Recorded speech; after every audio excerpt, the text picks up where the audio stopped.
very good morning and a warm welcome to our coverage of day 2, but it would be effectively day 1 if we get any play. Welcome to the BBC Sport website and app listeners to Lancs TV. It's a blustery day at Emirates Old Trafford, but that's actually quite a decent thing. We need a bit of wind to try and see if we can dry the outfield. But the news is that the umpires there, Paul Pollard and Peter Hartley, are currently having a little meander around the outfield to see if it's suitable to play, which was the issue yesterday. It was not really the rain; it was more the wet outfield that was a problem yesterday, and that clearly is an issue because, as you can see, the start to day 2 is delayed.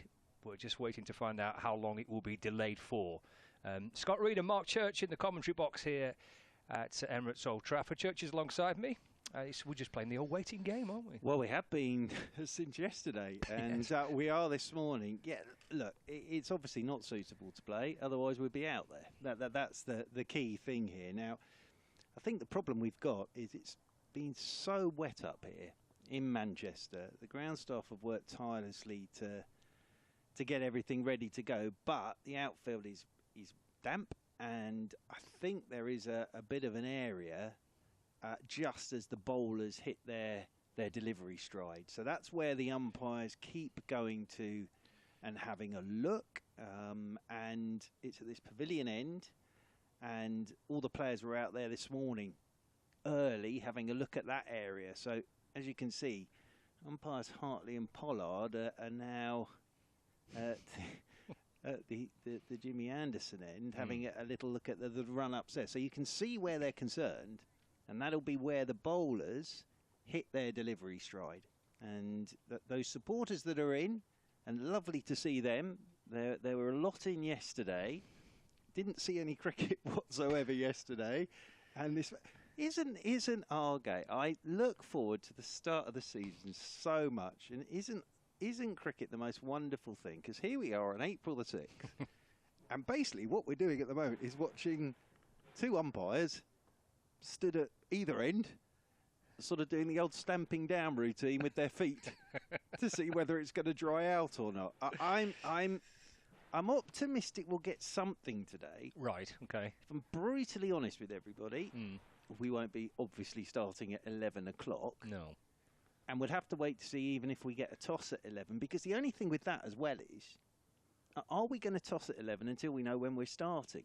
Because we haven't announced any teams yet. No. So I'm not sure two captains will be that keen to go out there at 11 o'clock without knowing what time it's starting and how much cricket we're going to get today without announcing any team. So it'll be interesting to see what we do. But as you can see here on Lancs TV, it's just umpires Pollard and Hartley stood at the moment, aren't they? They just stood, and it is that area where, as the bowler runs in, and I think what everybody's got to remember is, a fast bowler running in, piling in, if there is anything there that slips, then that can cause chaos.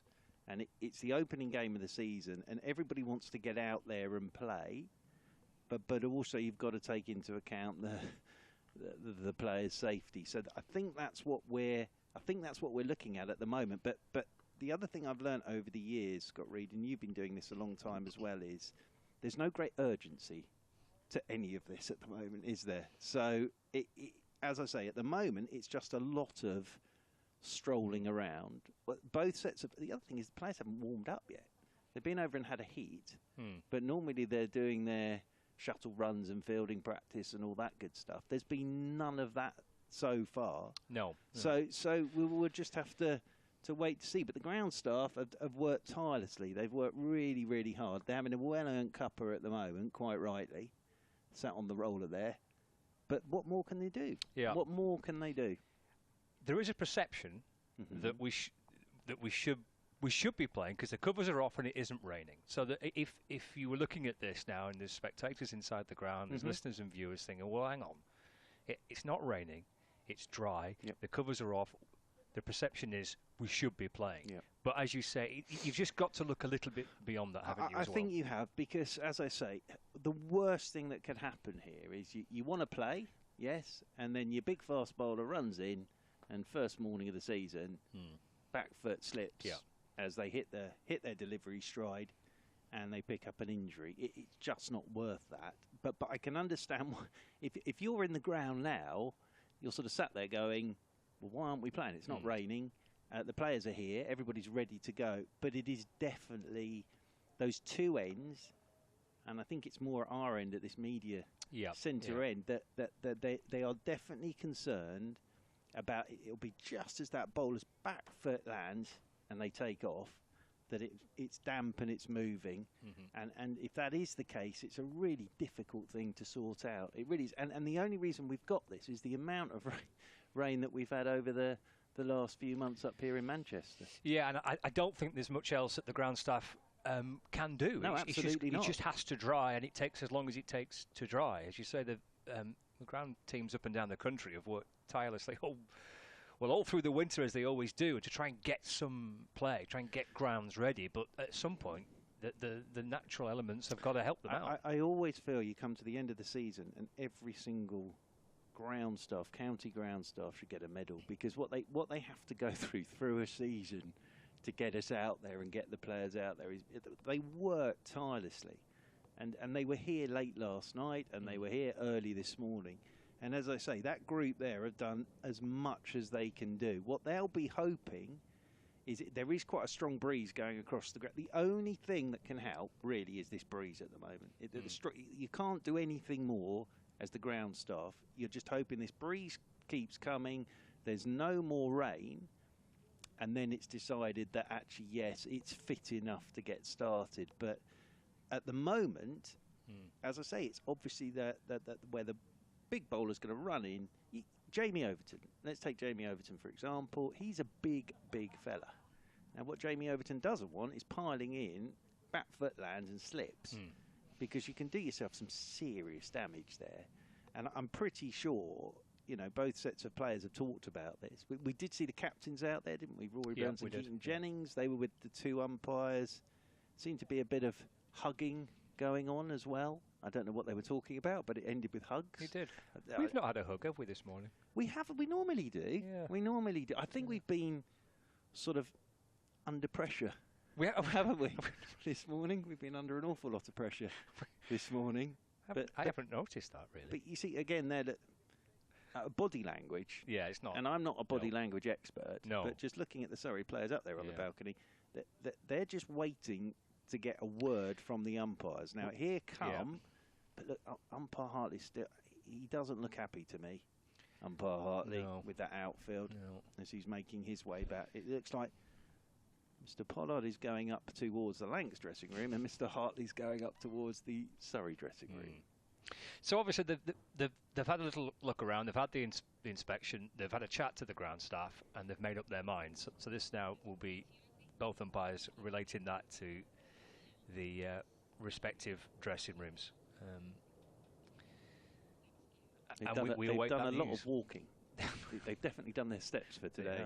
The two umpires. Here we go. But again, I'm no expert at body language. No. Yeah, he's saying. But umpire Pollard there is saying we've still got a problem. Yeah. That is we've still got a problem at the moment, and it's Keaton Mark Chilton there as well, of course, the director of cricket.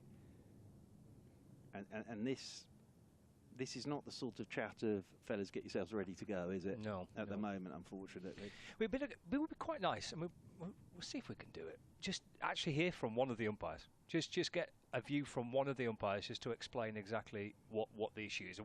We're assuming, and I think we're probably pretty much right, aren't we, that there is a slight issue with the bowlers run-ups at either one end or both end. But just to get a bit of clarity on that wouldn't be the worst. Wouldn't be the worst thing, would it? I think the only thing you look at is where they keep going to have a look. Exactly. And it is either end, isn't it? So that sort of gives you an indicator. And the other thing is, it has rained a huge amount. It really has, and it's wet. And there, as I say, there is nothing the ground staff can do about that. And they'll just be hoping that the wind. The wind is their best friend at the moment. And it's very windy today. And it is very breezy today. You can see with the flags, they're fluttering away because it's not cold. That's the other thing. It's actually it's warm.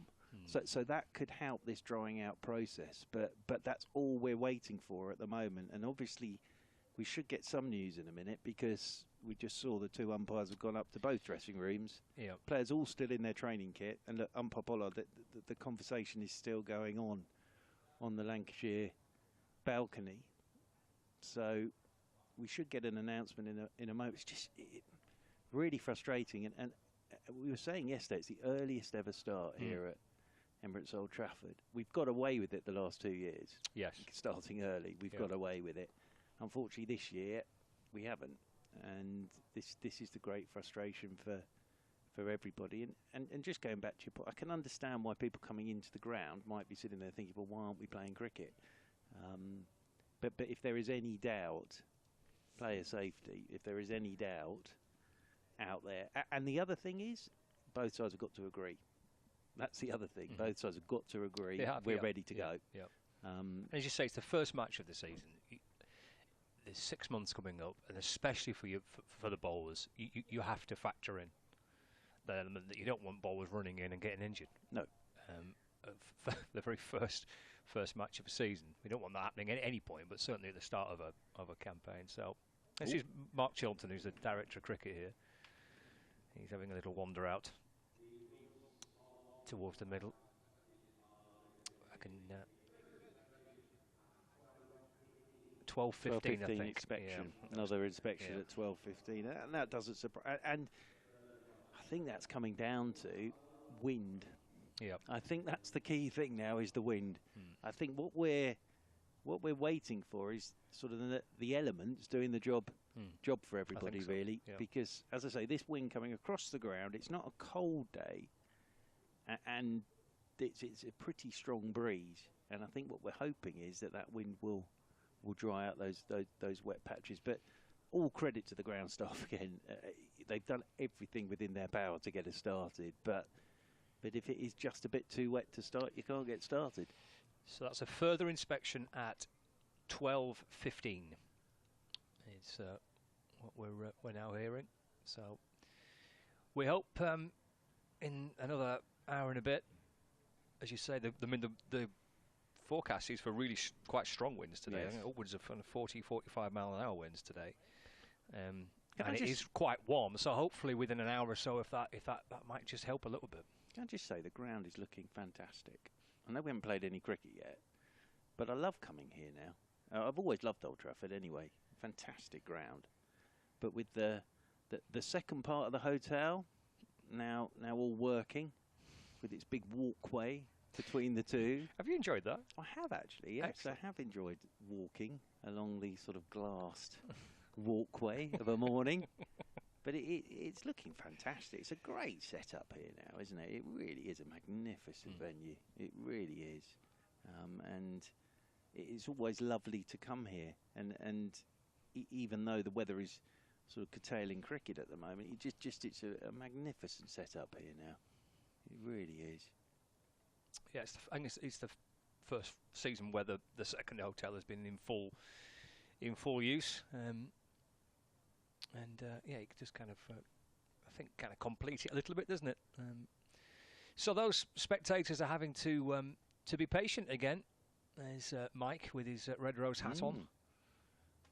He's having to wait a little bit longer. I met Mike last year, I remember, in the car park. Excellent. Yes, with you. We were walking through the car park. Oh, we've been for a coffee, haven't we? Yes, so we had. Yeah. And met Mike then. I suppose one thing is, it's nice for everybody to have a bit of a catch-up after 6 months of not seeing each other, to be able to sit and have a catch-up and look ahead to the season and talk about how they think their respective counties are going to go. I know a few Surrey supporters are up here as well, made a weekend of it. Nice. And put themselves in the hotel. And lovely. Yeah, very nice. Yeah. And I think it's always an optimistic time of the year, isn't it, for cricket? The old blank canvas, Mr. Reid, with the season start. Well, hopefully starting at some point for these two sides.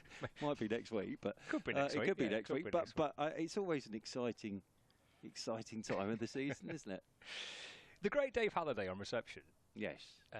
Yesterday, I thought summed it up quite nicely.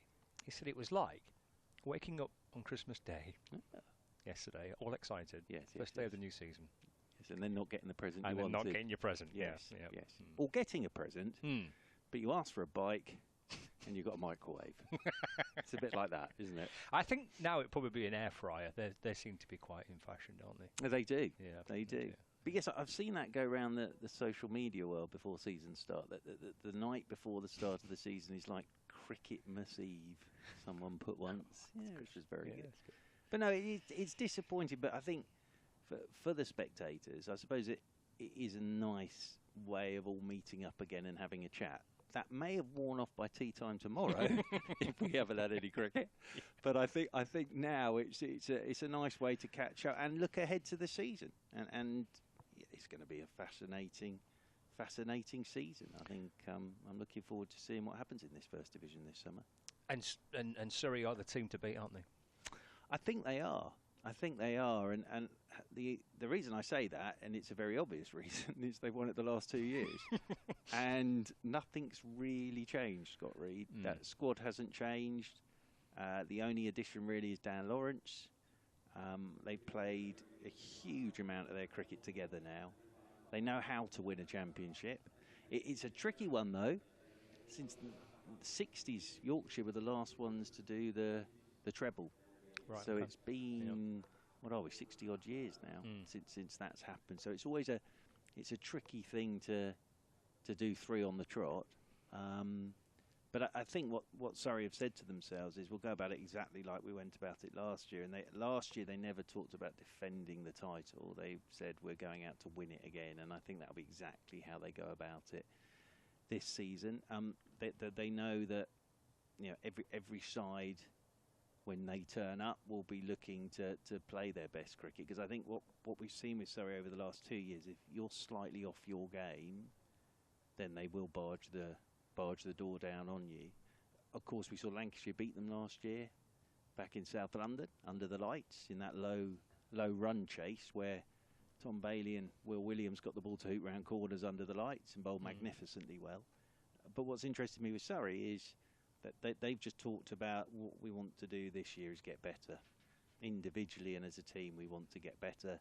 But you just look at the squad and it's exactly the same as last year with Dan Lawrence, who's an interesting addition, not just for this team and squad, but for himself and where his career goes from here. I think looking at Lancashire last year, obviously, it just didn't win enough.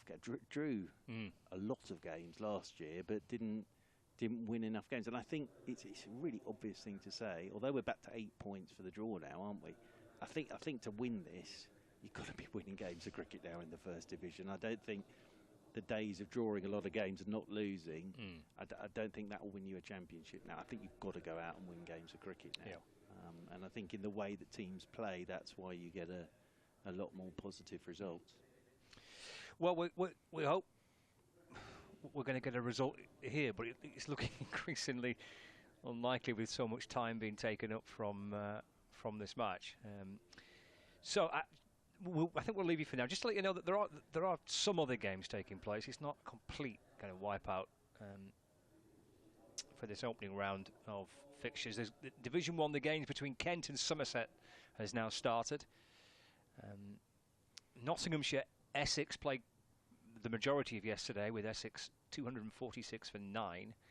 And Warwickshire against Worcestershire, again, they played for most of yesterday, 316 for 7, Worcestershire batting first at Edgbaston. They're the only games in Division 1 that are playing. Still nothing between Durham and Hampshire, like a very similar situation to this one. No play yesterday and no play so far on day 2. In Division 2, again, Derbyshire, Gloucestershire, nothing in that game. Nothing on the first day, and again, the second day hasn't started. They are playing at Lords, Middlesex against Glamorgan, with Glamorgan 371 for 3. And they're playing on the south coast too, Sussex against Northamptonshire, and Northampton 95 for 2. Yorkshire, Leicestershire did get underway yesterday, and Leicestershire are 164 for 5, but there's a delay to the start of day 2. Right, just to recap then, 12:15 will be the next inspection, so we'll be back with you for that. 12:15 inspection. Fingers crossed we get some play a little bit later on today. For listeners on the BBC Sport website and app, there is live cricket for you to enjoy now. Viewers on Lancs TV, In a moment or two, we're going to bring you another edition of Beyond the Boundary.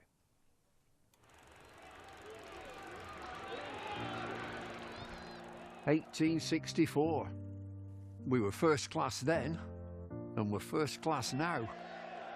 With a dream to spread cricket through Lancashire's towns, where girls and boys, with willow and leather, become more than a badge, but the red rose together." A club where more than legends are made, but friendships, obsessions, moments replayed on our screens, in our minds, in our hearts forever. Because it's who we are, our DNA, the red rose together. Statham, Briggs, Jimmy, Freddie and Joss, Chappie, Sir Clive Lloyd, Carol Hodges, Kate Cross. What a roll call. It's a hard one to measure, with future names still to be written on the red rose together. We're all about people. It's what the red rose really means. Yeah, the ones signing autographs, but the ones behind the scenes. Our community, grassroots, the ones that feel tethered. Whether you're from here or belong here, we're the red rose together. And what about this place? Talk about world-class venues. Internationals, gigs, events. You can choose from a menu of triumph, of disaster, of pain, or pleasure. We've seen it all at Emirates Old Trafford, with the red rose together. Red ball, white ball, lightning and thunder. Have you ever sat back? Have you ever just wondered how far we've come? The storms we've weathered, or how far we'll go as the red rose together.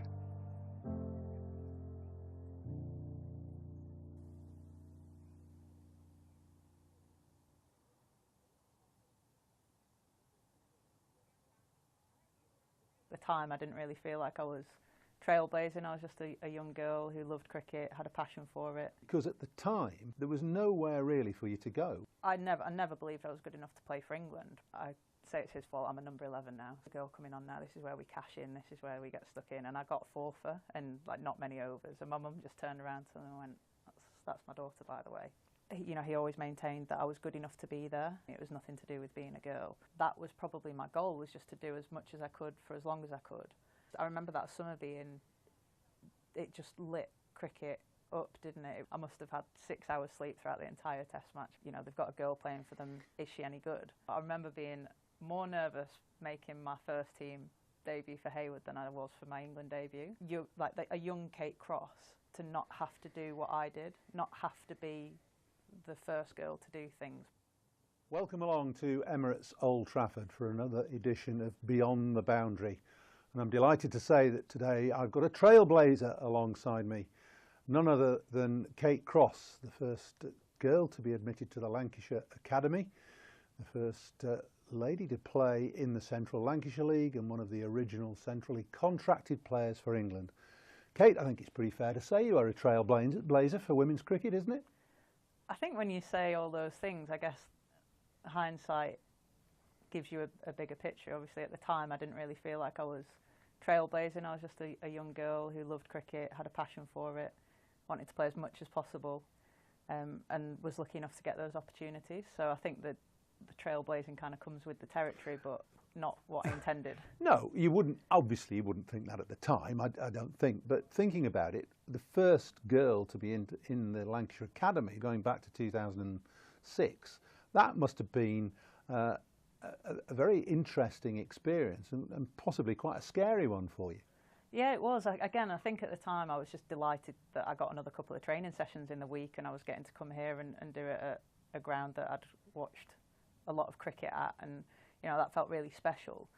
But I remember it being quite intimidating. I remember going to that first training session. I was 15 at the time, and obviously my dad had to drive me because I couldn't drive. And I remember being really nervous on the drive in that, you know, I was going to be training with, at the time, what I thought were really elite athletes and, you know, young lads who could go on to play for Lancashire and England. But I think that the thing that probably made it pretty big for me was the media attention around being that first girl. And I'll always remember how John Stanworth remained so calm about his decision to select me, and you know, he always maintained that I was good enough to be there, and if he'd seen a lad with the skill set that I had, he would have selected them to be in the academy. It was nothing to do with being a girl. And I actually think that really helped me with my journey in cricket. Not that he took a chance, but you know, he did something that was out of the norm. Well, that's probably how it should be, but it was in advance of its time then, wasn't it? I mean, it's how it would be perceived now. Yeah. But then, even though we're only talking not very many years ago, 16, 17 years ago. It feels like a long time well, yeah, ago. maybe, but it was out of the ordinary then. Yeah, it was, and like I said, there was a lot of media attention around it, and I had to get stuck into doing live interviews with Sky and the BBC, and I remember doing these interviews, and then week one of training, when the academy actually started and we kicked into winter training, week one was around media training, and John got the cameras out and said, you know, you're going to have to get used to this, and I was thinking, I really could have done with this about 10 days ago when the media interest started. But that I always kind of maintain that was the moment that I thought cricket's the sport for me. That I was playing a bit of netball at the time, and I loved netball. Obviously played a lot of sport at school, but cricket was that moment was like, you know, I could really take this seriously now. That's interesting, because at the time there was nowhere really for you to go, was there? There was no professional women's cricket. I mean, England played, and there was sort of amateur county cricket, but you couldn't have dreamt of forging a career in the game at that time. No, absolutely not. Obviously, like you said, there was no professionalism in the game. If it was kind of semi-professional, and the girls that were playing for England were paid peanuts, a basic wage to, you know, there was a lot of subsidising, a lot of coaching, a lot of work with chance to shine. But it's hard to think what my aspirations would have been at that time, because I never believed I was good enough to play for England, but I always just like I said, I just wanted to play more cricket, and I felt like that was probably my goal, was just to do as much as I could for as long as I could. I'd been playing for Lancashire first team for 2 years at that point, which was quite a scary thought as a 15-year-old. But I think I don't know if I actually did have an aspiration to play for England. I think it was just more that I wanted to probably see what I could get out of myself and what the opportunities would bring. There is no doubt that it helped you coming from a sporting family. Your father obviously was a very good professional footballer. Your elder brother played decent cricket and played good club cricket. So sport within your family was extremely natural, wasn't it? Yeah. There was no doubt in the summer that I was having to play cricket with my brother in the back garden. I'm the youngest of three, so almost the product of being told what to do and bossed around by Bobby, my older brother. I always joke as well that as we went through our cricket careers, me, my sister and my brother, Bobby's an opening batter, I'm an opening bowler, and Jem was the wicket keeper, so you could see how it worked in the back garden. And I never got to bat. If we ever got Bobby out, that was it. We'd go inside and play a different game. We weren't allowed to bat. So. Did he not bowl, Bobby? Not very well. So yeah, that's why I say it's his fault. I'm a number 11 now. So, but yeah, sport was just always part of my life growing up. It was never forced on us though. I think Dad was always quite aware that he didn't want to force us into having to play sport, and I'm terrible at football. I'm definitely not my father's daughter there. But yeah, I think it was just, you know, I remember my summers just being really bright sunshine. You're always in the garden. I'm sure it was rose-tinted glasses now looking back, but I think the community that cricket creates is one that you're just always down at the cricket club. As I got older, I'd get into scoring and doing the tins for the first team, or helping Mum do the tees, or was playing in the car park. You know, we had a little runway strip near the scoreboard that we could play as a under-11s group, and I was just always playing cricket, so it just felt like it was natural to be doing that. And I always wondered what my friends did in the summer holidays if they didn't have a cricket club to go to, what would they do? Did you go to the cricket club because Bobby, your brother, played, or did your dad play?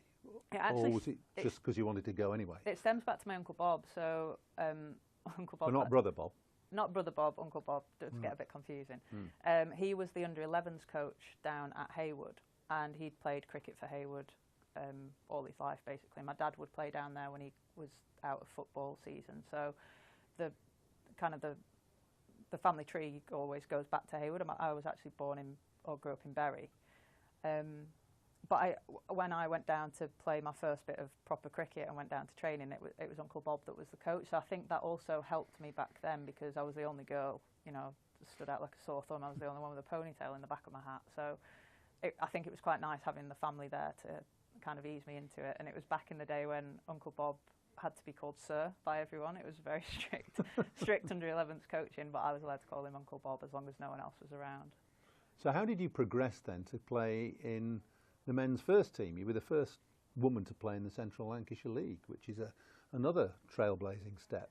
Yeah, it was actually one of my goals growing up. Like I said, I didn't really have the aspiration to play for England, but I always wanted to play first team cricket for Haywood. Probably because I saw that every week, and it was visible to me. And I guess the women's stuff was less visible. It wasn't on TV as much as men's cricket was. But I progressed like any of the lads down at Haywood. Started in the under-11s, played all the age group stuff, and then it got to senior cricket. And my brother was first team captain when I was, kind of getting good enough to play senior cricket. And he would never pick me. Never pick me. There was some political decisions, obviously, in committee where he thought he can't pick his little sister. And then he stepped down as captain. He did 10 years of captaincy, and another lad took over, and they needed a bowler, so I got to go in the first team. But I remember being more nervous making my first team debut for Haywood than I was for my England debut. I think probably because of the pressure of... Different environment, isn't it? That, and also... Playing with all these blokes around you. And also, as I grew up playing for Haywood, everyone knew there was a girl that played at Haywood. And so there was always just that little bit more interest in how I bowled compared to how anyone else bowled, naturally, because, they've got a girl playing for them. Is she any good? And what about the comparisons then? Because you're in the tough school of cricket. You're not one of these opening batters who just swans around and strokes it to the boundary every now and again and, runs very elegantly between the wickets. You're there, marking your run-up out and having to sweat and toil all the way through the day. So what about the comparisons between the men and you, if you like, or were you unaware of that? Yeah, I think I wasn't aware of it. It's all I knew. I only knew men's cricket. I'd never played women's cricket growing up, other than when I was playing for Lancashire, which was actually quite few and far between. But yeah, I think I just wanted to be part of the team, and I wanted people to see me as a cricketer and not as a girl that was playing cricket. And obviously you always got the comments. There was always someone who had something to say when you turned up to an away game. There's a really nice story, actually. Well, it's not nice because I got heckled, but my mum was watching me play third team cricket. I can't remember where we played, and there was a group of lads sat behind her, and I came on to bowl after the power play. And power play wouldn't have been power play in club cricket, but I didn't open you were the bowling. first change. Yeah, I didn't open the bowling. And there was this comment. Mum passed this story on to me saying that these blokes, there's a girl coming on now. This is where we cash in. This is where we get stuck in. And I got 4 for and not many overs. And my mum just turned around to them and went, "That's my daughter, by the way." And she had that little that ability to have that smug story. Fantastic. But there was always something like that got said. So I think growing up that I didn't know. Again, I didn't really know it was happening at the time. But I think there was almost this need to constantly prove myself when I was playing cricket, because you had people who had those views on women playing, and it wasn't as normal as it is now to see a girl playing in men's cricket back then. So I think there was just always that little bit more pressure when I played, and that, I think, in turn spurred me and motivated me to be the best cricketer that I could be. And then obviously when when John Stanworth then accepted me into the Lancs Academy, I think that almost gave me even more motivation to keep wanting to prove myself, because someone, in quite a big role has made a big decision that's gained media attention, and I wanted to prove to everyone that he'd made the right decision. And you know, it was, even though there was a lot of talk about it being a wasted spot because I was never going to progress to play for England, and I think there was some monetary gain if someone from the academy did go on to play for England. There was a lot of controversy around that, and I think it made me want to prove to people that John had made the right decision. So there was I think a lot of that has now shaped who I am as a cricketer. I was going to say, in essence, it's hard work being a girl, a woman at that time, progressing into the men's game, and it's quite obvious that you've got a propensity and a liking for hard work by doing what you're doing. Where do you think that's come from? Probably everything that I've just said. I think that element of standing out a lot. You know, you just couldn't go under the radar being the girl that played for Haywood. And I did work hard. I probably wish I'd worked harder, knowing what I know now. I think if I could go back and do my time again, I wish I'd got fitter earlier and worked a bit harder. But I do just think my passion for the game got me through a lot of it because I loved playing and I wanted to play at every opportunity. I saw how much fun my brother was having at the weekend with his mates, going out playing in the first team. You know, I wanted that, I craved that. I then kind of found a lot of like-minded girls who were going through the same journey as me when I first started playing for Lancashire. They all had the same story of playing men's cricket and kind of getting the sexist remarks and stuff. So I think there was a lot of things that probably went into the pot. And like I said, it's easy to look back with hindsight now and realise that, you know, that is where my resilience came from, or whatever it might be. But I just love the game. I just wanted to play as much as possible, and I think that's what inspired me and motivated me to keep doing it. Aside from cricket, you've also worked hard to get a degree. You've got a degree in psychology at Leeds, I think, and you've gone on and got a master's. So what's inspired you and kept you going to work hard to get those academic qualifications? Well, the first one, when I first went to uni, that was because I needed to get a job. There was no career in cricket. That's right. So I went to uni in 2010, and the professional contracts didn't come in until 2014. So I went to university with the view that I'd need a degree, find a job that would help me, you know, play cricket as well, in a semi-professional state that it was still in at the time. Recently, the Masters was more, I'm getting towards that stage of my career where everyone's talking to me about retiring because I'm in my 30s now, so I thought I'd better do something just in case and the worst happens.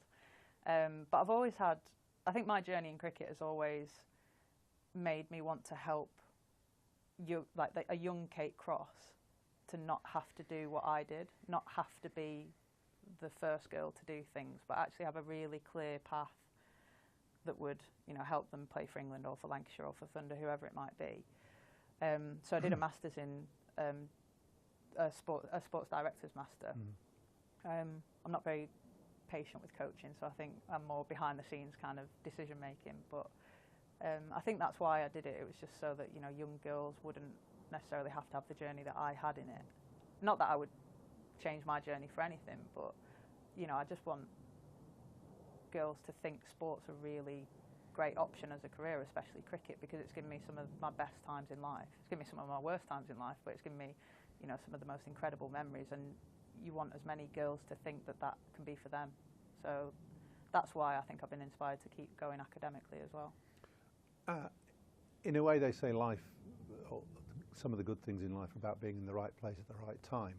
And even though initially in your career, so 2006 onwards, there was very little women's cricket, it started to the effect of women's cricket started to snowball as it got into the early 2010s, didn't it? 2013, 14 were the first central contracts, and you first played for England in 2013. I think you were involved in 2011. So when did it start to dawn on you that there may be a possibility of pursuing a life in cricket almost totally without having anything else around you? Probably the day that we came back from Australia. We did when you'd won the Ashes? Yeah, thanks for mentioning that. We did back-to-back Ashes, so I wasn't involved in the 2013 home series, but the girls won it back here, and then we went and defended the Ashes in the winter of 2014. And we got back from that tour, and we got an email from the ECB about a bonus, and at the time it felt like this really significant bonus. I think it was like 10 grand or something like that to be, you know, to win the Ashes. And then we went over to the World Cup, the T20 World Cup in Bangladesh in that March. We returned from that trip and we got this email saying that professional contracts were coming in. And it wasn't until I read that email that I thought, right, you know, I might have a job here. If I'm offered a contract, then I could consider myself a professional sports person. So that was really, it was quite unexpected because there'd been no talk about professionalism of the game. Like the girls were in that semi-professional era of working with Chance to Shine to subsidise and do coaching whilst they were still training as England players. And I'd just come out of university, so I graduated, I think, in the summer of 2013. So I again, it was right place, right time for me. That I'd just finished uni, was looking for jobs, thinking, what could I do? I'd done a degree in psychology, so I was kind of looking down that route. And then this email landed in my inbox, and next thing you know, you're offered a central contract by England. So it was dream come true kind of stuff. But really, until that email landed, there was never an expectation that I was going to have a career in cricket. You had a dream debut in Perth, though, didn't you, in the Test match? Yeah, that was pretty special.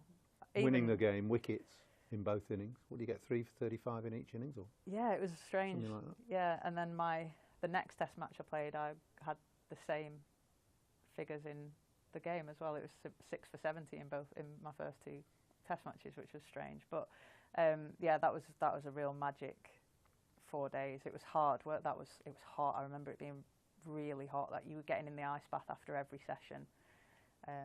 I'd never played anything longer than a 50-over game of cricket, and then was suddenly exposed to these conditions in Perth at the WACA. You know, that's real dream stuff. Being able to make your debut in a Test match against Australia at the WACA as a fast bowler, you know, it was really special. And to win that game as well, it was back when we'd just started the multi-point series of the Ashes, and it was worth 6 points for the Test if you won. So it was a big, big win.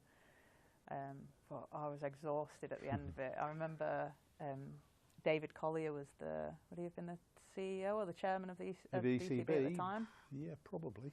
Yeah. And he rocked up to the pub that we were in Perth. Well, they always like to trip away to Perth, the ECB hierarchy. Yeah, it's the one that everyone seems to go on, isn't it? Yeah. But he rocked up with the ECB credit card, so we were all thinking, oh, it's amazing, we've got a free night ahead of us. And we finished at lunchtime, so it would have been about 2 o'clock we're in this pub, and by 2:30 I was getting woken up because I'd just fallen asleep, completely the adrenaline had gone.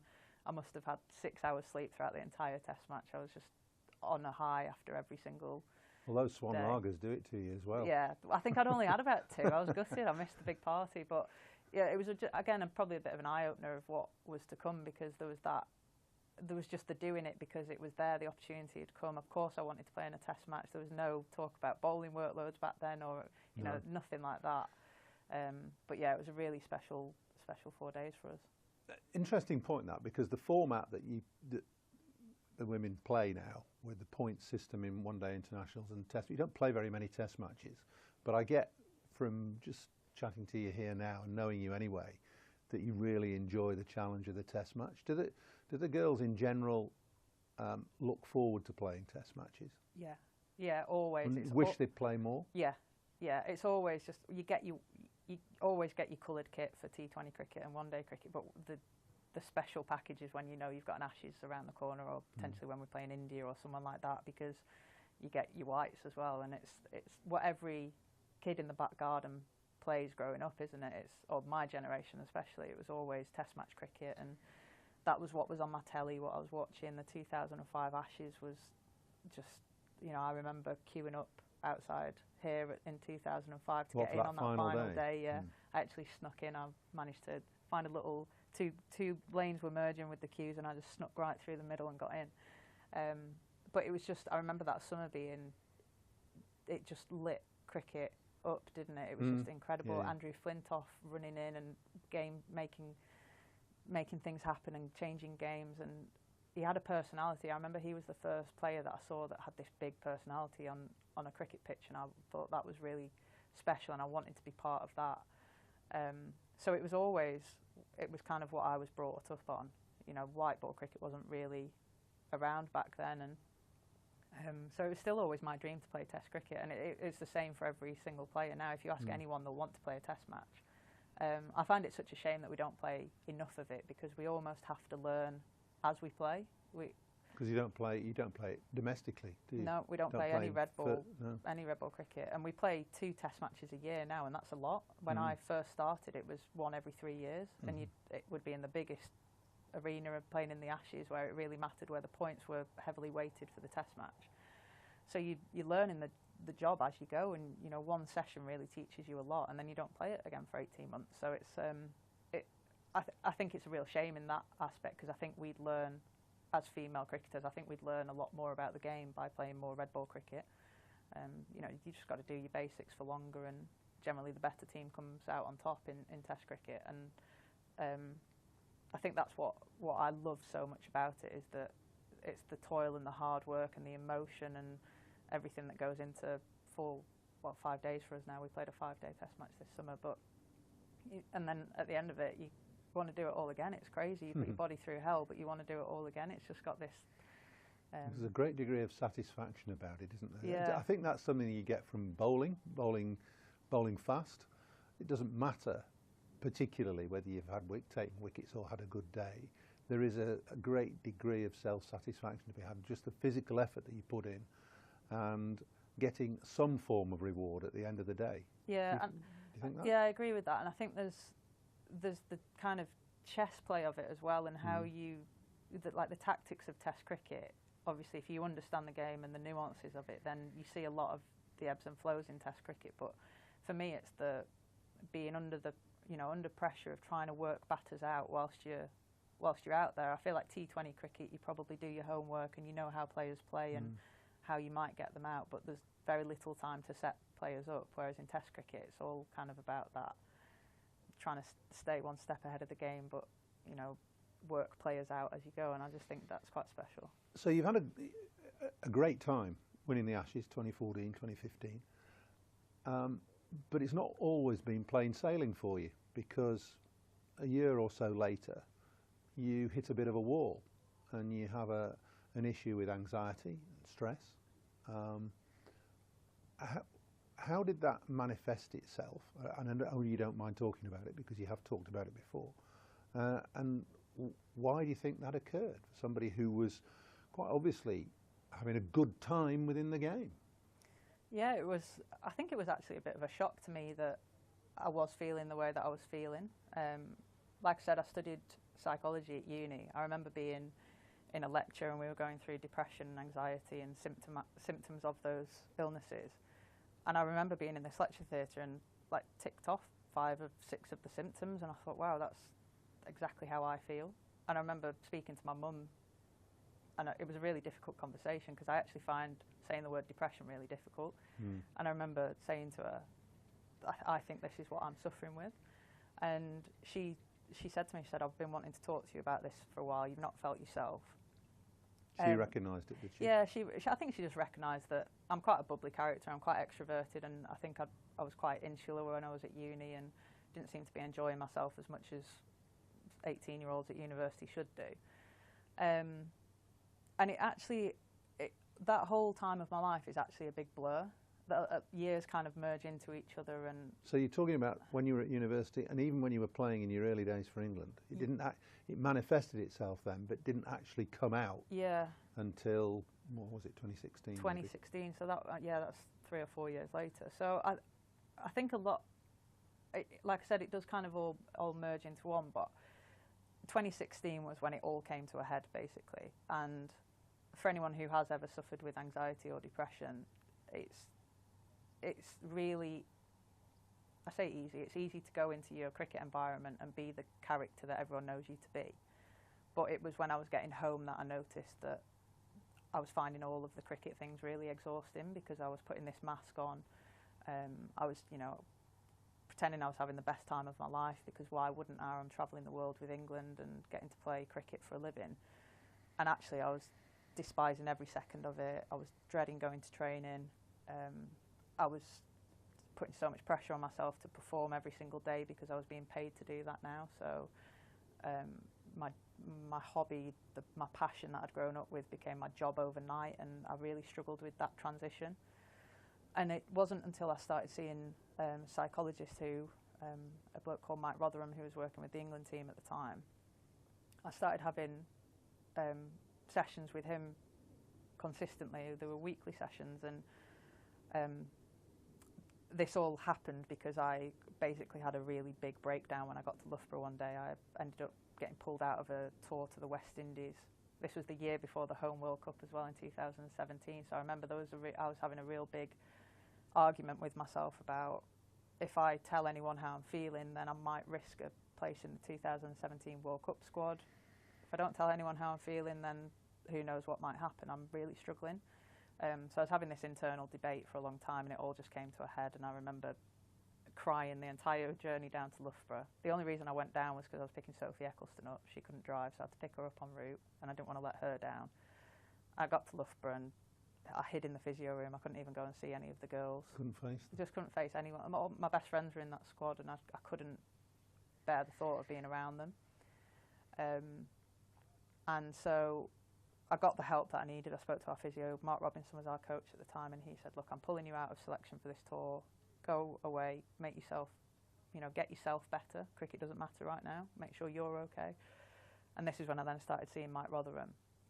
And actually, again, it's hindsight, and it's really easy with hindsight, but we got to a point about 6 months later where we worked out that actually me growing up as David Cross's daughter, as Bobby Cross's brother, as Jenny Cross's sister, as one of the young Crosses, I, without knowing, had a lot of pressure on me growing up. And it took us ages to unpick this, but I didn't realise the pressure that came with, and the perfectionism that I'd created around myself, the desire to prove people wrong, all went into this pot and kind of bubbled over. And also you add the professional contracts into that of, needing to feel like you were doing everything perfectly, and, you weren't drinking, you weren't seeing your friends, you were training, you were making sure you got your 10 hours sleep, you're doing everything as well as you possibly could. And I just built this life that wasn't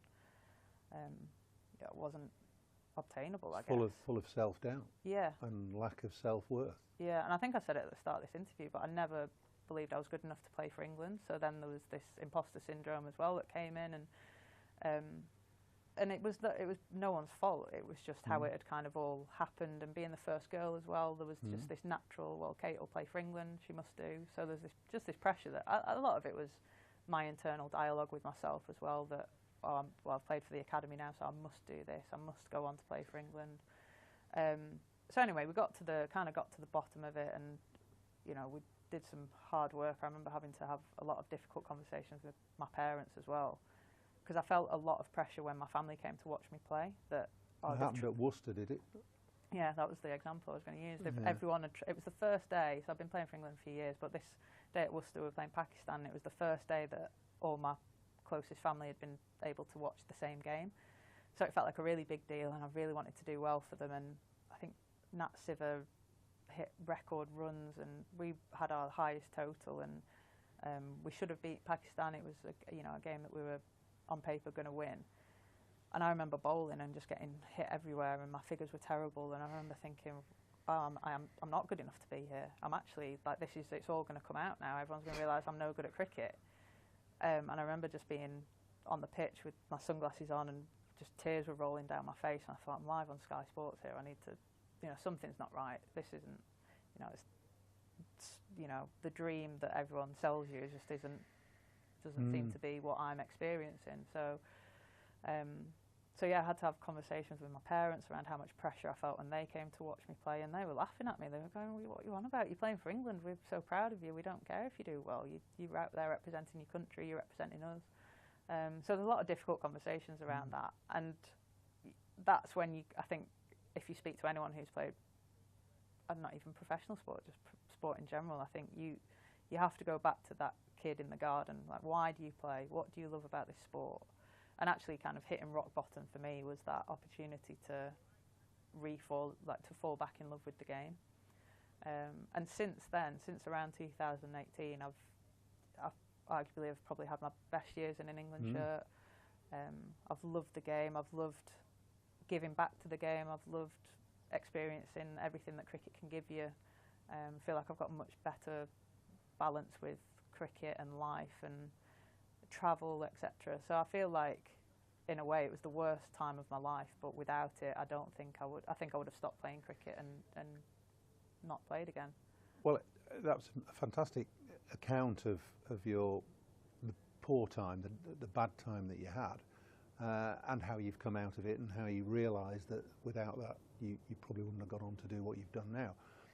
Was there any one point, something that you saw, watched, that sparked you to rejuvenate yourself and say, oh, come on, I can do this again? There was a moment just after I'd got back from Loughborough, actually, when I'd had this breakdown. I had 3 days in my bedroom. I didn't leave my bedroom other than if I needed to use the toilet or get some food from downstairs. I was still at my mum and dad's at the time.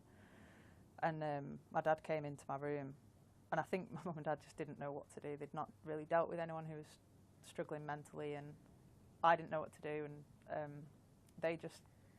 I remember my dad just said to me that they wanted to help me, but they didn't know how to.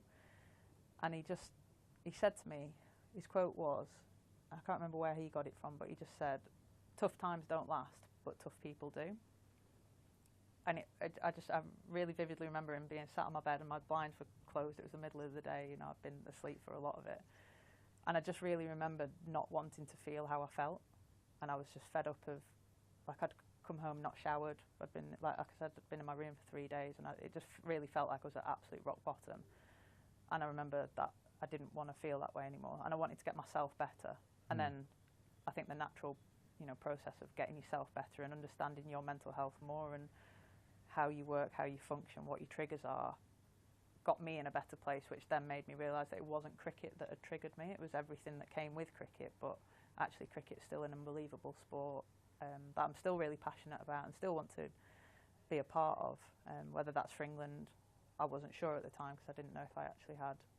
I think I felt like I closed the door on that a little bit by not going on that winter tour. But I still wanted to be part of it, and I think that was what actually kick-started me to make sure I really bought into the sessions I was doing with Mike, and they were really difficult, but I needed to go through those conversations to make sure that I understood myself to be better as a human being before I was better as a cricketer. So yeah, like I said, it all is a bit of a blur for me, that kind of time of my life, but there's a lot of people that I think if they hadn't been around at that time, then I probably wouldn't be playing cricket now. I think I would have probably packed it in and not looked back. Well, you said a few minutes ago that from 2018 onwards has been your best time in the game, and it's been a good time to be in the game, whether you're a man or a woman, to be perfectly honest. But especially in terms of women's cricket, the way that the game has now developed with franchise leagues around the world. You played in the Big Bash in Australia as one of the first overseas players. How do you obviously want to carry on playing, I assume you do, but how do you see the women's game going now? It's going from strength to strength. Is the balance shifting towards franchise cricket, or is it still very firmly in an international format? That's a really difficult question to answer, because I think if you'd have asked me where I saw women's cricket was heading 5 years ago, I don't think I'd have been able to create or envisage what we have now as the outcome 5 years ago. So it's quite hard to, with the way that women's cricket is travelling, it's quite hard to think where it could be in the next 5 years as well. There is more franchise cricket turning up in our calendar, but we're still at a really strange phase with the global game that not all countries are professional. So you've got the kind of top 4 or 5 that are professional with us: Australia, India, South Africa, New Zealand to an extent, but they're still pretty much underpaid from what I gather. And I think I would rather see the global game rise at the right pace, kind of as a group of playing nations, rather than just seeing the top 5 or top 3 kind of run away with everything. But without these global tournaments, you don't have, without the franchise tournaments, so you've not really got the platform for girls to get exposure and get opportunities to play cricket under pressure. So it's a really difficult balance for the women's game at the minute. But like I said, I couldn't imagine the game being where it is right now if you'd have asked me 5 years ago. You know, to have. Well, it's changed for you exponentially, really, because you're a Lancashire girl through and through. You played for Lancashire, you played for the Thunder. But what happened last year? You had to play, you went and played for the Northern Superchargers, but you were picked up by them. So there's this fluidity now in the game that is probably very difficult to get your head round as a traditional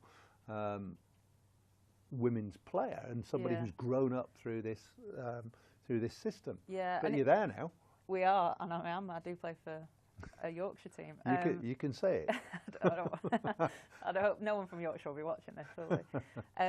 I think again, like the men have a blueprint they've been playing professional cricket a lot longer than us, and they've gone through the stepping stones that we're going through now, but we almost still try and use some of the men's blueprints, but it doesn't quite fit in the women's game. So you're seeing these auctions and people getting sold across the Pennines to go to different teams, and that in the men's game is a lot more normal and a lot more accepted. And if you're a professional cricketer, you might up sticks and move to Kent because you've been bought to go and play, your county cricket there. Whereas in the women's game, we're not quite there with the pay yet. We're not quite there with the used to being moved around and picked up and dropped in a team. So it's all the facilities. The facilities definitely getting better now. Definitely, since they brought in the domestic structure and the regional. The way that they've regionalised the women's game, then this is for the Thunder Girls. This is home, and it's a test match venue. It's got unbelievable facilities, great coaches who've been part of Lancashire, and really understand the morals of what it is to be a Lancastrian, etc. So we're very, very lucky here. We're very well supported, and we're probably the region that a lot of other teams aspire to look like, which obviously we should be very proud of as a county. But there's just this element of it's moving so quickly that some parts of the game can't keep up with it. So you've got a girl who moves up from London, but the pay's not good enough to be, being able to buy a property up here. It's very different in the men's game. The men will be able to afford things like that. So it's in this really quite finite balance of where does the funding go, and I think the funding is not quite big enough yet to cover all bases, even though the game's moving at that exponential rate. So I'm glad I'm not in that decision-making stage of my career yet, but it's great. It's unbelievable. It's brilliant to be a part of, but there's always kind of these not grudges, wrong word, but there's just these bits where we're like, we just want that to be a bit better and that to be a bit better and that to be a bit better. You feel it catching up, basically. Yeah, I think that's what I'm trying to get at. But not quite there yet. Yeah, but it is in such a healthy state. We've got 100 professionalised girls in the country now. Think back to 2014, less than 10 years ago, there was 15 contracted players getting paid to play women's cricket. So it is a really great place to be, and that's, I think, why it's so difficult to think where we could be in 5 years' time. What about the future then for Kate Cross? In 5 years' time, you're still going to be bowling? How old will I be then? 37. 37? Yeah, I don't feel like I'll be bowling at 37. I don't know. I've not got a date for an idea. And why would you? No, I want to keep enjoying the game. I feel in a really good place with it at the moment. I feel like I'm really still enjoying it and feel like I can offer a lot. Training's not a chore yet, which I know when that happens, then that's probably going to be when I start thinking about retiring. But we've got a World Cup in 2025 that I'll be really keen to, Be nice for you to win one of those, wouldn't it? Would be lovely. But yeah, I want to try and stake a claim for selection for that. And then I think with the women's calendar now, you think 2025 ODI World Cup, there'll be an Ashes in 2026, then there'll be another T20 World Cup in 27. There's always something around the corner. So I think that's what probably keeps us more interested than in the past when you might have had to wait 6 months for a tour. And exciting times for Emirates Old Trafford because we've got 5 games here starting in 2025, I think. Yeah, so I need to. You need, because you love playing here. I love playing here. I love that I get to call this place my home. And that was, I remember speaking to Daniel Gidney a couple of years ago saying that that's something on my bucket list, is to play an England game at home at Old Trafford, at Emirates Old Trafford. So he then gave me the good news that they've got some games. So I was like, right, I need to keep going and try and get into the teams for that.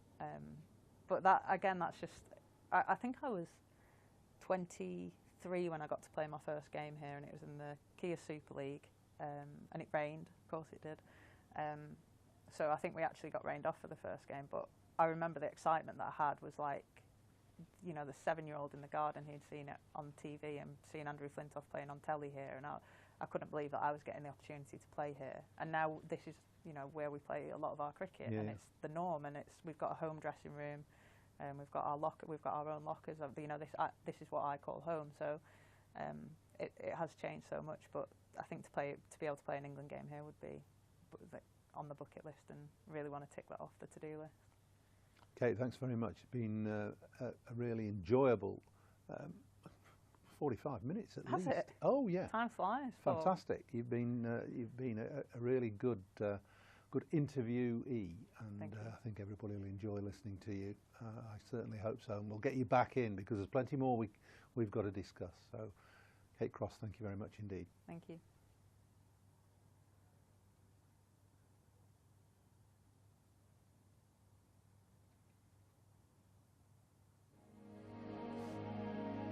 Old Trafford was the place, the destination for you. Absolutely. And here I am. I had a very good upbringing. I was very fortunate in having excellent parents. My mum, my dad, my brother Darius, who was... He got you into cricket, really, didn't he? Well, your cricket, father played tennis and was quite sporty. Dad was the captain of Grand Medical College. Was he? He was a doctor. Never had any coaching as such. We used to get fielding practice, and just being in that club, savouring the atmosphere where all the great men played, using its facilities as a, you know, out on the pitch. A lot of people tell you, gosh, you could have easily got 100 the way you were going and all that. No, man, I was just pleased to be not out and then first over after lunch, although I'm blowing my own trumpet here, that I was the last person to get a test 100 at the Brevin Stadium. Against England? Against England. I'm sorry, Paul. Welcome to Emirates Old Trafford for another edition of Beyond the Boundary. And I'm delighted to say this morning I have one of Lancashire's finest, born in India though, and one of Lancashire's first overseas players, Farouk Engineer, alongside me. Farouk, it's great to see you, and on a cold, frosty, foggy morning like this, I often wonder why you've made Lancashire or Cheshire your home, and you must be hankering after the warmth of Mumbai. Very good morning to you, Paul. Lovely to see you as always. And thank you for the very kind words. Yes, indeed. Why I chose to live in Lancashire. Lancashire made me feel so much at home. You know, as you probably know, I was offered contracts by 4 counties: Worcestershire, Somerset, Hampshire, and Lancashire. But somehow Lancashire had a ring to it. You know, Lancashire had a great history. You know, you had great players, the great wicket-keepers like George Duckworth and all that before me.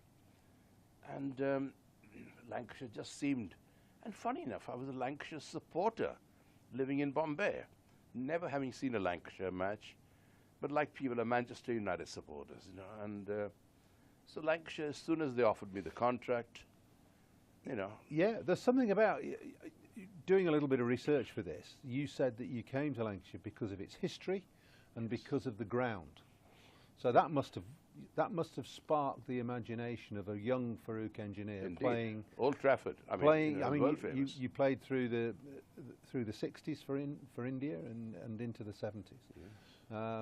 So Old Trafford was the place, the destination for you. Absolutely.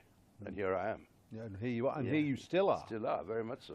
Now let's talk a little bit about your early career, because you were from a reasonably well-to-do family. Your father was a doctor, and you were a Parsi, which is the last Parsi to play for India. Was that a slightly different upbringing to the rest of your yes. in Mumbai? When the British ruled India, yeah, I think the Parsis were the ones who came in greater contact, because the way we lived, you know, for example, I mean, we had bacon and eggs for breakfast. You know, I mean, how more British can you get? So there was no no Muslim upbringing then at all. No, I'm not a Muslim. No, I know, Yeah. I know. Or a Hindu or Hindu, anything yeah. like that. But the traditional Hindus have like a chapati and vegetables and all that for breakfast. A lot of Hindus don't eat eggs, you know? And of course there are religious restrictions. You know, the Muslims don't eat pork, and you know, and I respect all religions. You know, and I've been brought up to do that. But the Parsis, I mean, just eat, drink, and be merry. Our religion says three things: good thoughts, good words, good deeds. And you've carried on being like that through your I'm not career. sure about all the deeds, but yes, indeed. I had a very good upbringing. I was very fortunate in having excellent parents. My mum, my dad, my brother Darius, who was... He got you into cricket, really, didn't he? Well, your father played tennis and was quite sporty. Dad was the captain of Grand Medical College. Was he? He was a doctor. Yeah, yeah. And having a surname like Engineer, you know, you don't see the funny side of it, being called Dr. Engineer all your life. But Dad was the great character. Yeah. He came here in his later years and watched me play. He was a hot favorite at Old Trafford. I mean, Dad never used to really drink, and people used to get him pints and pints of bitter. So after the game, I used to see him in the lounge and say, "Dad, what are all these beers?" They keep on getting me these things. I don't want it, you know. But he is a wonderful human being. Yeah. You know, and I'm truly blessed with that. And in you played, or you were associated with the Braben Stadium and the CCCI, weren't you? Indeed, as a kid. Which is one of my favourite. It's one of the best grounds in the world. I couldn't agree with you more. I couldn't agree with you more. Fantastic setup. Even now, it's now. a shame that due to political reasons, you know, Mr. Vijay Merchant and Mr. Wankade couldn't agree to terms, and not even a quarter mile from each other. That's right. You Well, know, the main stadium is the Wankade Stadium, which is down Marine Drive. Indeed. You know, and the Braben Stadium is, I mean, they still play cricket there, but Braben Stadium has got a lot of class. You know, It has. the Cricket Club of India, Yeah. the traditional, Yeah. you know, the Braben Stadium. These are really It's like the Lords of India. absolutely. And Indeed. did you play in your formative years there, or I did you sort just of- play the odd I representative was game invited there? as a cricket member, an honorary cricket member, as a youngster, and that itself was a great boost to my career. You know, I can't thank the CCI enough for that, because we never had any coaching as such. We used to get fielding practice and things like that, but just being in that club, savouring the atmosphere where all the great men played, you know, and using its facilities as a, you know, out on the pitch. And I'm very pleased to say, although I'm blowing my own trumpet here, that I was the last person to get a Test 100 at the Braben Stadium Against England? against England. I'm sorry, Paul. Was that Tony Lewis's side? Was it Tony Lewis I or think it Tony was. Gray? I I'm think not it sure. was. To the last official Test match there. Was that your highest score as well? 120? I'm not sure about that. Well, I think so. Is it? Okay. You got two. I've never Tests. been one for... No, but Yeah. that's great. Scoring Yeah. 100 at Yeah, the I got Braben, other one against the West Indies. which was perhaps one you're more well known for, because you Indeed. nearly got 100 before lunch. I got 94 before lunch, and opening to the likes of Wes Hall, Charlie Griffith, Renowned as Gary the- Sobers, and Lance Gibbs. he didn't come on till the first ball after lunch. He What came did you on- whip him through mid-wicket for 4? No. Lance Gibbs came on when I was 94, and everyone in the dressing room says, "Gosh, why didn't you get 100?" You know, Dilip Sardesai was my partner, Yeah. and when I was 92, I had a shot at Rohan Kanai. I hooked Wes Hall. Rohan Kanai at deep square leg, dived full length, and stopped to 4. The ball ricocheted. We could have easily got 2 runs, but Sardesai didn't want to take the second run, and he blocked the last over. My good mate Clive Lloyd.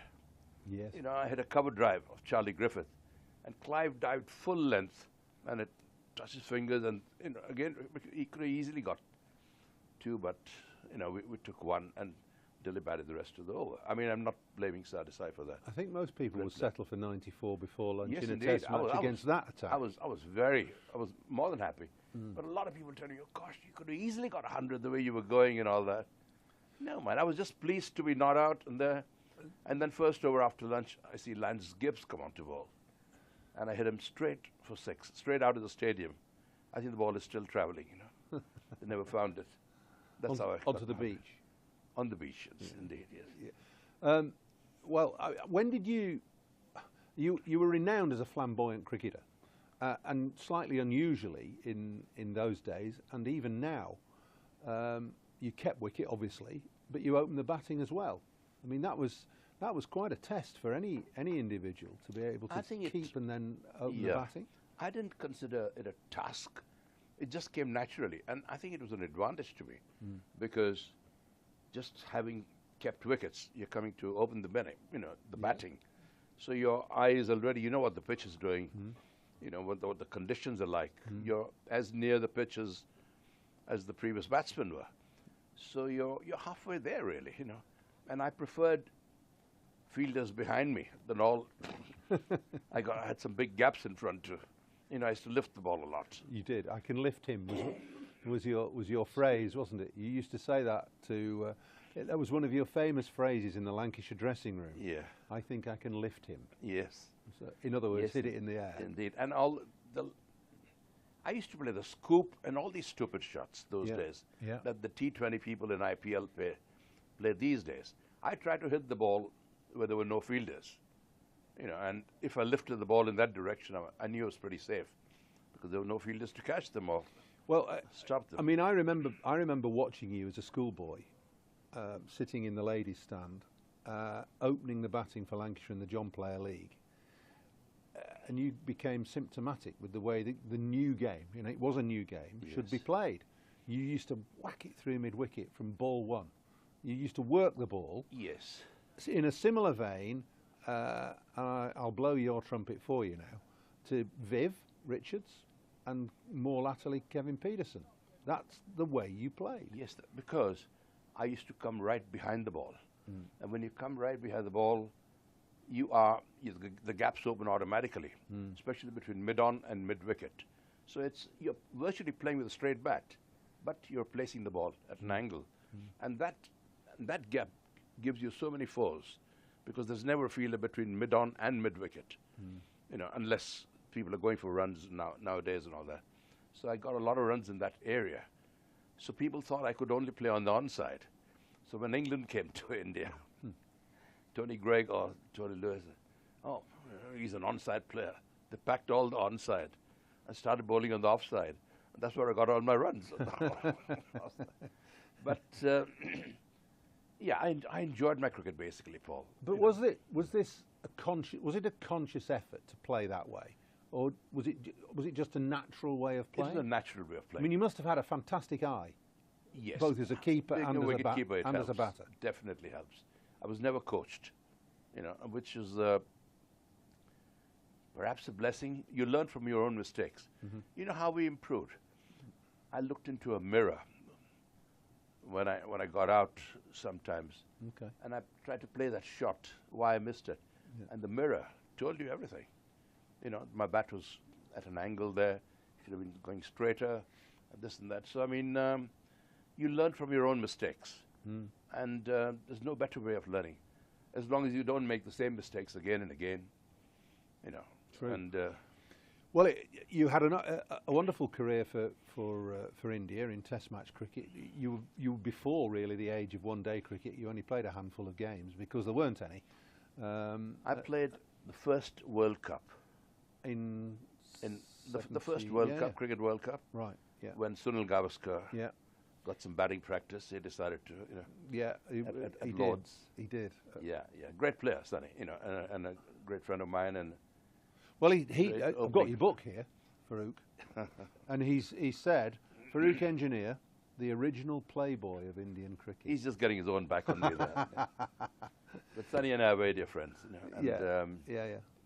I'd rather you read the Bradman's quote. Okay, well, I'll read the Bradman bit then, Rookie. It says, I always enjoy, this is Sir Donald Bradman, I always enjoyed Farouk's entertaining batsmanship and the way he enjoyed the game of cricket. He's one of the game's great ambassadors, on and off the field, always a delight to talk to, and without doubt, one of the world's great wicket-keeper batsmen. That's not bad coming from Sir Don Bradman. I'm not surprised you put it in the book. That's why I asked you to read it. Yeah, well, it's and he's right. Fantastic. So, don't worry. So, look, wonderful career for India. But you were a bit of a maverick as well, because when you came to England, we already touched on coming to Lancashire and why you wanted to play for Lancashire. But you turned your back on domestic cricket in India at that time, almost. Well, I did turn my back, really, because the games coincided. I was contracted with Lancashire. Yeah. And I just had to fulfill my contract. Well, that's I didn't believe in breaking. Admirable. Even when Lancashire had been very good to me, because when India toured England. You only made yourself available for the test matches? Well, because... I think that's great. Because of my commitments with Lancashire. Yeah. I said Lancashire have been my, that's my bread and butter, if you like. Absolutely, bread and butter. Yeah. And it wasn't just the money, but I enjoyed playing county cricket. You played with the world's best here. You played with against the world's best bowlers. You played in the most difficult conditions in the world, where the ball swings in the air and moves off the pitch a lot more than in any other country. How did you find that when you came to England? Because playing on relatively flat, slow, low pitches in India makes keeping difficult. The ball spins more in India. Yes. But you come here, it's completely different. But you've got to adapt yourself, haven't you? You know what the conditions are there like. So over there, wicket keeping, you rise with the ball. I mean, everywhere. A good wicketkeeper should rise. Listen, young wicketkeepers, rise with the ball. Very most important thing. A lot of keepers these days get up too soon. Stand up and have to go down. The wrong way around. Same with the first slip as well. Yeah. They get up, come, and that fraction of a second that's lost, results in a dropped catch or a dropped stumping or something. So rise with the ball. Expect every ball to come in here, and the same principle applied over here, except that you rose a bit, bit quicker, because the ball bounced a little more, moved a little more.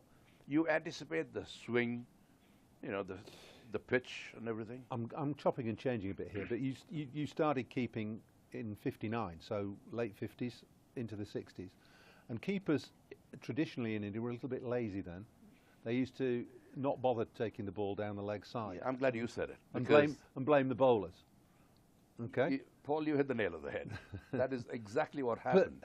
Anything down the leg side, the wicketkeeper normally gave the bowler a bollocking. So what are you doing? Ball properly. Aim for these gloves. Your first game, you took 2 leg side stumpings, which was unheard of. Yeah, I'd never kept wickets in my life before. I had never kept wickets, and it was a club game. Yeah. And my brother, Darius, was a very, very good off spinner. He used to rip. He used to give the ball a rip. He used to turn the ball from outside the off stump way down the leg side. Yeah. And I knew that he did that because I'd watched him play. I played him in the back garden. So And I was amazed that batsmen used to go for the on drive and miss, and they were out of the crease, and the ball just went for 4 byes. Why doesn't the wicketkeeper come round? Gather the ball and stump the batsman. And that's exactly what was in my mind. As soon as I saw the batsman step out, I was way down the leg side. And the same thing I followed, keeping to Brian Statham over here. Because Brian Statham, he never realized how good he was. Great bowler. Mind you, they used to pick the seam those days. And the seam was about huge those days. George used to really give it a rip.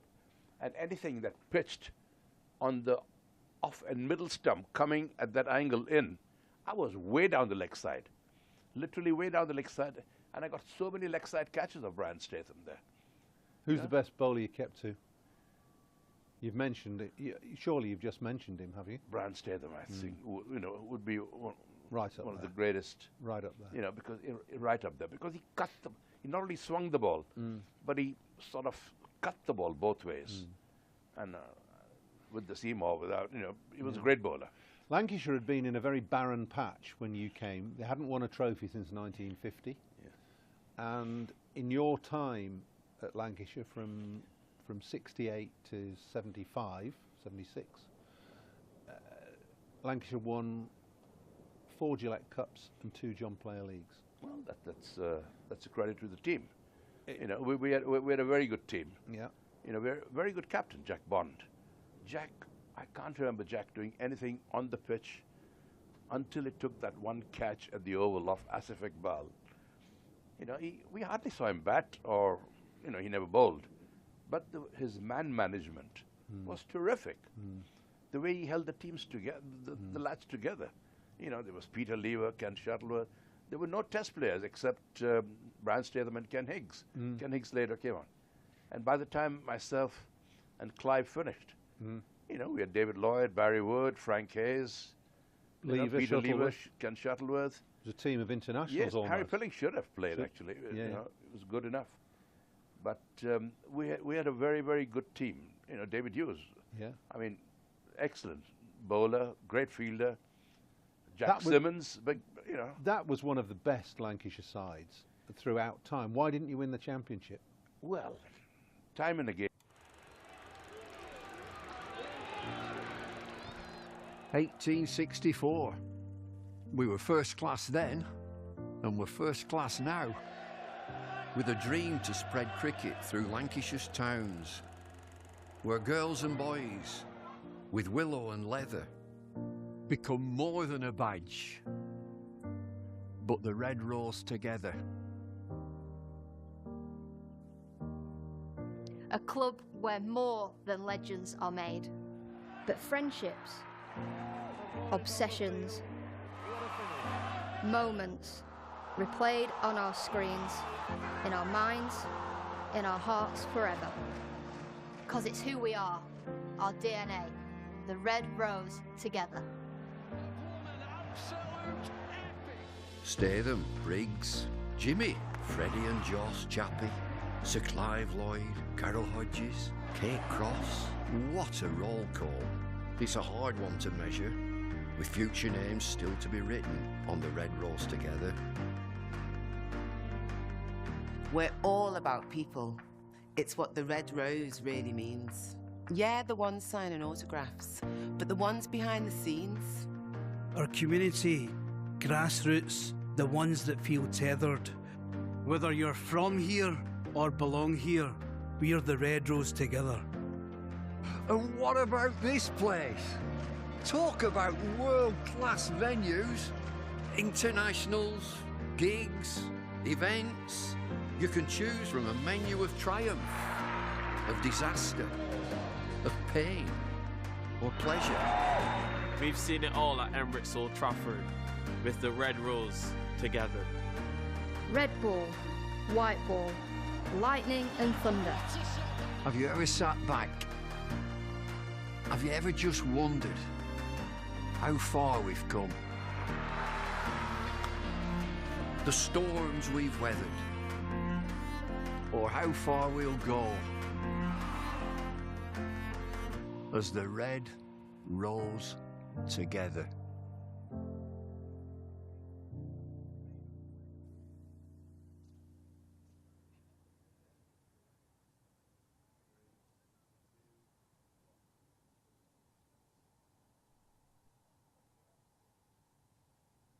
So you joined us outside Emirates Old Trafford. We've come outside in search of some cricket, but there doesn't seem to be much cricket going on here. This would be ideal. This is nice and dry, Churchy. I would definitely be having a bat on this. even with a bit of rain, I would definitely be having a bat on this. We're going to head inside the ground. Let's have a wander in. So no play yet. The entire morning session has been lost. Obviously the first day without any cricket as well. We are awaiting an inspection which is due. Hello, sir. An inspection which is due at 12:15. So we're keeping our fingers crossed that 12:15 we're going to have some news about a potential start at some stage this afternoon. But the issue out there is the damp outfield, Churchy, which is causing one or two areas of concern. Yeah, the only thing I would say is actually being out here now. We talked about the wind earlier, and I know it's a very boring topic, the wind, but you can hear it's blowing and it's warm. So keep your fingers crossed that this is doing the sort of hairdryer job for the players and for the outfield, because I'm feeling I'm feeling a bit more optimistic now, Scott Reed, that we are going to get a little bit of cricket. How much? We'll have to wait to see. But with this wind, then that is drying out there. It's an ideal drying day. Yeah, well, we were discussing what's your favourite type of wind, and for cricket it is drying wind that you need. So look, we'll keep our fingers crossed. But I tell you what, it is lovely.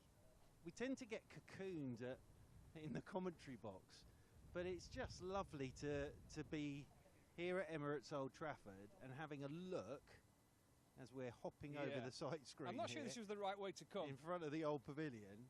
And of course, I remember being an old man, Scott Reed. I remember, of course, here when everything was the other way round. So obviously the pitch was the other way round. We used to commentate where there's the big car park now and the grass nets. But it's just a magnificent place. And cricket grounds are funny things, aren't they? Because I think whichever ground you go to, there's always something about that ground you remember.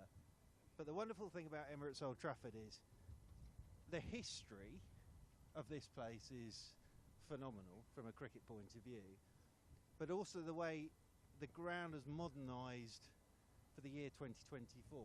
And personally, I don't think it's lost any of its beauty. And I think everything joins up. The old pavilion there. You know, I remember when the players used to change in there and come out from there.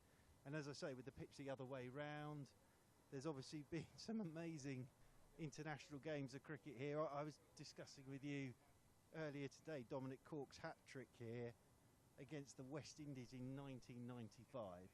It shows how little I go out, but I can remember it was Richie Richardson, Junior Murray, and then Carl Hooper, who was injured. Basically, Carl on one leg, trapped LBW. And Mr. Cork's hat-trick, and then of course Mr. Warren's ball of the century.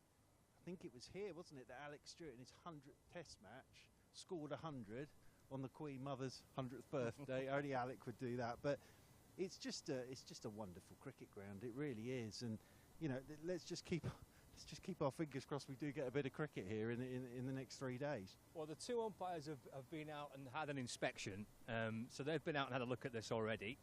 So that was the 12:15 inspection. They both disappeared up to the respective dressing rooms to feedback the results of that inspection. The areas of concern are the bowlers' run-ups, we believe, the footmarks at each end, the landing spots at each end for the bowlers. It's still a little bit soft underfoot. We mentioned this wind, which hopefully we'll be able to potentially try and dry it out for us to get some cricket. So we wait for the feedback from the umpires. In terms of the season, Mark, it's the first game of the season. This is the defending champion, Surrey. This was the rematch of the opening game of last season as well. Are Surrey kind of the team to beat for you this season again? Basically, yes. In fact, they've won the championship the last 2 years. And I think their squad hasn't changed. The only addition they've got is Dan Lawrence. I think the thing about this Surrey squad is they've played so much cricket together now, and having won it the last 2 years, they all know exactly what they're up to. The depth of the squad is magnificent, and I think all counties have this, but from just explaining from the Surrey point of view, they have to be really, really organised in looking ahead to the season, because they know they're going to lose players to international cricket. But I think what they've done is they've got a group of players now that have played a huge amount of cricket together. A lot of them have come through the Surrey age group system together as well. You've got a captain in Rory Burns who, to say he knows what he's doing now is an understatement. You know, this is a guy that, I think I'm right in saying 2018 they won the championship, 2022, 2023. Don't forget there were 2 strange COVID seasons in the middle of that as well. So his captaincy is absolutely magnificent. And again, I think with their bowling attack, I think they've got the quicks. I think if somebody goes away, someone comes into that bowling attack and you don't tend to notice that someone's disappeared. They know who their overseas players are that they want. Kemar Roach always comes back, then Sean Abbott will come back in. And I think the easiest way to put it, and I've said it before, if Surrey play to their level this season and keep that going throughout the season, I don't think it really matters what anybody else does. I think Surrey will make it a hat-trick of titles. if they do that, it'll be a hell of an achievement. In the fact, it's 60s. Yorkshire were the last team to do that. So, but again, you look at the Lancashire side. I think probably right in saying that Lancashire last season drew too many games. I think to win the championship, you have to be winning games of cricket now. Nathan Lyon obviously is a very interesting signing. Just a word for Tom Hartley as well. You know, magnificent series in India. I just hope he plays as many games as he can, because you know what he can do with the ball. He was mighty impressive with the bat as well. And then I think if you've got Keaton Jennings and Mr. Bohannon in your side, you're guaranteed runs. But it's an obvious thing to say, you've got to take 20 wickets in the season to win a game of championship cricket. Good news is we're going to have some play. Depending on the weather, without any further rain, we're going to start at 1:10 So the toss will take place at 12:40 and play set to start at 1:10. I can see some of the Lancashire players just starting to creep down from their dressing room to begin their warm-ups as well. The ground staff have done an absolutely outstanding job to get the outfield in a condition to play. So 12:40 toss with play due to start at 1:10. We better make our way back, haven't we? We better, and quickly. Yes, we better have to. Yeah.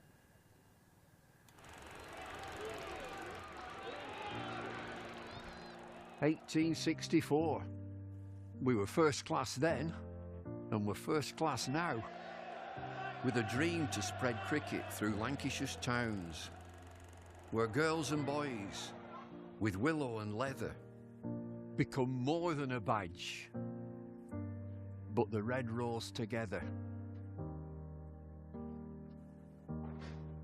A club where more than legends are made, but friendships, obsessions, moments replayed on our screens, in our minds, in our hearts forever.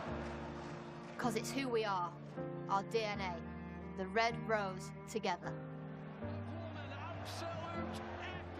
Statham, Briggs, Jimmy, Freddie and Joss, Chappie, Sir Clive Lloyd, Carol Hodges, Kate Cross.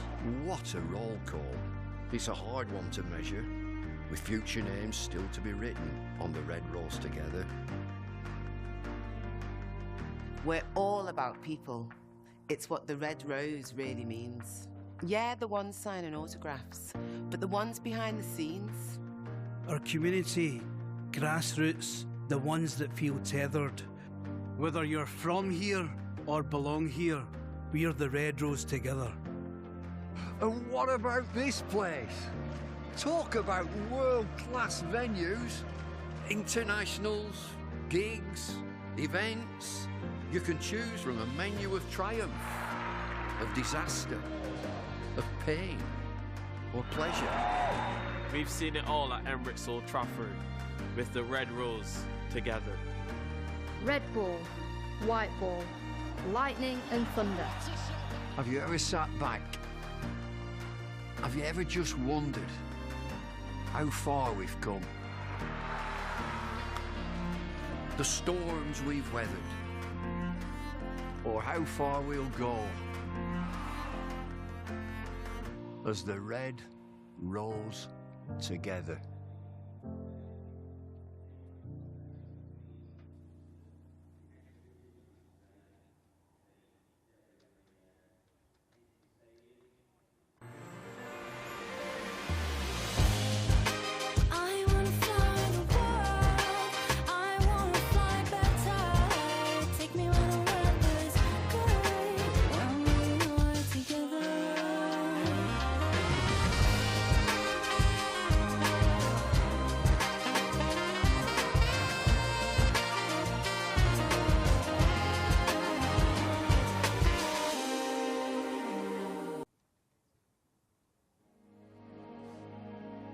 Old Trafford was the place, the destination for you. Absolutely. And here I am. I had a very good upbringing. I was very fortunate in having excellent parents. My mum, my dad, my brother Darius, who was... He got you into cricket, really, got didn't me he? Well, into your father keeping. played tennis and was quite sporty. Dad was the captain of Grand Medical College. Was he? He was a doctor. Never had any coaching as such. We used to get fielding practice, and just being in that club, savouring the atmosphere where all the great men played, using its facilities as a out on the pitch. A lot of people telling you, gosh, you could have easily got 100 the way you were going and all that. No, man, I was just pleased to be not out and then first over after lunch, although I'm blowing my own trumpet here, that I was the last person to get a test 100 at the Brevin Stadium. Against England? Against England. I'm sorry, Paul. Welcome to Emirates Old Trafford for another edition of Beyond the Boundary. And I'm delighted to say this morning I have one of Lancashire's finest, born in India though, and one of Lancashire's first overseas players, Farouk Engineer, alongside me. Farouk, it's great to see you, and on a cold, frosty, foggy morning like this, I often wonder why you've made Lancashire or Cheshire your home, and you must be hankering after the warmth of Mumbai. Very good morning to you, Paul. Lovely to see you as always. And thank you for the very kind words. Yes, indeed. Why I chose to live in Lancashire. Lancashire made me feel so much at home. You know, as you probably know, I was offered contracts by 4 counties: Worcestershire, Somerset, Hampshire, and Lancashire. But somehow Lancashire had a ring to it. You know, Lancashire had a great history. You know, you had great players, great wicket-keepers like George Duckworth and all that before me. And Lancashire just seemed, and funny enough, I was a Lancashire supporter living in Bombay, never having seen a Lancashire match, but like people are Manchester United supporters, you know. And so Lancashire, as soon as they offered me the contract, you know. Yeah, there's something about doing a little bit of research for this. You said that you came to Lancashire because of its history and because of the ground. So that must have sparked the imagination of a young Farouk Engineer. Indeed. Playing Old Trafford. I mean, world famous. You played through the 60s for India and into the 70s. So Old Trafford was the place, the destination for you. Absolutely. And here I am. Yeah, and here you are, and here you still are. Still are, very much so. Now, let's talk a little bit about your early career, because you were from a reasonably well-to-do family. Your father was a doctor, and you were a Parsi, which is the last Parsi to play for India. Was that a slightly different upbringing to the rest of your yes. in Mumbai? When the British ruled India, yeah, I think the Parsis were the ones who came in greater contact, because the way we lived, you know, for example, I mean, we had bacon and eggs for breakfast. You know, I mean, how more British can you get? So there was no no Muslim upbringing then at all. No, I'm not a Muslim. No, I know, yeah. I know. Or a Hindu or anything like that. But the traditional Hindus have like a chapati and vegetables and all that for breakfast. A lot of Hindus don't eat eggs, you know? And of course there are religious restrictions. You know, the Muslims don't eat pork, and you know, and I respect all religions. You know, and I've been brought up to do that. But the Parsis, I mean, just eat, drink, and be merry. Our religion says 3 things: good thoughts, good words, good deeds. And you've carried on being like that through your career. I'm not sure about all the deeds, but yes, indeed. I had a very good upbringing. I was very fortunate in having excellent parents. My mum, my dad, my brother Darius, who was... He got you into cricket, really, didn't he? Well, your father played tennis and was quite sporty. Dad was the captain of Grand Medical College. Was he? He was a doctor. Yeah. And having a surname like Engineer, you know, you don't see the funny side of it, being called Dr. Engineer all your life.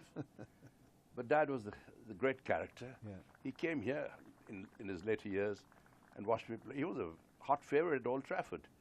I mean, Dad never used to really drink, and people used to get him pints and pints of bitter. So after the game, I used to see him in the lounge and say, "Dad, what are all these beers?" They keep on getting me these, and I don't want it, you know. But he is a wonderful human being. Yeah. You know, and I'm truly blessed for that. And in your, you played, or you were associated with the Brabant Stadium and the CCCI, weren't you? Indeed, as a kid. Which is one of my favourites, one of the best grounds in the world. I couldn't agree with you more. It's I couldn't agree with you more. Fantastic setup. Even now, it's a shame that due to political reasons, you know, Mr. Vijay Merchant and Mr. Wankade couldn't agree to terms, and not even a quarter mile from each other. That's right. You Well, know, the main stadium is the Wankade Stadium, which is down Marine Drive. Indeed. You know, and the Brevin Stadium is, I mean, they still play cricket there, but Brevin Stadium has got a lot of class. You know, It has. the Cricket Club of India, Yeah. the traditional, Yeah. you know, the Brevin Stadium. These are really It's like the Lords of India. absolutely. And Indeed. did you play in your formative years there, or I did you sort just of- play the odd I representative was game invited there? as a cricket member, an honorary cricket member, Mm-hmm. as a youngster, and that itself was a great boost to my career. Mm. You know, I can't thank the CCI enough for that, Mm. because we never had any coaching as that. We used to get fielding practice and things like that, but just being in that club, savouring the atmosphere where all the great men played, you know, and using its facilities as a, you know, out on the pitch. And I'm very pleased to say, although I'm blowing my own trumpet here, that I was the last person to get a Test 100 at the Brevin Stadium Against England? against England. I'm sorry, Paul. Was that Tony Lewis's side? Was it Tony Lewis I or think it Tony was. Gray? I I'm think not it sure. was. To the last official Test match there. Was that your highest score as well? 120? I'm not sure about that. Well, I think so. Is it? Okay. You got two. I've never Tests. been one for. No, but Yeah. that's great. Scoring Yeah. 100 at the Yeah, I got Craven, other one against the West Indies. which was perhaps one you're more well known for, because you Indeed. nearly got 100 before lunch. I got 94 before lunch, and opening to the likes of Wes Hall, Charlie Griffith, Renowned as Gary the Sobers, and Lance Gibbs. he didn't come on till the first ball after lunch. He What came did you on- whip him through mid-wicket for 4? No. Lance Gibbs came on when I was 94, and everyone in the dressing room says, "Gosh, why didn't you get 100?" You know, Dilip Sardesai was my partner, Yeah. and when I was 92, Yeah. I had a shot at Rohan Kanai. I hooked Wes Hall. Rohan Kanai at deep square leg, dived full length, and stopped to 4. The ball ricocheted. We could have easily got 2 runs, but Sardesai didn't want to take the second run, and he blocked the over. The last over, my good mate Clive Lloyd. Yes. You know, I had a cover drive of Charlie Griffith, and Clive dived full length, and it touched his fingers, and you know, again, he could have easily got 2, but you know, we took 1 and Dilip added the rest of the over. I mean, I'm not blaming Sardesai for that. I think most people would settle for 94 before lunch Yes, in a indeed. test I match was- against that attack. I was more than happy. But a lot of people tell me, "Oh, gosh, you could have easily got 100 the way you were going and all that." No, man, I was just pleased to be not out and there. And then first over after lunch, I see Lance Gibbs come onto ball, and I hit him straight for 6, straight out of the stadium. I think the ball is still travelling. You know, they never found it. That's how I onto got the 100. beach. On the beach, yes, indeed, yes. Well, when did you were renowned as a flamboyant cricketer, and slightly unusually in those days, and even now, you kept wicket obviously, but you opened the batting as well. I mean, that was quite a test for any individual to be able I to think keep and then open the batting. I didn't consider it a task. It just came naturally, and I think it was an advantage to me because just having kept wickets, you're coming to open the batting. So your eyes already, you know what the pitch is doing, you know what the conditions are like. You're as near the pitch as the previous batsmen were. So you're halfway there, really, you know. And I preferred fielders behind me than all. I had some big gaps in front too. You know, I used to lift the ball a lot. You did. I can lift him. Was your phrase, wasn't it? You used to say that to. That was one of your famous phrases in the Lancashire dressing room. Yeah. I think I can lift him. Yes. So, in other words, Yes, hit it in the air. Indeed. And I used to play the scoop and all these stupid shots those days that the T20 people in IPL play these days. I tried to hit the ball where there were no fielders. You know, and if I lifted the ball in that direction, I knew it was pretty safe because there were no fielders to catch them or stop them. I mean, I remember watching you as a schoolboy, sitting in the ladies' stand, opening the batting for Lancashire in the John Player League, and you became symptomatic with the way the new game, you know, it was a new game, should be played. you used to whack it through mid-wicket from ball one. You used to work the ball. Yes. In a similar vein, I'll blow your trumpet for you now, to Viv Richards and more latterly Kevin Peterson. That's the way you played. Yes, because I used to come right behind the ball. And when you come right behind the ball, the gaps open automatically, especially between mid-on and mid-wicket. So you're virtually playing with a straight bat, but you're placing the ball at an angle. And that gap gives you so many fours, because there's never a fielder between mid-on and mid-wicket, unless people are going for runs nowadays and all that. So I got a lot of runs in that area. So people thought I could only play on the onside. So when England came to India, Tony Gregg or Tony Lewis, oh, he's an onside player. They packed all the onside and started bowling on the offside. And that's where I got all my runs. But yeah, I enjoyed my cricket basically, Paul. But was it a conscious effort to play that way, or was it just a natural way of playing? It was a natural way of playing. I mean, you must have had a fantastic eye. Yes. Both as a keeper and as a batter. Definitely helps. I was never coached, which is perhaps a blessing. You learn from your own mistakes. You know how we improved? I looked into a mirror when I got out sometimes, and I tried to play that shot, why I missed it. And the mirror told you everything. My bat was at an angle there, should have been going straighter, this and that. So, I mean, you learn from your own mistakes. And there's no better way of learning, as long as you don't make the same mistakes again and again, True. And well, you had a wonderful career for India in Test match cricket. You were before really the age of one-day cricket. You only played a handful of games because there weren't any. I played the first World Cup in the first World Cup, Cricket World Cup. Right. Yeah. When Sunil Gavaskar got some batting practice, he decided to, he Lords. He did. Yeah, great player, Sonny, and a great friend of mine. And well, I've got your book here, Farouk, and he said, Farouk Engineer, the original playboy of Indian cricket. He's just getting his own back on me there. But Sonny and I are very dear friends. And, I'd rather you read the Bradman's quote. Okay, well, I'll read the Bradman bit then, Rookie. It says, I always enjoyed, this is Sir Donald Bradman, I always enjoyed Farouk's entertaining batsmanship and the way he enjoyed the game of cricket. He's one of the game's great ambassadors, on and off the field, always a delight to talk to, and without doubt, one of the world's great wicket-keeper batsmen. That's not bad coming from Sir Don Bradman. I'm not surprised you put it in the book. That's why I asked you to read it. No? Yeah, well, it's and he's right. Fantastic. So, don't worry.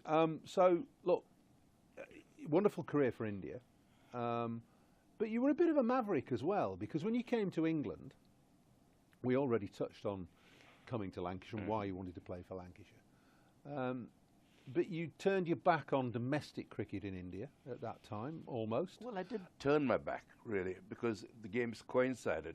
I was contracted with Lancashire. Yeah. And I just had to fulfill my contract. Well, that's I don't believe in breaking.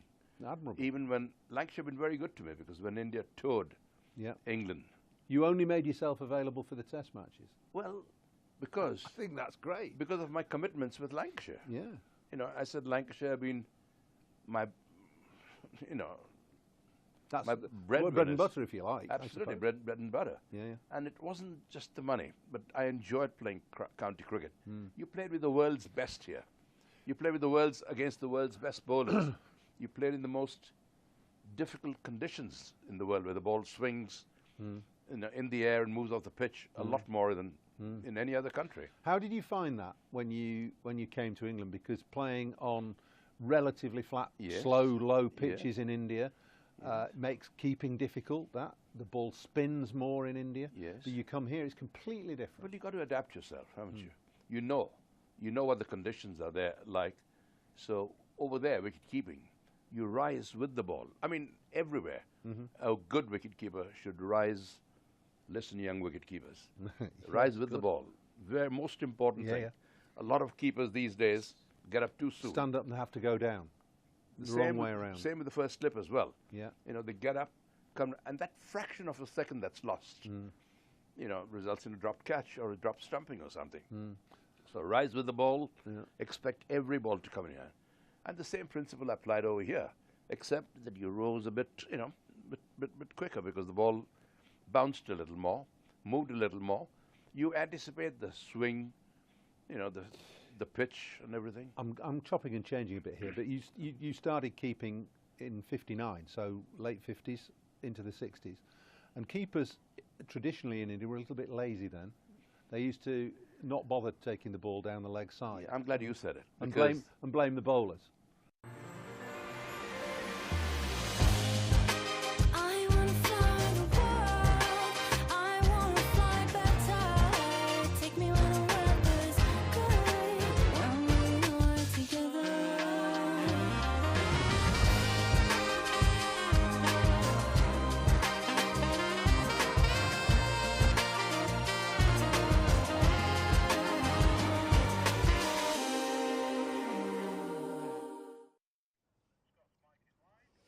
At last, we've got some cricket. We're due to start at 1:10. The toss is about to take place now. It's warm and windy here at Emirates Old Trafford, but we've been waiting an age for the game to start. At least it feels like it. And thankfully, we're going to get some cricket. We'll hear from Keaton Jennings in a second. He's just chatting with the two umpires. Great credit to the ground staff to have got the outfield ready. I know we've all been sitting patiently waiting for some cricket, but such has been the amount of rain that's been falling over the course of the last weeks and months. Even with little rain yesterday and nothing so far today, we've still had to wait some time before we get some action. But thankfully, we're not too far away. 80 overs to be bowled as well. If the weather behaves itself, we could be set for quite a long day here to get this season up and running. 1:10 start and 80 overs is the main news. The pitch, as you can see, just being kind of final preparations being put to that. The two captains, Rory Burns of Surrey, the defending county champions. They've won it the last 2 years, and Rory Burns has been their skipper in that period of time. They are probably the team to beat this year. That would seem to be the case on the back of their last couple of years. And Keaton Jennings, his second full season as Lancashire's captain. So we'll just wait for this little chat between the two captains and the umpires and the match officials to take place. And at last, we're going to have a toss. We've been waiting an age for it, but here we go. Let's see what the outcome of this toss is. And we'll have a little chat with Keaton as well. We'll find out the team news. Will there be any debutants in this side? Will Nathan Lyon play, or will they hold Nathan Lyon back? Will Tom Bruce make his debut? We'll find out in the next few moments.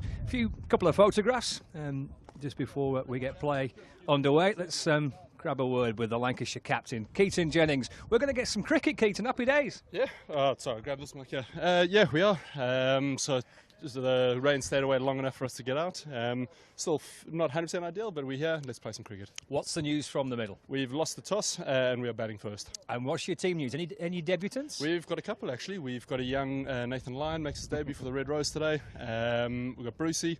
And Tom Aspinwall. So we've got 3 debuts, one of them being an actual first-class debut, so it's exciting. Just on Nathan, Keaton, was it a temptation not to play him in this match because potentially it's such a shortened game and hold him back, or not? Yeah, absolutely. There was definitely that discussion. I think the hard thing is you try and look at forecasts, you try and look at sort of how you're going to schedule in those 7 games. But if it doesn't rain tomorrow and doesn't rain the next day, you have to try and give yourself the best chance to try and win that game. You can't play at a ground like Emirates Old Trafford and not have him if he is here to play.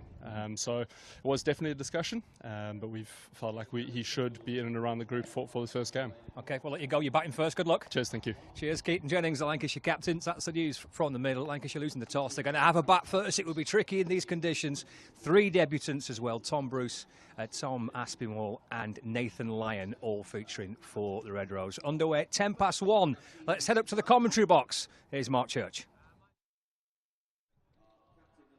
Great to see the two captains out there. Lovely to see Messrs Jennings and Burns. Lovely to see the players out there having their warm-up as well. Terrific stuff. So we are getting underway. Surrey winning the toss and unsurprisingly having a bowl. It'll be fascinating to see what goes on because all the conditions would say win the toss and have a bowl. But what we've seen with the other games across the Championship, especially yesterday down at Lords, with the Kookaburra ball, of course, it doesn't do quite as much as the Dukes. So it'll be fascinating to see what the Surrey bowlers can get out there in the middle. We heard there 3 debutants for Lancashire, and Nathan Lyon, of course, being one of them. So a Lancashire debut for him, and then Tom Bruce and Tom Aspinwall. So good luck to those 3 gentlemen. We'll hopefully get some confirmed teams for you in a few moments' time. It's always interesting sort of seeing the slips line up. Sorry, slippers are going through their warm-up at the moment with Jim Troughton. And the first thing I can tell you is it's always a giveaway who's throwing the ball, and it's Ryan Patel who's throwing the ball to Jim Troughton there. So it would look as if Ryan Patel is missing out in this game, but we'll have confirmed teams for you in a moment. It's been frustrating. It has been very, very frustrating. Yesterday, of course, rain, and really we had no chance of play yesterday, and the ground staff and the help of the wind. It's been an ideal drying wind, and I think as Keaton Jennings said there, it's not ideal, but we're here. So let's play some cricket. Surrey, of course, going for that hat-trick of titles. Not been done since the 60s by Yorkshire. It's a tough thing to do, but they've won it in 2022. They, of course, won it in 2023. Can they make it 3 on the bounce? As I say, it's a very hard thing to do, but they're a settled squad. Dan Lawrence will make a Surrey debut in this game. Of course, he was the one big signing for Surrey over the winter months.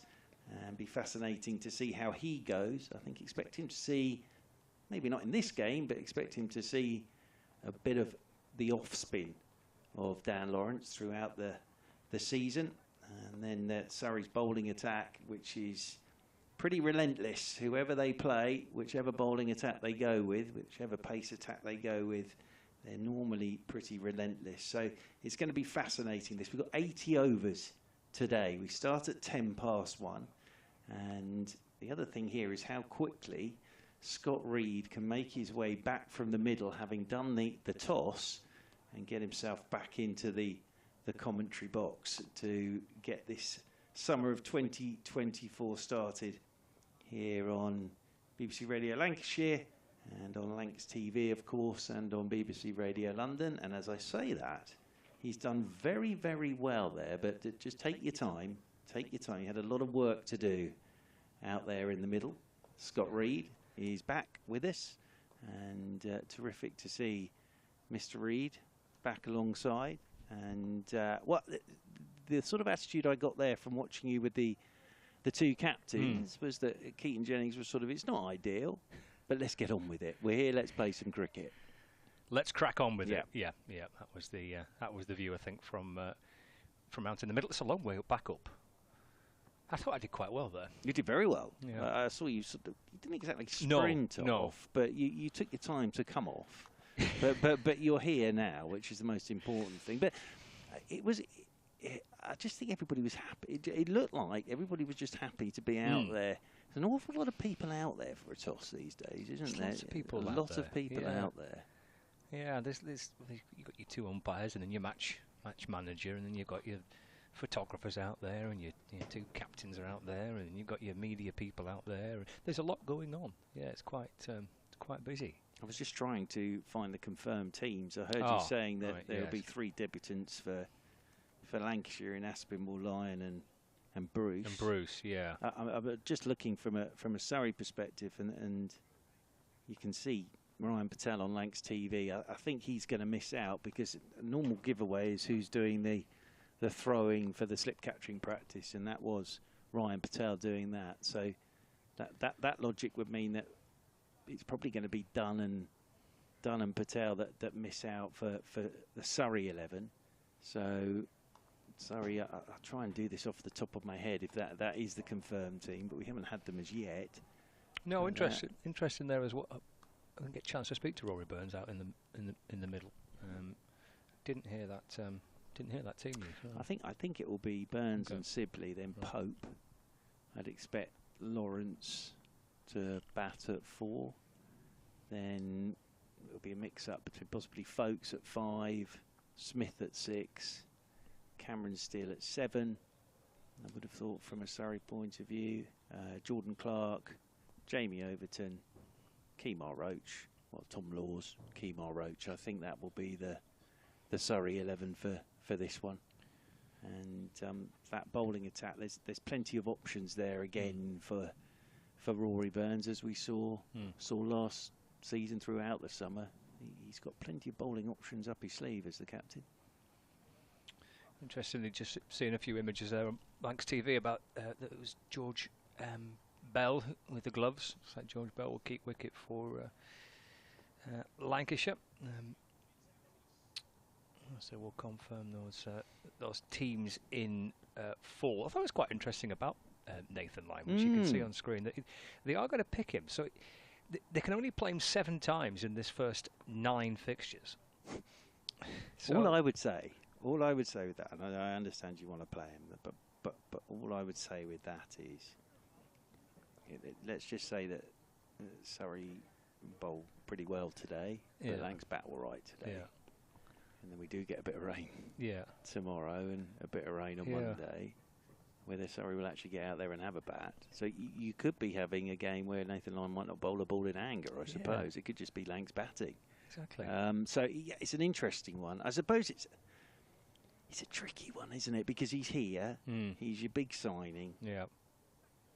You don't have to play him in this game. No. But he's here. He's probably said he wanted to play.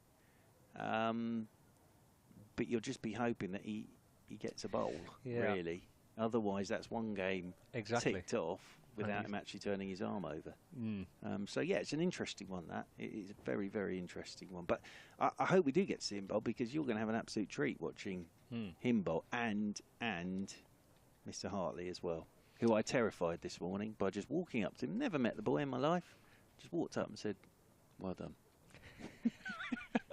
I think he was wondering whether I was just congratulating him on getting here on time, or it could be. Just well done. Fantastic winter, but marvellous to see him do so well. And actually just saw there those two together out there on the outfield. Yeah, it's quite nice. That's one of the elements of having a good overseas player, isn't it? That you bring more than just what happens out in the middle.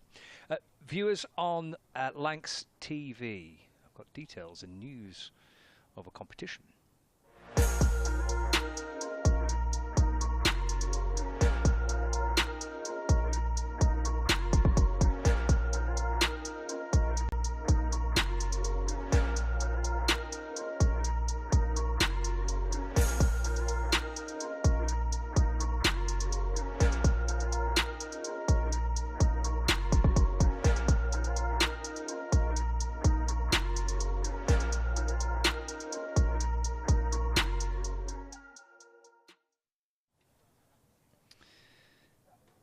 Yes, that's Nathan Lyon and Tom Hartley having a little natter together. Yeah, 80 overs to bowl today, Church. You see, it could be a bit of a long old stint, couldn't it? It could be, and floodlights will come into play. There's no doubt whatsoever about that the floodlights will come into play.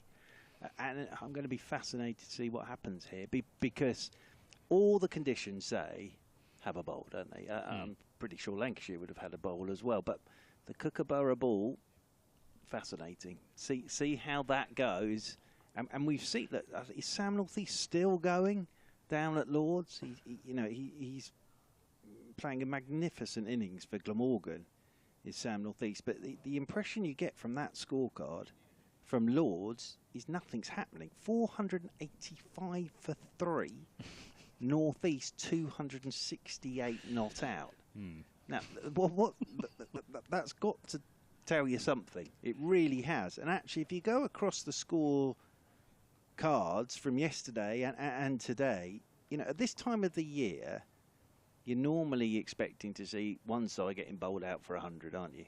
Ball hooping round corners, nipping everywhere, unless the sun's out. But in these conditions, but actually, Essex 253, Notts 83 for 3.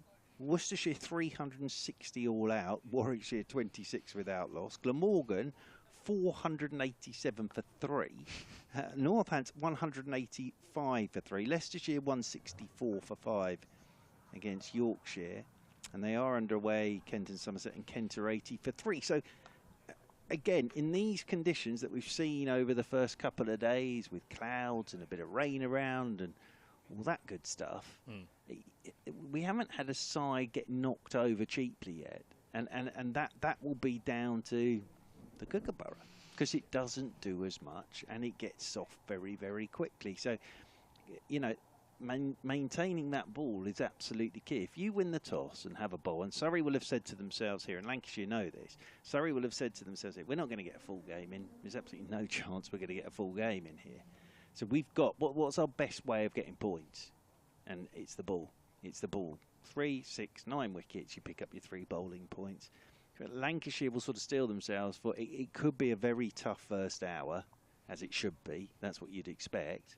But I said to you when we were doing a perambulate around the ground a little early, you know, when you got Keaton Jennings at the top of the order and Mr. Bohannon as well, you're sort of guaranteed some runs. So it's going to be that period between 10 past 1 and 10 past 2. I think that first hour is going to be absolutely fascinating. Just confirmation of the 2 teams in full. We heard from Keaton Jennings at the toss that there was 3 debutants for Lancashire: Tom Aspinwall, Tom Bruce and Nathan Lyon. So it's Wells, Jennings, Bohannon, Bruce, Balderson, Hurst, Bailey, Williams, Hartley, Lyon and Aspinwall. So both Tom Hartley and Nathan Lyon named in this Lancashire side. And the Surrey team: Burns, Sibley, Pope, Lawrence, Smith, Folkes, Steele, Clark, Overton, Laws and Roach. Which is what we thought that 11 would be. So it'll be very interesting as well to see who takes the new ball there for Surrey. Kemar Roach will definitely be taking that new ball. I'd be tempted in these conditions to try Tom Laws with the new ball, but it was Jordan Clark who did it magnificently last season anyway, so it'll probably be Clark and Roach, I would have thought, and then you got Overton and Laws in there, and then if you need to go down the spin route, as I say, you got Dan Lawrence. I think he'll do a bit of bowling for Surrey this summer, and then Cameron Steele, who of course made 100 here last year, didn't he, Cam Steele, in that first game of the season, where we were very, very lucky with the weather, and then Bohannon made a terrific 100-second time round. So, as I say, look, we've waited and waited and waited. We're going to get underway at 10 past 1. And I think this first hour is going to be absolutely fascinating. Yeah, and thankfully we are actually going to see something. So the supporters who have made the trip down are going to be rewarded with not just a few cold beers by the looks of it, but also a bit of cricket to watch as well, which is quite nice. The signing of Lawrence just further strengthens that batting lineup, doesn't it? It's a pretty formidable looking Surrey team. I mean, you don't win back-to-back championships without being a pretty formidable team, but you look at them: Burns, Sibley, Pope, Lawrence, Smith, Folkes. Got Clark. How low down Clark's coming here? Yeah, that's the thing, and they bat all the way down to 11. Even Kemar Roach can hold a bat when you need him to. Yeah, Lawrence is a fascinating signing. And I think for him, he wanted a new challenge. It's a nice fit, I think, Dan Lawrence and Surrey. By the way he bats, we all know the way Dan Lawrence bats. But what really interested me was Gareth Batty talked more about his bowling, and said, you've got genuine all-rounder on our hands here. And he made the point. I actually noted down last season with Simon Harmer in the Essex team. You're not going to get much of a bowl, are you, really? No. Because Harmer's going to do all your spin bowling for you. And Lawrence, last summer, for Essex, only bowled 8 overs. So he only bowled 8 overs of off-spin in the Championship last summer. So I think the way Surrey have done it in the last 2 seasons is he'll sort of take that Will Jacks role. So he'll bat a bit higher up than Will Jacks will. But if they need to turn to spin, they'll go Lawrence, and then you've got Cameron Steele. And the nice thing with that as well is you've got an off-spinner and a leg spinner. So you're taking it both ways. But I've always liked Dan Lawrence's bowling, actually. He's got that very eccentric action, hasn't he, where arms go everywhere. But he's a tidy off-spinner, and I think for him, he wants that to be part of his game now. Not only in red ball cricket, but white ball cricket as well. And I think he'll get the opportunity. But as Gareth Batty said, if the pacemen do their job properly, Dan Lawrence shouldn't get a bowl. But if they do need Dan Lawrence, then they've got him in the ranks now. But also, I always get excited to watch him and his wrists of gold, as I christened him when I saw him get 100 against Surrey. I think it was his Essex debut a few years ago now. And he was whipping balls 4 foot outside his off stump through mid-wicket for 4, and it was like, wow, who's this kid? And I remember that Kevin Peterson was playing in that game for Surrey, and when he got to the 100, he just walked across and shook him by the hand, and it was like, what an introduction this is. 18, I think he was. But he's obviously developed his game since then, but he is a wonderful player. And again, you look at that sort of middle order of Surrey, is it very, very strong middle order, isn't it?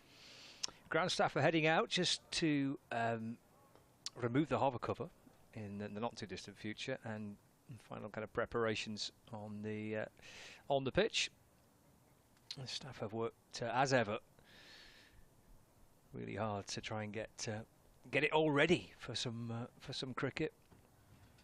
Here we go. The sound of the hover cover cranking into life. Will be dragged off.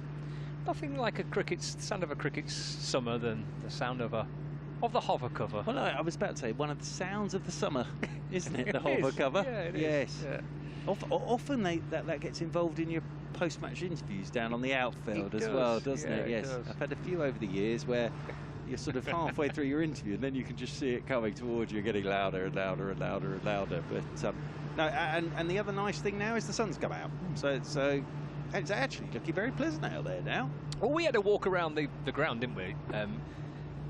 About 40 minutes ago, something like that, maybe a bit longer than that now.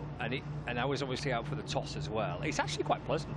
You know, you can see some blue sky, and it is windy, but it's warm. Well, I know we've sort of made a bit of a joke about it, you know, the drying wind, but actually that's exactly what this is, and it's a strong wind as well, and it's not cold. So it's done a job. You know, it's done the job, and it's got it. You know, conditions aren't perfect by any stretch of the imagination, but then, as I think Ian Jennings said, we're here. Let's play some cricket. So we'll wonder if the ball goes round corners and does all sorts. He might not think that in an hour's time. But I actually think what will happen here is I don't think it'll do a huge amount. I don't think it will be. You know, as I say, I don't think it's going to be one of those where after an hour 5-6 wickets have gone down. I think it'll be tough, as it should be at the top. But I think here, if you get in these conditions, I think you can score runs, definitely. That's what Lancashire's top order will be hoping for in the next 5 or 6 minutes.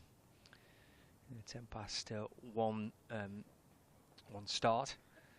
And hopefully, from a Lancashire's point of view, they'll be hoping it's well, potentially the best day of the 4 that are scheduled, and maybe they can try and get out there and get some runs and enjoy a bit of batting. But there's a pretty formidable lineup that Surrey have got. Will be, and as it always is, whether it's a Kookaburra ball or whether it's a Dukes ball, the start of any game, the start of any innings is tricky. Yep, it is, and it should be. I think that's the thing about being an opening batter, isn't it? You know it's never going to be straightforward because it's red and it's round and it's going to be coming at you at a rate of knots. So it doesn't matter. It doesn't matter what type it is. It's going to be hard work, and so it should be. Good crowd in today as well. I think everybody who came yesterday, I felt very sorry for everybody yesterday.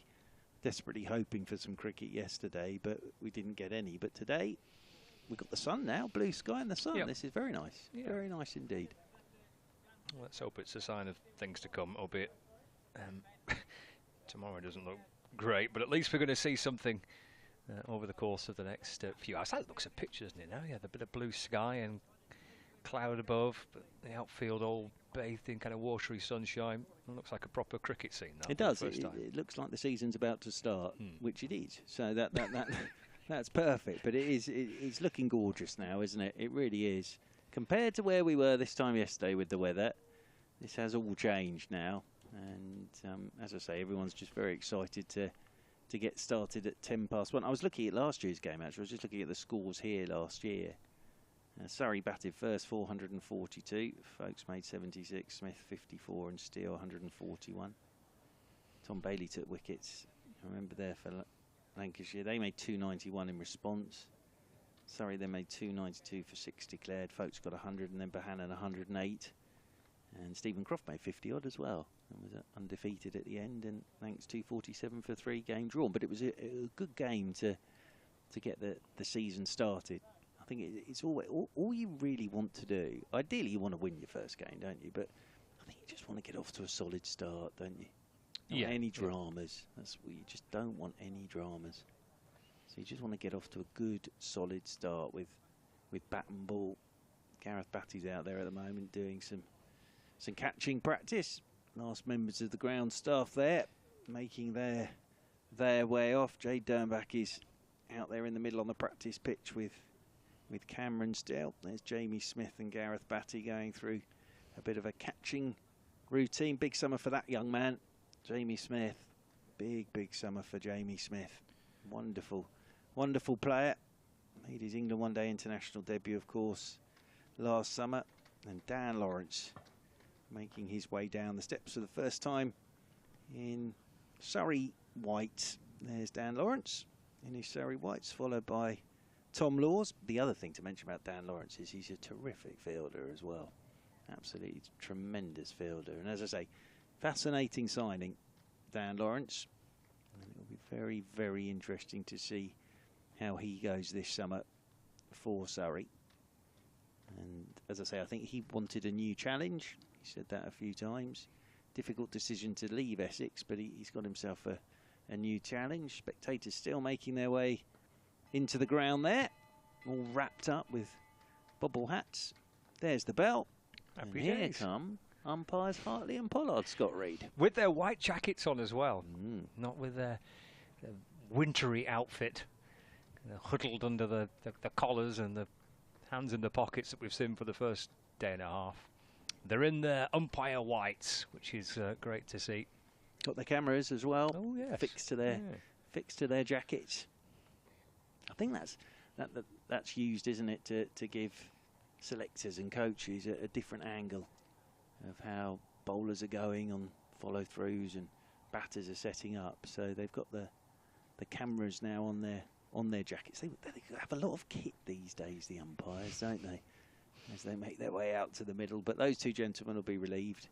Never easy being an umpire when it's wet, because you're under the pump a bit from everybody, aren't you, to get started?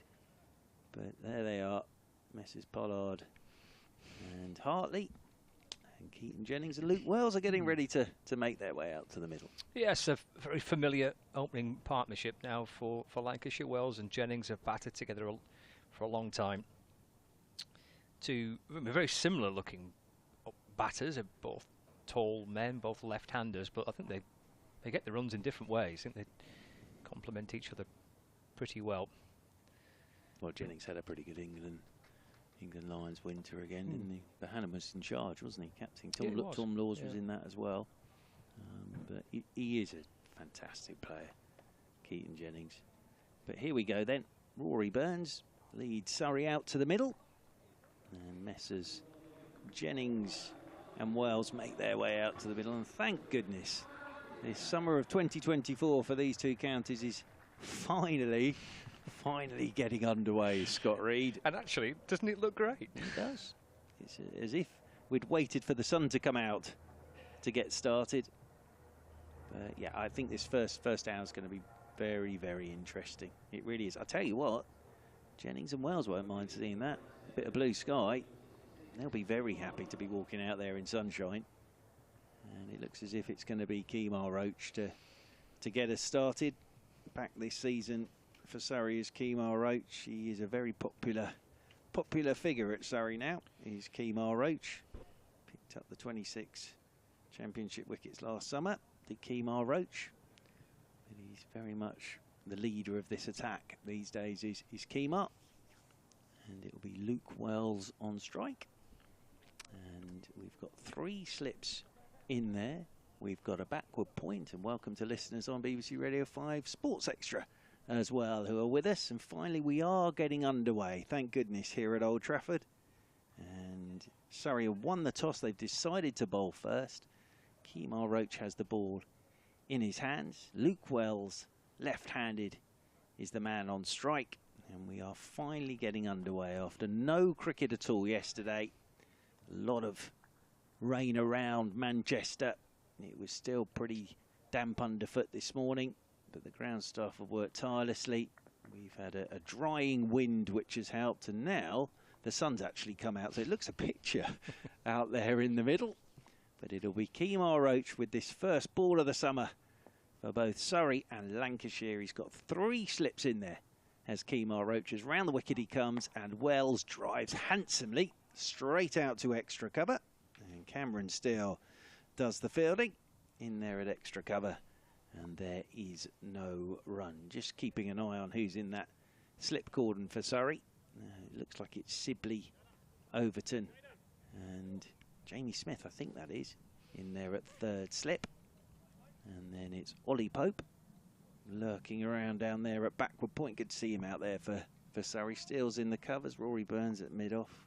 Jordan Clark's at mid-on as Roach is round the wicket to Wells, and Wells lets this one go outside his off-stump on a good line and a good length, and that's taken low down by Ben Folkes, moving round to his left-hand side. And then Tom Laws is down there at a long leg, interestingly stretching and warming up, because we were having a little chat about who might take the new ball for Surrey, and I was sort of tempted by a bit of Tom Laws with the Kookaburra, and he does seem to be warming up down there at long leg as Roach down below us from this Brian Statham end comes round the wicket to Wells, and Wells forward, just crouching a touch at that and just probing away outside that off stump. That's the length from Kemar Roach. He'll just look to hit that length, good length, and was just feeling a touch for that was Wells.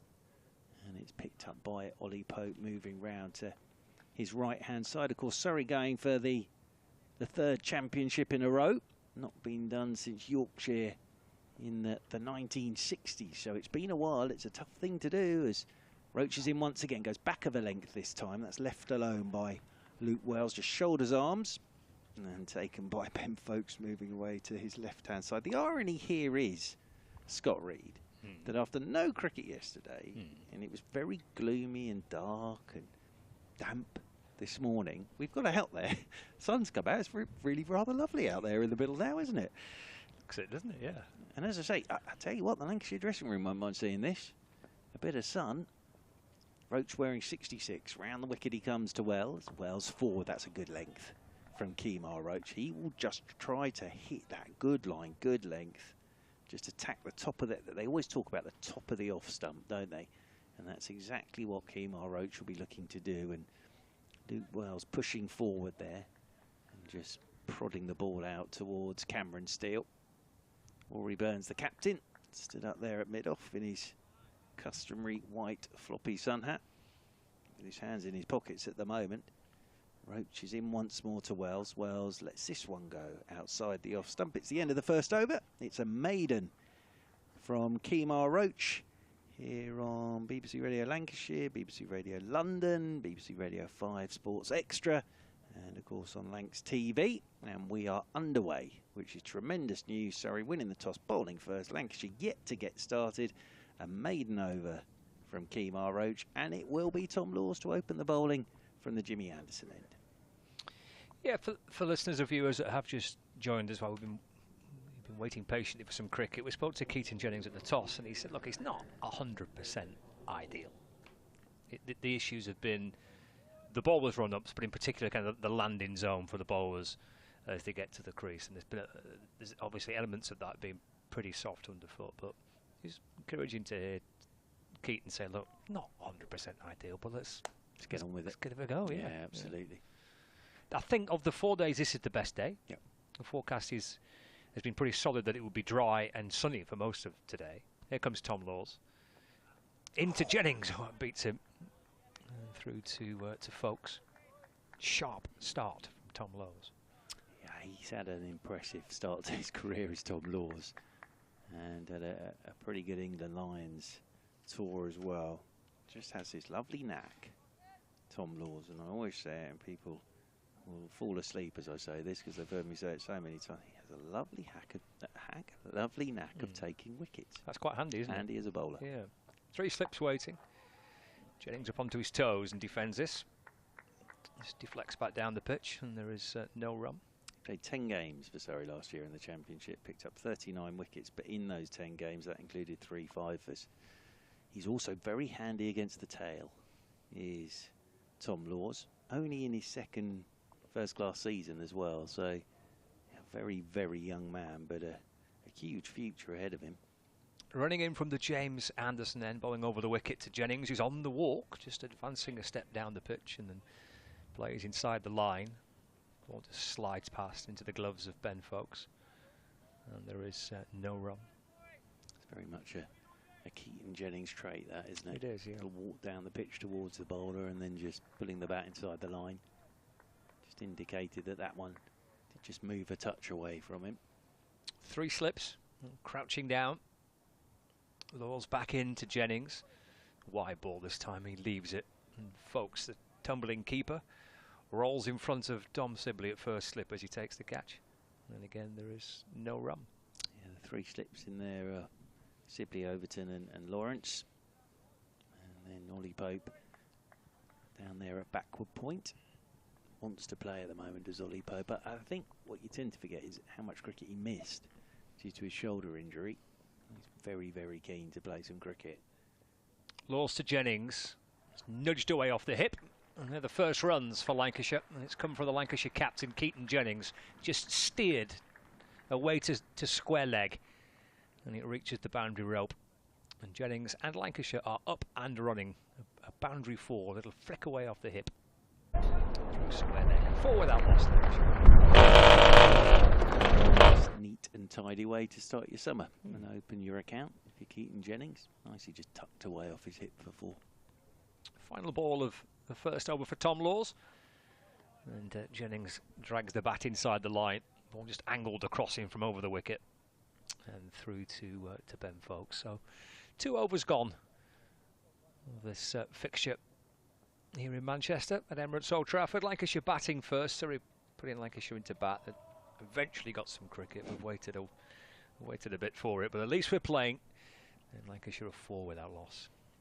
Yeah, and I think Wells and Jennings, we've just had a chat there in the middle. It's been a nice solid start from them. No great alarms so far. As Kemar Roach with the 3rd over, his second comes round the wicket again to Wells. And good length delivery, and the left-handed Wells gets forward and just pushes that one out towards short extra cover. Cameron Steele comes up to do the fielding. Dan Lawrence is already practicing his off breaks there from 3rd slip. He might have a bit of a wait to get a bowl, but he will do some bowling for Surrey. Big figure of Jamie Overton in there at 2nd slip. Interesting, there's quite a bit of talk about Jamie Overton and the England World T20 squad at the moment. As Roach is in once more, that's well bowled. And I think Wales has played at that. I think he's looked to just play that as late as possible and let it go. And in the end, he just had a little nibble at it outside his off stump. It's a lovely length again from Kemar Roach. Because the other thing to say, Scott Reed, is with this strong breeze sort of hitting Kemar Roach on his left shoulder, it won't be easy sort of getting into your delivery and coming round the wicket into that strong breeze. As he's in once more, is Roach, and Wells is down the pitch towards him and pushes this one out towards Ollie Pope once again in there at backward point. But I think you have to factor that in. I think for bowlers sometimes, if it's hitting you on the side and it's pushing you away from where you're going, it can be quite tricky actually getting to the crease. It's like if you're running into a very strong wind, that's hard work, because it's hard work getting to the crease. This one, as I say, it's coming across and hitting Kemar Roach's left shoulder at the moment. As round the wicket he comes once more, and again Wells is down the pitch to him and then just lets it go outside his off stump. And Dominic Sibley likes that in there at 1st slip, as it's taken by Ben Foakes, moving away to his left hand side. Storm Kathleen, isn't it? I think that's bringing this. Is it? These strong winds. I reckon 45-mile-an-hour winds today. That's strong. That feels like that could be quite a strong miles wind. an hour. Yeah. It's quite a strong. Well, when we had our little walk around the ground, it was breezy. Roach in once more, and Wells turned a touch around by this one. As Kemar Roach just went a little straighter at him and a little more back of a length there to Luke Wells. And Wells just got straightened up a touch there by Kemar Roach. And the ball rolled away to Cameron Steele in there at short extra cover. 4 without loss Lancashire in this the 3rd over after Surrey won the toss at 12:40 this morning and decided to have a bowl first. And then the sun has come out as Roach is in again. That's wide outside the off stump. It's good pace on that from Kemar Roach, but it's left alone by Wells. So a couple of maidens from Kemar Roach. 3 overs gone. And Lancashire are 4 without loss. Just on Jamie Overton, it would be a really interesting selection, that, wouldn't it? If he was to make the T20 World Cup squad. Watched quite a bit of him in the Big Bash.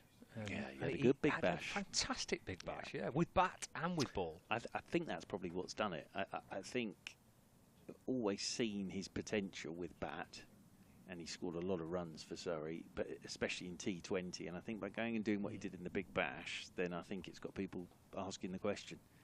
There's Tom Laws into Keaton Jennings, who defends, plays it with a straight bat. Ball bounces back down the pitch, picked up by Laws off his own bowling, no run.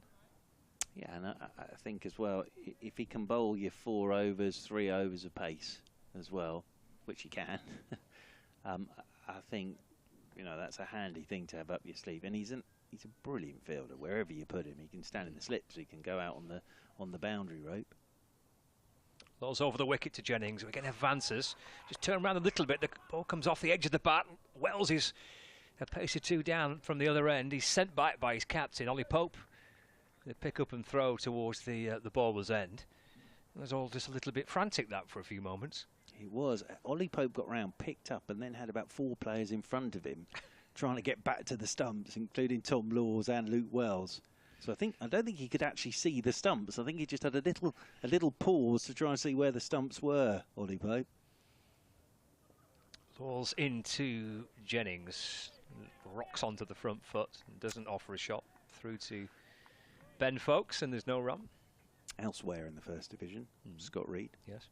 Kent 100 for 4 at lunch against Somerset.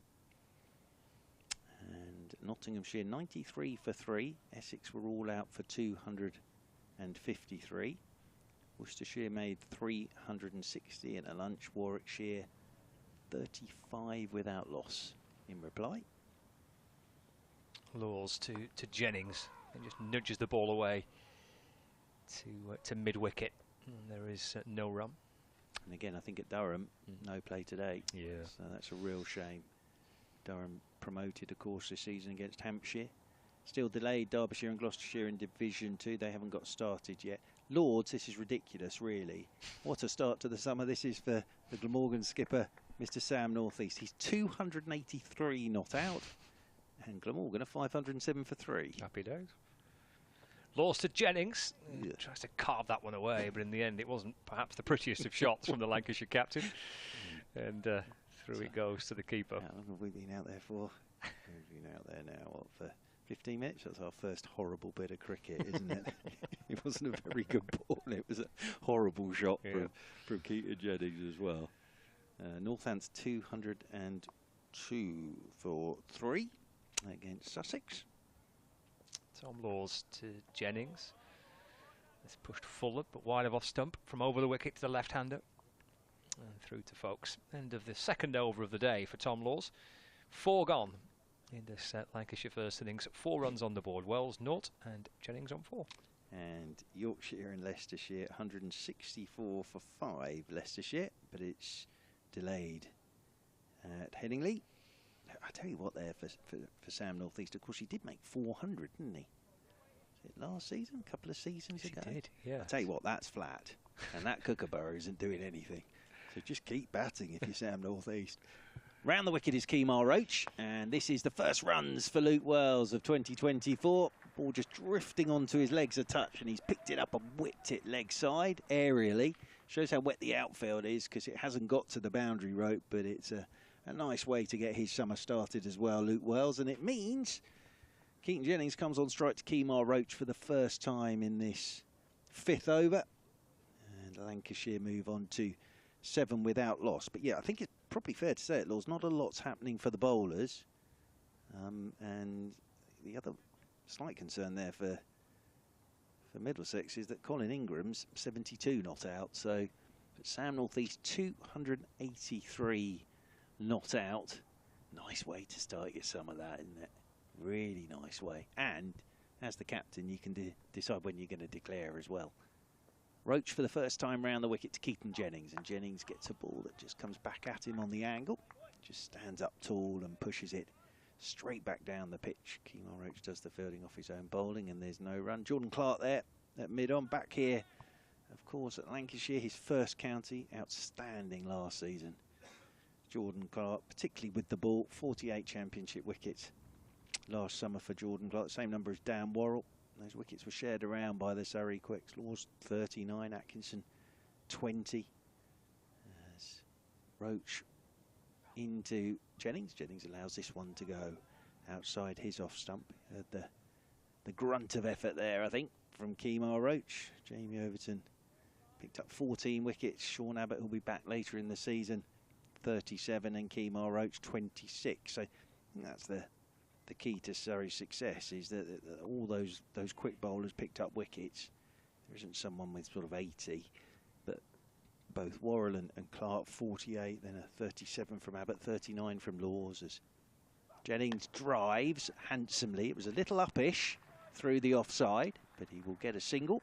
As round comes Rory Burns to do the fielding, and Keaton Jennings picks up a single. He moves on to 5, and Lancashire move on to 8 without loss. Brings Luke Wells back on to strike.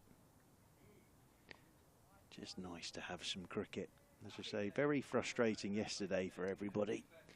I don't think there was really any prospect of play yesterday. As Roach into Wells, and Wells gets up on his toes, has to wait for this a touch, and then just works it into the leg side. Potter's out there towards short mid wickets, picked up by Jamie Smith. Just stopped a touch in the pitch on him there, I think. Luke Wells rehearsing, punching that off the back foot, straight back down the ground.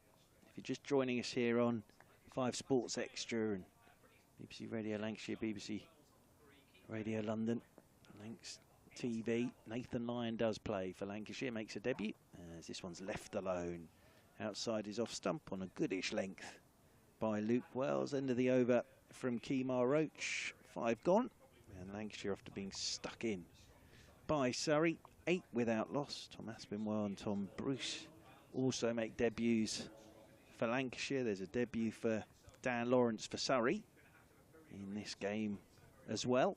So good luck to all those gentlemen. It sounds a bit strange sort of talking about Nathan Lyon. I suppose Dan Lawrence as well making debuts, but they are for their counties. Keaton Jennings on strike to Tom Laws. Laws about to start his 3rd over from the James Anderson end, and forward goes Jennings solidly. Pushes away out into the offside. That rolls out there towards Cameron Steele, and there's no run. So first impressions here are that there's not a huge amount going on. And I think Surrey will just get themselves into hitting a good line and a good length to these two. Laws with this bustling run, and then very whippy action is in, and that's outside the off stump to Jennings, and Jennings just shoulders arms. That's into the gloves of Ben Folkes, moving down low to his left hand side. Welcome back to Scott Reed, who was just doing an update away to our right hand side. Mr. Kevin Howes, of course, is here as well. He is. He's down 2 boxes. 2 boxes. Was that 2 boxes? 2 boxes. Yeah, I think 2 boxes to our right hand side. No, one box. Not one. One box to our right hand side. He's been busy already this morning. As in over the wicket goes Laws. That's wide outside the off stump, and it's a bit of a swish there, really, from Keaton Jennings. Took a couple of paces down the pitch and then just offered the bat towards the ball. And thankfully for Keaton Jennings, didn't get anything on it. I don't think he was anywhere near it, to be fair to him, and it was taken by a diving Folkes away to his left-hand side. Yes, he was on Beat the Commentator this morning. It was Mr. Kevin Howes. Yes, and he lost. Oh, right. Questions about Lancashire Surrey games. Oh, dear.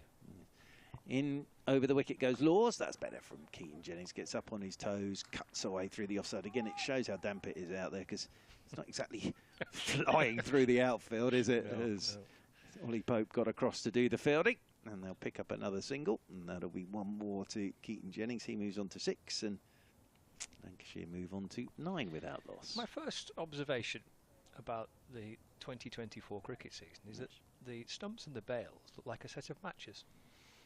Very well, yes, they red bails. Yes, red bails. Oh dear, he's not going to be happy about this. There's Kevin on the live stream. He's waving now. He's waving. He wasn't waving before, was he? No, busy in there. He might not do that again. As waiting over his bat once more. Here's Wells as Laws is into him. Oh, that's better. Wells has played at that. That's a better length from Tom Laws. And Wells has played at that. That beats the outside edge, and that's taken by Ben Folkes. I think that's our first one that's genuinely beaten the outside edge this afternoon. I think he had to play at that too. Yeah, nice bit of bowling, wasn't it? Ben Folkes is just sort of indicating to the slip cordon exactly what that's done. They've already got a man out, a deep backward square as well for Wells, just in front of the second hotel. Laws in once again, and Wells turned around a touch by Laws. That's a nice length again from Tom Laws. Wells just sort of in between lengths there, isn't he? He's neither getting fully forward, and he doesn't know whether to go back, so he's just sort of not going anywhere, just hanging the bat there. And that's a nice bit of bowling from Tom Laws. End of the over, and 9 without loss. And the sun is, I wanted to say beating down. That might be a slight exaggeration, but it's out there, the sun, which is nice to see. Yeah. It's going to be Kemar Roach to continue from the Brian Statham end. And he's around the wicket to Jennings, who drives to Rory Burns at mid-off, and there's no run. It's because the bails are red coloured, and there's no sponsors on the stumps. They look like a set of matches. They do. It's a very good spot from you, that. Or they look a little bit like, if you ever go on holiday, the stumps that you can get in a sort of a packet with a bat and a ball, don't they? Yeah, that you can use on the beach. Yes. Yeah. Roach sets off again, shuffling in. Forward goes Jennings. Solid front foot defensive push. Ball bounces away to extra cover, and there's no run. So yes, there's those stumps you can get on holiday. Sometimes you get the ones, don't you, where it's all one bail. They're not 2 bails, they're just 1 bail. And they can cause consternation. The all-in-one bails. Well, yes, it's chaos. Might be heavy bails today as well. Ah, yes, strong winds. Roach in. Again, Jennings advances. The ball just slides past the edge of the bat. Tucks his bat inside the line through to Ben Folkes. You can see Don Sibley's at first slip there. You see his trousers billowing away in the breeze. It's a bit of a battle, isn't it, for everybody? The wind in Manchester today. Yeah, and as I say, for a bowler, it's not easy. This Kemar Roach sub-experienced, and he doesn't look troubled by it at all, does he? Into Jennings again. Jennings carves this one away. That'll rattle its way towards the boundary.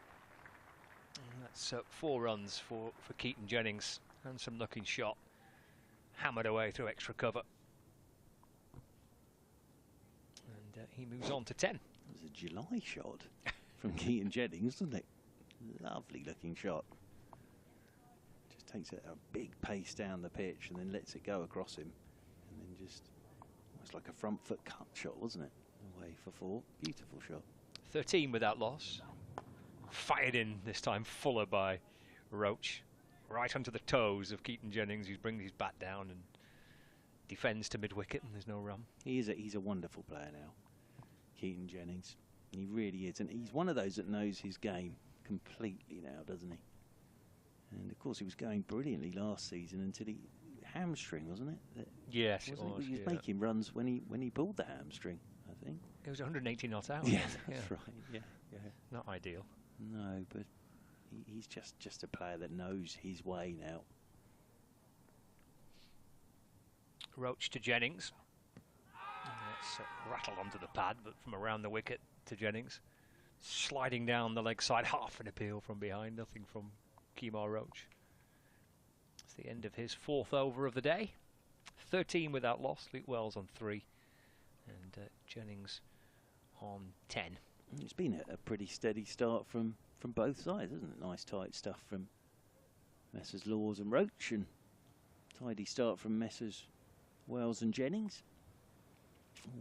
All neat and tidy for both sides at the moment. Jamie Overton just making his way back to his fielding position at second slip. Tom Laws is getting ready to start his 4th over. Roach so far none for 8 off his 4. And Luke Wells the man on strike.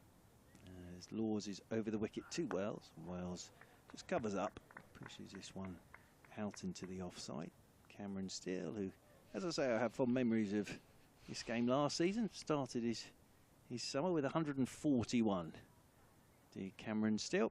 Not out. He was indeed, played very, very well. And then Ben Folkes made 100 for Surrey in the 2nd innings. But what I really remember about that game was the way that Bohannon and Croft batted on the last day. Laws with sun out, and this is pulled off the front foot by Luke Wells. Through the leg side, and that will run away for 4. It's an aggressive shot from Luke Wells. It wasn't that short from Tom Laws, but Wells has just stood up straight and then pulled it through the leg side. He's definitely looking to go squarer with that shot, but it's gone pretty straight, and it's run away down to the long on boundary rope for 4 runs. Amazing how Luke Wells' game's developed as well over the years. When you remember when he used to open for Sussex, scored a lot of runs against Surrey for Sussex in those days. As Laws is in once more to him, Wells comes forward, pushes this one up the ground towards Rory Burns. Stood up there at mid-off, and there's no run. Yeah, I mean, he's a kind of big part of Lancashire's T20 setup. He's got a gig at the Welsh Fire in the 100. I mean, I don't think he would have imagined his career going in that development in that way. He was very much considered to be just a red ball player, wasn't he, at Sussex, and didn't really feature at all in the white ball teams. Laws in once more to him, gets himself forward again as Wells pushes this one off the front foot out into the offside, and there's no run. And he's very handy leg spinner now. That's developed an awful lot over the last 18 months, 2 years. I mean, one of the frontline spinners in the T20 side. He'll bowl his 4 overs in most games. I wonder as well, as I suppose for him, he's brought that in with the bat, that T20 sort of aggression into his red ball cricket as well. As this one's on his hip, and it's just turned away down towards long leg. Round comes Kemar Roach to do the fielding. Gets the throw in straight over the top of the stumps to Ben Folkes, and Wells will pick up another single. He moves on to 8, and Lancashire move on to 18 without loss. But I think he's brought that aggression into his red ball game as well, because I sort of remember him at Sussex being, he had shots, don't get me wrong, but he batted for a long time to make his runs, whereas now every time I see him for Lancashire, he's looking to be aggressive at the top of the order as well in the red ball stuff, as Laws is into Jennings, and Jennings is pushing this one again off the front foot down into the leg side, and it's picked up by Jamie Smith, and there is no run into the over. And Lancashire here on 5 Sports Extra, BBC Radio Lancashire, BBC Radio London, and Lancs TV, being stuck in by Surrey. 18 without loss after 8 overs. Yeah, another very solid season. Luke Wells opened the batting for Lancashire in the county championship last season. Jennings had a fabulous year, and as you say, it was curtailed by injury. Really, it was a bit of a frustrating season for him. Probably in the end, he finished on just under 800 runs, but spent more time in the treatment table than he would have liked. As Roach comes in to Wells, fires one in full, and that's just clipped out to mid-wicket, and there's no run. Wells last year, 676 runs, average of 33, 2 centuries and 3 50s in the county championship. Have been a very successful opening pair, these two. They complement each other very nicely, don't they? Or complement each other. It's early for me getting my words muddled up, isn't it? Roach to Wells, kind of leans forward and up onto his toes to play a cautious, careful-looking defensive shot to mid-off. Picks out the Surrey captain Rory Burns. It's so important, isn't it? If you can get a settled opening pair, it's so important.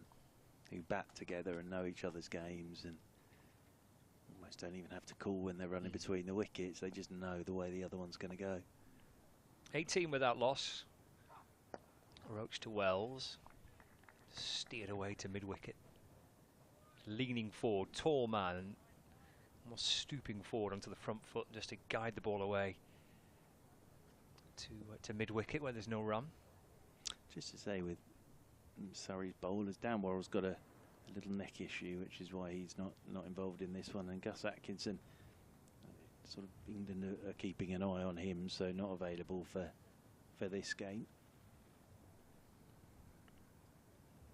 Roach to Wells. Oh, that's driven firmly. Picks out the Surrey captain, Rory Burns, at mid-off. Handsome looking shot for no runs. Uppish. I think it was a slower ball from Kemar Roach, and Cameron Steele is in there at extra cover, but that was uppish. It was driven hard by Luke Wells, but it was uppish. It was a good bit of work from Rory Burns, diving away to his right at mid-off. That wasn't too far away from Cameron Steele. Roach in again. Wells on the move. This is steered away to mid-on this time. Jordan Clark shuffling quickly away to his left at mid-on. Wells does get through for a single. He moves on to 9. Lancashire in 19 without loss. Brings the captain back on strike. Yeah, not a huge amount happening out there at the moment. And again, it's worth reminding everybody we are using the Kookaburra in this opening round of championship game. Is it 4 games this season, I think, with the Kookaburra? Yeah. Roach to Jennings. That's wide of off stump and left. End of the over, 19 without loss. Yeah, I think it's 2 rounds in the first kind of block of the season, isn't it? And then there's 2 more rounds of it later in the summer, I think. Now this is fascinating. Dan Lawrence is coming into the attack for 9 overs, and Dan Lawrence is coming on for his first bowl for Surrey. 2 left-handers, of course. So Dan Lawrence is into the attack after 9 overs to bowl his off breaks.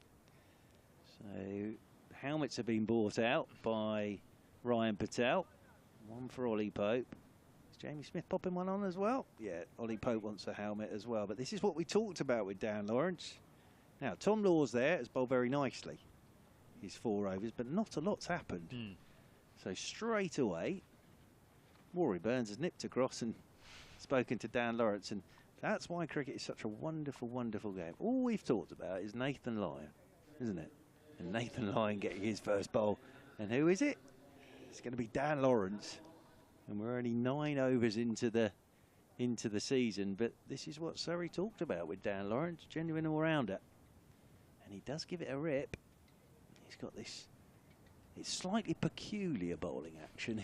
Yes, he's quite good fun to watch. Skips in and his arms go everywhere. But he's into the attack very, very early here. And we'll get his first bowl for Surrey. And as I say, there are 2 left-handers out there, so he'll be taking the ball away from the outside edge of Luke Wells and Keaton Jennings.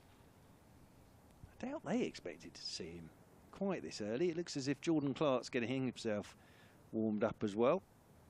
It may just be one of those gut feelings of Rory Burns. So he's got a leg slip in there and a slip.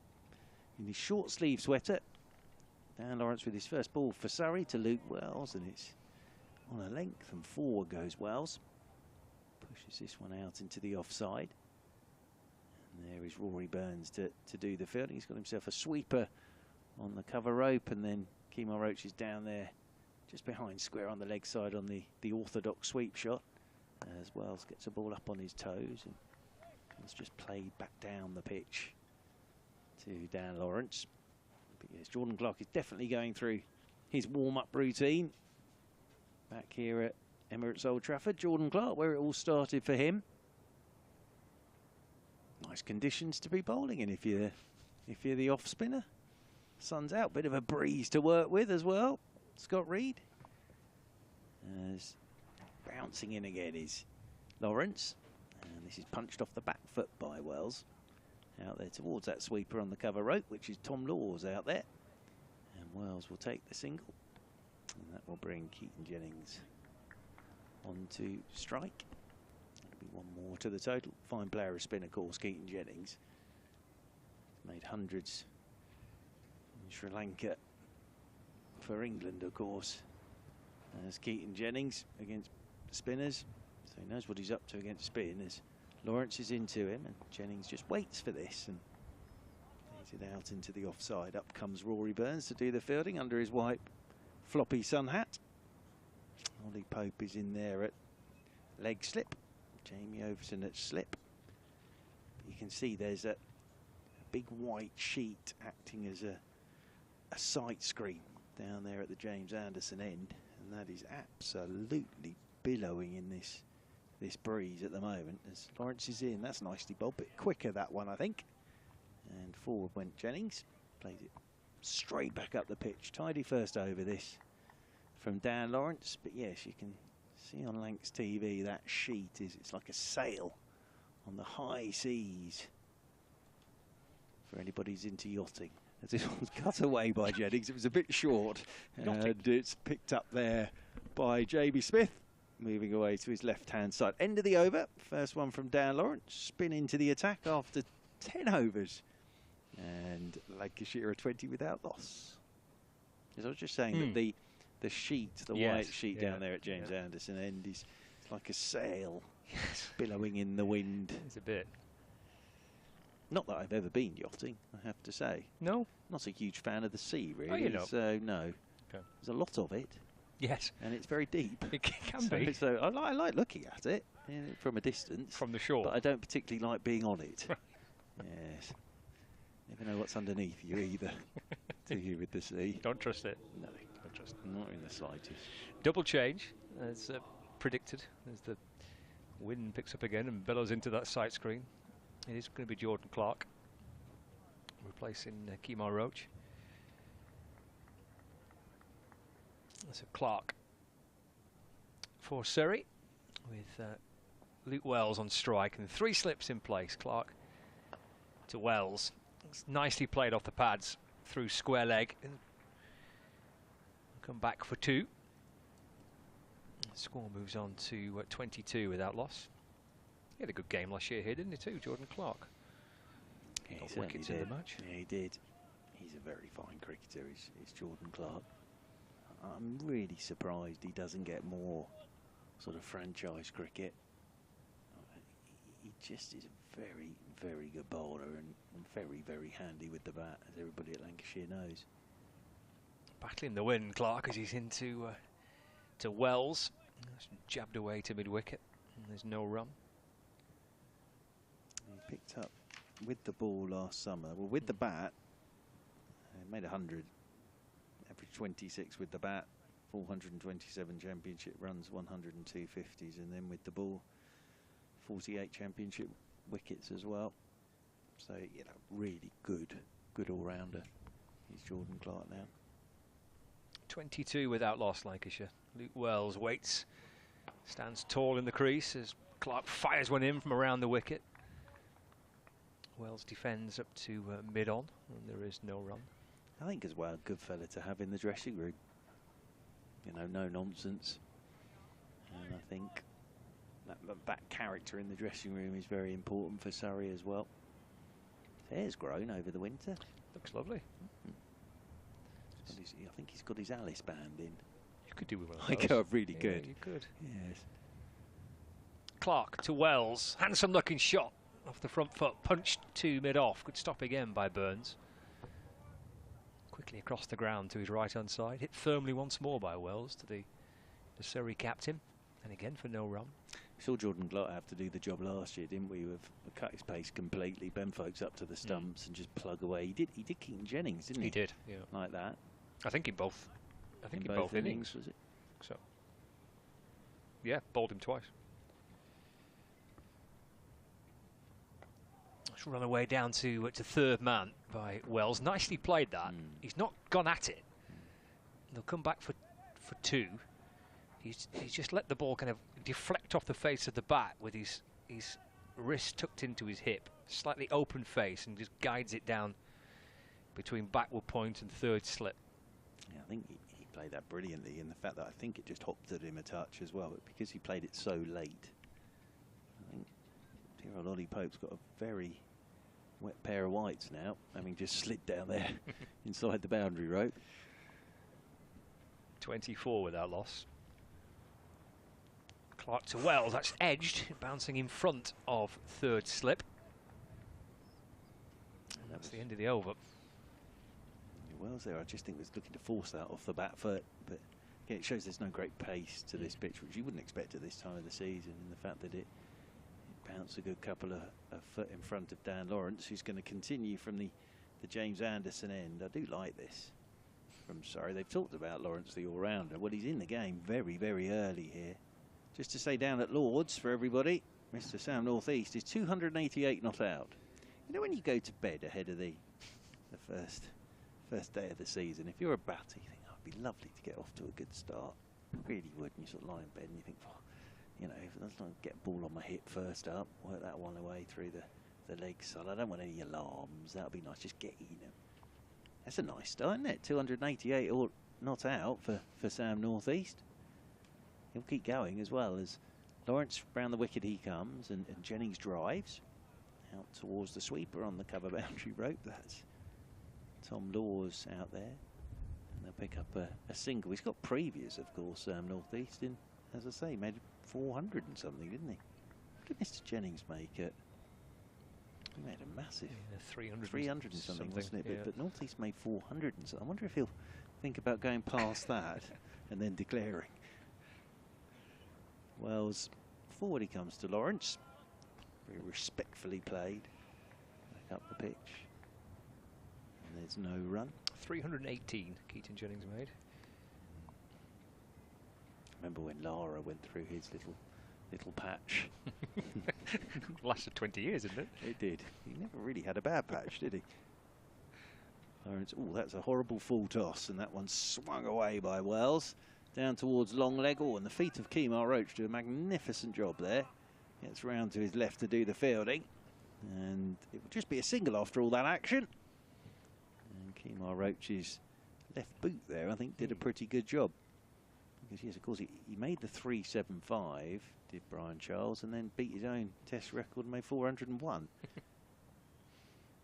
And made 501, of course, in first-class cricket. This is driven by Jennings, back to Lawrence, and Lawrence takes the catch off his own bowling.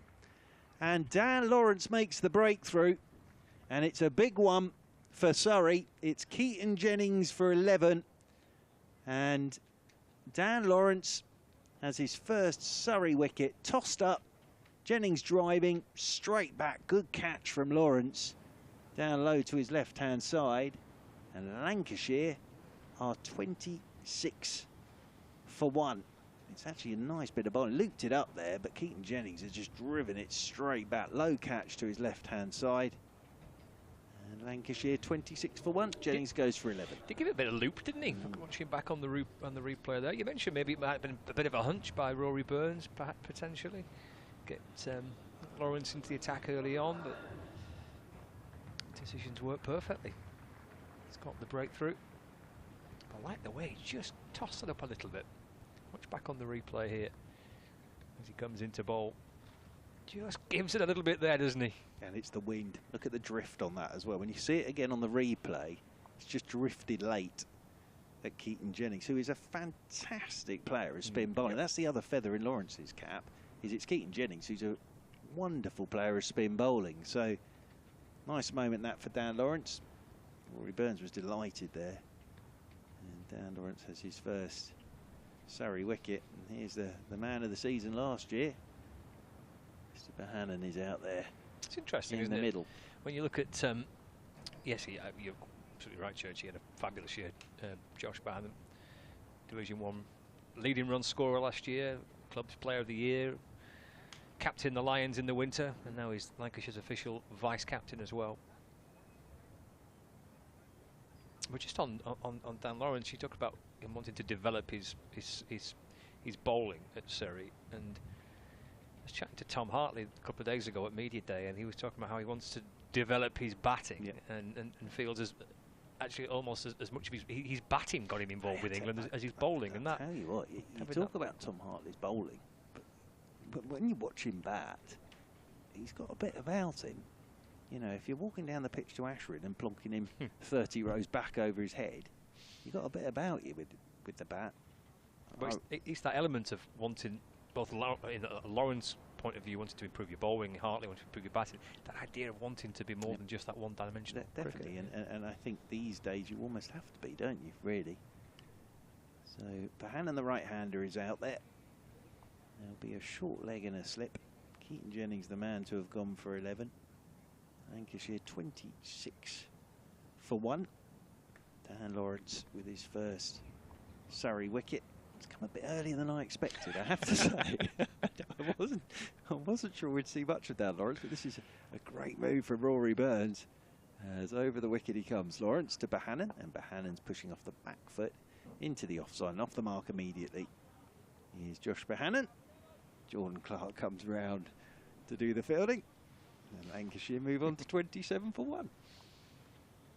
Had play started on time yesterday and we had a full day in, 4 days play, and Lancashire was still batting, then maybe you would see Lawrence at this point, but over number 12. And I think the other thing it does for Dan Lawrence is, it backs him. He's being backed by Surrey here, and it gets him involved in the game very early. As he's into Wells, and Wells forward he comes. That's a tidy over from Dan Lawrence. He has the first wicket of the summer of 2024 for Surrey. Lancashire having been stuck in by Surrey, 27 for 1. Jennings the man to have gone for 11. And Josh Bohannon with 1 to his name. I think again when you watch that on the replay though, it's a good catch. Lawrence was with that, but I think it was just a little bit of late drift. And Keaton Jennings just hit it straight back uppishly. Good low catch. And you could see how delighted not only Dan Lawrence was, but Rory Burns is captain as well. Yep, good piece of cricket for Surrey. Nice piece of bowling, and it was a good catch, wasn't it? Off his own bowling, low down to his left. We've just been able to use a bit of the conditions, a strong breeze that we've got here. Lawrence able to potentially use that in his favour. It's a strong headwind that Jordan Clark's about to set off into. I tell you what, if you're not a strong individual, he could end up in the hotel here before he gets to the stumps. And the balls to Bohannon, just nudged away off his pads out to mid-wicket. And there is no run. Very nice in there. The new hotel. Are you in? You're in the second of the. That's second of the hotels. Yeah. Yes. So you still come through the normal reception. Right. Then you go along the walkway. Yeah. And the glass walkway, and then into the second of the hotels. Okay. And very, very nice it is too. Lovely. Clark to Bohannon, that's left. That nips through into the gloves of Ben Folkes, and there's no run. Quite rightly, there's a lot of sort of James Anderson pictures around the place. One by the lift. Excellent. It's the face I see every morning. It's James Anderson. And I'm going up in the lift. When I'm coming down in the lift, there he is, at the bottom of the lift. Do you say good morning to him? Well, I give him a nod. A nod. Oh, yeah. A good morning nod. Clark to Bohannon, full and wide of off stump and left. Dom Sibley at first slip quite likes that. Applauding Jordan Clark. Jamie Overton at second slip. Ben Folkes with the gloves. 27 for 1, halfway through the 13th over. 80 overs today. So it's going to be a long day.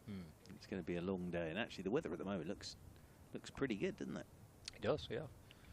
Yeah, this is the best of the 4 days. Clark comes over the wicket. Again, Bohannon off the front foot, just easing the ball away. And there is no run. Remains on 1. Wells on 15. Yeah, I think it was 2 blocks of 40 overs. 40 overs, take tea, 40 overs, close play. Sensible way of doing it. Sensible way of doing it.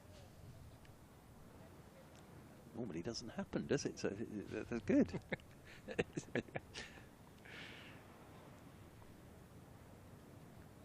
powers his way into that breeze. Just balls the back of a length to Bohannon.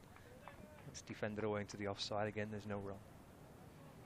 A number of times you've been sat at cricket and you thought that'd be a sensible way to do it, and then the complete opposite happens. That's a very, very neat and tidy way of doing it. 80 overs in the day. Have 40. Have tea. Have 40 more. Go on. Even I can work that one out. Final ball of the over for Clark, who briefly has a chat with his captain. He's at mid-off and then circles round and comes in again and bowls full of ball to Bohannon.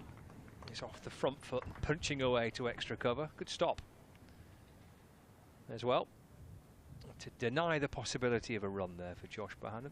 Maiden over for Jordan Clark. Lancashire 27 for 1. Wells on 15 and Bohannon on 1. Yeah, and I think Surrey will be happy with this because there's not a lot going on out there. We talked about the Kookaburra, but there's not a huge amount going on, and it's Dan Lawrence who's made the breakthrough for Surrey. And as I say, for Lawrence, he's in the game early here. Dan Lawrence came into the attack for the 10th over and picked up that wicket of Jennings. Bowling now to Luke Wells. A blue sky and the sun's out. It's a very pleasant picture here at the Emirates Old Trafford at the moment as in comes Lawrence to Wells, and Wells is pushing off that back foot. A little uppishly. It goes off the bat.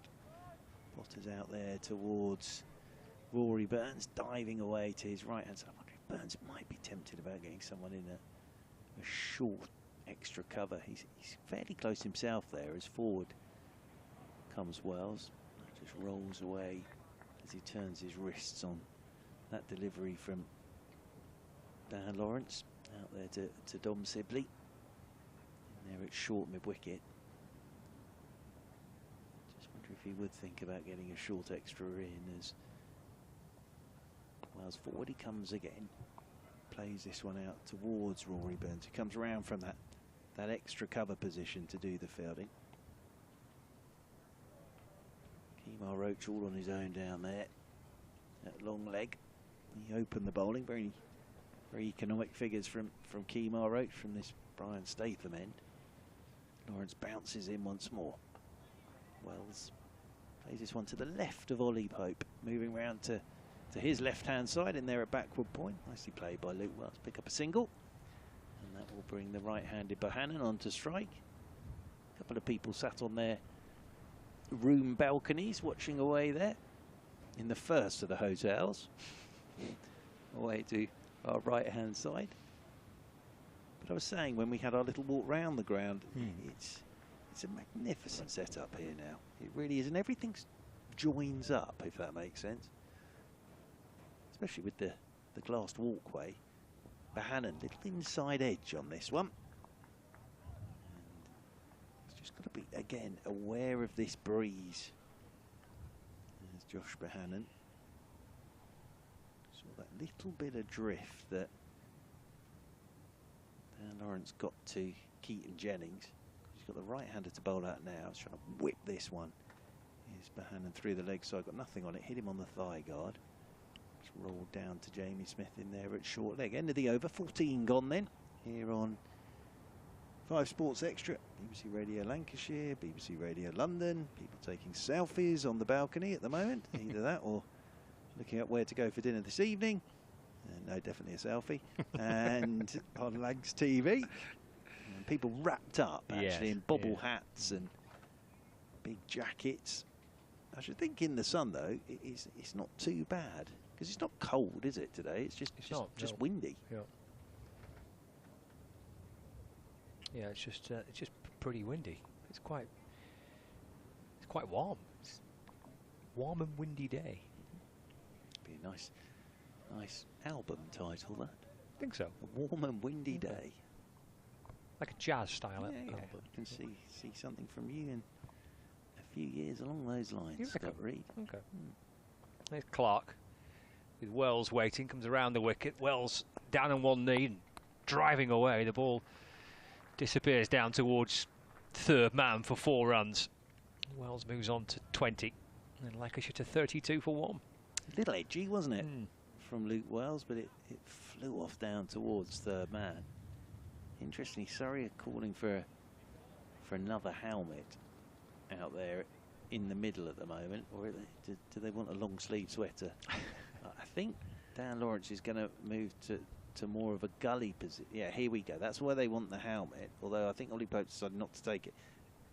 Dan Lawrence has gone to a gully position, and Ollie Pope is very close at third slip.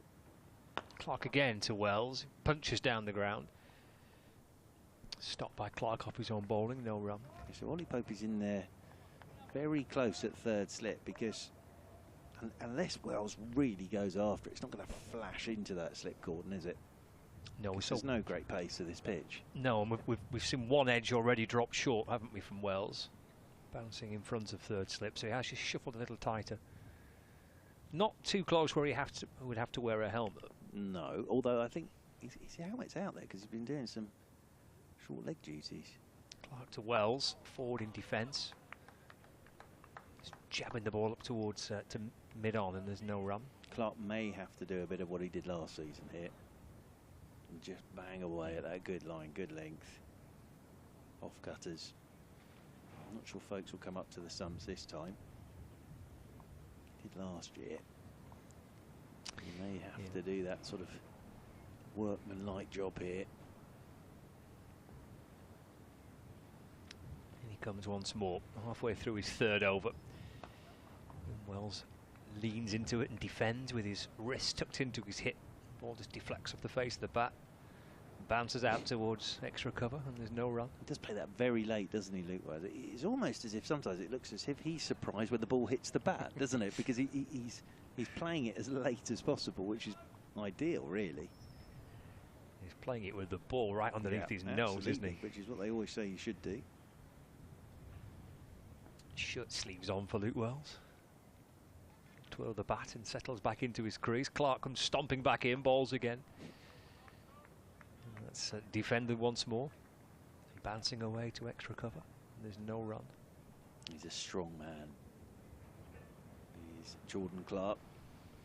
He just keeps piling in for you. And I think, I've said it before with him, but other than the captain, he would always be the first name on the team sheet for me, Jordan Clark.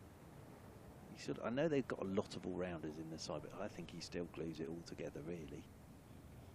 And I'm so surprised he hasn't had more franchise opportunities, or even England. Balls to Wells, that's left. And through to Folkes, that completes the over. 32 for 1, Wells on 20, Bohannon on 1. I did wonder whether he might get a chance on that England Lions tour, but he never got a mention. Jordan Clark, but I think Lancashire always knew what they had, the potential of Jordan Clark as a cricketer. And then that move to London and to Surrey, and as I say, he's never really looked back. And as I say, he's an integral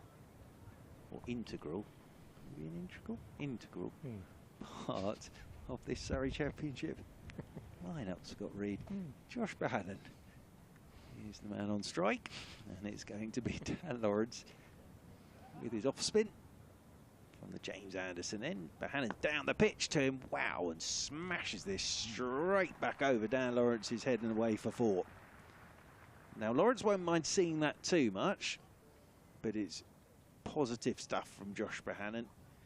Down the pitch he comes and goes straight back over Lawrence's head. He's got a fair bit of that actually with Bohannon. It's a slightly violent shot for the first afternoon of first-class cricket this summer. Lawrence into him once more, and this time, now has he got something on that? I think he has, as he was looking to work it leg side, and diving forward was Jamie Smith in there at short leg. And just from the reaction of all those close catches, I just wonder if Bohannon may have got a little something on that onto pad. And Jamie Smith was tumbling forward, trying to get a hand underneath it. As Bohannon waits once more. This time he comes forward and plays it out towards Dominic Sibley. But just from the reaction of Overton folks, even Sibley at extra cover, I think it'll possibility there of a bit of bat onto pad there from Josh Bohannon. Lawrence, arms and legs whirling. He's in, a bit quicker this time. Bohannon just tucks this one into the leg side. Lawrence does the fielding off his own bowling, and there's no run. Super start this, isn't it, by Dan Lawrence? It really is, yes. I think Sam North East may have just gone to 300 at Lord's. It's a very nice start to your summer, that, isn't it? In comes Lawrence once more. Bohannon plays this late. Just opens the face of the bat, guides it off down towards short third. And they will pick up a single. Kemar Roach does the fielding, and Lancashire move on to 37 for 1. It's a lovely way to start your summer. Decent, that, isn't it? 300 not out at Lord's. Thank you very much indeed. And as captain as well now, as Wells gets a quicker one from Lawrence. Plays it out into the covers. Rory Burns does the fielding. End of the over. Sun shining. Lancashire 37 for 1. Let's take a little look at some of the scores then, shall we? With that, starting with that match at Lord's, Glamorgan powering on with 550 for 3, and Sam North East 300 not out. So Glamorgan 550 for 3 against Middlesex at Lord's. Elsewhere in Division 2, Northamptonshire 212 for 3. They're at Sussex this week, and Leicestershire are 177 for 7 in their match against Yorkshire at Headingley. Still nothing in the game between Derbyshire and Gloucestershire. Not had a toss, not named the teams in that game. In fact, it's a closer play again. Second day on the run with no play. There's only one match now in Division 1 that's yet to get underway, and that's in the North East. Newly promoted Durham up against Hampshire. Again, nothing in that match so far. Clark to Bohannon is off the back foot, and that's cut away to backward point, and there is no run. So elsewhere in Division 1, nothing in the Durham-Hampshire game, but Kent are playing Somerset. Kent are 114 for 4 in their first innings. Nottinghamshire bowled Essex out for 253 with 5 wickets for Dane Patterson, 5 for 49. Essex 253 all out. Clark bowls to Bohannon, that's come off the edge of the bat. He'll get runs down to third man, he might get 4 of them. I'm not sure if he's flicked that back successfully or not, perhaps not, no. Good effort though by Dom Sibley, trying to catch up with the ball in front of the pavilion, but he just couldn't get his fingertips behind it. So 4 runs to Bohannon, he moves to 10, 41 for 1. Yeah, nice bit of bowling from Jordan Clark. Bohannon, soft hands. Good chase from Dom Sibley. Flung himself to knock that back, but ball just beat him into the rope. Yeah, only just. Only just. 41 for 1. Clark comes over the wicket to Bohannon, full on off stump, and Bohannon brings the bat down and defends into the offside, no run. So back to those scores. Essex 253 all out. Good debut knock for Jordan Cox, making 84. Dean Elgar making 80 for Essex in that total of 253. And Nottinghamshire have started their reply. They're 101 for 4. Clark balls to Bohannon. It's dropped away into the offside, and there is no run. In one other Division 1 game, Warwickshire playing Worcestershire at Edgbaston. Worcestershire 360 all out, and Warwickshire in reply are 67 for 1. Yeah, they're not quite the scores you expect on the early start to the summer, are they? Clark to Bohannon, that's come right through him. Wow, where's that come from? We have seen nothing like that yet today. That has roared off the seam. That's cut him in half. Nice. Cracking delivery, that from Jordan Clark. It really was. Tell you what, Bohannon's done pretty well not to get anything on that. We've seen nothing like that yet today, have we? It's a beauty from Clark. Beating Bohannon on the inside edge. Bit of width this time, carved away by Bohannon. Out towards the point boundary. Comes back for 2. Moves on to 12. It's the end of the over, 43 for 1. With a slightly wet outfield and a wind like this, Bohannon's absolutely laid back to smash that through cover point. It's just trickled away to the edge of the square because it's also going into the breeze. So, but interesting over that from Jordan Clark. It really was. That one delivery from somewhere just roared back off the seam. It'll be Dan Lawrence. Continuing. Clark so far 4 overs, none for 14. Of course, playing Overton up the sleeve as well, and Cameron Steele for Rory Burns, who's very used to rotating his bowlers, is Rory Burns. Interestingly now for Wells, they're getting Jordan Clark all the way down to long on. So Jordan Clark all the way down there at long on. I'm slightly concerned about the red gazebo behind Jordan Clark there, because again that breeze has really picked up. Oh, now, yes, I think umpire Hartley was slightly concerned about all of that, and his hat. And his hat, yeah. He's trying to keep on his head at the moment. Oh dear! dear. Now something's blowing. And the sight screens come down as well. well. The sight screens come down, so we do have a slight issue now, because the big white sheet that was acting as the sight screen in front of the window of the old pavilion has blown down now.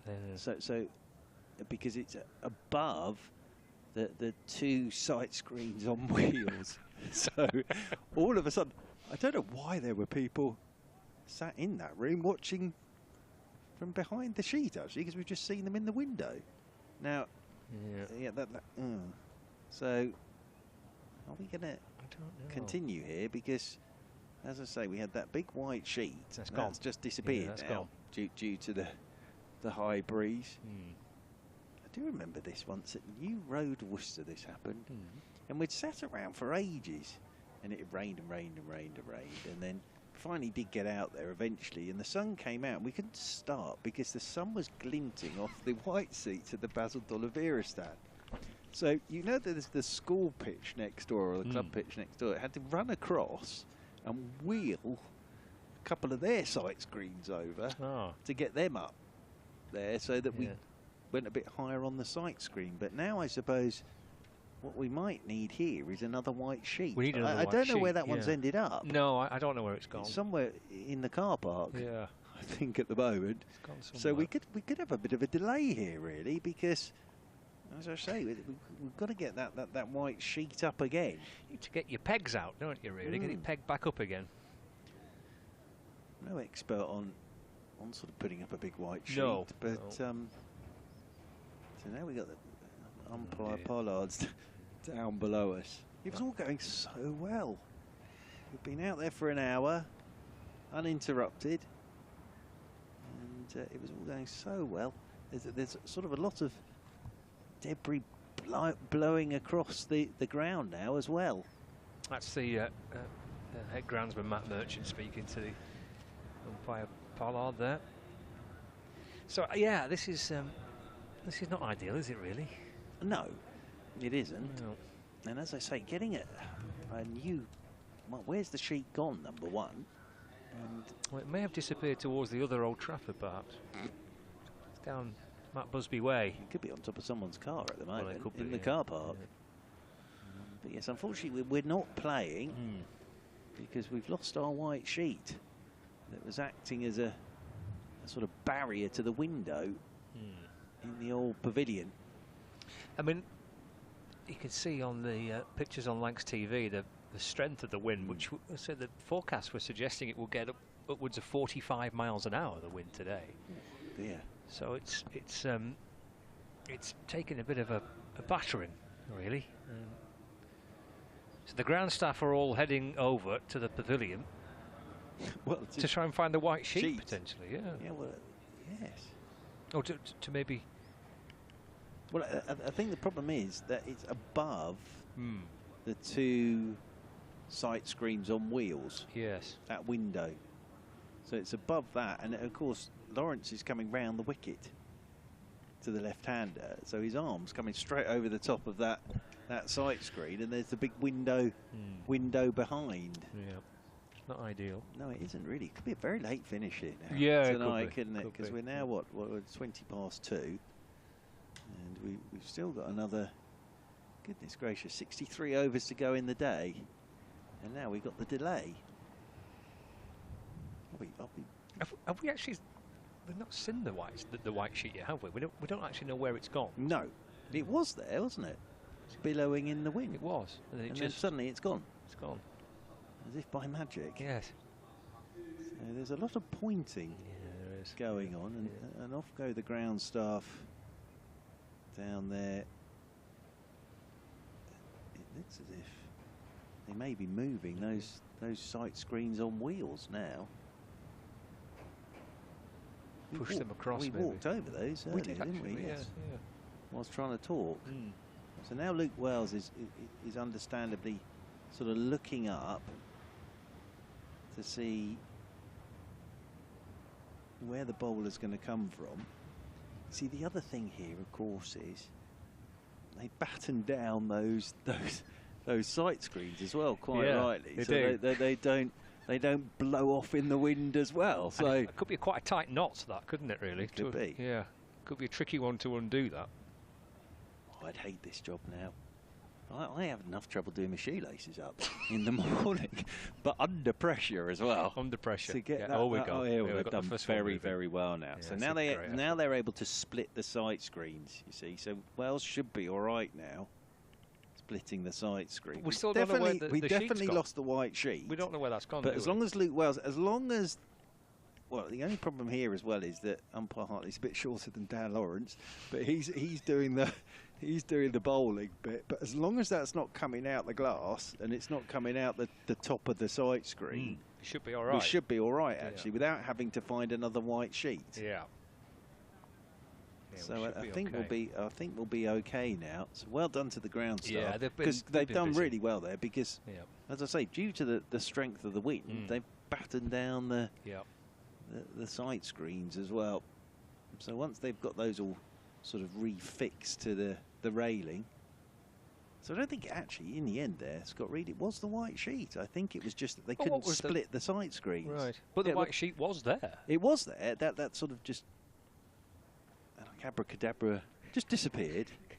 But the problem was, of course, I think they were talking about splitting the sight screens there for left hand, right hand. But the problem was, of course, they were attached to the fence. Yeah, that's made it tricky. So I think we should be underway again in a minute. Yeah, it's a good effort. I would not want this job though. Do you know what I also find very difficult? And this is what they're basically using here is a very big belt, aren't they? Oh, and I get myself in such a muddle with my belts. Do you? Oh, I do. Inside out. Yeah. Always have it round with the buckle on the wrong side. Oh, dear. So I'd be absolutely dreadful at this stuff now. Yeah. No really, really bad. And like on rucksacks, where you have when you put your rucksack on, and there's the little bit of rope to tighten it up. Oh, the kind of straps. Yeah. Oh, I can never work that out. Get that right. So I'm always trying to tighten it up and then realise I've actually made it even looser. You've got it the wrong way. But basically, yes. I've never been able to work those out either. And we're sort of along those lines here, aren't we? Yeah, it's a good job you're here and not out there, really, with that. It would be even longer. No, it's given the players a break after 17 yeah. overs. To be fair, it has. Being able to have a drink. Yeah. So yes, I think we're all ready to go again now. It looks like we're not far away, does it, from getting back underway? Still intrigued to where the white sheet went though, because if that got taken down deliberately, someone did it very quickly in between overs. Because you couldn't exactly be up there taking it down with Dan Lawrence bowling from the James Anderson end. Well, I think we're ready to go again now. Yeah. Good effort. Well done, guys. Well done the ground staff. They are having a very busy time of it at the moment. Now what are we waiting for? Might be for the ground stuff, just getting the sheeting down there all secured as well. Yes, so we're ready to go again. 43 for 1, Lancashire. Wind causing trouble. It is, isn't it? It is. And Luke Wells, the man on strike, as Lawrence round the wicket he comes. Wells forward he goes, plays this one straight back down the pitch, and fielding done by Dan Lawrence off his own bowling, and there's no run. Wonderful cricket, isn't it? Super. It's just a wonderful, wonderful sport. Lawrence in once more. Wells again just comes forward to a delivery that's tossed up a touch there from Dan Lawrence. In case you're just joining us for the first time, it's Dan Lawrence that made the breakthrough after Surrey won the toss and stuck Lancashire in. Catching Keaton Jennings off his own bowling for 11. Dan Lawrence in again. Wells very respectfully stretches fully forward there. He's it away to Rory Burns in there at extra cover, and there's no run. That is why I love cricket. That is why I love cricket. As Lawrence is in again.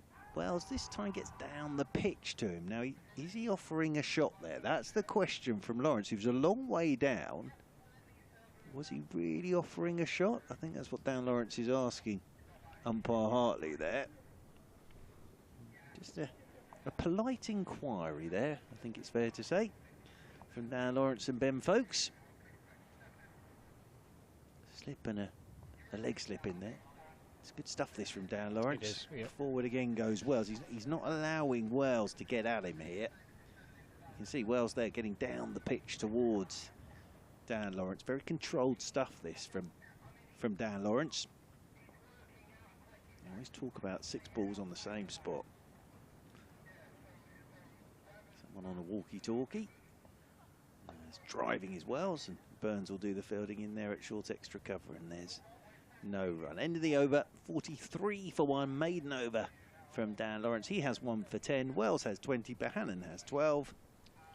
And we have had 18 overs on this, the second day. That is actually the first day, because we didn't play any yesterday. No. But what I love is all this technology, everything. This is why I love cricket so much, is those moments where actually it could be the same on a Sunday afternoon, couldn't it? Down at your local club side, and the old sight screens are causing a bit of chaos. But there's always a way to fix it, isn't there? And they're doing well, they've worked so hard. I think they're now having to sort their covers out as well, because everything's blown over away to the left of us. It's chaos. Here's Jordan Clark hitting and balls to Josh Bohannon. Whips the bat out the way. The ball travels into the gloves of Ben Folkes, and again there's no run. I played in a game once where one end of the ground there was a bit of a slope, sort of going down into sort of a sort of valley bit with a lot of bushes and things like that, and the sight screen was there, and the wind did exactly the same thing as on wheels, and as we were playing we just watched it slowly go straight down the slope and into a bush. Clark to Bohannon on the front foot, smothering the ball away into the offside, no run. But it's amazing how some players they would notice a fly landing on the top of the side. Other players you could actually, I think, probably take the sight screens away, and they wouldn't. They're there obviously, but I think if you took them away, probably wouldn't bother them at all. But every player is different, aren't they? The job you never want in club cricket is to be mid-off and mid-on if it's a left and a right-hander, and you have to keep running back to wheel the sight screen. That's never a great job. Clark balls. Bohannon has come off the inside edge of the bat, past the off stump. Come down towards fine leg. He'll shuffle back for a couple. Rather nervous, frantic glance over his shoulder there, Josh Bohannon. He's just getting this ball to cut back, isn't it? He's just getting it to cut. He's bowling his off cut, as we talked about it. And again, that one Bohannon's looking to open the face and run it away down to third man. It's just come back at him and got the inside edge. That could have easily gone straight back onto his stumps. This is what we saw Jordan Clark do last season, wasn't it? It's a very good skill to have. Oh my goodness, he's now being blown. Jordan Clark, headlong. He's got this strong wing going straight into his left side. Bohannon's as well struggling with this at the moment. Yeah, he's kind of almost waiting for this particular gust to fizzle through, because it's probably too strong for him to run in and bowl here. I wonder as well if Bohannon got a bit of grit in his eye there. Yeah, probably something along those lines as well. So the breeze has died down enough for Jordan Clark. Into Bohannon, a full ball. He whips away down the ground underneath the fingertips of Clark and picked up by Rory Burns at mid-off. And there's no run. 45 for 1. You can see Bohannon almost tucking his chin into his chest and just trying to get absolutely battered by this wind that's blowing right across the ground, blowing into Jordan Clark as well as he comes back into Bohannon. Goes off the back foot, nudges it away to mid-wicket. Again, there is no run. It's not easy for Jordan Clark, this, is it? Because he's sort of basically being blown towards square leg as he's running in. It's not a straightforward thing to run in from this Brian Statham end at the moment. Could you imagine if it was like this and the temperatures were 3 and 4 degrees? Yeah, that wouldn't be a huge amount of fun. No. Clark to Bohannon.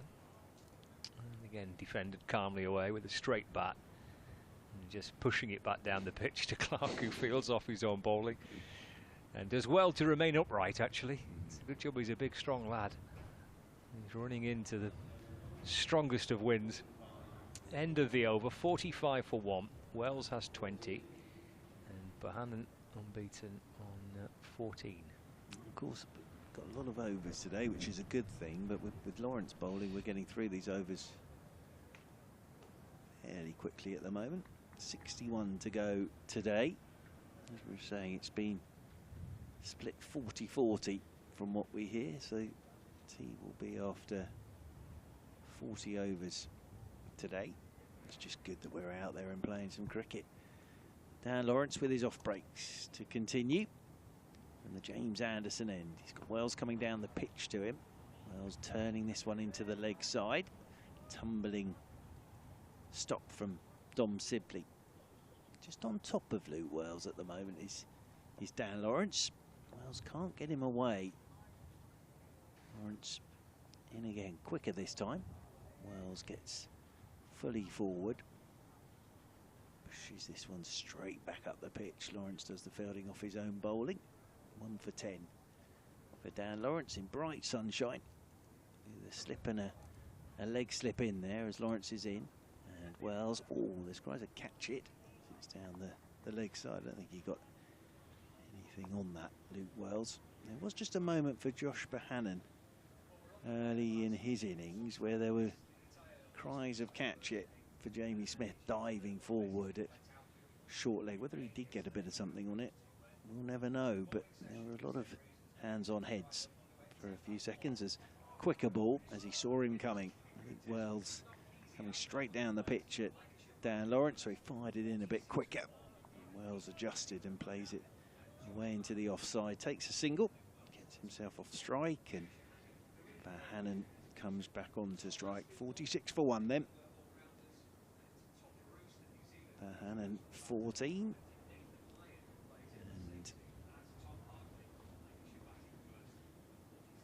right-handed Bohannon stands with that bat raised in the air and then works leg side just past Jamie Smith in there at short leg. He's a tall man, is Dan Lawrence. He does get this ball to bounce and kick a touch at the right-hander. Bohannon's not the tallest of men, so he's having to get right on top of that bounce when he plays it down into the leg side. Still got Jordan Clark down there at long on for Luke Wells. There's Dan Lawrence. round the wicket once again to Wells, and Wells forward he goes again, very respectfully playing Dan Lawrence back up the pitch. Lawrence does the fielding off his own bowling. Very neat and tidy figures so far for Dan Lawrence. That was his 6th over, and 1 for 12, 47 for 1. 20 overs gone. Lancashire, Wells 21, Bohannon 15. Jordan Clark is marching up from that position at long on to continue from the Brian Statham end. Kemar Roach has the ball in his hands at the moment. So you've got Dominic Sibley and Jamie Overton at first and second step. Tom Laws is away at backward points at the moment. Ollie Pope in at short mid-wicket. Cameron Steele has lost his cap. He's down there at long leg. Jamie Smith is out there, extra cover. And Lawrence is away at deep backward square. So Jordan Clark with his hair billowing in the breeze, getting ready to come over the wicket to the right-handed Josh Bohannon, and Bohannon covers up to a good length ball. Jordan Clark does the fielding off his own bowling, and there is no run. I think Glamorgan, Colin Ingram might have just gone to 100 as well down there at Lord's. So Glamorgan is a pretty good start for them with the bat this season. 539 for 9. Sam Northeast 333. Ingram 131. As Bohannon forward he comes once more to Jordan Clark. Won't get a run on this occasion as that ball makes its way out towards Jamie Smith at extra cover. And yeah, those two came together with the score on 321. So I think their 300 partnership has just come up. Well, they're getting close to that at the moment, but Northeast is 333 not out now. In comes Jordan Clark again, bouncer. Ducking underneath this one is Bohannon. First short ball we've seen. Interestingly, Gareth Batty has just run a drink all the way down to Dan Lawrence at deep backward square. So Mr. Batty not only taking a drink to Dan Lawrence, but might just have a few words of off-spinning wisdom to Dan Lawrence down there at deep backward square.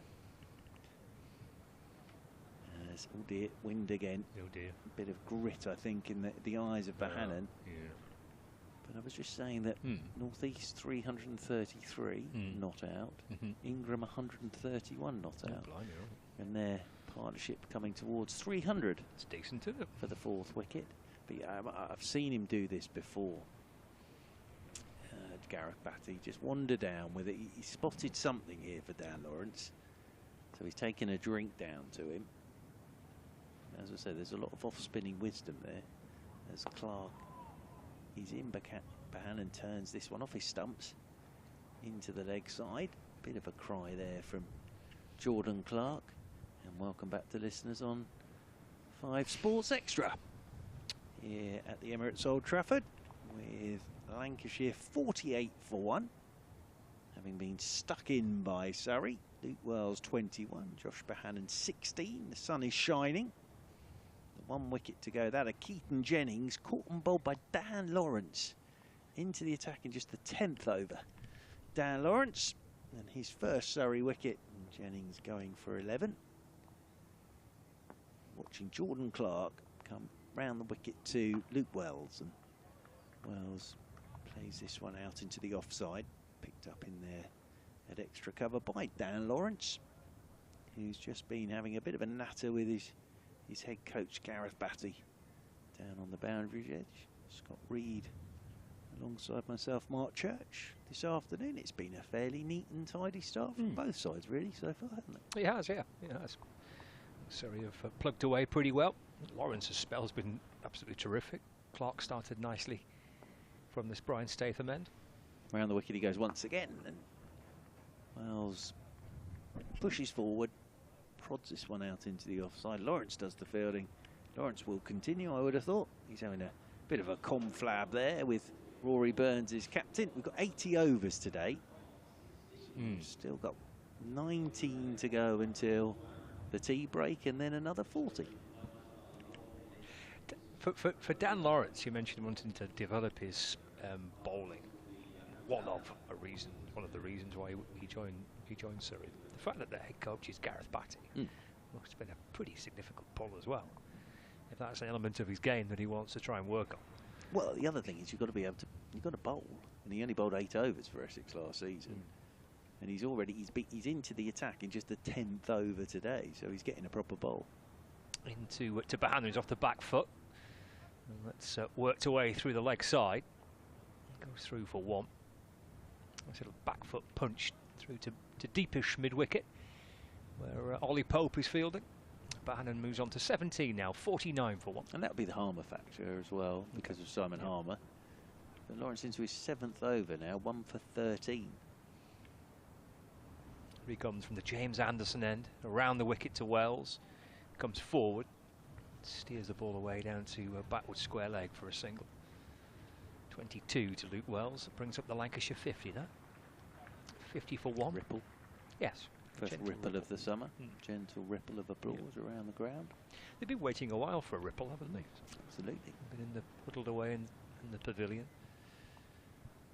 Waiting for play to start. Waiting for their first chance to have a ripple. Lawrence to Bahanan. Oh, that ball's disappeared down towards fine leg. And it'll cross over the boundary rope. It's gone for 4. Little glance away by Bahanan.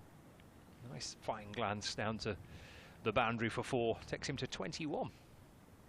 Yeah, that one fairly sped away to the boundary, didn't it? Nicely played, just a turn of the wrists, and one of those where he wouldn't have even felt it on the bat. Bahanan was nicely kissed off the back face and down to the boundary rope for 4.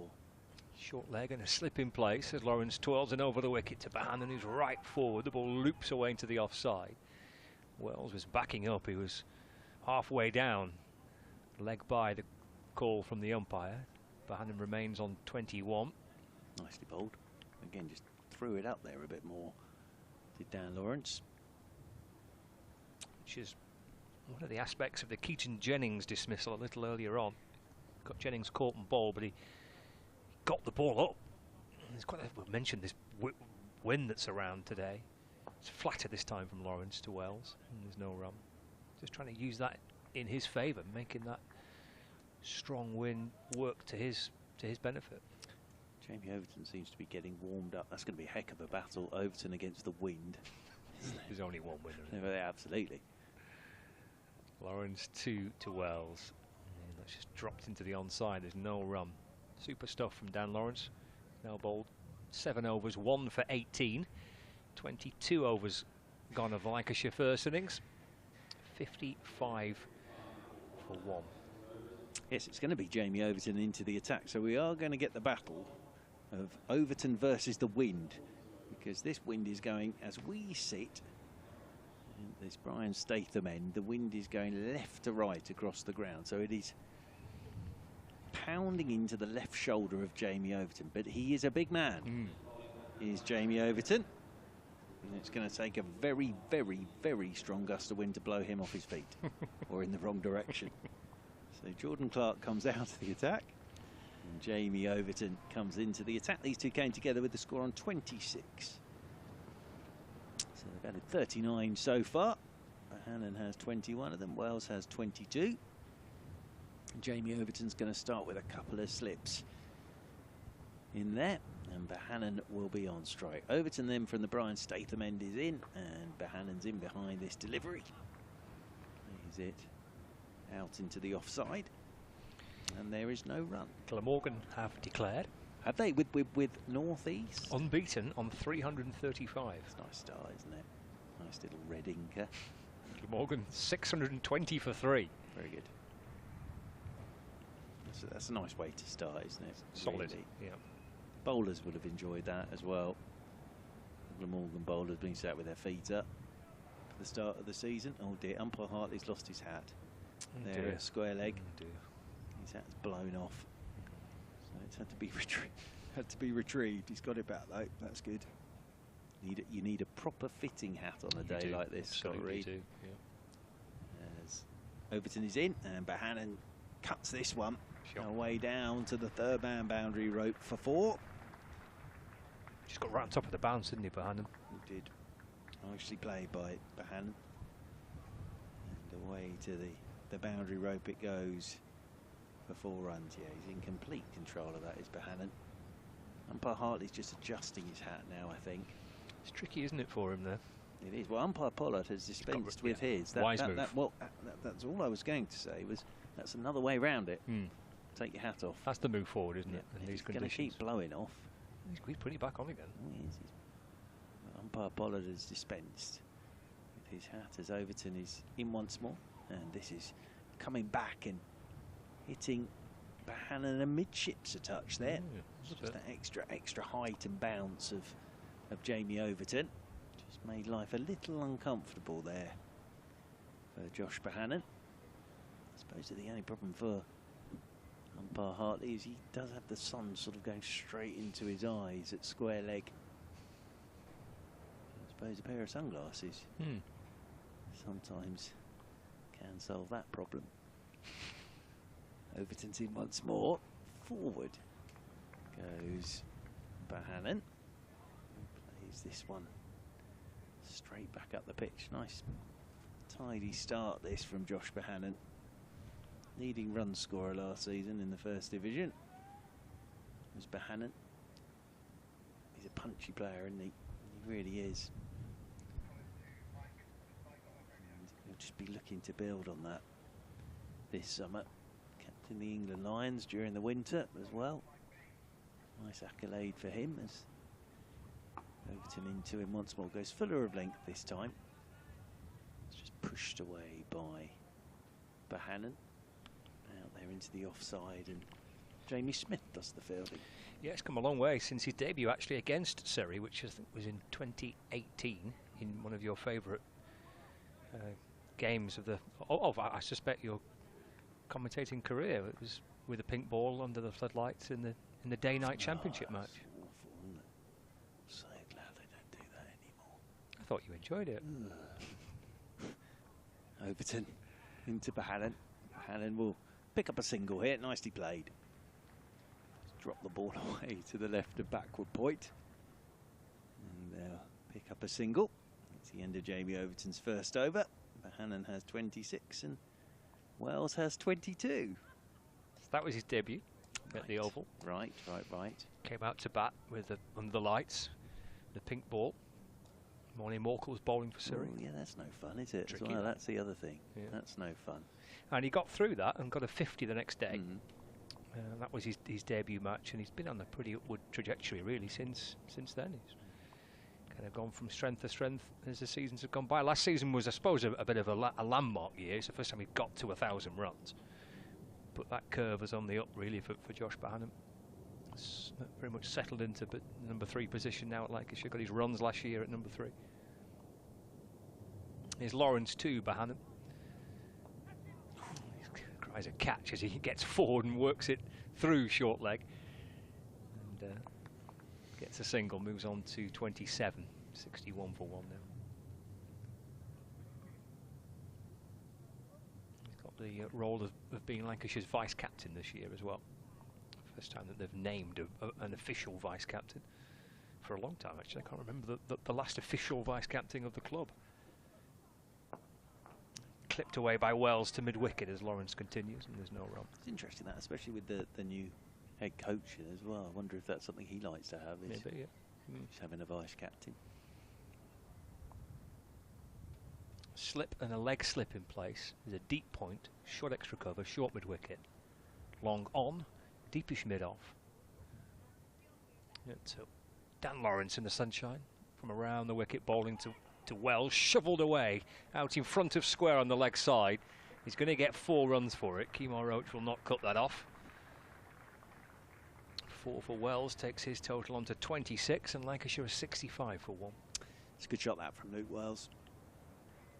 because just for a second Lawrence would have thought, oh, I might be through him here and I can go up for the LBW shout, but then he just got the bat through it and whipped it through the leg side for 4. Nicely played by Luke Wells. 26 not out. Well, Lawrence started and then stopped and started and stopped. I don't think Luke Wells was quite ready. Might have another strong gust of wind to contend with as well. Twirl the bat from Wells as he settles back into his crease. Here Lawrence in and balls. It's pushed away by Luke Wells. Stopped at backward point, but a slightly kind of awkward landing for Ollie Pope. Yeah, it's slippy there, isn't it? Ollie Pope there. Just slipping a touch. Of course, he's had that shoulder injury. You don't want to see him landing on that shoulder awkwardly. Lawrence to Wells, down on one knee and playing a handsome looking shot up and over mid wicket. And out towards the boundary. Actually, it doesn't reach the rope. It just stopped maybe an inch or two away from the rope. Stopped dead just before the rope. And Wells thought he'd got 4 and had to settle for 2. Yeah, he won't mind seeing that too much, Dan Lawrence. Because he wasn't fully in control of that, Luke Wells, but it did literally plug, didn't it? To within sort of 3 inches of the hole there. And Dom Sibley gave chase and just picked it up inside the boundary rope. It's a soft, slow outfield. Final ball of the over. Lawrence to Wells. And a more cautious approach from Luke Wells, who leans onto the front foot and defends with a straight bat. End of the over. 28 to Luke Wells. Josh Bannon's on 27. Lancashire are 67 for 1. 24 overs of the allotted 80 scheduled for the day's play. Underway at 10 past 1. After a long wait for play to start, waiting for the wind to pick up and to do its stuff, to try and dry some of those wet parts of the outfield, and it's worked well enough for us to play some cricket. I tell you what, if you put your washing out this afternoon, it would dry very, very quickly. Ideal. Absolutely ideal. Put your washing out this afternoon, and good point from Mr. Kevin Howes, though, that it could obviously end up in the neighbour's garden, or the neighbour's garden about 20 miles away. Yeah, true. So if you have hung the washing out tonight, you get back and your favourite pyjamas aren't there, you know where to look, because Jamie Overton is in, and Bahanan is playing this one down into the leg side, and there's no run. Need to use your pegs wisely. You do, well, you need strong pegs as well. You absolutely. Very, very strong pegs. Those plastic ones won't do. Oh, you need the old wooden ones. You do, without traditional doubt. wooden pegs for that, and a good washing basket as well. Okay. Does make a difference. Does it? Especially when you're hanging the washing out. Right. And doing the pegging. Overton is into Bahanan. That's too short, and that'll be cut away by Bahanan. Now this might not get to the boundary because it's a little slow, the outfield there, and it's sort of going into this wind, so there'll just be a couple of runs for Bahanan. He moves on to 29. Lancashire move on to 69 for 1. Jamie Overton down below us, just waiting to get the ball back from Kemar Roach. Slight change in the field here. To get that deep backward square in, but he's just got his long leg a little bit finer. And in fact, it's Gareth Batty down there again. Nattering away, I think that's Jordan Clark, as Overton's in. Bannon's turning this off his pads into Cameron Steele. He does the fielding in there at short mid-wicket. And there is no run. Clearly a fan of a little wander, isn't he, Gareth Batty? Yeah, he is, and I think if he spots something, he wants to get out there and get the message across to his players. I remember with Rob Keogh at Wantage Road a couple of years ago, spotted something and ran down, had a word, and then Rob Keogh got out in the identical fashion to which I think he'd passed the message on. So he was obviously pleased with that, and you know, he's a very animated character, as Gareth. So you always know it's him down there. You look at it at the moment; he's pointing away with ideas. Ollie Pope's come out from second step to going just behind square on the leg side at 45 degrees. Just the one slip in there at the moment. It's a lovely scene here at the Emirates Old Trafford now. Blue sky, sun out, breezy but very pleasant. Overton over the wicket he goes. Bohannon's, has he got something on that? He's looked to pull down the leg side. Ben Folkes didn't look convinced, took it sort of awkwardly up around chest high. There was a shout from Sibley, and after all that, Bohannon got nothing on it, and there's no run. Interesting fielder set, isn't it, for Bohannon here? With a fine leg. There's a backward square leg, there's a deep square leg, there's a short mid-wicket and a mid-on. Umpire Hartley's lost his hat again. He's going from square leg now to cover point because of the sun. And on his journey there, he's lost his hat again. This poor old umpire Hartley. Overton's in once more. Fuller of length this time. And Ollie Pope is diving away to his left-hand side in there at leg gully. It was uppish from Bohannon. It would have been a spectacular, spectacular catch from Ollie Pope. Flung himself to his left. But it's away for 4. But they left Pope in there in that leg gully position. And it almost paid off, but it would have been a spectacular catch. He might have been nowhere near it, but it would have been a spectacular catch if he'd taken it. Sort of hung in the air for a second there, didn't he, Ollie Pope? Ball ended up going past all the benches and down a little tunnel. Down there to our right-hand side. Just wonder again, Overton, he doesn't use the short ball as much as he used to, but he might just try another one here at Bohannon. As he's in, goes full of length, and Bohannon will get a single. Nicely played again by Bohannon. Picks up one more. Bohannon moves on to 34. Partnership's now worth 48. At the end of the Overton over, 15 overs until tea. Lancashire 74 for 1, Wales 28, Bohannon has 34. The bowlers used today for Surrey, Kemar Roach 5 overs, 2 maidens for 9. Tom Laws 4 overs, 1 maiden for 10. Dan Lawrence has bowled 8 overs, 1 maiden, 1 for 25. Jordan Clark 6 overs for 17. And Jamie Overton's just completed his second over of the day. He's gone for 12. Lawrence to continue. 74 for 1. In conversation with his captain Rory Burns. Josh Bohannon on strike. There's a forward short leg and a slip. There's a long on, mid off, short extra cover, deep backward point, deep mid wicket as well. Burns has popped himself into almost in between a mid-arm and a mid-wicket. There's a backward square leg. He's happy with the field. 74 for 1.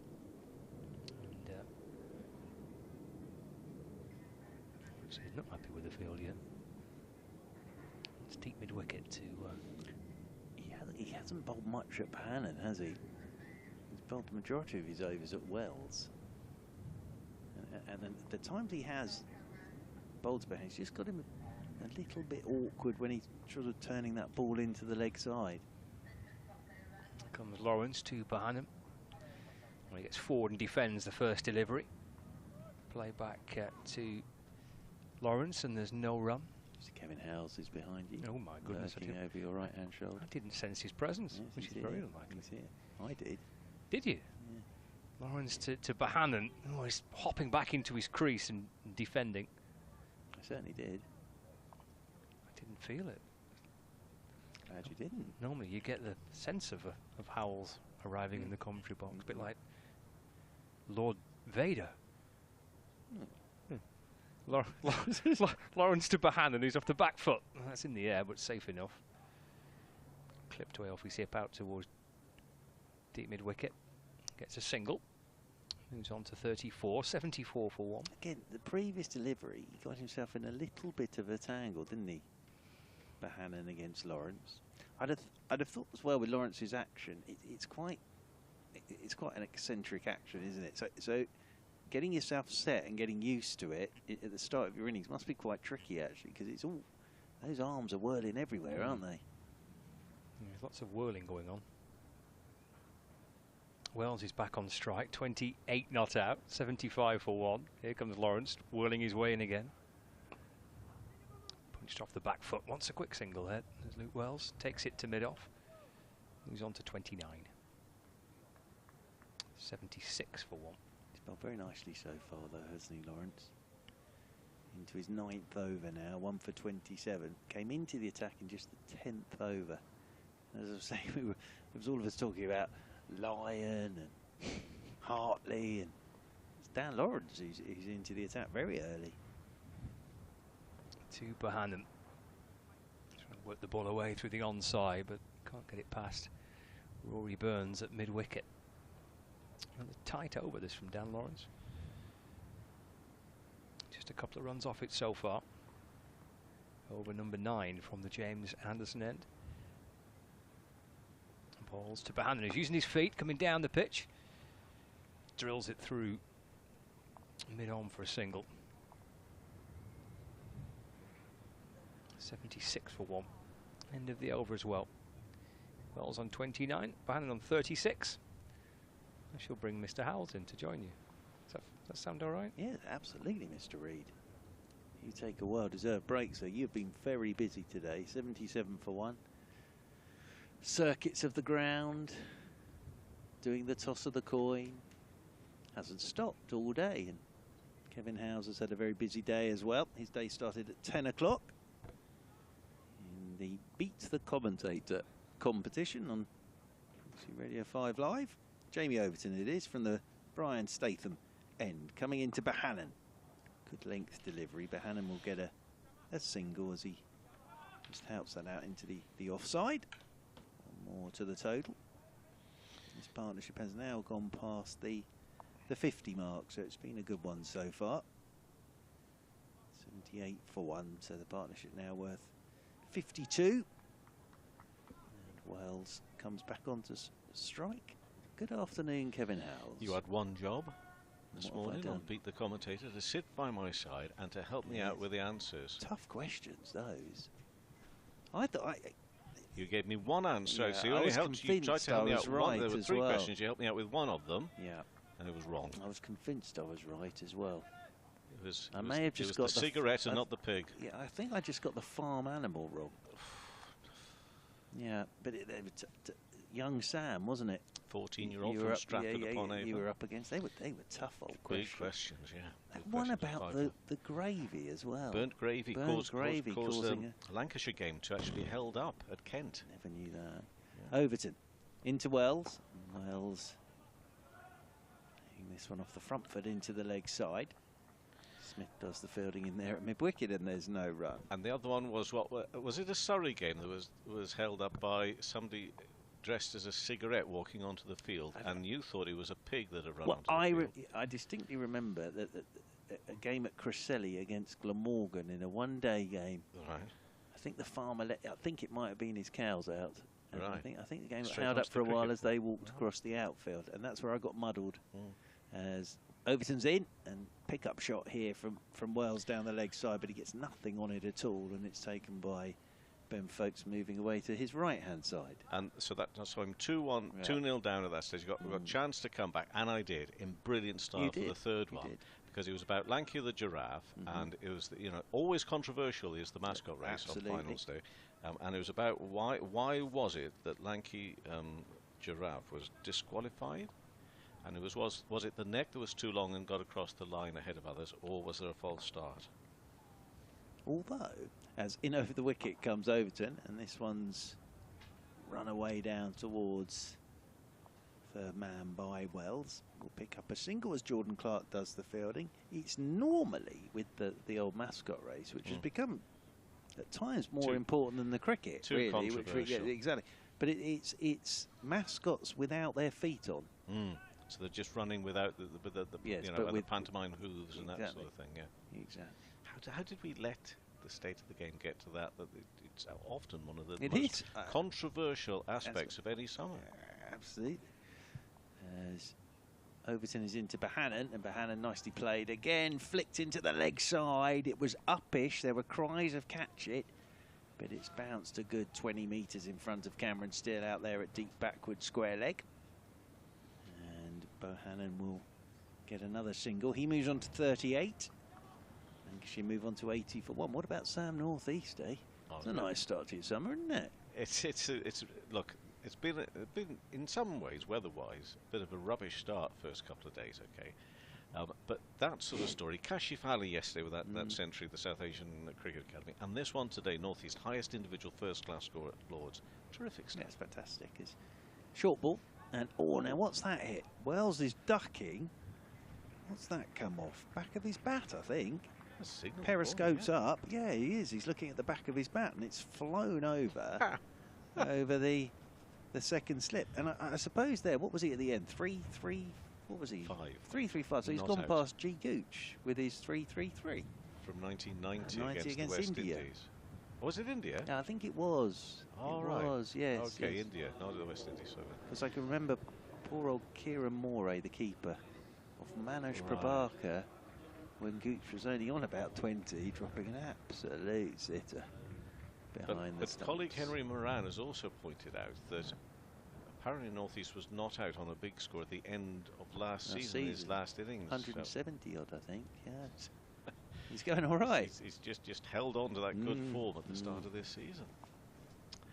Okay, 84 for 1, as we've got Dan Lawrence back in and bowling, and forward to that into the offside. Little push for no run. But yeah, terrific start there for North East, and also for the fact that he's taken on captaincy responsibilities, because he'd sort of started wandering a bit, hadn't he, in his career, because he's an immense talent. And he's been offered a few clubs, but now seemingly settled there in Wales with Glamorgan. So I think, we could be in for some more big scores from him. Oh, and he's got previous, hasn't he? Yeah, so 400 and something. 400, yeah. Back here, Lawrence off to a good start. He's got a wicket already. Can he make it to 2 as Bohannon goes back and whips that one away square for a single? So he will jog along for one more. Interested to see Lawrence come on so early. All the talk also about Lyon and Hartley. There's a bit of grumbling going on because Somerset haven't picked Bashir down there at Canterbury, even though Jack Leach is out injured and all that. Although last score I saw, I think it was probably the right decision, because Kent were quite a few wickets down with not many runs on the board. But anyway, it was Lawrence in the end, 9 overs in, and he, with his second over, got rid of Keaton Jennings. He moved swiftly to his left-hand side to stop that one from Wells from running away. So again, all the build-up to the season about the ifs, buts and maybes and what we might be expecting. I think everybody expected Dan Lawrence maybe to be bowling quite so early.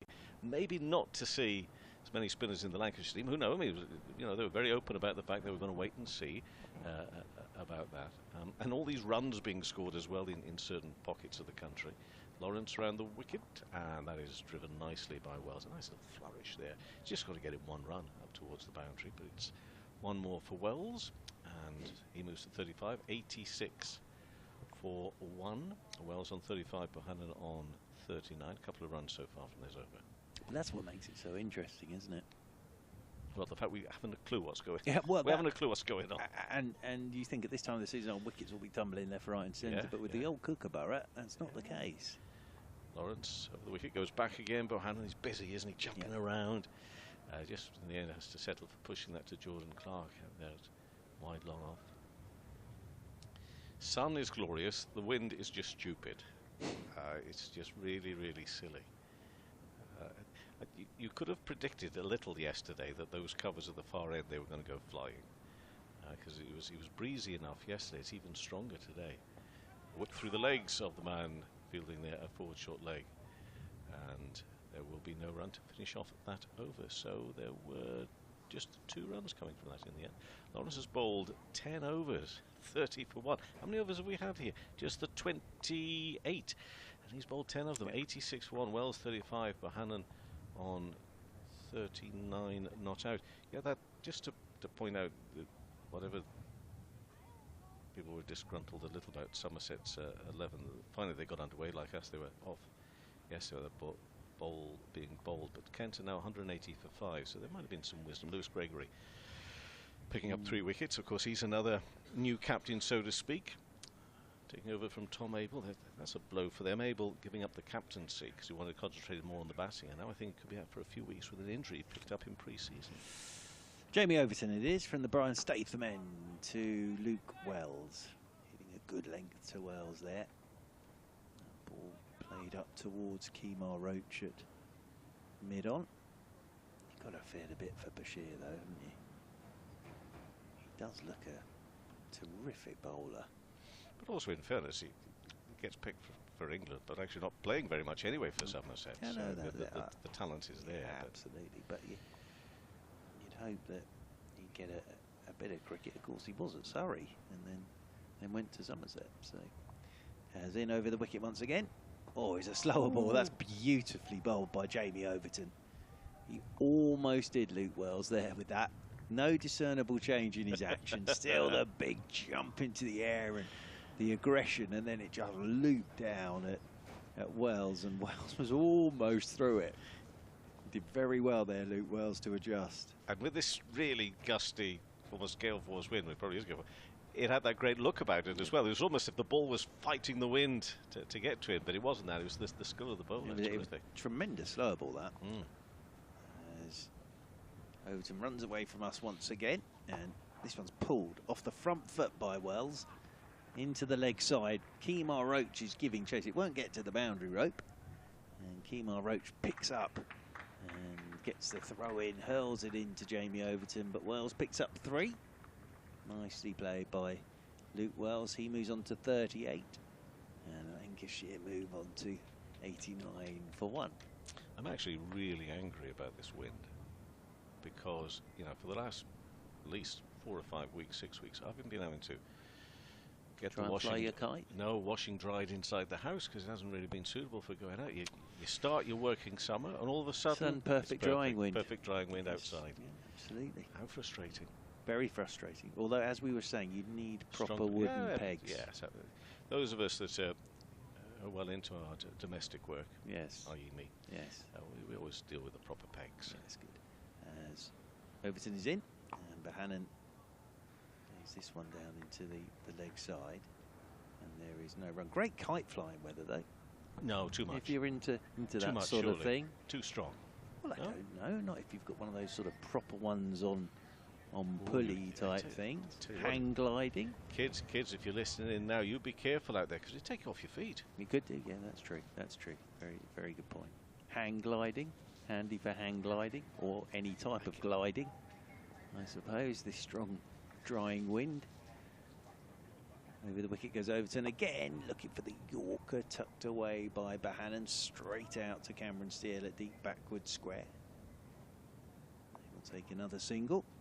Josh Bohannon moves on to 40. 90 for 1 now. Lancashire.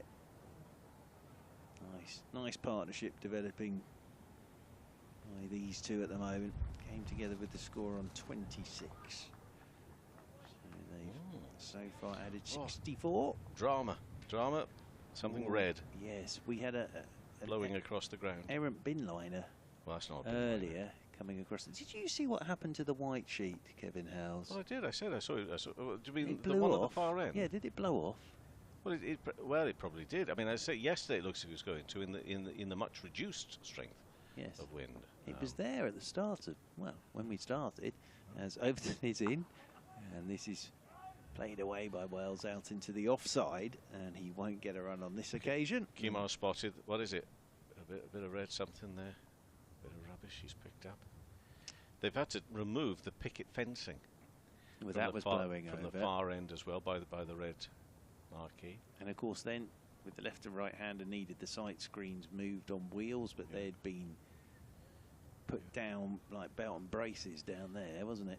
Am I making this up? As often I do, I'm going to look to the Reedmeister here to my right hand side.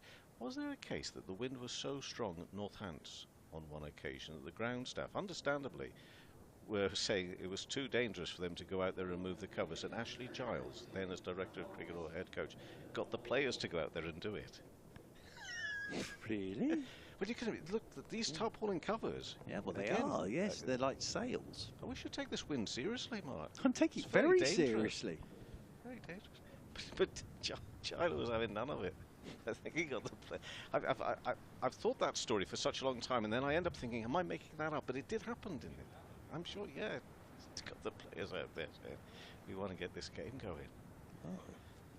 Oh, here's a man that we been talking about a lot coming into the season, and probably will do even more if things go well for him and Surrey and Tom Laws. Yesterday in one of our programs we had Jim Troughton up talking about the skills of this man, and he's in a score of 90 for 1, and well, I'm not so sure what Bohannon was trying to do there. He looks as if he's shaping to work it away on the offside, and he's ended up flying up to Clark at mid-on. So this is a change of bowling. So Lawrence has now been taken off. The spin, which we perhaps were not anticipating to be introduced so early into proceedings. He's got through his 10 overs, 1 maiden, 1 for 30. And he'll be delighted, obviously, to have made that early impact in, you know, an interesting time for him, moving to a new county. Meantime, it's young Laws in a bowling to Bohannon. That's more like it. That's what he was looking for. It won't bring him a run, but it's a drive into the covers and no run. Go out and do a bit more guarding out there. But, you know, it's all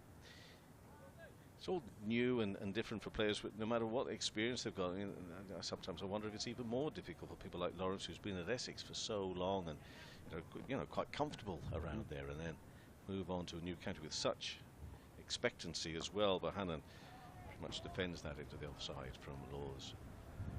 No run. Quite an interesting question to Ben Folkes on that. Oh yeah, about when he made the move. Of course, he said when I came to Surrey, it became more like a job, because obviously I've been brought up at Essex. I've been through the age group systems. All my mates were there. Right. Which I thought was quite an interesting way to sort of describe it. Brilliant. Laws, meantime, bowls, and Bohannon will find a gap this time on the onside. Well, not that clear a gap, because it's swift work from Clark. It does bring 1 run. Slides to make a stop, so it's 91 for 1. I'm tempted to say it's almost like you've grown up. Yeah, well, no, this is exactly what he was saying. But that's a bit harsh, because some players stay at the same club for a long time, yeah, and they are very grown up. Absolutely. But I think as well, it was sort of that what Ben Folkes was saying is if you've sort of gone through the age group since you were 5 or whatever it is at one club, and then you move to another club, as you say, it's a complete and utter change of scenery. Laws. Balls again, whipped away just out of the reach. Well, it actually could have been some way out of the reach, but it looked a little interesting for the bowler mid-wicket to start off with. It's not going to go all the way to the boundary on the leg side. It's a couple of runs, but again, there was real flourish in that for 2 more for Wells. He moves to 40, and the score now is 93 for 1 with 1 ball remaining of the 30th over on this Saturday afternoon. Finally getting underway at 10 past 1. I've just told Scott Reed that tea is at 3:40. Yeah. He was asking me if I'd like a cup of tea or coffee. Oh, that's nice. Yeah, it's very nice. He's yeah, a very hospitable man. He's got his own coffee. Laws bowls again. Ooh, very late down in defence there for Luke Wells. But at the end of the over, 30 overs completed, 93 for 1. They're put into bat by Surrey. No great surprise there. Wells on 40, Bohannon on 41. Well, I'm pleased with that shot on Lancs TV there. Yeah, I'm right across my expanding stomach. Look, you've got the score line. I could almost look slim there. That's good. I do need a haircut, don't I? When I see that now, oh my goodness, I do apologise. What was the quote yesterday? Red to Ghost for those older. yes, Red to Ghost. Yes, the great Jim Charlton. I was wearing a particular jumper as well at the time. Yeah. Who are you? Red to Ghost, he said. He was fascinating yesterday, and his stuff about Tom Laws, because he was out there with the England Lions and saying that Flintoff loved him, absolutely loved him, and he was saying that whole thing about with he was there and Jimmy Anderson was there as well, and they were chatting away about Tom Laws' bowling. So fantastic, really. We've got a change in bowling at the Brian Statham end, and it's Kemar Roach who's coming into the attack. Couple of slips in there for him. The long leg, deep backward square, short mid-wicket, mid-off, mid-on, covering the backward point as Kemar Roach is in, and Bohannon forward, driving. It was uppish. On bounce out towards Jamie Smith. In there at extra cover, and there's no run, but yeah, really interesting chat with Jim Troughton yesterday. Very good man. Here's Jim Troughton. Damn good player himself as well. Really championship winning captain and player. Yeah, absolutely. Bohannon right-handed. Stands with that bat raised as forward goes Kemar Roach. Plays this one out to Ryan Patel, who's out there at the moment for Jamie Overton. So Ryan Patel out there doing the 12th man duties. He'll get his time in the middle at some stage this season, no doubt. Ryan Patel, very talented player himself, of course. Getting into the starting 11 for this one, but it's something that Jim Trout was talking about yesterday. It's the whole squad that Surrey worry about. As slower ball from Kemar Roach, worked by Bohannon, wristily down the ground towards Jordan Clark, who whips the throw in over the top of the stumps, and there's no run. I just wanted to remind myself, you got in half a dozen ODIs yes, in the end, did you? Yep. So achieving something that many a young boy and young girl would dream of. Well, I do. You still do? Yeah, absolutely. Well, was it the over 60s that were doing quite well for England? I still could make dream that. of a late call up. As oh dear. Now, Kemar Roach was about to let go of that. Bohannon, the wing got up and blew more grit into his eyes. Kemar was about to let go of the ball, decided not to. Then the bail's blown off. So there's an awful lot of action there for nothing, really. Yeah. I quite like the fact we sort of, I'm sure that's all sponsorship and everything that I don't know about, but we just got plain stumps with red bails. Pink? Pink bails, are they? I think they're pink. No, they're well, pink. I know why it is. Well, go on, you then. know, yeah, okay. You don't know. You're going to embarrass me now, aren't you? As Roach is in, forward comes Bohannon. I think it's because fairly late on in the piece, Vitality became the sponsor of the competition. Ah, there you are. And it's sort of their colours. Ah, very good. You know the little dog? Yes. And, but because it was perhaps a little bit late, and this is, not pointing fingers at anybody. No. Certainly not locally, we're not pointing any fingers. No. Things haven't quite arrived yet. As over the wicket again comes Kemar Roach, and pushed away by Bohannon out there into the offside, and there's no run. Because you may have noticed all those boards blowing over didn't include a sponsor's board. No. For the competition. I see where you're going. Yeah, that's still to arrive. So these lovely big bails. So it's a beautiful thing. Yes. But at the moment, and I think this is the case up and down the country, they haven't got the stickers. I see. But there's something rather lovely and old-fashioned about having those stickers. As forward comes Bohannon, nicely bowled again by Kemar Roach. That rolls out there towards extra cover, and there's no run. But isn't it very cricket that proper bails haven't yet arrived with the stickers, or well, the stickers haven't arrived yet. Yet still the game insists on having the right coloured bails, even though it's not actually the sponsor. But I guess it has caused me to give mention to the sponsor. Well done. So, yeah, thank you very much. Well done. I like that little dog. Makes me chuckle. Yes. It doesn't take a lot to make me chuckle, of course, but I do like a little chuckle with the old... Are they one of the sausage dogs? I think small are they? Those? Yeah. I think so. So, tea we are expecting at 3:40. With a start at 1:10 Laws, meantime, into bowl to Wells. 93 for 1 is the score. And he lifts this one away, and he's out and caught on the short of the boundaries out there at square leg, but it is out. He can't quite believe it. A little gift, really, out there. The catch has been taken. Dan Lawrence, I think it is, with the catch, and it's 2 wickets down at 93 for 2. And Wells it is who's gone. He's gone for 40. And Laws it is who gets the wicket. And, seemingly almost from nowhere, that one. But Wells looks so frustrated. Where's this wind blowing? Is he going to look at that and say, well, it didn't get going? It wasn't a lot of room to work with to play that shot out there, but it was straight into the hands of the fielder. He's actually got the wind behind him. That's the thing there. It's sort of blowing that ball quickly out towards Dan Lawrence. But I think if we did, really upset about that, will Luke Wells. But actually, I think Surrey have been working on him a little bit with that. And it's Tom Laws, and I'm sorry to say it again, and I said it with Jim Trout yesterday, but he does have this lovely knack. making things happen. And taking wickets, and it isn't actually. It's a really good thing to have when you're as a bowler. It's the currency. It's the currency they work with. I know I'm old-fashioned, but no, insightful. You could give me averages and all that good stuff, the maidens, but the first thing you tend to look at is the W column, isn't it? So, yeah, very good from Tom Laws. That's his first wicket of the summer as well. We look to you for your insightful analysis. What do you think are the great strengths of young Tom Laws? And your answer is? He takes wickets. He takes wickets. 93 for 2. Bohannon 41. Balderson. I mean, do you know what? One of the things which always happens, particularly at this time of the year, is the excitement, the little buzz that you get about when you're looking at these teams up and down, again, the country. But here in this game, especially, it's brought into sharp focus of already established players. I mean, crying out loud, Nathan Lyon and all these achieved with Australia and the like. But also and players like Tom Hartley got himself involved in the winter and did so well.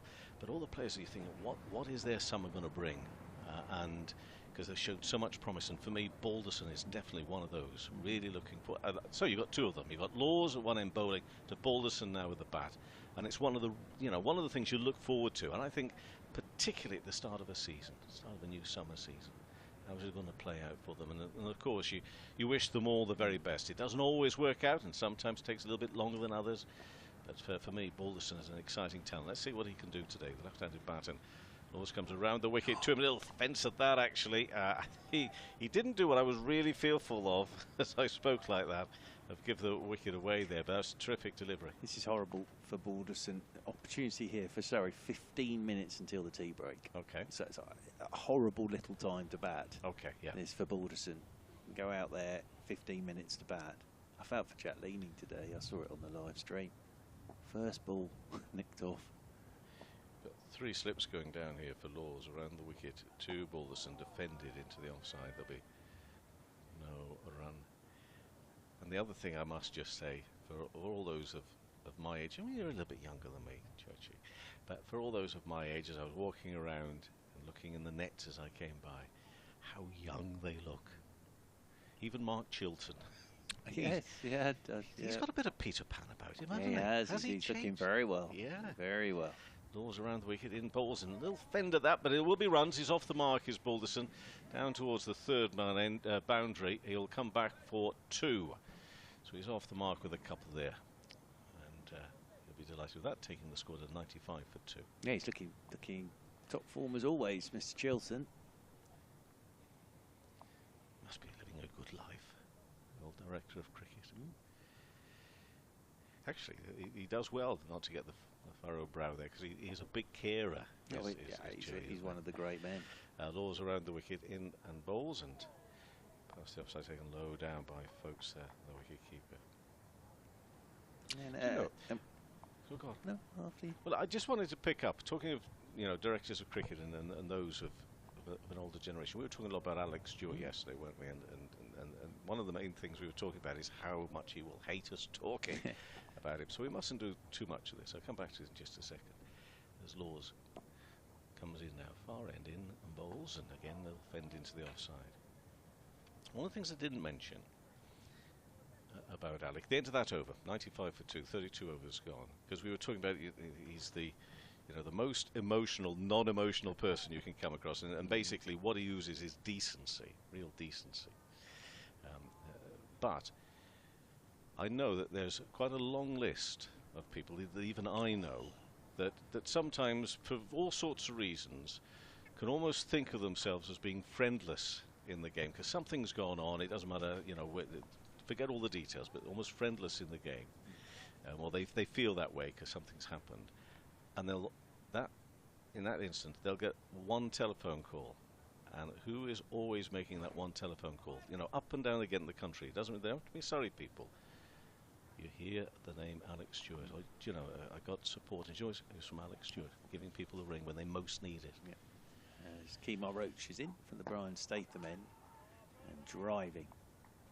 Here's Bohannon up towards mid-off, and there's no roll. I think Gareth Batty sort of described it very well. He's irreplaceable, and I think he is. Although they're going to have to find someone to replace him, obviously, but he is irreplaceable. And very interesting with Jim Troughton yesterday, talking about the director of cricket role and how it's different. As he said, at Essex they haven't got one. Essex don't have a director of cricket. In comes Kemar Roach once more, right up on the toes of Bohannon. Plays this one out into the offside. There's no run, so Surrey picked up a couple of wickets. Dan Lawrence with the first, out of Keaton Jennings for 11, and then Luke Wells pulling that ball from Tom Laws in the previous over, out to Dan Lawrence, who took the catch in front of the second hotel here. Well, it's the same hotel, but it's the new bit of the hotel. As in comes Kemar Roach. This is flicked leg side by Bohannon. So they're going with this field now of short extra cover, short mid-wicket, go stump to stump, and see if Bohannon might just flick one of those straight into the hands of Cameron Steele. It is a second bit. I know, just as I look across, there's somebody there, the far right-hand side, who's waving to somebody he knows in the other building, over the other side. They must have thought, right, well, we'll book ourselves in the same hotel. They didn't realise it was in a different county. Yes, interconnecting. Roach is in, and Bohannon just covers up, plays this one back up the pitch. They've also got Ollie Pope lurking in there. Sort of a silly mid-on, traditional silly mid-on position. And this is for Bohannon to sort of work a ball in the air leg side. Two catchers in there. Yes, you get between the two through the glass walkway. I got horribly lost on the first day. I ended up on the third floor, I think I am. But in the old, well, the first hotel, as this is flicked by Bohannon between the two fielders on the leg side. Quick singles taken, gets Balderson moving. And Jordan Clark does the fielding. Ooh, he's just feeling his lower back a little bit there, is Jordan Clark, as he went to throw that. Yeah. But, I think he's all right. Just a little twinge there, and that brings Balderson on to strike for the first time. So, yeah, there's a glass walkway that takes you into the second part of the hotel, opened by James Anderson himself. What the walkway was? No, that second hotel, because I think there's 100 rooms in that hotel. Was Kate in on that as well? Kate Cross, I think both of them yes. did the opening. Very good. As Roach round the wicket he comes to Balderson. Balderson, left-handed, gets fully forward to that delivery. Out into the offside it goes. There's no run. Are they named room? Are they named the rooms, or are they numbered? They're numbered. They are numbered. They are numbered, yes. Because you could go through a few Lancashire squads trying to name all those rooms, couldn't you? You could. You certainly. Well, or how many Test wickets has Jimmy got now? 700 and something, isn't it? You could get 700 rooms, couldn't you? You could. Every one for a wicket, a James Anderson wicket. Although that would get a problem if he continues going for the next couple of years and picks up another few wickets, because you'd have to keep building more rooms. Well, the way things are going. He could well do that. Get another one in there. So, still got Laws, haven't we? Just have indeed. 96 for 2, 33 overs. We're approaching tea. Got 5 or 6 minutes before that today. Wells last man out for 40. Jennings went for 11. Dan Lawrence getting that wicket. Who would have thought that? Second over that he was bowling. Laws in now, worked away nicely by Bohannon. He's another one, of course, that's making real good progress. Is Bohannon in terms of his career? His progress here today has moved him to 43 not out. I tell you, and for Bohannon here, if you have a cracking season like you did last year, all you want to do really is get off to a solid start the following season, and that's what he's done here. He's looked very neat and tidy in everything he's done. You're going to have to leave us at the end of this over, Mr. Howes, with us approaching the tea break. Yes, I understand that. Around the wicket. Oh, and still playing a miss at that one. Through to the keeper. I mean, does it have to happen now? No. I said to you, are you going to? Oh, well, I think so, because I think things need to be done with those QR codes. Beg your pardon? Yeah, on the left. They wouldn't trust me, and who would? I wouldn't trust me with having to explain properly what you might do with them. Get your technical man on. Yeah, yeah, he's right across. Yes. Around the wicket. Laws in the bowls. Goes back. Any type of Pushes code. Into the offside. There'll be no run. Da Vinci. Green cross. Green cross. QR. Get Scott Reed up. Green cross. Is that still the thing? Don't think so anymore. No? No. Because that was, well, you talked about Lord Vader. Of course, that was David Prowse, wasn't it? He was the Green Cross code man. Warwick Davis was staying in the same hotel as I last night. Ah. Yeah, he was there. Reception this morning. Round the wicket. Driven, but for no run towards extra cover. Because he was in Star Wars. He was indeed, yes. But you get all the stars where you stay, don't you? Well, I'm in Media City, and one of the, I'll never forget, first time going to Media City, this big banner, somewhere around Cornbrook, it was held up, it was, move to Media City, wake up with the stars, it said. Oh, that seemed such a buzz of excitement. Yeah, it did. And I've stayed there many times over the last 10 years or so, and I'm yet to wake up with a star. Yes. But there'll be a time. There will be a time. I'm sure. Charlie from breakfast, he might wake up next to me one way or not. Next delivery in and worked away up to mid-on, and there will be no run. I will admit it will be a bit of a surprise if that happens. For you both. Well, yeah. But if it were to be, I can't really complain because it was there for everybody to see. Come to Media City and wake up with the stars. That's where I am. It's a little journey across. On the tram. Via Cornbrook. What a fine place that is to change a tram. I tell you, if it's windy today, they'll be blowing them off Cornbrook. Round the wicket.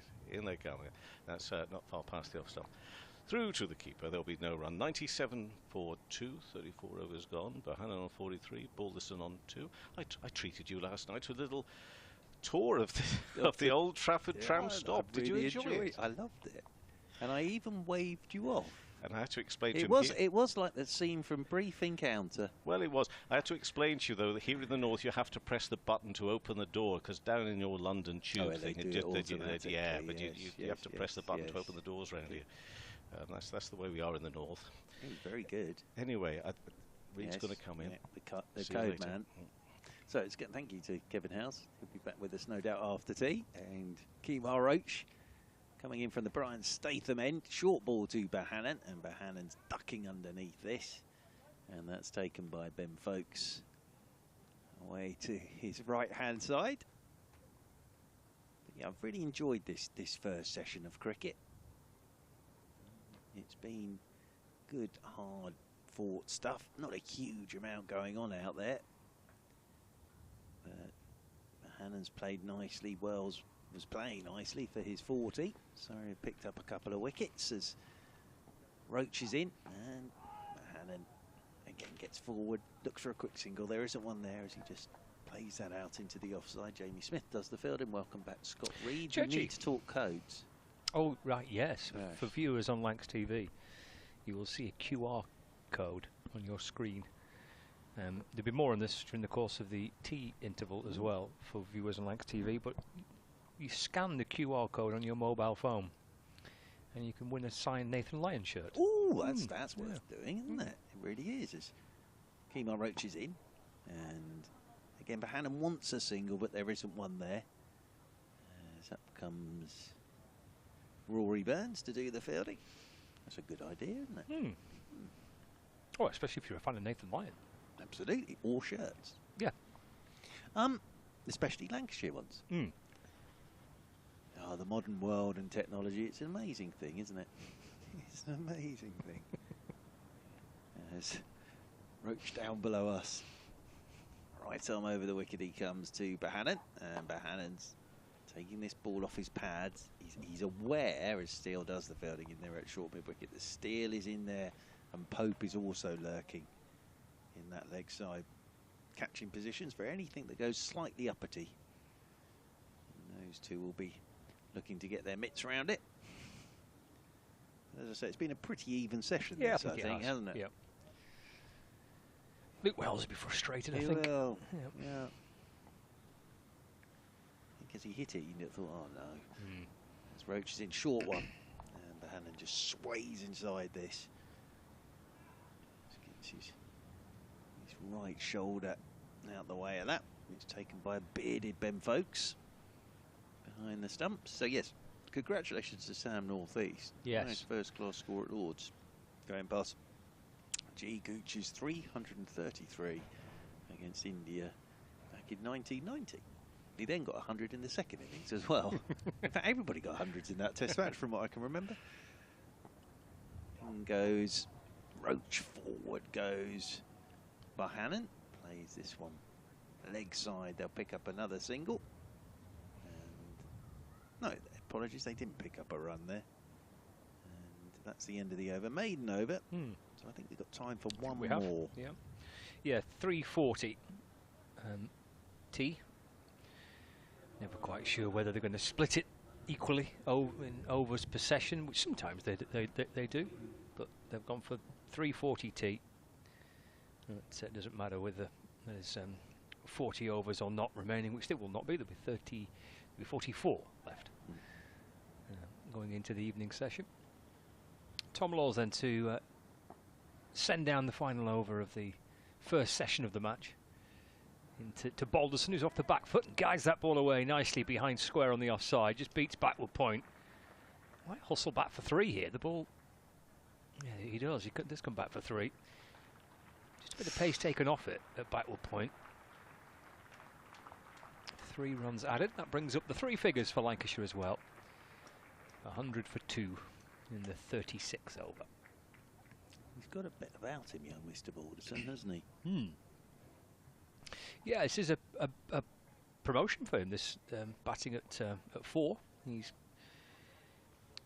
never not batted in this position before. He has previously opened the batting for Lancashire, but last season where he played most of the games, and tries to flick it away towards the leg side, half an appeal for an LBW. Came batting at 6 and 7. He got 200s last year, his first hundreds in first-class cricket, and they both came at batting at 7. But because of the change in nature of Lancashire's side, there's no Dane Villas anymore, and Stephen Croftley's not playing red ball cricket. Those two played most of the games last season, so I've had to rejig the batting order, and a chance for Balderson to bat at 4. There's Bohannon on strike. He just takes a step back into his crease and nudges the ball away to square leg for a single, and he moves on to 44, and it's 101 for 2. Great opportunity for him, isn't it, as well? Backed by his captain and his coach, so great opportunity for the young man. He had a very good year. He's only a young guy, but he got north of 20 wickets and north of 600 runs last year. 2 slips in a gully as Balderson watches this one go past and through to Ben Folkes, and there's no run. Kevin Howes is in your chocolate bag behind us. Look at that little cheeky face. He's like a naughty schoolboy, doesn't he? He does. It's like one of those sort of wildlife programs where you see the squirrels going in for their nuts. 101 for 2. Laws in. No. Got blown over he again. Did, didn't he? Bails come off. Bails are just off. as he was about to let go of that, bail got blown off. Mr. Howes was explaining with the stumps, it's the new sponsor. The stickers haven't turned up as yet. So hence them being plain. Yes. I quite like them. I do, yes, I must say. I do. Quite like that. Tries again, Tom Laws, from around the wicket. Just easing the ball away down to Gully. It's a good stop by Ollie Pope. Low down to his left. And there's no run. 101 for 2.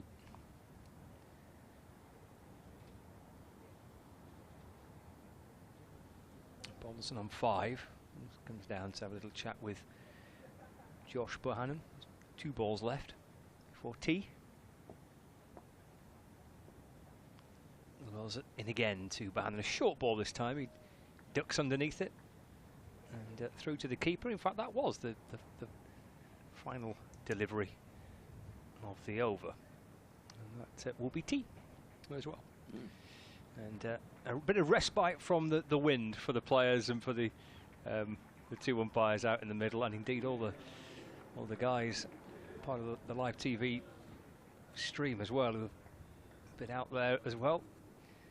Time to have a break for 20 minutes from the billowing wind around Emirates Old Trafford. The players heading off for tea with Josh Bohannon on 44 and George Balderson on 5. Lancashire 101 for 2.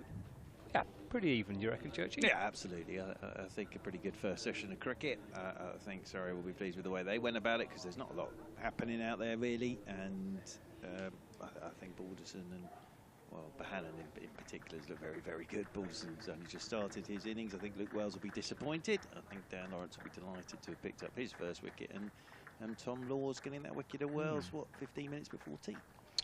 Okay, we'll take a little break. We'll have a 20-minute break for tea. The wind is still battering around the ground here at Emirates Old Trafford. For listeners on the BBC Sport website and app, we'll catch you in about 20 minutes' time. For viewers on Lancs TV, I mentioned the QR code on screen. It's all about trying to win a signed Nathan Lyon shirt.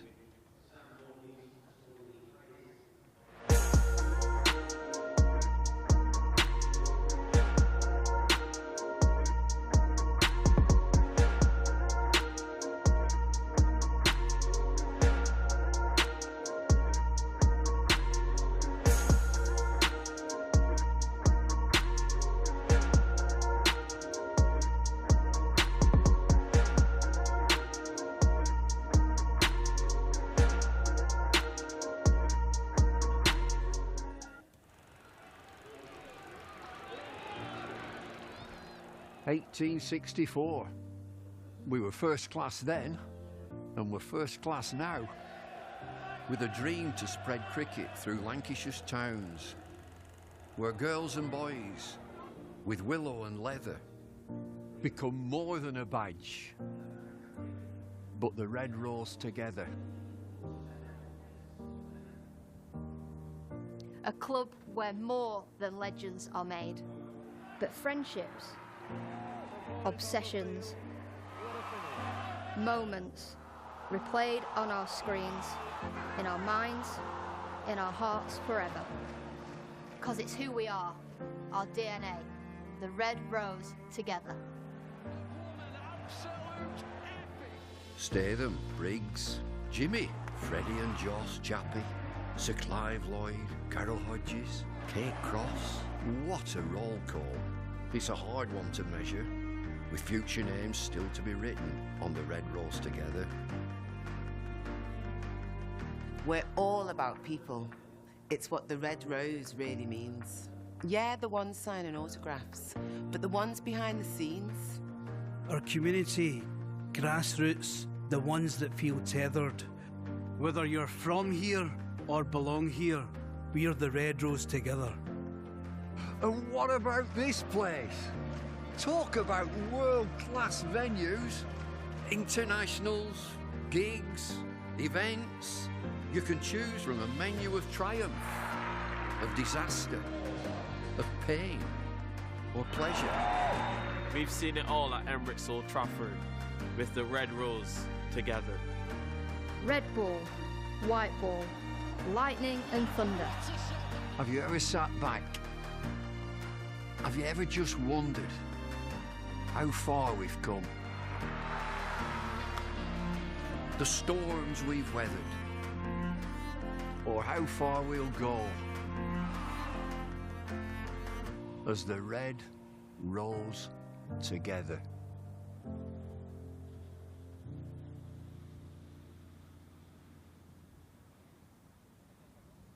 Okay, so Nathan, welcome to Lancashire. It's great to see you here at Emirates Old Trafford. First couple of days training, just tell us how it's gone and how you're settling in. Yeah, firstly, thanks. It's been amazing. Obviously, jumped on the Emirates flight and come over here, and it was a pretty easy flight when you're sitting on the big Emirates plane. No, the guys have been amazing. Very welcoming. I'm absolutely thrilled to be here. Very excited. Feel like I've got a lot to offer, and excited about the opportunity. When you heard about the interest from Lancs during the winter, what was it that attracted you to come and play here? Well, I think obviously the venue here. it's obviously world class. I've played obviously a few Test matches here for Australia, and it's just every time I've come to Manchester, I've thoroughly enjoyed it. I just thought it was a really good opportunity for my wife and little one to come over with me and spend some time over here in England and really enjoy the experience. I was just going to say, Emirates Old Trafford holds some special memories for you. Obviously won the Ashes here a few years back. What have you made of the pitch when you've played on it, and the atmosphere here as well? Yeah, well, I'm used to getting some nice advice from the crowd, so I'm looking forward to hopefully a little bit more support this time. But as I said, I absolutely love playing here. Got some very fond memories of playing here in England, and especially here at Emirates Old Trafford. So I'm obviously pumped to be here, and really looking forward to getting out there tomorrow. And you've obviously been around the lads for the last couple of days. What's the mood like in the camp, and do you know anyone in the squad from previous sort of clubs or international? Obviously know Jimmy Anderson quite a fair bit, and hopefully looking forward to the opportunity to bowl in tandem with him. But I know the group has been amazing. Young, energetic, and it's pretty impressive, to be honest. Tom Bruce from New Zealand, the other overseas, has been fantastic, very welcoming. So I can't complain. Been very happy, and can't wait to get started. And we saw you over in the nets earlier having a good chat with Tommy Hartley. What have you made of the winter he's had, and how much are you looking forward to sort of working alongside him? Yeah, been pretty impressed, to be honest. Obviously I watched that England series over in India quite closely, and especially after a sign for the Lancashire national, seeing him make his debut, it was pretty special to watch. So watched quite closely. He's very talented, so hopefully I can help him out if required here and there, but he's probably going to help me out as well. Straight into it tomorrow, the defending champion Surrey here for the county championship. Obviously the sun's out now, but it's a real tough start, but you must be looking forward to getting stuck in. Oh yeah, definitely. Obviously being new to the group, new to the competition, it's really good to test ourselves nice and early against the defending champions. Obviously they've got some talented players and some superstars in their batting lineup, but obviously looking forward to that challenge, and you want to compete against the best, and these guys definitely are. What do you make of the county championship as a competition, obviously from Australia? I know you had a brief spell with Worcester, but the competition as a whole, do you feel like it's in a good place? Yeah, it looks I've been thoroughly impressed with the whole setup here at Lancs. From the behind the staff team to the players, so I'm really looking forward to seeing how that progresses out here. It looks like a really young but experienced group in the same sense, so hopefully I can pass on a little bit of knowledge here and there and play my role within this team. Obviously at Lancs we've come close in a number of competitions over the last few years, and from an outside perspective, what can the squad do to sort of look to get over the line and sort of turn into trophies in the years to come? I think it comes down to mentality. I think if we go into the games expecting to win, and being brave enough to put the game on the line, understanding it's okay to lose if you're able to learn from that, and then have that mental expectation to actually we're going to go out and win this game of cricket, and be brave enough to do that. That's great. Thanks, Nathan, and we look forward to watching you this summer. Too easy. Thanks for having me.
A very warm welcome back to the Emirates Old Trafford here on Lancs TV, on BBC Radio Lancashire, BBC Radio London, in a few moments' time on 5 Sports Extra as well. Tea break is over on this, the second day, but it feels like day one because, of course, we didn't get any cricket yesterday whatsoever, and then we finally got underway at 1:10 with a strong, drying breeze helping us out.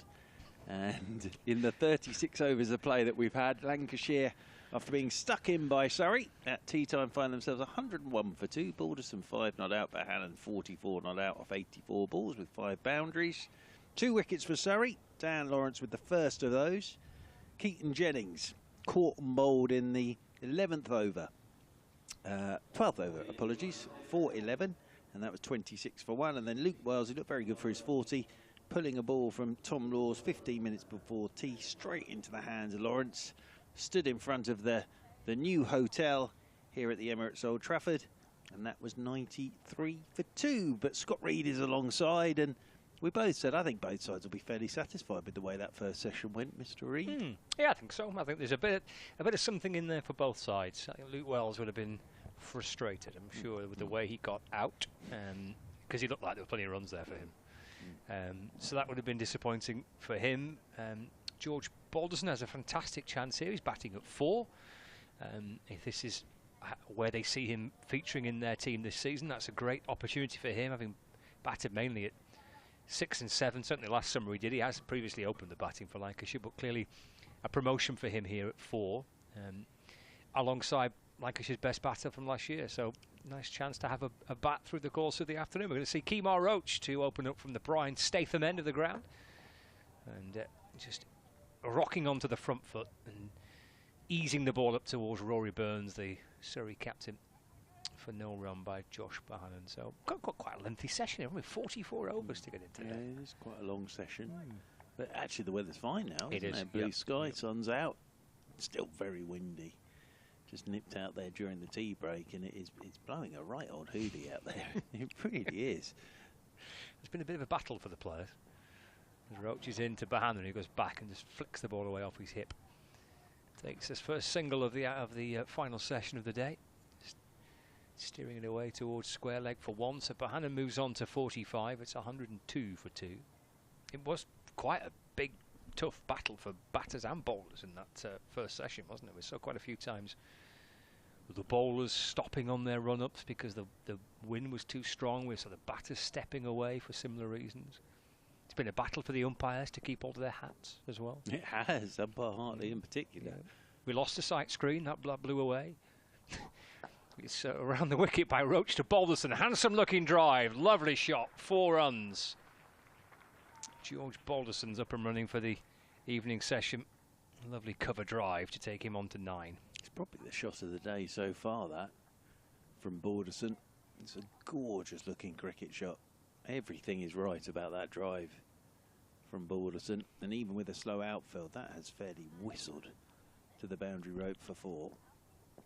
106 for 2. As Roach balls again to Balderson. Just dabbed away into the offside for no run. There's the man of the session from a Surrey point of view, though. Dan Lawrence got the first wicket and then took the catch to dismiss Luke Wells. But yeah, interesting, wasn't it, that he was into the attack very early. Was Dan Lawrence, got him in the game. Then he got that wicket in his second over. But it was into the attack 10th over of the game. Roach past the umpire in and bowls, and Balderson defends off the front foot, and there's no run. Yeah, I'm not so sure he would have. I know he wants to bowl more this season for Surrey, but whether he would have been expecting to have been first change or not. The interesting thing is going to be that if Surrey do get a bat in this game, how early Nathan Lyon comes into the attack as well, because we were saying that there could be a possibility that Lyon doesn't bowl a ball in the game. So if Surrey do get in there to bat, he may do the same as Lawrence. Roach to Balderson. Goes back and tries to cut the ball away. Good stop at point by the man in question. End of the over. It's 106 for 2. Because if, as the weather forecast is predicting, there could be some rain tomorrow, we might not get a huge amount of cricket tomorrow, and then that could curtail the cricket we've got on Monday. Well, then how much would Nathan Lyon actually bowl in this game? That would be the question. It's going to be Dan Lawrence to get us started after tea as well from the James Anderson end of the ground. So Bohannon will be the man on strike. And there will be a short leg and a slip in there for him. Ben Folkes there, as always, with the gloves on. Lawrence with this. Well, it's very much his own action, isn't it? But the arms go everywhere, and it must be quite difficult to set yourself up for him, because when you think the arm's coming over, it then goes again. As here he comes, Lawrence, and that's short, and that's pulled by Balderson behind square on the leg side, round the corner, but Ollie Pope is there lurking. And there is no run as a pigeon flies rapidly across in front of the window. They'll be going very quickly today, the old pigeons, if they've got the wind behind them. They can leave a bit later to get to wherever they're getting to, as Lawrence is in, and straight down the pitch comes Bohannon. Good looking shot. I think he's picked that up on the full actually, and driven it away handsomely through extra cover, off towards the benches, and away for a 6th boundary in this innings of 49. Nicely played by Bohannon. And Lancashire move on to 110 for 2. He's kind of picked up from where he left off last summer, really. Josh Bohannon.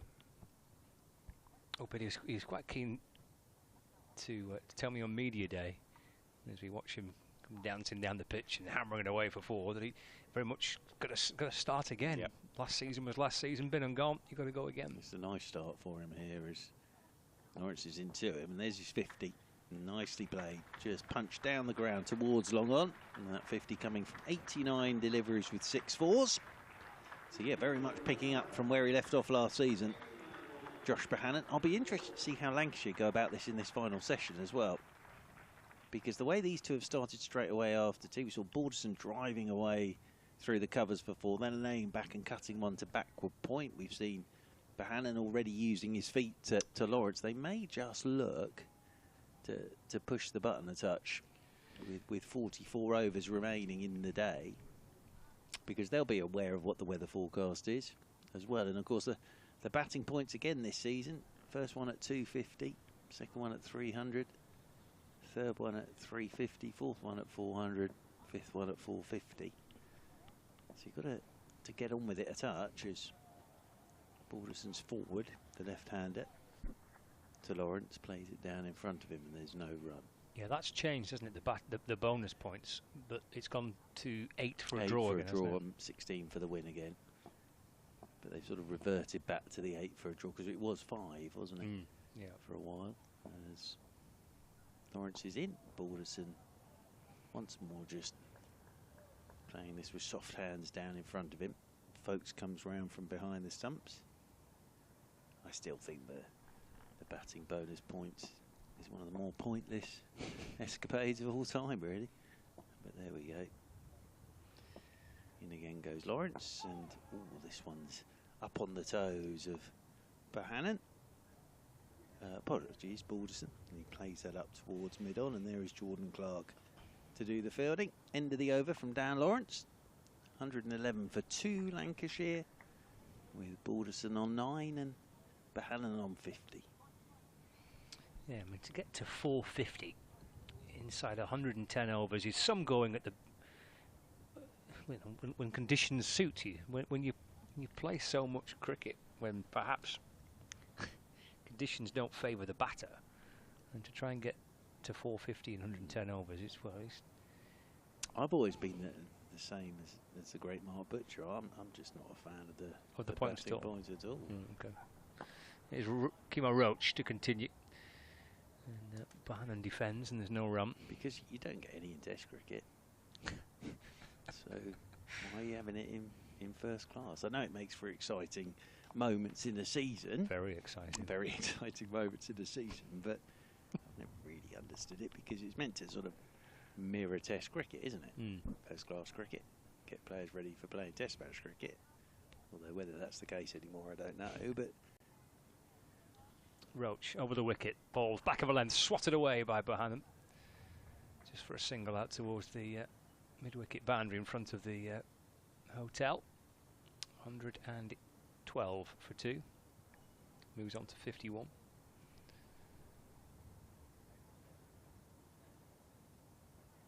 I presume that was the original idea when it was introduced to kind of try and encourage more attacking cricket. And yeah, well, that could be the only thing to move it.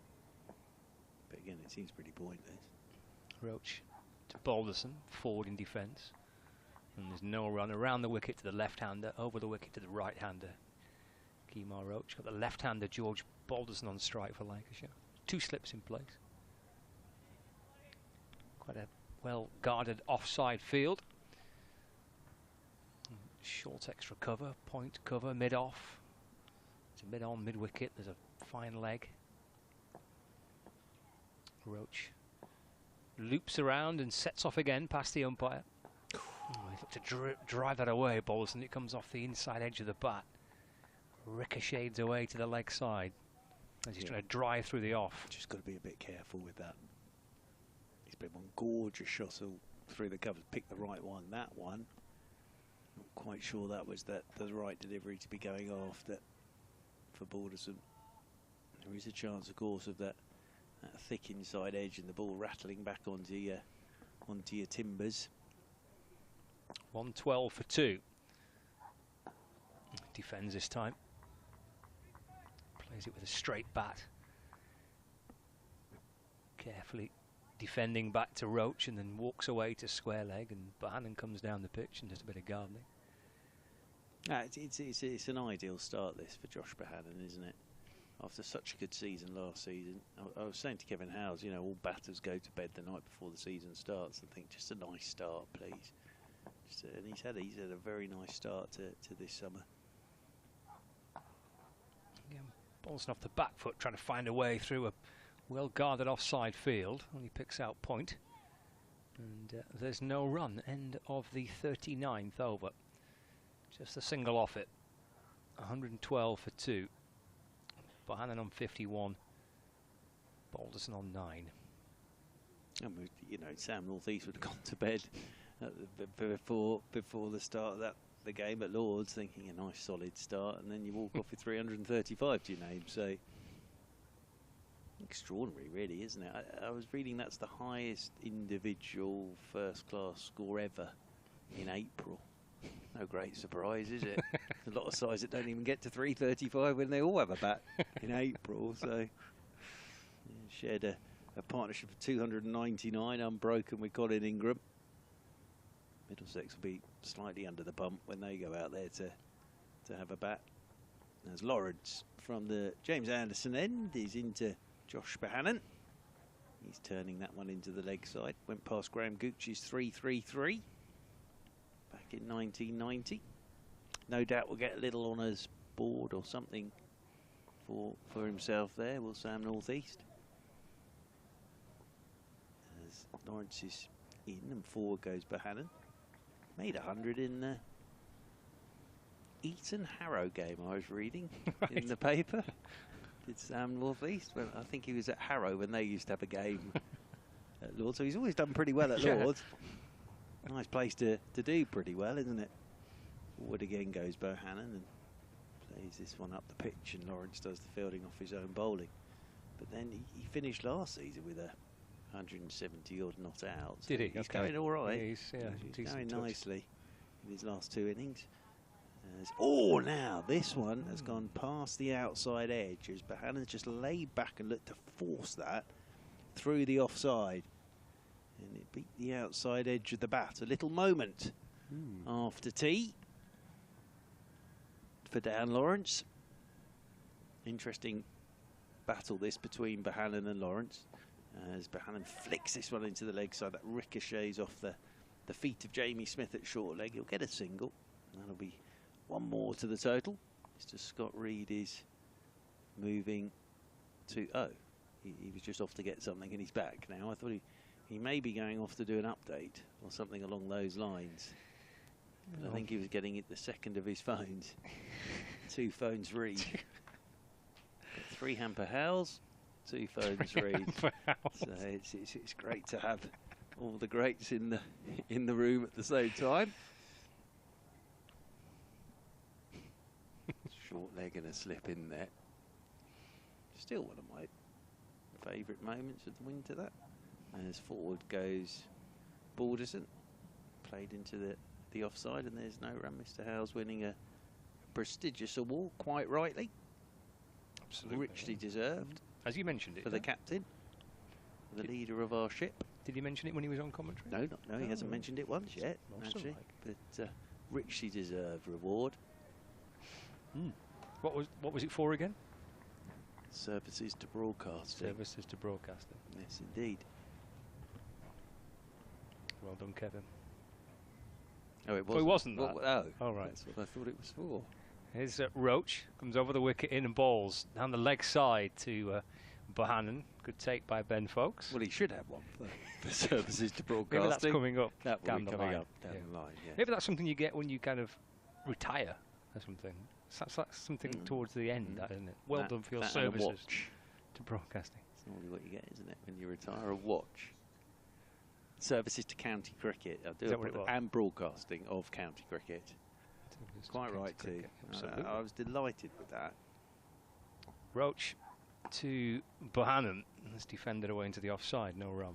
It's like when one of your famous actors, your favourite actors, yes, and then they suddenly, they get an Oscar or a BAFTA, and you sit there and think, they really, really do deserve that. That's exactly how I felt with Mr. Howes. So there we are, services to county cricket.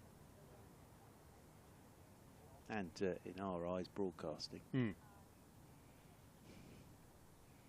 Roach to Bohannon. That's defended. Picks out extra cover and there's no run. 113 for 2. The one question I haven't asked is, did you get a trophy? Was there a cup or something? No. A glass? A framed citation?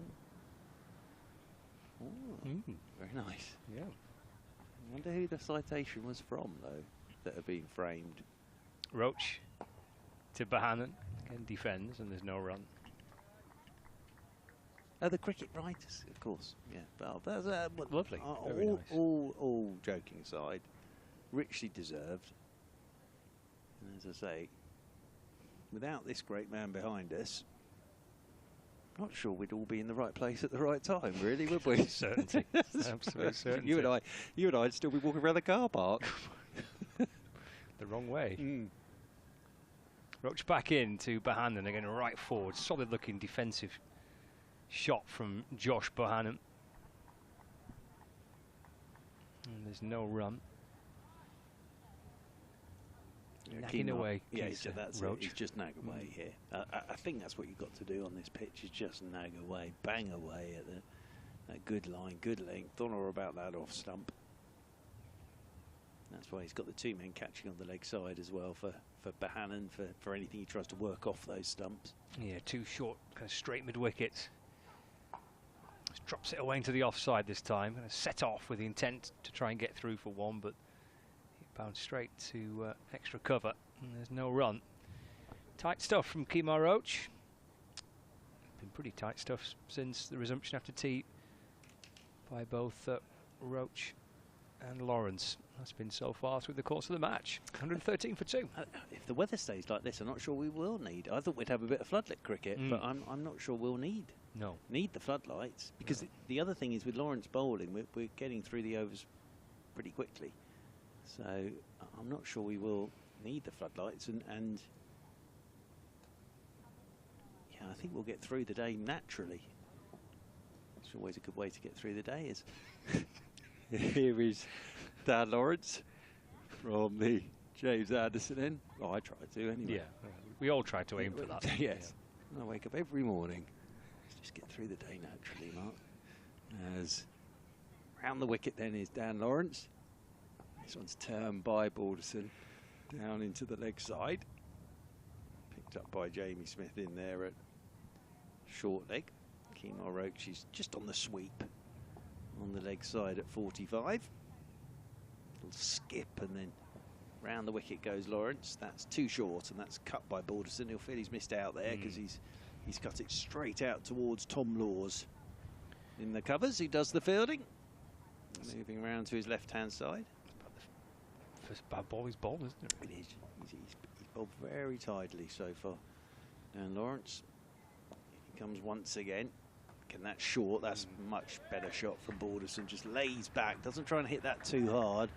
Just made sure that he hit the gap with that cut shot. And that has raced off to the boundary. And actually, you've seen that the outfield's quickened up now as well. You can see that everything's just dried up a bit more. And that one's raced away for 4 runs. And that will move Balderson on to 13. Lancashire move on to 117 for 2. Balderson waits once again over his bat. As Lawrence is round the wicket to him. Balderson's forward, thick inside edge. Just rolls down towards Kemar Roach, who nipped off in between deliveries to get his long sleeve sweater in his cap, which he'd left on the boundary rope. Kemar will be happy to see the sun. I'm not sure he'll be enjoying the wind very much, but he'll be very happy to see the sun. Lawrence is in again. Oh, that's nicely bowled. That is really nicely bowled by Lawrence, because he's just given that one a bit more air again. It was just a little bit of bounce that goes past the outside edge. It's the bounce that kind of got you sitting up there, wasn't it, really? Very nice piece of bowling, that, from Dan Lawrence. Must be a nice feeling knowing you've got Ben Folkes behind the stumps as well. Whipped off a bail for good measure. Lawrence in again, and Balderson waits for this one. Plays it away into the offside end of another tidy Dan Lawrence over. 117 for 2 then. Lancashire, Bohannon has 52. And Balderson is on 13. A few more people on their balconies. Lovely. Taking photos. Very nice. Yeah, very nice way to do it. So, as is the modern way, Scott Reed, with the modern phones. You can keep a record of wherever you go, can't you? Good view, I think, from that hotel, because you sign on. You are. You feel like you're almost on top of the pitch. That would be a pretty popular spot, I'm sure, when the international cricket's here, and hotel rooms, I'm sure, will be pretty popular. That's a very good setup now. I was saying that earlier to you as we had our walk around the ground. It's a great setup here at the Emirates Old Trafford now. Did you enjoy your walk around the ground? Oh, I loved it. I'll be honest with you. In my head, it was almost like I was the new signing on Match of the Day with you, asking me why I'd signed. What brought you to the club? What attracted you here? Yeah, what attracted you to the club? Yeah. What are your aims and ambitions? What are you thinking of bringing to the dressing room? Bowling change. All that good stuff. Kemar Roach replaced by Jordan Clark from the Brian Statham end. And Clark is in and bowls, and Bohannon defends. I tell you what, the Lancs TV gang did a brilliant job with us there. They did. Didn't they? Yep. Sort of having to backpedal through Difficult, barriers with isn't the it? camera. Yeah. Then you decided to take us round the back of the side Definitely went the wrong way. Which meant a bit of hurdling needed to take place. Yeah, definitely went the wrong way with that. Started in the car park. I don't know, why did we start in the car park? Well, it's as good a place as any. Fair enough. Some of the great careers have started in car parks. And ended in the car park. 117 for 2. Clark to Bohannon. He gets onto the front foot, just gently leans into it, easing the ball once more out to this time Ollie Pope at extra cover. And again, there's no run. We had to go into a production meeting though to persuade the powers that be that might be a good idea. There's no we involved in this. No, I did. Yeah. And you came back in and declared, oh, by the way, this is what's happening. Yeah, I did. Clark right on over the wicket, balls. Defended again by Bohannon. Clark kind of picking up from where Roach left off, just working away. I walked in to have a word with Colin, who does all of this stuff and is a genius at it, to be greeted by the great James Price, the man behind everything, press-wise and media-wise here. His face was a picture. And I said, Reed and I would like to sort of have a little wander round, having a chat. Would you really? Would you really, he said. Clark balls to Bohannon. Drives, but straight to point, and there's no run. Not a bad idea, he said. Not a bad idea. And Colin said, I'll take your idea and raise it. Start you in the car park.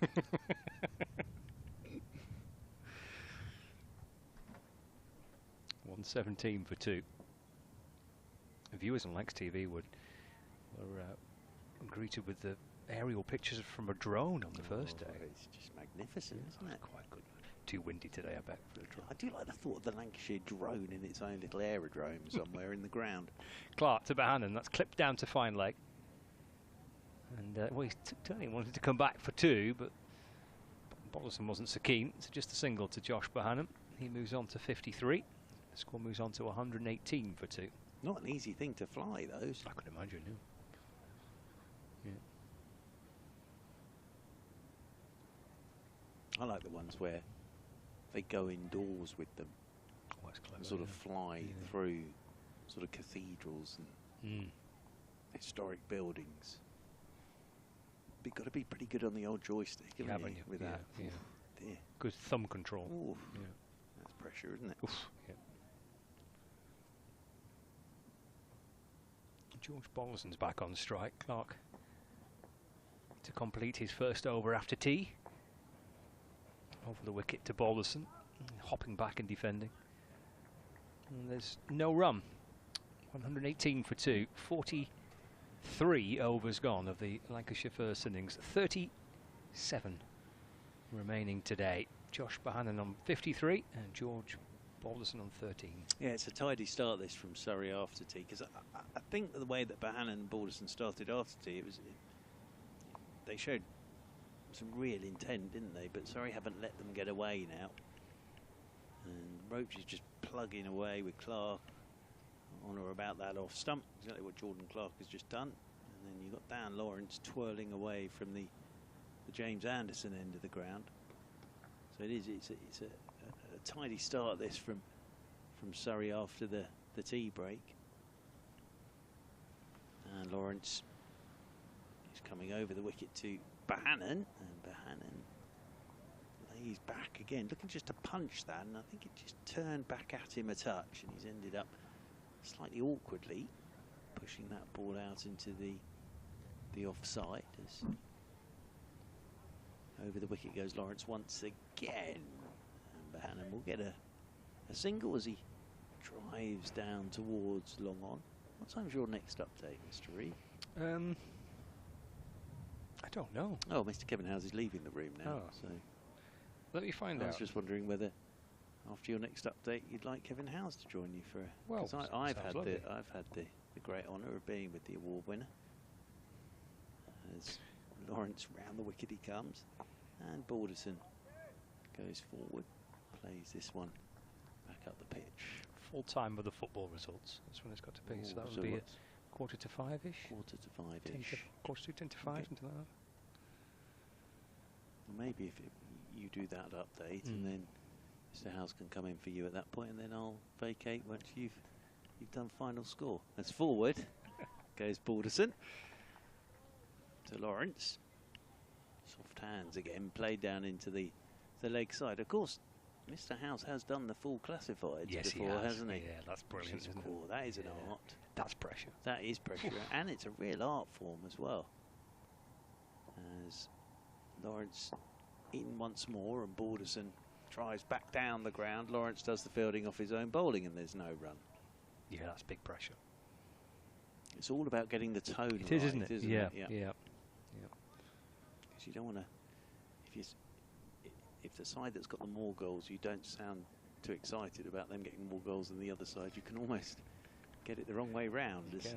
Lawrence is in, and this is turned by Balderson. There's a shout for LBW there, actually. They think that's hit pad first, as Balderson worked that one down towards mid-on. Nothing doing from umpire Peter Hartley. They did pick up a single, and Balderson moves on to 14.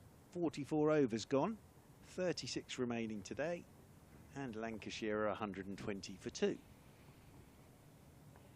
Nicely bowled again by Dan Lawrence. He's bowled 14 overs now, 1 for 42. you've got to say, actually, that not a huge amount has happened today with the ball, has it? Not a lot off the pitch, really. And we're using the Kookaburra. We're using the Kookaburra.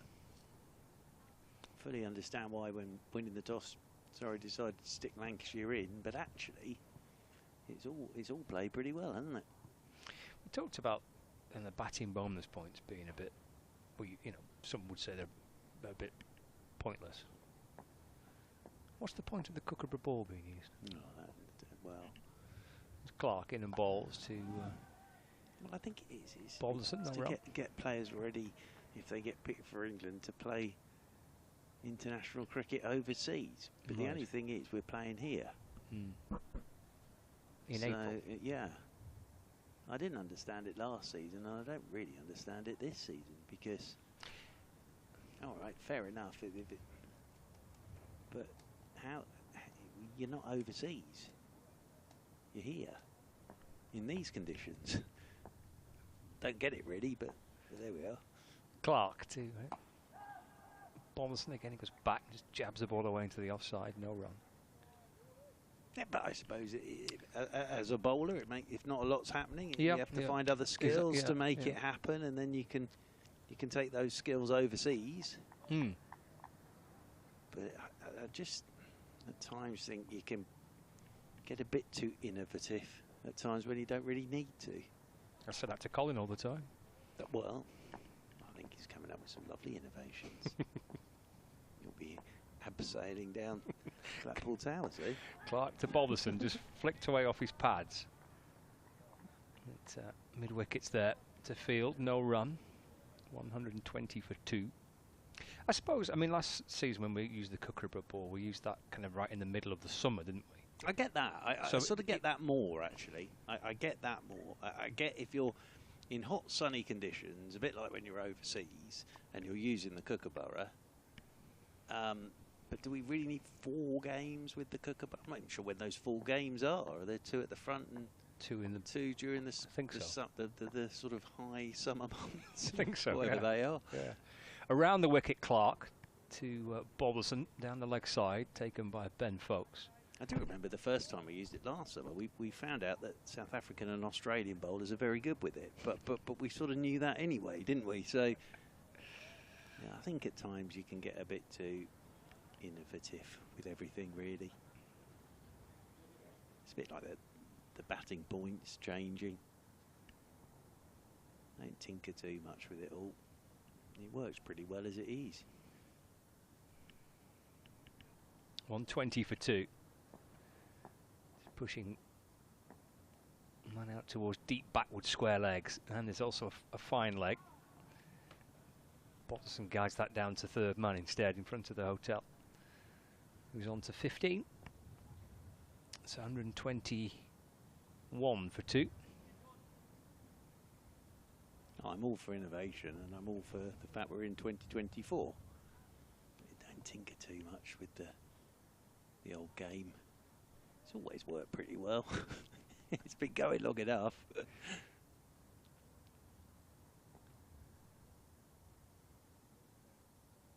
Clark to complete his over, bowling to Bohannon, who punches into the offside, but picks out Ollie Pope. And that is the end of the over. Again, just a single off. It's a tight start this after tea, giving very little scoring shots away here, Surrey, making it difficult for Balderson and for Bohannon. We've had 9 overs since tea now, and we've had 20 runs added.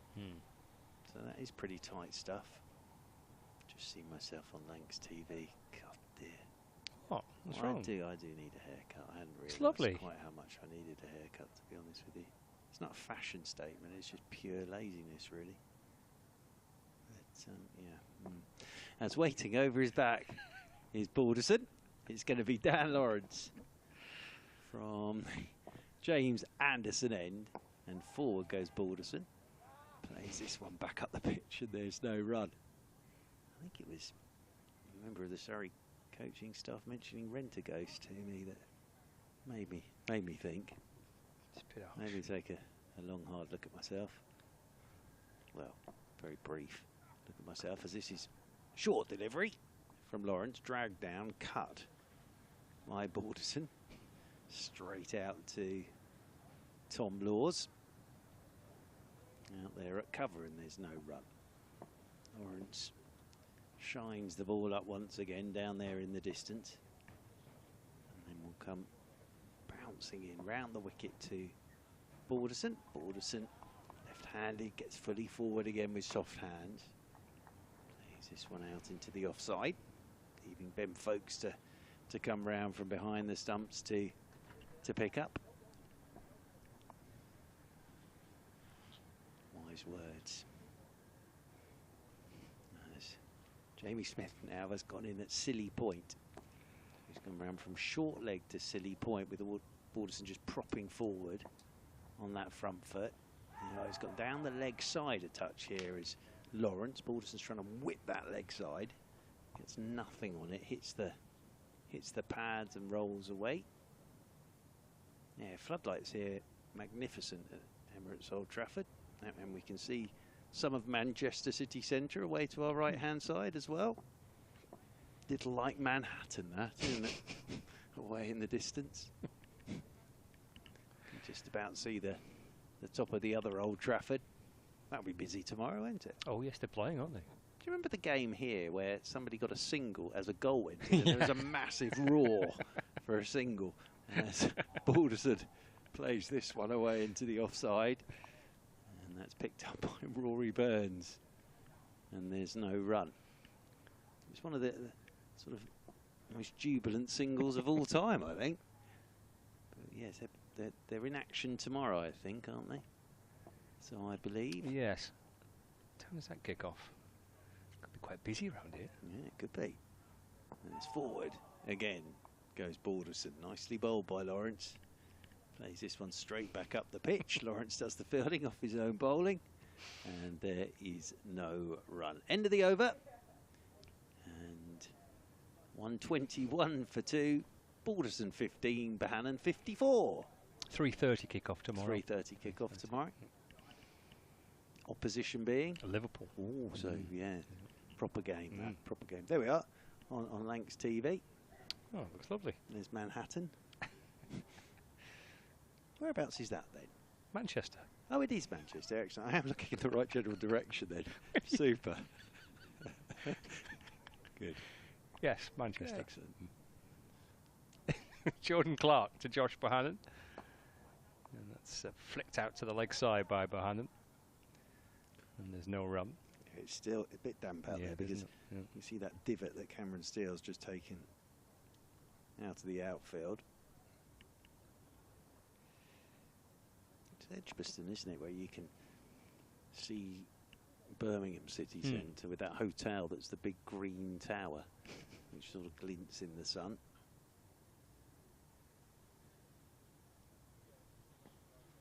Fine leg, and the third man is a deep square leg, a slip in place.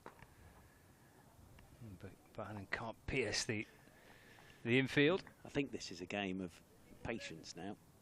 I think all Jordan Clark will do is run in, hit a good length to Bohannon.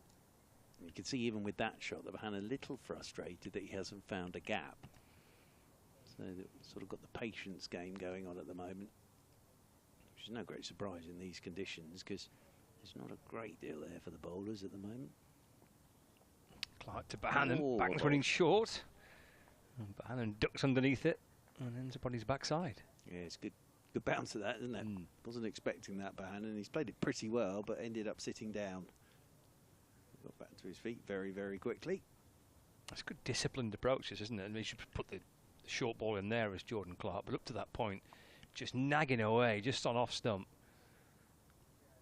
Following on from what Roach did straight after tee, and then you've got the spin from the other end, which isn't really going anywhere. That Lawrence has got that end nicely tied down. It's pressure being built from both ends, and Bohannon looks to try and release it by driving down the ground. Good stop off his own bowling by Clark, and they get through for one. There was a shy at the stumps. Ollie Pope there just booted he did, it. he did just boot banged it. it in from missed by about 10 yards there. Gave it the old hoof, didn't he, really, there? Well, Bohannon gets a single. He just started to get a little, look like he was getting a little bit frustrated there, Bohannon. So getting off the mark might not be getting up the other end might not be the worst thing for Josh Bohannon. Takes him to 55, 122 for 2. There's plenty of ways to keep the scoreboard going. Singles, absolutely key. Clark sets off again to Balderson. He's trying to steer it away down towards third man. Picked up at backward point. And again, there's no run. The sun disappears for the first time for ages. It's been nice and bright and sunny for most of the afternoon, but tucked away behind the cloud for a minute. Second slip is coming out. So we're down to one slip and a leg slip now. Don Sibley at leg slip. There's a fine leg, there's a deep square leg. It's a third man. Point, cover, mid off and a mid on. Jordan Clark from the Brian Statham end. Pulling right arm round the wicket to the left hander and he goes short. And Balderson crouches underneath it. Into the very reliable gloves of Ben Folks. Just a single off the over. 122 for 2. Yeah, and again, just a very tight over from Jordan Clark. And you could see what Lancashire were thinking about after tea in those first couple of overs. But Surrey again have just been very disciplined with the ball here. It's a lot of what they did last season actually, when not a great deal was happening. They just sort of went into this patience game. And as you said, just, well, it's all the P's, isn't it? Building up a bit of pressure that way. And Rory Burns wanders across to have a word with Dan Lawrence. Clark number for 20 off his 9 so far. But here's the chat between Lawrence and Burns. Just wait to see if there's any change in the field. No change at the moment. Still the short leg, the slip. Man behind square at 45 on the sweep. There's the deep mid wicket. There's a short mid wicket. There's a long on mid off. Short extra cover and then a sweeper on the cover boundary rope down in front of the second part of the hotel that is now open for business. And Dan Lawrence comes over the wicket to Josh Bohannon. Bohannon props forward. Plays this one out to the tall figure of Dominic Sibley. Out there at short extra cover with his sunglasses on. Lawrence in once more. Here goes Bohannon down the ground. How much of this has he got? A lot, because that's straight over the sight screens for 6. Even with the long on there, Josh Bohannon has taken it on. And that might well have ended up in the car park. And that's a very nice bit of cricket from Josh Bohannon. Great use of the feet. Even with the long on down there, still took it on. And lofts it down the ground and away for 6, but just very positive footwork from Bohannon, and I think he knew as soon as he struck that was soaring away for 6. Lovely bit of cricket. It was. He picked his moment, didn't he, Josh Bohannon? Gives Lawrence something to think about as well. Cameron Steele, just for a second there, when he saw two players would have thought they were in the game there, Folks and Steele, as he came down the pitch towards Lawrence. It's quicker, and Lawrence just fizzes that in as Bohannon's jumping across his stumps and looking to whip that leg side, but it hits the thigh guard. Rolls straight back up the pitch. He scores runs against everybody, but he scored a lot of runs against Surrey, Josh Bohannon, hasn't he? As you say, on his debut he did, and got 100 last year. Lawrence is in, gives this one a little bit more air. Bohannon is forward and turns this one into the leg side there to Rory Burns, the captain. There at short mid-wicket he does the fielding in his short sleeve sweater. Bohannon waits once again as Lawrence is in to him. And Bohannon's forward and turns leg side, cries a catch it as Jamie Smith's lurking in there at short leg. Ollie Pope, who does that job for England, is round the corner on the sweep at 45 degrees. He's been quite busy in there today, actually, Jamie Smith, in that short leg position. Lawrence in once more. Bohannon waits for this, turns leg side, but there is Pope to do the fielding. End of the over, so that lovely shot from Josh Bohannon straight down the ground for 6. End of the over. And Lancashire 128 for 2. Bohannon has 61. Balderson's on 15. There were a few people sat on the comfy chairs down there in front of the new second part of the hotel, watching away. Must be quite pleasant there in the sun, I would have thought now. It's a good number in today. Starved of cricket during the winter. And then out we come finally at 1:10 on day 2. Unleashed from hibernation. And the glorious sunshine as well, which is great. Could do with the wind dropping down a little bit, but at least we've got the bright sunshine to enjoy. Enjoying watching Josh Bohannon again. I mean, he's just a really good player, isn't he? Just looks very organised. Very, very organised. He's got himself to 61 without too much bother. Absolutely. Great example for some of the younger players in the Lancashire side. Good looking shot by Balderson off the front foot. Punching down the ground, but Rory Burns is at mid-off and there's no run. The impression I've always got with him as well is he's very gritty. Bohannon. If it does get tough, he's not going to give it away. Always looks like he likes a bit of a battle as well. Yes, I think he does, yeah.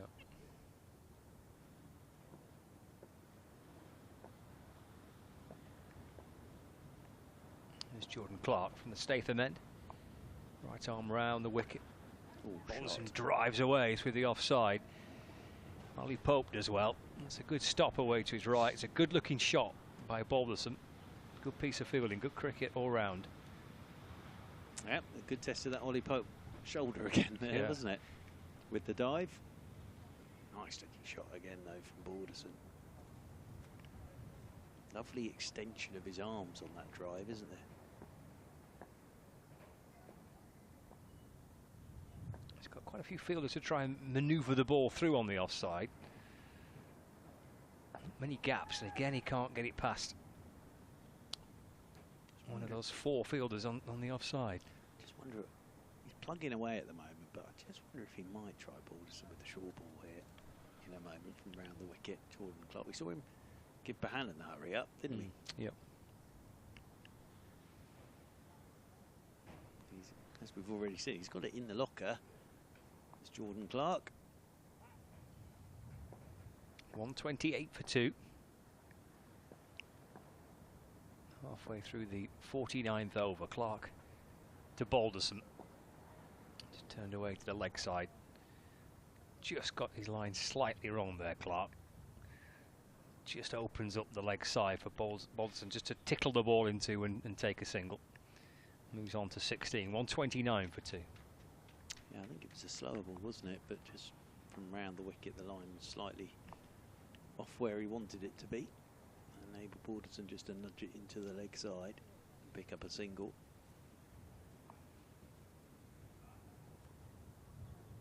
Comes back over the wicket to the right-hander Josh Bohannon. 61 not out. Into Bohannon. Played away into the offside, picked up at point, and there's no run. Yeah, Tom Laws is down there all on his own at third man. He's picked up the other wicket to fall today. Jennings falling to Lawrence, and then Wells falling to Laws. I'm sure we'll see a bit more of Tom Laws before stumps tonight, though.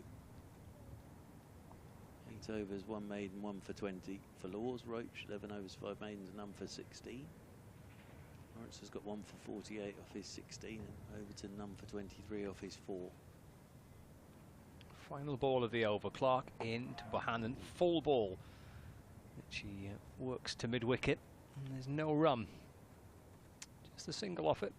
129 for 2, Bohannon 61, Balderson on 16, a partnership with 36 between these two. Almost lost his balance there. Did a bit, yeah. Just his head fell over. He was trying to work that through the leg side. Josh Bohannon, but as you can see, the ground looking gorgeous. Now, I didn't expect this. So when I woke up this morning, pulled back the curtains, it was all a bit grey and gloomy, but now it's absolutely glorious weather here in Manchester.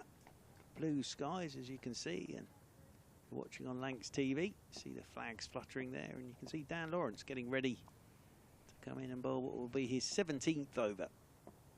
Round the wicket to the left-handed Balderson. Forward he comes, Balderson, and just pops this one out into the offside. Walked past the grass nets this morning. They are magnificent, aren't they? They really are. I do quite like a sort of separate net area as well. As forward comes Balderson, turns this one into the leg side, and they'll pick up a single. Of course, back in South London, he forces in his ground staff prepare the most fantastic nets, but they're on the outfield, obviously. I quite like there being a sort of separate area that the players wander off to have a net. I think the other thing with that is during Test match time, you always see the spectators, don't you, all over there watching the players' net. Like at Lord's when it's on the nursery ground. Oh no! Umpire Hartley's hat's blowed off just as Lawrence was delivering the ball, and it's gone miles. And well, it's a beautiful piece of fielding from Cameron Steele. But Hannon's picked up a single, cutting that down to backward point. He did very well not to get put off there. He did, yeah. Because just as he was letting that ball go down, Lawrence, umpire Hartley's hat blew off. And it went miles because it rolled all the way down to Cameron Steele, who picked it up in a fluid movement and then brought it back to umpire Hartley. It was always going to happen, though, wasn't it? It's nailed on, wasn't it? He's had a bit of trouble with that. He struggled. He's backed it all the way. He may need a headband. Oh, okay. Sweatband, because that will help it stay in place. It was Hashim Amber often used one of those, and then still his hat always blew off. As round the wicket goes Lawrence.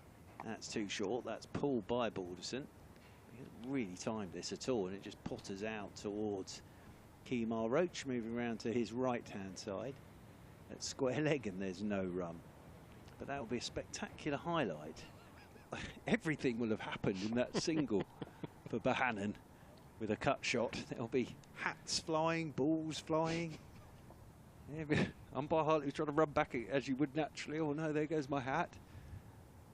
As Dan Lawrence once more is in, and Balderson just turns into the leg side. It's got to be a little careful there because there is a leg slip lurking in the shape of Jamie Smith. But yeah, it's a tough thing keeping your hat on your head when there's a strong breeze. Now Lawrence is going to come over the wicket to the left-hander, just switching his line of attack to Balderson. He just changes his guard. Lawrence spinning the ball in his fingers. These two came together with the score on 93. As Balderson cuts off the top of the off stump, but nicely played out towards Tom Laws, sweeping out there on the cover boundary rope. They'll pick up a single, and that'll be one more to the total. 132 for 2 then, here on Lancs TV, BBC 5 Sports Extra, BBC Radio Lancashire, BBC Radio London. On this, the second day, which is actually the first day, because we didn't get any play at all yesterday. Somebody's left their hotel room doors open, so their curtains billowing through it at the moment. You get a pleasant breeze in there. Well, get a gale coming through the bedroom there.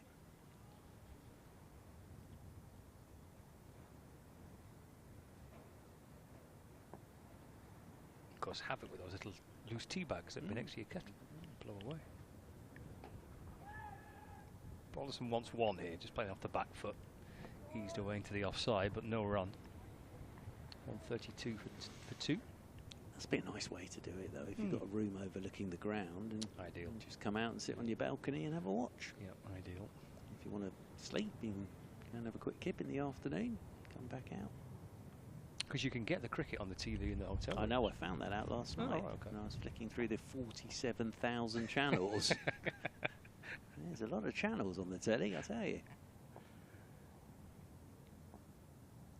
Clark into Balderson, who's off the front foot. And I wasn't going to drive. admit this, but I did watch about 20 minutes of Lancashire versus Sussex with you and Adrian Harms commentating last night. Excellent. Yes, yes. I wasn't expecting to do that, I must say. But welcome back to listeners on 5 Sports Extra, who've just rejoined us with Lancashire after tea, moving on to 132 for 2. Balderson on 18 and Bohannon on 62, Scott Reed. And it's Balderson on strike with Jordan Clark from around the wicket. And there's that short ball. I wonder whether he might just send the odd short one down towards Balderson. He was able just to bend his knees a little and allow it to go through to the keeper, Ben Folkes, and there's no run. Yeah, he wants to try and get him having a go at that, but Balderson's not going to have anything to do with it at the moment. Very modern shot with that delivery. It's just to sort of go up and up towards third man, isn't it? Sort of try and help it on its way. Third man and a fine leg in place. Just gets forward, half a shuffle towards the bowler there, Balderson, and defends away into the offside, and there's no run. It's 132 for 2. So we've got 29 overs remaining today. Bright skies, blue skies and sunshine, and the conditions are dry, and I think we're probably going to get all 29 overs in. Got underway at 1:10 past 1. Both helpers have been and gone. Keaton Jennings and Luke Wells. Got Jordan Clark from the Brian Statham end to Balderson, who swipes it away into the onside. It's in the air and it's not with it entirely under control. Comes back for a second. I think maybe just for a moment he's would have been a little bit concerned, George Balderson. Might get a couple more now. George Balderson after that wasn't really in control of that at all, was he? And he was sort of having to fetch it a touch, and he got enough bat on it to get it up and over the top of Kemar Roach and Jamie Smith, but he might find he gets another couple of those from Jordan Clark. 134 for 2. Clark is hustling his way back in. Balls follow this time. Balderson off the front foot defends. And Don Sibley at extra cover fields. It's the end of the over. Just 2 off it. It's been pretty tight stuff, really, since tea. The Surrey bowlers, Dan Lawrence at one end and Kemar Roach, and now Jordan Clark at this Brian Statham end. Just been plugging away. Kind of game of patience a little bit. It's in the old counter punch from Lancashire, haven't we, with Josh Bohannon hitting Dan Lawrence for 6 back over his head, but it's been really tight cricket. Tough cricket being played. Not much there for the 2 batters to work with. Yeah, 15 overs since tea. And they've added 33 runs, so it has been pretty tight from Surrey since the tea break. It'll be Dan Lawrence to continue. He, of course, picked up the first wicket today. Came into the attack in just the 10th over. Did Dan Lawrence. Keaton Jennings caught and bowled by Lawrence for 11. As Lawrence skips over the wicket here to Bohannon, and Bohannon's pushing it back down the pitch. And Lawrence gets across to do the fielding off his own bowling, and there's no run. And then Luke Wells, he looked very good for his 40. Just picked up a ball from Tom Laws and swung it straight down Lawrence's throat at deep mid-wicket. That was 93 for 2 as Bohannon was getting ready for Dan Lawrence. Again, the wind's played a little bit of havoc today with proceedings. Had a bit of a delay for sight screens, didn't we? Seen umpire Hartley's hat flow off a few times. Yes. As Lawrence tosses this one out, that's flicked at by Bohannon down towards short fine. Round comes Ollie Pope to do the fielding.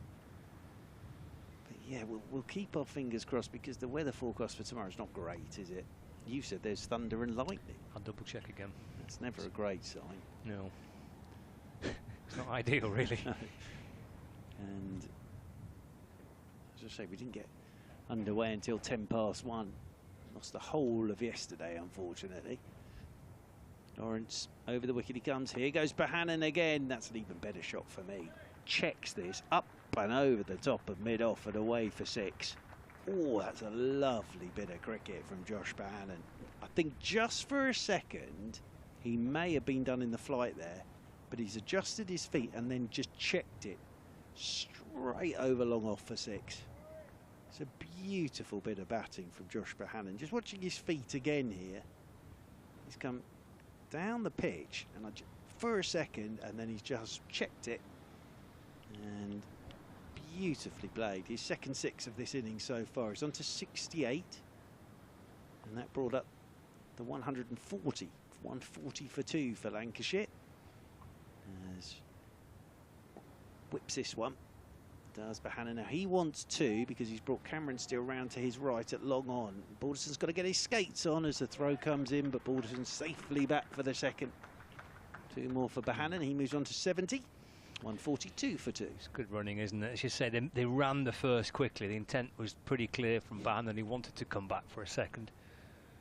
Yeah, that's good running. Yeah, very, very, very good. Do you know what? Colin's just come in. I'd like him to direct my life. That's what I would like. I'd like a Colin during life, really, to tell me what to do and where I need to be. And talk in my ear. As over the wicket comes Lawrence. No, he doesn't, because the wind's come up again. This wind is causing chaos, isn't it? It really is this afternoon. Waits over his bat once more, does Josh Bohannon. Come bouncing in over the wicket to Bohannon, does Lawrence. That short pulled by Bohannon. It sent Tom Laws completely the wrong way there for a second, then got caught in the wind, and in the end, it's gone one bounce over the mid-wicket boundary rope for 4. Just for a second there, I thought Bohannon may have pulled that straight to Tom Laws, but I think Tom Laws didn't pick it up to begin with. Then it got caught in the wind and went the other way, and that's the 50 partnership between Bohannon and Balderson. Bohannon's moved on to 74 now, and there's 7 4s and a couple of 6s in this innings from Josh Bohannon, who yet again impresses. As, oh, nope, Lawrence was about to come in, but again I think the breeze just did him there for a second. Twiddles the bat in his hands and then settles himself down over his bat once more as Dan Lawrence skips in over the wicket to him. Bohannon's onto the back foot this time, pushes this one down into the leg side, and there's no run. End of the over. Lancashire 146 for 2.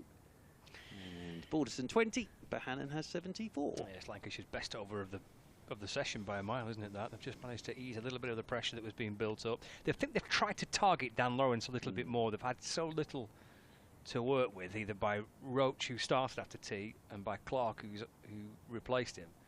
There's been nothing there really to operate from the seamers. So I think they've certainly Bohannon's looked, I think, to be a little bit more aggressive to Dan Lawrence. Oh, definitely. And he's used to the feet. That check over long off. It's a lovely shot, wasn't it? Yeah, it was a lovely shot. Beautiful bit of cricket from him. Just eased it over towards the red gazebo, which is still upright. There. Yeah, it's quite surprising. Although with the way the wind's blowing, if it does blow up, it's just going to hit the side of the stand and go back down again, isn't it? It's probably a good place for it, really. So the little white picket fence in front of the red gazebos is all been put down now because they were blowing down. Here's Jordan Clark muscling his way in to start a fresh over, driven down the ground. Nice shot by George Balderson. It'll just be a single because Rory Burns just catch up with it, but a nice straight drive for 1 takes him on to 21, and the score moves on to 147 for 2. So a 54-run partnership between George Balderson and Josh Bohannon. Pushing Lancashire up to that 150 mark. Jordan Clark probing away from the Brian Statham end. He's got the right-hander back on strike, Bohannon. So he'll come back in over the wicket to Josh Bohannon, who thinks about taking 1 as he guides it up to mid-on where Roach fields, and there is no run. As I say with Bohannon, he just looks very organised. Very, very organised. And I think it's impressive just to pick up where he left off last summer. I know he played for the Lions during the winter and all of that good stuff, but it's been a while since he had a bat in his hand for Lancashire. Clark to Bohannon. Forward and defence, and there's no run. It's quite refreshing to hear him say, look, I talked to him on media day about last season. He's like, look, I just kind of want to park it a little bit. You know, that's last season was last season, and I've got to start afresh. You can't really dwell too much on what was clearly a landmark season for him. It's the first time he got to 1,000 runs. He was leading run scorer in Division 1 last season. A stellar campaign. Drives again on the bounce down the ground, beyond the reach of Jordan Clark. Up to Rory Burns at mid-off, and there's no run. I wonder if Burns might think about a bit of Cameron Steele. But quite a bit of Lawrence, haven't we? But I suppose Steele is turning it the other way as well with his leg spin. So he might think about a little bit of Cameron Steele at some point. Because Lawrence has bowled, what now, 18 overs. Bowled unchanged since the tea break. 1 for 63, Dan Lawrence from 18 overs. Clark to Bohannon. Flicked off his pads to mid-wicket for a single. Takes him to 75. And Lancashire to 148 for 2. And the bowlers used Kemar Roach 11 overs for 16. Tom Laws has only bowled 8 overs. 8 overs, 1 for 20. Sure, we'll see him again before the close of play tonight. Dan Lawrence, as we mentioned, 18 overs, 1 for 63. Jamie Overton, 4 overs for 23, and Clark into his 12th. And from around the wicket to Balderson, who defends, and there's no run. He's bowled 12 overs, 1 maiden for 25, Jordan Clark. 53 overs gone, and we've got 27 left today. It's 148 for 2. Elsewhere, no play on day 2 between Durham and Hampshire, unfortunately. Kent are 277 for 8 against Somerset. Joe Denley's made 54. Joey Everson, 80 not out. He's a very good young cricketer. And Mr. Parkinson, 25 not out. Nice. So there we go.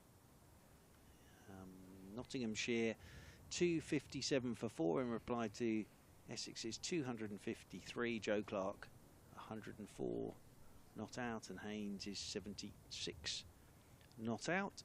Warwickshire 208 for 3 in reply to Worcestershire's 360. Will Rhodes, not the captain anymore.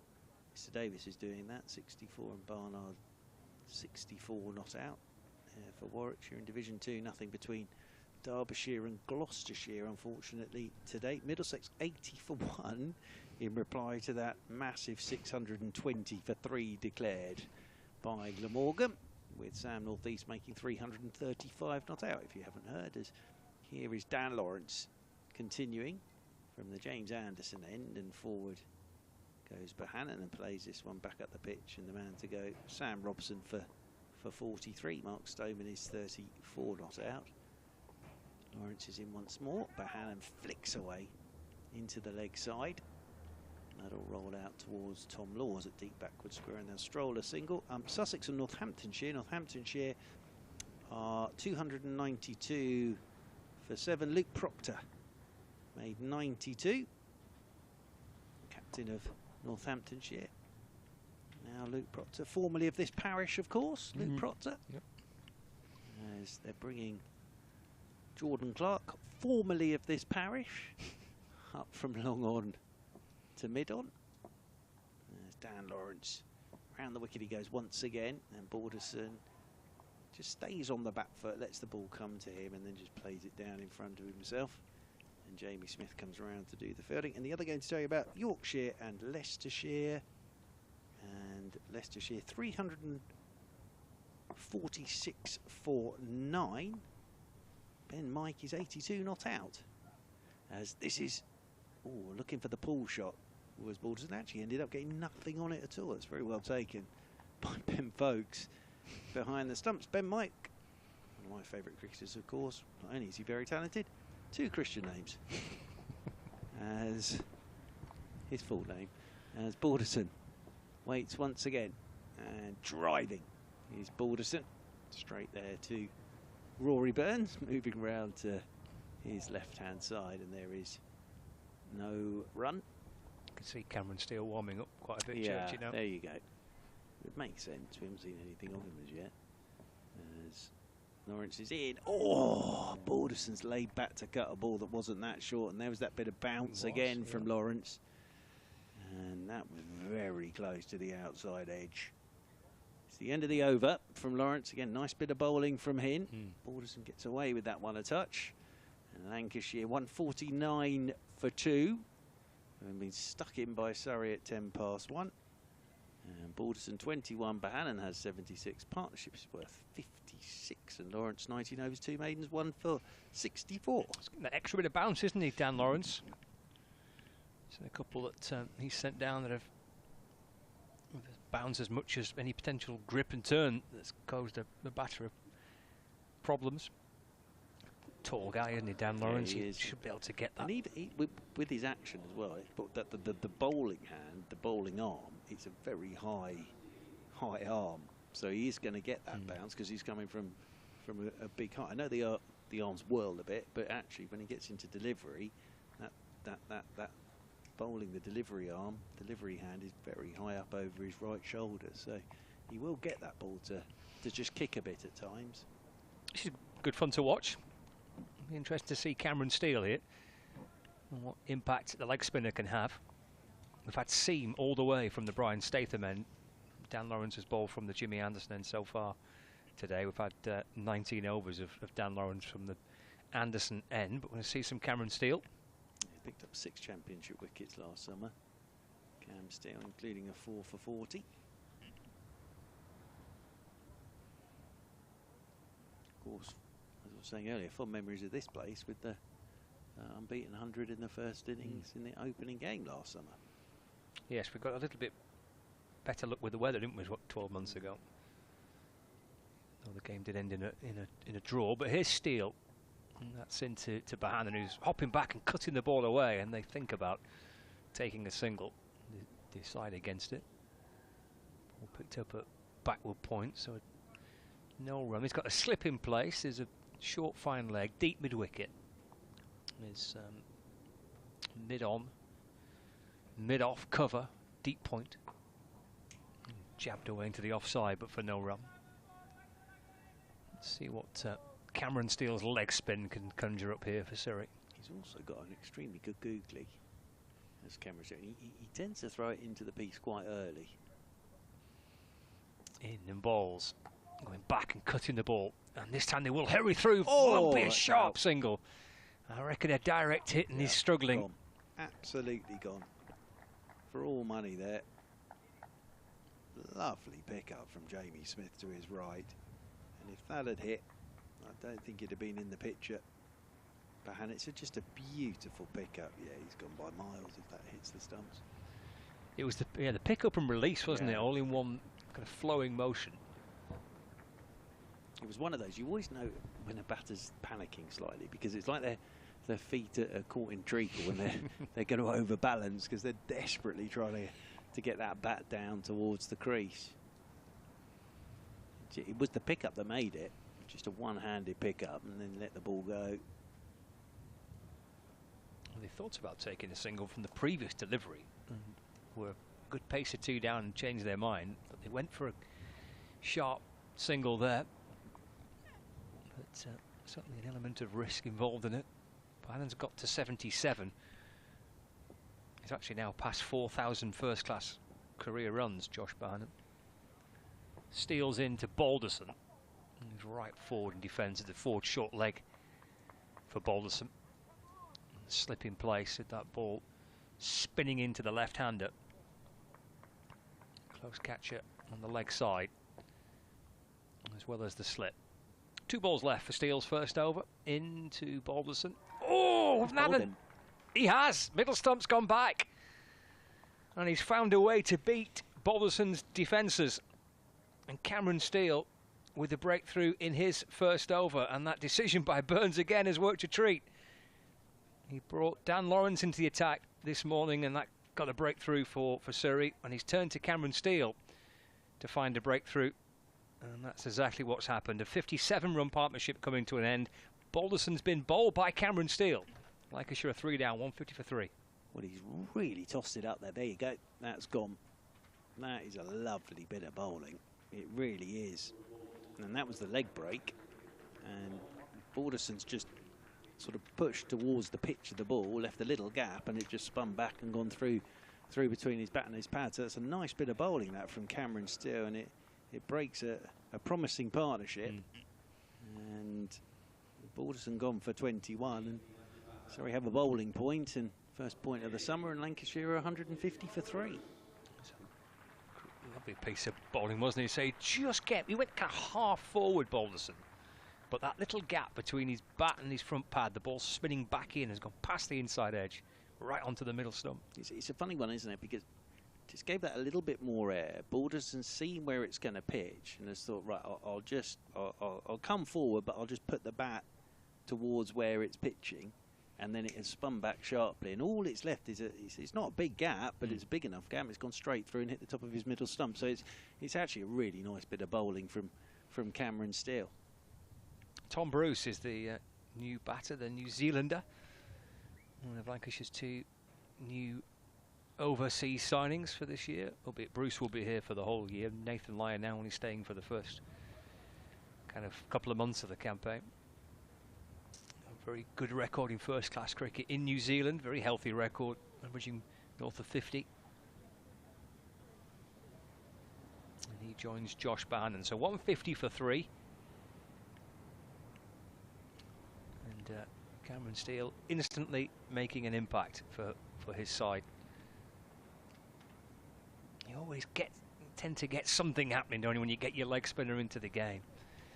Especially here, there's like a good leg spinner here. The pitches at Old Trafford can be absolutely vital, really. So Bruce, for the first time, facing Cameron Steele. 150 for 3. In the balls, and Bruce gets forward and pushes away into the offside, and there's no run. Very tidy stuff by Cameron Steele. Just the 1 run conceded and the breakthrough. That partnership ending on after 57 runs between Balderson and Bohannon. 150 for 3, live from Emirates Old Trafford on Lancs TV, 5 Sports Extra, and the BBC Sport website and app. Yeah, and it's funny how that happens, isn't it? Because Dan Lawrence has bowled very nicely and will continue, but just with a different type of spinner, it changes things a touch. And you sometimes find with the leg spinner, it can be a really good delivery like that from Cameron Steele, or it can be an absolute half-tracker that someone will pull straight down mid-wicket's throat. But as you say, something always tends to occur when there is a leg spinner into the piece. As Dan Lawrence is in over the wicket to Josh Bohannon. Bohannon is forward and plays this one back up the pitch, and there's no run. I mentioned that Josh Bohannon got to 4,000 first-class runs for Lancashire. That's an average of just under 50. I'll come back to that in a minute. Thank you. As Bohannon, now gets a short ball and has actually pulled this behind Ben Folkes down towards the boundary rope, and will pick up a couple of runs as Jordan Clark goes sprinting back to retrieve the ball. And that'll be 2 more to the total, and 2 more to Josh Bohannon. 152 for 3. As Lawrence over the wicket, he comes again to Bohannon, and Bohannon cuts out towards Kemar Roach, and Roach does the fielding. So 1 more to Bohannon. Sorry, Scott Reed. Right, nice. So he's got to 4,000 first-class runs at an average of just under 50 for Lancashire. Only 3 players have scored 4,000 runs or more in first-class cricket for Lancashire that have a better average than Josh Bohannon. And those players are Stuart Law, John Crawley and Ashwell Prince. That's a good name. Some good names there. Oh dear. One of my favourite players, John Crawley. Wonderful, wonderful player. So, Bruce, his first delivery from Lawrence. And he's flicking this uppishly. It's actually got past a diving Rory Burns away to his left-hand side, and Bruce is off the mark for Lancashire. So he'll feel a bit better about life. Off the mark on his debut. 154 for 3. Got some Bruce stats there. As over the wicket comes Lawrence to Bohannon, and Bohannon works this one into the leg side. And there's no runs played. Some T20 internationals for New Zealand, 12 of them. In terms of first class cricket, as you say, averaging 49.53. It's a pretty good first class average, that for Tom Bruce. Comes in once again, does Lawrence. Bohannon's laying back to cut this. Chops it away into the offside. Round goes Dom Sibley to do the fielding to his left-hand side.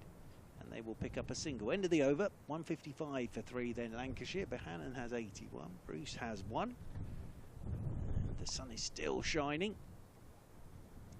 And people watching from their hotel room balconies, enjoying what they're seeing at the moment. Lots of people dotted around the place, blue sky there and sun beating down and flags fluttering in something stronger than a breeze today.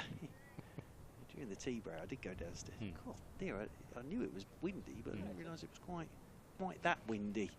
It's blowing a bit, is it? It is, right. Absolutely. So yeah, well, tomorrow's forecast is still for steals into Bohannon, who defends, and there's no run. It's still suggesting misery. Yeah, a lot of misery and potential thundery showers around 1 o'clock. Marvellous. Yeah. The winds are back tomorrow as well. They're here today. Steele to Bohannon, forcing it off the front foot. Good stop by Rory Burns. Extra cover, and there's no run. Just watching Rory Burns here. He's found something there as he did the fielding, diving away to his right-hand side. I think the skipper's coming off. Yeah, so as he dived away to his right-hand side, he's just felt something on a finger there, I think, Rory Burns. So he's slowly making his way off down below us. And Dom Sibley is in charge now, with Burns making his way off. And Cameron Steele is now discussing life with Dom Sibley. And I'd have thought Ryan Patel will come out and do the 12th man duties, but never want to say fingers crossed at this point, but fingers crossed for Rory Burns that nothing too serious. I think it maybe just stubbed it in the ground as he dived away to his right-hand side. Yeah, straight away he looked at it, didn't he? And then made his way off. Yep, Ryan Patel is out there now. He's heading off towards deep backward square in front of the hotel. Bohannon is now, what have we got? Something blowing away. We've got somebody on the balcony. Something's happening down there because Josh Bohannon's asked for somebody to either sit down or move out the way. Now he's put the thumbs up, so we'll get underway again. Cameron Steele ready to come in over the wicket. He's off the back foot, Bohannon. Just drops the ball into the offside. There's no run. 81 to Josh Bohannon. Do you know what? We've had a lot of deliveries where an awful lot has happened for no runs whatsoever. Yeah. A lot of action. Steele in, a little flatter this time. He reaches right for it. And defends. Again, there's no run. Yeah, it's been always been that type of day, hasn't it, with the wind around it. There's always something going on somewhere. Hammered up and over extra cover by Bohannon. Gets a single. Jordan Clark completes the fielding. Wasn't too far away from Dan Lawrence, was it? No. Went leaping away to his right at short extra cover. 158. 156 rather for 3. Brings Tom Bruce on strike. Steele in and balls to Bruce. He goes back and cuts. And picked up at backward point And there's no run. It's the end of the over. Just a single coming off it. 156 for 3. 23 overs left today. Spin from both ends are going to continue. It is, and we've talked all pre-season about that Surrey pace attack, haven't we? Now we've got spin from both ends, and both of them have picked up a wicket now as well. So, oh, Mr. Kevin Howes is here. I'll do an update. Oh yes, Mr. Reed's going to go and do his update. Mr. Kevin Howes is going to come in here, and then Mr. Reed's going to take over from me, so he gets some time with Kevin Howes, which he really wants. Here, Kevin Howes, you can sit in the empty chair, the vacated seat of Mr. Scott Reed, as Dan Lawrence is coming over the wicket here to Bohannon, and Bohannon pushes him straight back down the pitch, and there is no run. Very good evening to you, Kevin Howes. I thought I'd forgotten my glasses there for a moment, and the one thing you don't want to do round here is let Reed pick up your glasses. He broke a pair of mine 12 months ago. Yeah, they're costly things. As in over the wicket again goes Lawrence, and this is flicked away by Bohannon down into the leg side. There is Jordan Clark doing the fielding, having to replace his divot there. Took a big chunk of the outfield out with his knee there, did Jordan Clark. One more to the total, 156 for 3. I'm pleased he's back on. He seemed to be stretching the back of his leg at one point, and they left the field, but it wasn't for very long, was it? A few minutes ago. No, so. and Rory Burns has just gone off after doing that bit of fielding. So Bruce comes back onto strike with 1 to his name. It's faced just the 3 balls. 3 wickets to go. If you're just joining us this evening on 5 Sports Extra. 3 wicket. Oh, we're not on 5 Sports Extra. Well, if you were listening on 5 Sports Extra, you won't be hearing this. But if you are listening on BBC Radio London or the BBC Sport website or BBC Sport app or BBC Lancashire or on Lancs TV, as in over the wicket once again goes Lawrence, and Bruce has looked to flick this one. That's down the leg side. It's taken by Ben Folkes, and there's no run. Keaton Jennings caught and bowled by Dan Lawrence for 11. Luke Wells caught by Lawrence off Laws for 40. George Balderson bowled by Cameron Steele for 21 of the 3 wickets to have fallen today. Lawrence is in again. Bruce flicks leg side. That's into Tom Laws, moving round to his left at mid-wicket. It's been a blustery all day.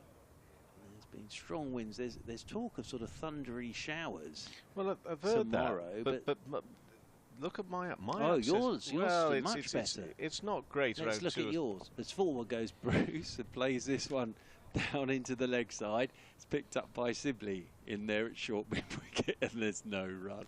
You can certainly look at mine, and it says at 2 o'clock and 3 o'clock. That's not looking great, is it? But it's okay either side of that. Yours looks much better up to 1 o'clock than Scott Reed's did. As over the wicket once again is Lawrence to Bruce. It's a quicker ball, and Bruce is playing that off the back foot. Straight back up the pitch. Tidy over from Lawrence, just a single off it. Still got 22 overs remaining in the day. And it's 157 for 3 Lancashire. Bohannon has 83. Bruce has 1. You need that fella to take the hoodie hat off, and I think that will be right, said Fred. in concert on Lancs TV. Maybe it is. Yeah, in concert tonight. Come to watch a bit of cricket before. That's definitely AC/DC we're looking at there. The aging rockers. Look at those boys, eh? They're enjoying the red seats. There they are. That's right, said Fred. I think, although we can't be certain until that fella takes his, but I don't think he's going to take that hoodie off. These blustery winds. Are they in concert? Are they? In Manchester? Always in concert. Oh, are they? Right. Okay. Start of the next over. Steele in forward to that one. Here's Bohannon. 83 not out. 157 for 3. Never mind the thunder and lightning tomorrow. The big thing tomorrow is Man United Liverpool. Yes, he was telling me about that. 3:30. Yeah. Cam Steele just runs in away from us, leaning back and punching into the offside. There'll be no run. A little word for the umpires today, because they've had problems with the hat. A lovely bit of footage put out on the social from Lancashire of Pete Hartley losing his hat just at the point where the ball was being bowled. Next, plenty of flight given that. and driven into the offside up here to a long off for no run. But the thing was that Hartley maintained his concentration. He did very well. Just to the point where he thought, right, I can look to see where that had gone. Well, by which time it was 3/4 of the way back to the Steele. back to the pavilion. So, it's slightly difficult for the umpires today as well. What a lovely delivery. Forward to that one. Out, just beats the outside edge of the bat. What a lovely ball from Steele. This is only his third over. You were calling for it, Mark. You were calling for it earlier. I think he's got 2 balls to go here. Yeah. I think after that delivery, wait for the googly from Cameron Steele now. Slip in. Just a wonderful delivery. What's he going to do with this one? And now leaning back and carved away on the offside. I'll go through for 1. The one thing I have come to believe and understand from the umpires, which is a bit of a challenge to them, is that in this really strong, never mind, that we can see it's a strong blustery wind, but it's noisy out there this wind. Yeah, it's hearing nicks and things. Correct. Yep, absolutely. Steele bowls, goes back. Here does Bohannon into the onside. He'll have to be a little bit quick. He was a little bit slow turning round there, getting his bat back in. And there's a bit of energy out there in the field from Surrey. Only 2 runs conceded in that over from Steele. 1 for 4 from 3 overs. Bohannon on 84, Bruce on 2. 159 for 3. And it's always encouraging to overhear Scott Reed in the background. It really is. yes, indeed. Starting his report with what's happening here. Now that's your job, Scott, to tell everybody what's happening here. But the other thing I've noticed about the wind is just away to our left-hand side down there, is they've got to be careful with that sheets because it's almost encroaching now onto the field of play every now and then. Well, there's also a photographer, 2 photographers. Could take 2 photographers out with it. It's a scene of chaos and Armageddon out there with all the fencing's been taken down, the railings have all come down there. It looks frightening. Lawrence into Bruce from the James Anderson end, and Bruce gets forward and just helps this out towards Kemar Roach sweeping on that cover boundary. Now take another single. Bruce moves on to 3, 160 for 3. Yeah, it's a really good point about that. The strength of the wind for the umpires. Sometimes you can't hear the nicks, and of course there's no snicker or any of that stuff. No. As Lawrence is in, and this is out. Yes, turned by Bohannon straight into the hands of Jamie Smith. It's a very good catch from Smith actually, because he had to come up. He's down at short leg, and he's had to come up because it's that bounce again from Lawrence, and he's done very well to cling on to that, and that's a big wicket for Surrey because Bohannon was looking very, very assured for his 84, but he's looked to turn it into the leg side. It's that extra bounce again from Dan Lawrence, and it's a really good catch this from Jamie Smith because it's sort of right up in an awkward position above his left shoulder. He's got both hands to it, it's just ricocheted and he's grabbed onto it, and Bohannon goes for 84, and Lancashire are 160 for 4, and Lawrence has his 2nd wicket. You've got to be good with your reactions to be fielding there, but that really was superb stuff, wasn't it? I mean, that could easily have been a simple sort of bounce high off the top of the chest and out again, but he managed to grab it. Was it first? It was probably his first attempt actually grabbing it, so it sort of came off that shoulder almost. But terrific work, and gosh, they needed it because Bohannon was looking very well set in there. Hard work, he's had to work really hard. Just take a look at the replay. TV here now, just turned away. That was going, flicked away really quickly. So that's great reaction time there. Great reaction, forward short leg. And as I say, Bohannon batted really well, and again, good signs of what's to come from Bohannon further into this season. So they'll be highly delighted, sorry, to see the back of him at 160 for 4. And now Hurst comes out to join Bruce. But yeah, that was a good knock though from Bohannon. Obviously the disappointment not to go on to 3 figures from there, I know, but Lawrence again with another wicket. A couple of wickets for him now. It's interesting watching Lawrence on the replay, and I was talking about it with his right arm as he comes over the top. By the time he hits his actual delivery, that right arm where he delivers the ball from is right up high.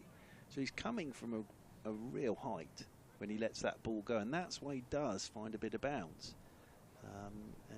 And again there with that one, just think Bohannon maybe just bounced a little bit more than he was expecting, looking to flick it off his hip, but it's a very fine catch from Jamie Smith. So Hurst out there in the middle with Bruce, and from a Surrey perspective, they'll be pleased with this after tea. Just a reminder, the tea time score is 101 for 2, and 3 of these wickets have been taken by the spinners, and they have got 3 men around the bat of the right-handed Hurst, as Lawrence is in 2. Hurst, oh, now he's padding up, he's gone first ball, and Hurst goes LBW.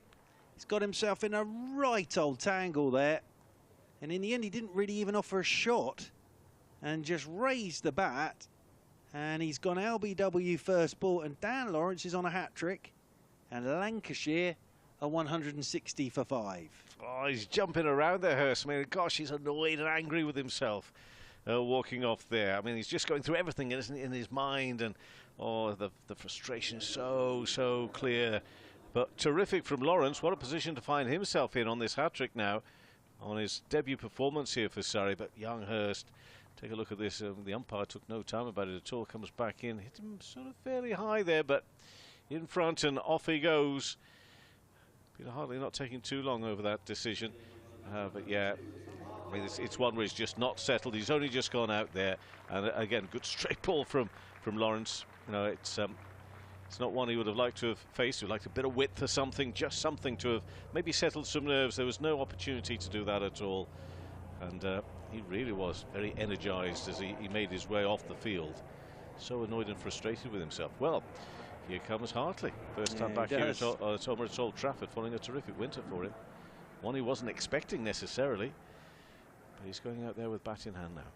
He did bat well as well in that series, but I think for Hurst there, it was one of those where first innings of the season and just got muddled, and his problem was he didn't offer any sort of shot at all, and if you do that, you bring the umpire into the game straight away. Yeah. Umpire Hartley, absolutely no hesitation whatsoever to put that finger up. So all of a sudden, they were looking very happy at 150 for 2. Suddenly 160 for 5, and Dan Lawrence is on a hat-trick here to Tom Hartley. Left-handed, of course, Mr. Hartley. There will be a short leg, a leg slip and a slip. There's a catcher at short extra, a catcher at short straight mid-wicket. And Dan Lawrence on a hat-trick round the wicket to Tom Hartley, and Hartley covers up, pokes this one back down the pitch. There is no hat-trick, but there is no run either for Tom Hartley. But this is a lovely start for Dan Lawrence now. 3 wickets, long old bowl. As he waits once again over his bat, does the left-handed Tom Hartley. They're getting a man out there at deep mid-wicket for Hartley. During that India series, he played his shots against the spinners. Lawrence is into him, and he's right up on the toes there of Hartley.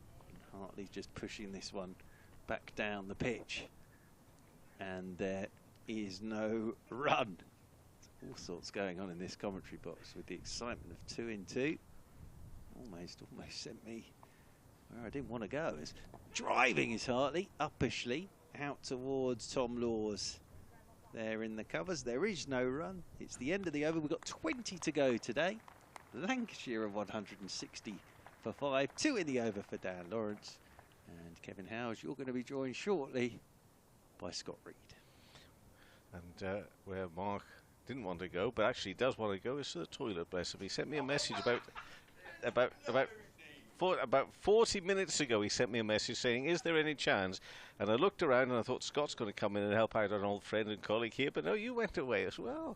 He can go off now, and he's done a shift today, hasn't he? He has. Well, as you, I know, Scott, but poor boy needed the toilet. He's finally gone. So 160 for 5. Bruce on 3. That's got to be Cam Steele. He's been offering a bit of magic today. Driven along the ground though, but for no run for Bruce, so he remains on 3. Well, we've got 20 overs left to play. The light is just perfect. I mean, the shadows being cast off the far end of the point, and the wonderful, iconic Old Trafford, Emirates Old Trafford pavilion there at the Jimmy Anderson end, and Steele in bowls, and enough width for Bruce to fairly comfortable leave that.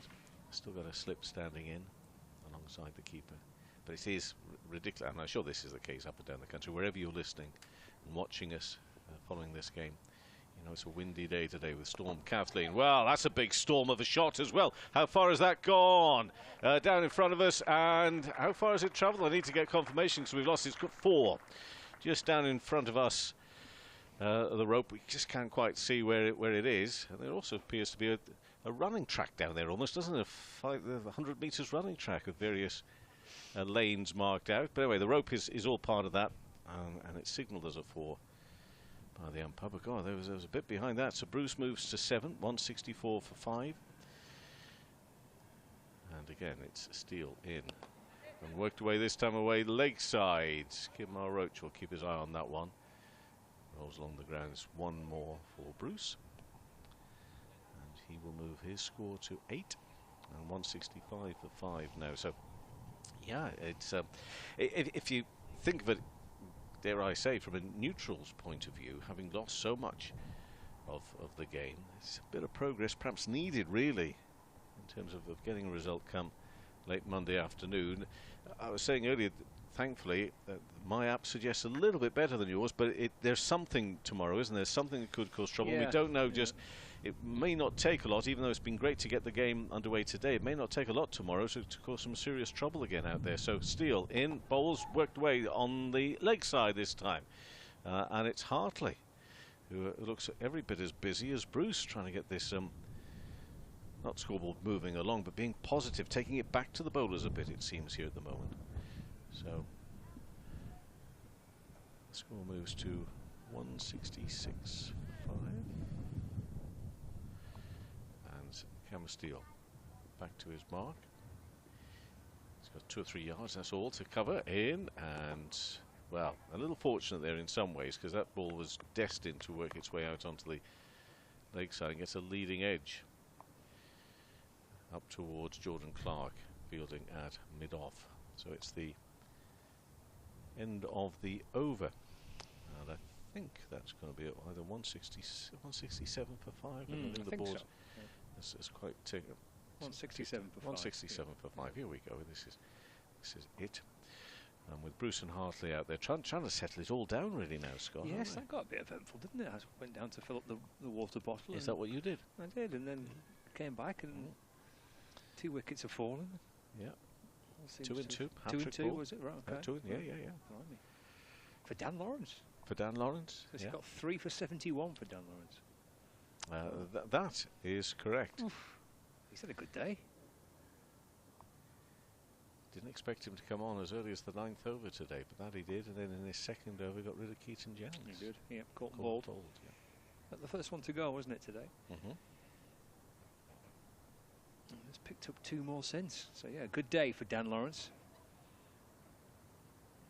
We'll look at the batting card in a moment or two, but he's going to continue from the Jimmy Anderson end with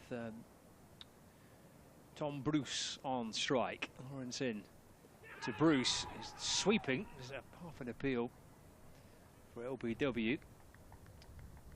Leg by is the signal from the umpire. Score moves on to 168 for 5. If Churchy likes Ben Mike because he's got 2 forenames as the full name, I presume that he loves a bit of Tom Bruce as well. He must be a fan of Tom Bruce, yeah. Quite a brilliant name, isn't it? Tom Bruce. I quite like it. I like it. Well, why do we like I don't know, but it just feels like it's a good name, though. Yes, a name I quite like. Bruce Tom would be just as good as well. You don't think so? No, I don't think it just doesn't Bruce feel T? I'm not sure I feel it as much as Tom Bruce. Tom Bruce.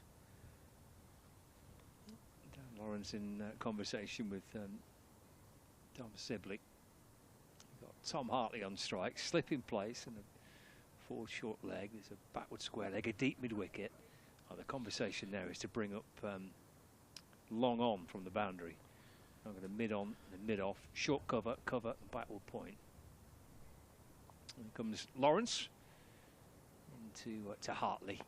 Plays off the front foot, tall man Tom Hartley, got a good stride down the pitch and defends, and there's no run. So Rory's not on the field at the moment, I don't think. So No. Dom Sibley, official vice-captain? Oh, who knows, who knows. Anyway, I think he's calling the shots out there at the moment, isn't he? Making the changes in the field, yeah.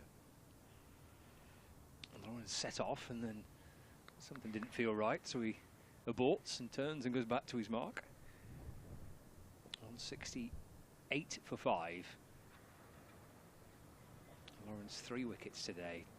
Into Hartley, driven on the bounds to Sibley, an extra cover, and there is no run. Sun's disappeared quite quickly somewhere, aren't they? There, behind the cloud.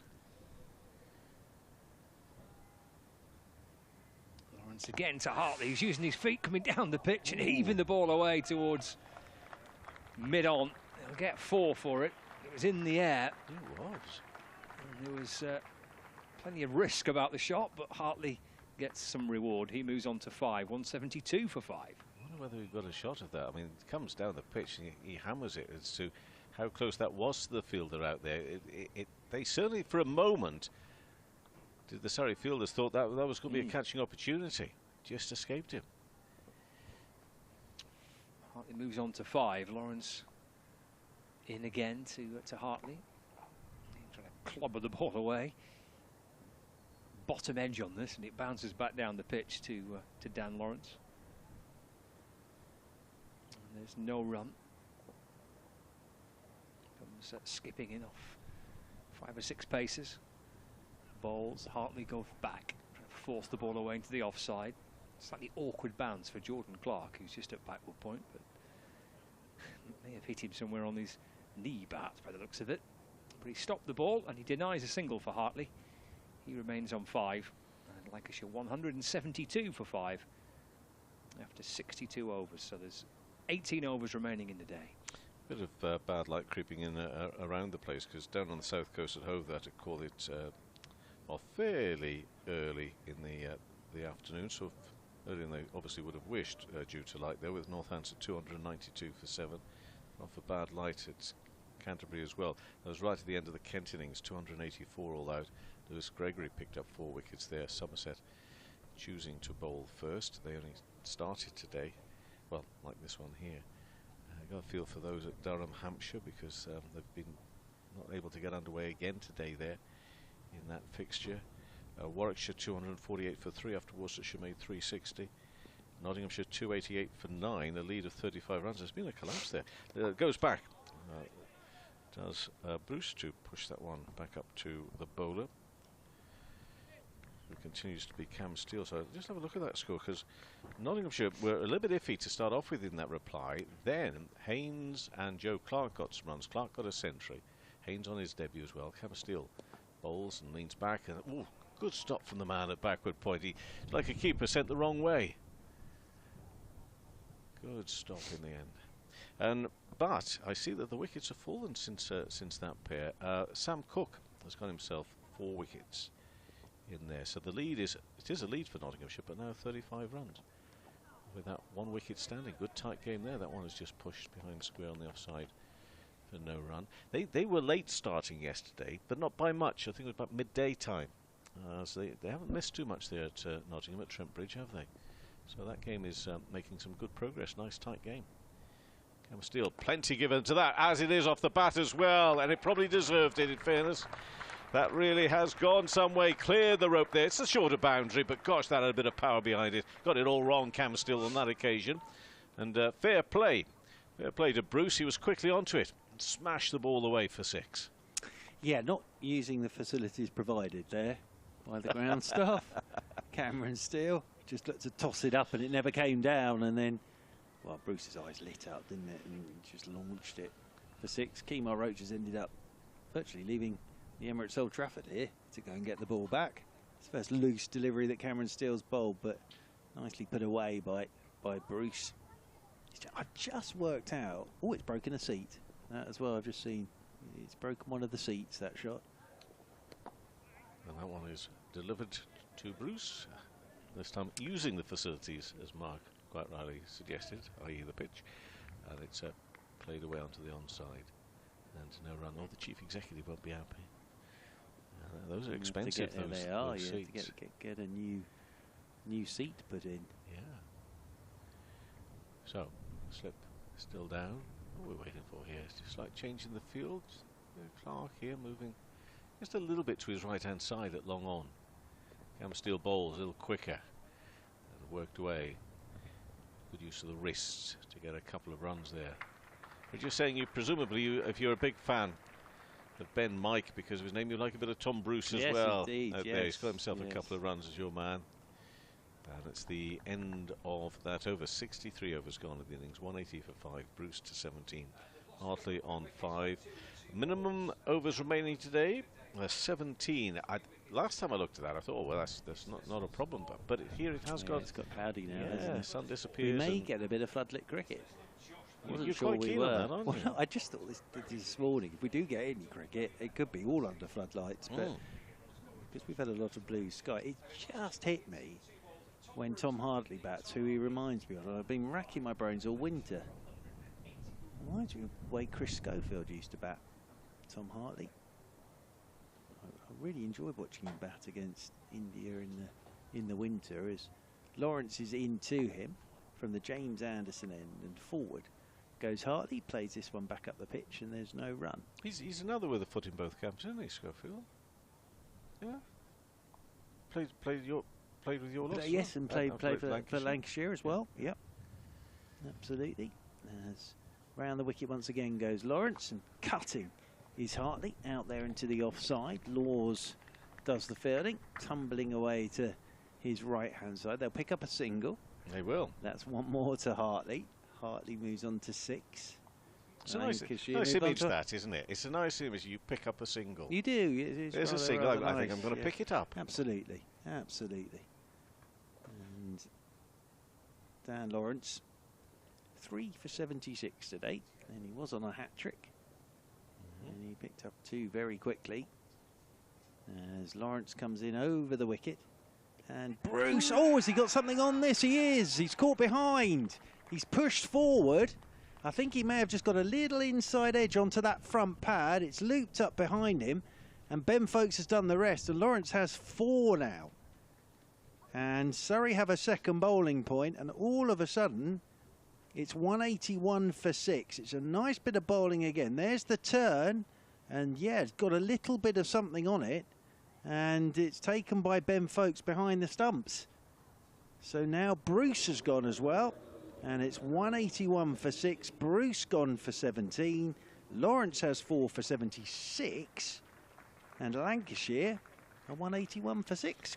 Kevin Howells. It's one of those where the umpire really would have loved to have been certain that he heard it. We say with this wind, that may not have been the case. And just looking at Pete Hartley's face afterwards, it was a little bit of a shrug of the shoulder, saying, look, I genuinely think that's got an inside edge. It went in between, didn't it, in the end?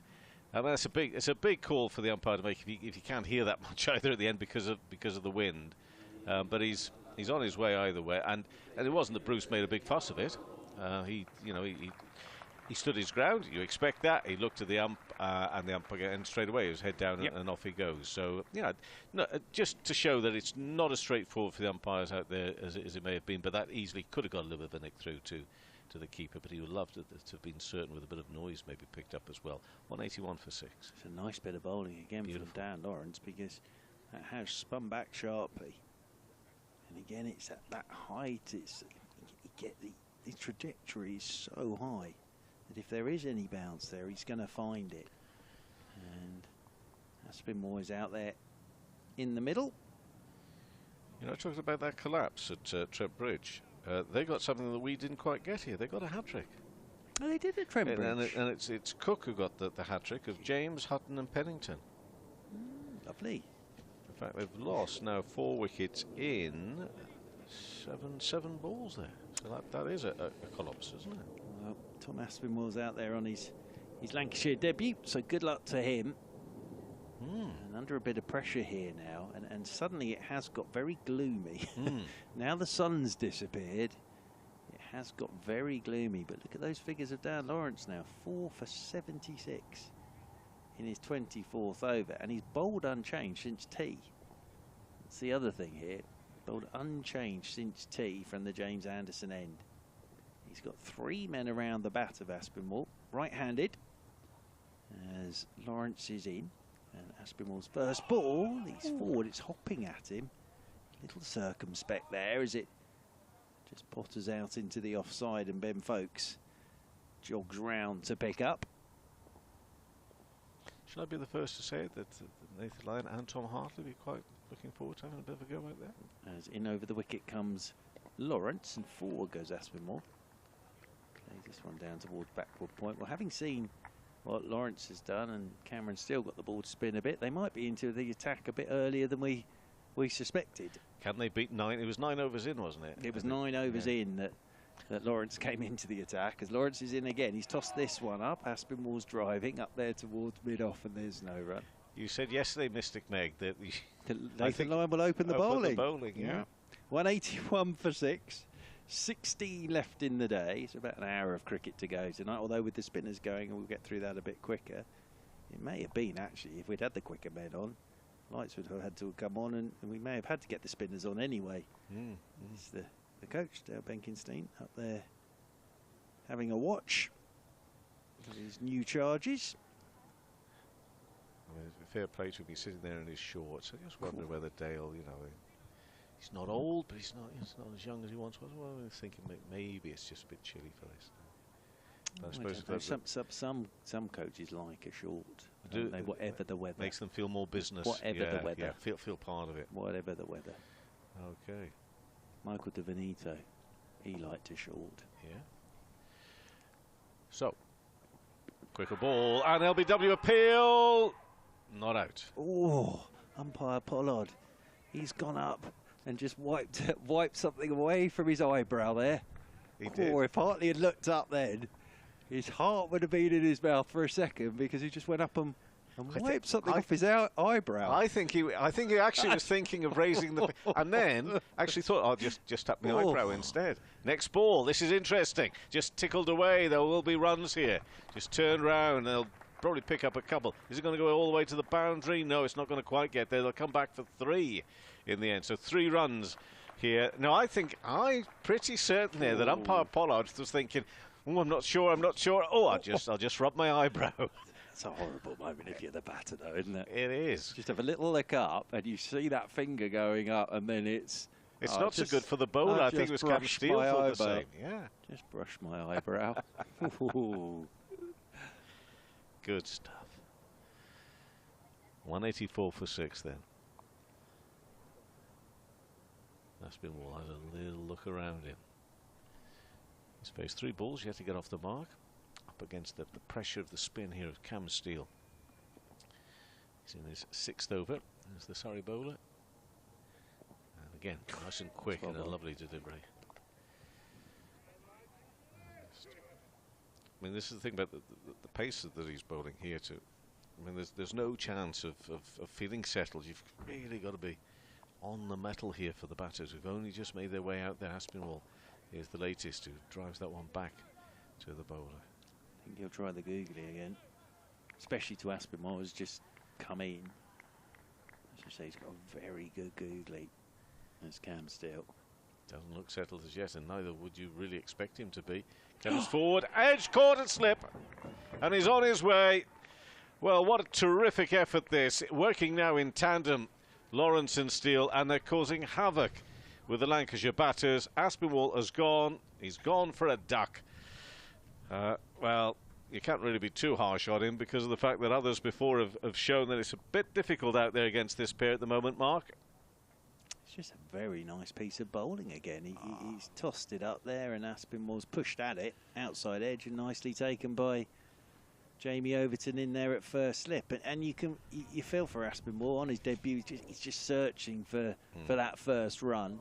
But it's very good stuff, this, from the Surrey spinning pair, Lawrence and Steele. 6 of the 7 today have fallen to spin.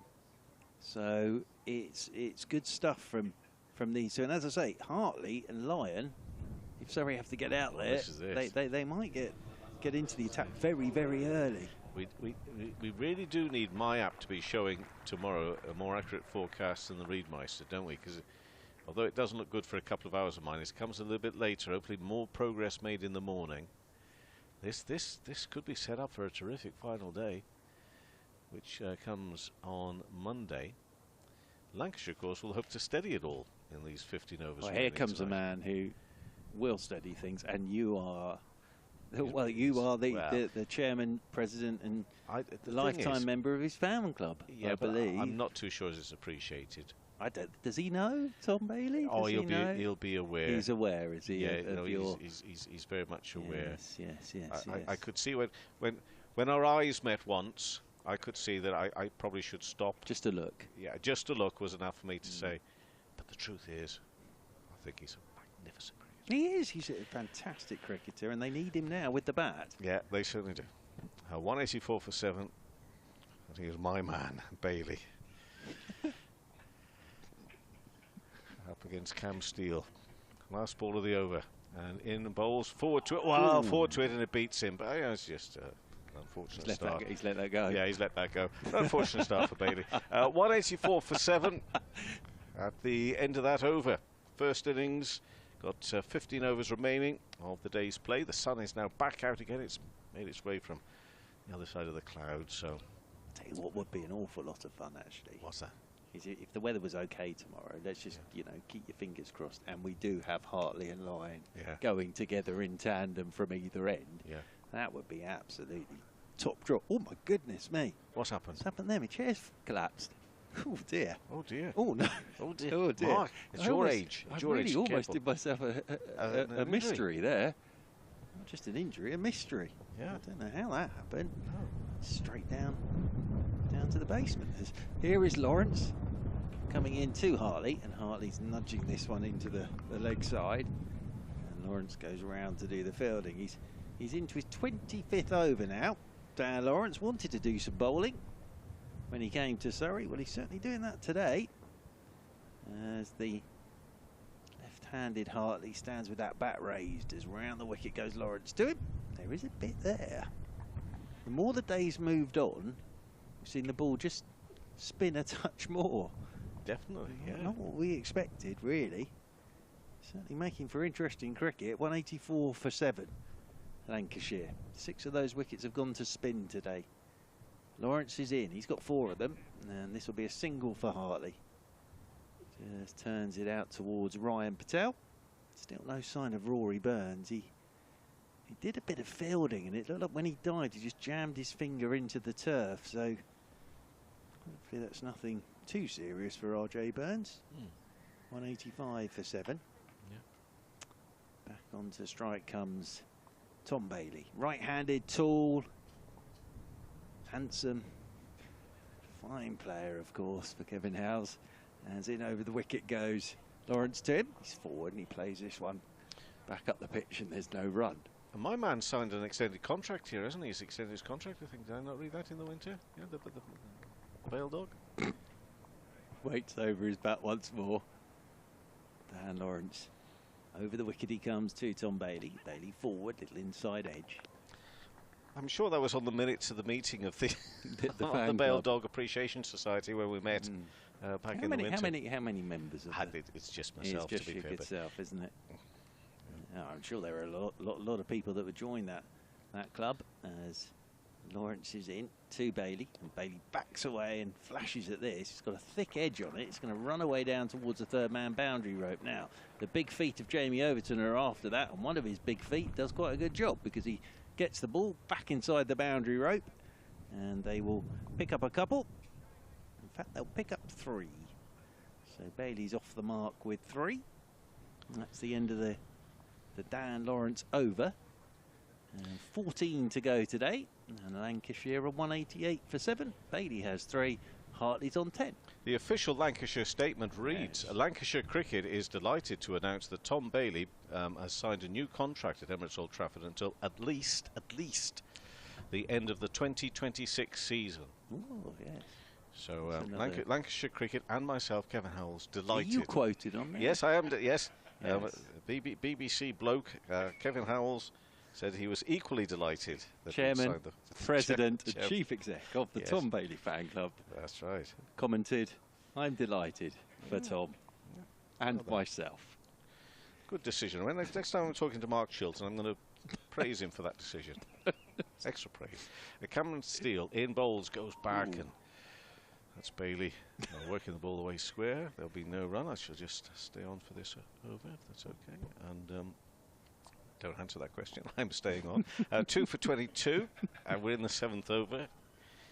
And Steele now in past umpire Pollard. Bowls. Plenty given that. Now it's in the air. Oh dear, there's going to be Patel under that. And yeah, takes the catch.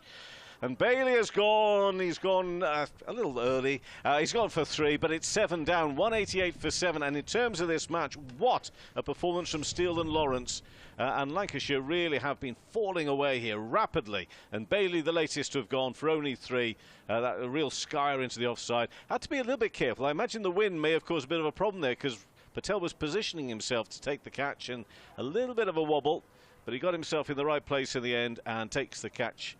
And it is the end of Bailey. He's on his way. Yeah, big shot against the leg spinner. Going against the spin, leg side. It's a short boundary out there towards the leg side, but just came off the top edge. And actually, Ryan Patel did very well there, because it looked like a loopy catch. But as you say, got caught in the wind, and his feet, he went back a bit and then thought, oh no, where's this going? But managed to hang on to it. So yeah, this is remarkable, really, because it's worth reminding everybody, with Balderson and Bohannon there, it was 150 for 2. Oh, what a collapse. So this is quite a collapse. That's 38 for 6 now. And it's been the spinners that have done it, Steele and Lawrence. And yeah, Steele 3, Lawrence 4, 7 between them. But as I say, what this also does, interestingly, is very much brings Hartley and Lyon into the piece if we get good weather tomorrow. Because there has been a bit there. They bowl very, very nicely, but we have seen a couple turn. There's a bit of bounce for Lawrence. So, yeah, fascinating, really. So now we wanted good weather tomorrow. We really want good weather tomorrow, because it could get very interesting there. Yeah, but isn't it just so mouth-watering? You look at that Surrey lineup, defending champions. You've got bowlers of the quality of Nathan Lyon, of that vast experience. Hardly not quite the experience, but clearly a man who's going places now with his game as well, with his bowling. It's something to really look forward to. 8 down, and we could see a bit of it tonight. You could see Surrey. You could see Surrey batting tonight. Yeah, absolutely. So Steele 3 for 22, 6.2 overs he's bowled. And it's Williams who's now out there, preparing himself to face the next delivery from Steele, who comes bustling in again. Oh, another wonderful delivery. Somehow through it all, into the gloves. And an appeal back to umpire Pollard, who, bless him, every time he said, well, I don't think so. It's a nice bit of bowling again, though, from Cam Steele, isn't it? Yeah. It's coming out nicely, I think it's fair to say. Yeah, terrific. Again, goes forward this time. He does. Nice stride in there from Williams to block it into the offside, no run. Yeah, he's got his chest pumped out there, hasn't he, Cam Steele, and you can understand why. Could be a wicket maiden. He's got 2 more left. Could get another wicket, double wicket maiden. He's bowling that well. Got Lancashire under so much trouble and pressure. 1 run, no, there'll be no run. Just push square. Offside again for no run. Yeah, could be in for a wicket maiden here, as the questions being asked of Lancashire are proving a little bit too much for them at this stage. Steele.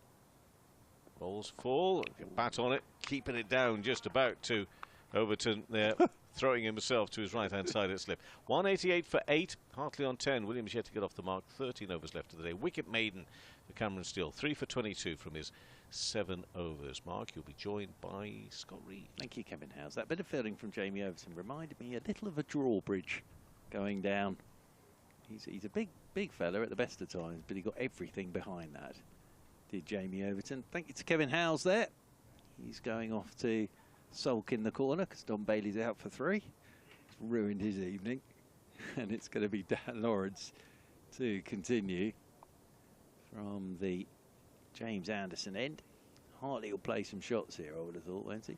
Yes. Will Williams can hold up an end, though. He can, Seen him do that. Quite handy, yeah. Yeah, so it may be Williams holds up one end and Hartley plays some shots, because we know he can. He definitely can, yeah. I think he'll look to try and Oh, a little counter-attack here, and have a bit of does. fun. It just came to me that the way he bats does remind me of Chris Schofield. I was racking my brains all winter to think, who does he remind me of when he bats? And there is definitely a bit of the Schofield in him. As round the wicket then comes Lawrence to Hartley. Hartley just prods this one down into the leg side, and there is no run. It's been a pretty tough afternoon from a Lancashire point of view, hasn't it? Is it 150 for two? Yeah, and they've gone to 188 for 8. At tea, it was 101 for 2. As Lawrence is into Hartley, and Hartley pushes this one back up the pitch. Lawrence does the fielding off his own bowling, and there's no run. But picking up what you and Kevin were saying, if we can get a bit of luck with the weather tomorrow, Makes it very interesting. It does, doesn't it? As around the wicket once again goes Lawrence. Oh, and Hartley's had a flash at one outside his off stump, and Jamie Overton's fallen over because he thought that might be an outside edge coming towards him. But yeah, it brings those two into play. It does. Now. It really does, which is very exciting, because we were wondering whether Lyon might even get a bowl with the weather and everything. As Lawrence is in, and Hartley looking to flick down the leg side, taken by Ben Folkes, moving away to his right. There are 12 overs left today, so it's not beyond the realms of possibility that Surrey could be batting tonight. Yep.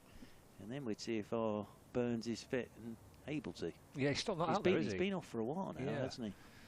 It's looked a bit innocuous, didn't it? Like he just kind of landed one a bit of those awkwardly. where maybe a finger just, as he dived, got caught in the turf. Right. As Lawrence just has a bit of a chat there with Dom Sibley. Hartley settles over his bat once more. Lawrence comes round the wicket to Hartley, and Hartley forcing off the back foot out there towards Sibley. Scurries across to do the fielding. Does Dom Sibley. But I do like Tom Hartley as a cricketer. The bowling was great. Was it 7 for in that first test? But it was his batting that sort of watched a little bit of it, and I was just thinking, well, he's certainly not going to die wondering here, as he was dancing down the pitch and launching balls into the stand. He made some very, very handy runs, did Tom Hartley. As Lawrence is in again to him, this one's tossed up, it's driven by Hartley down the ground towards long off. It'll mean he'll keep the strike. It's the end of the over, 12 to go today, and Lancashire have moved on to 189 for 8. Well, it was probably in the Lancashire side last year, Mark, as much for his batting as his bowling, just with the nature of the way the season is panned out. You know, his chances to bowl with a red ball, you know, are relatively restricted, aren't they? The odds are kind of stacked against you a little bit as a spinner in this country to try and succeed.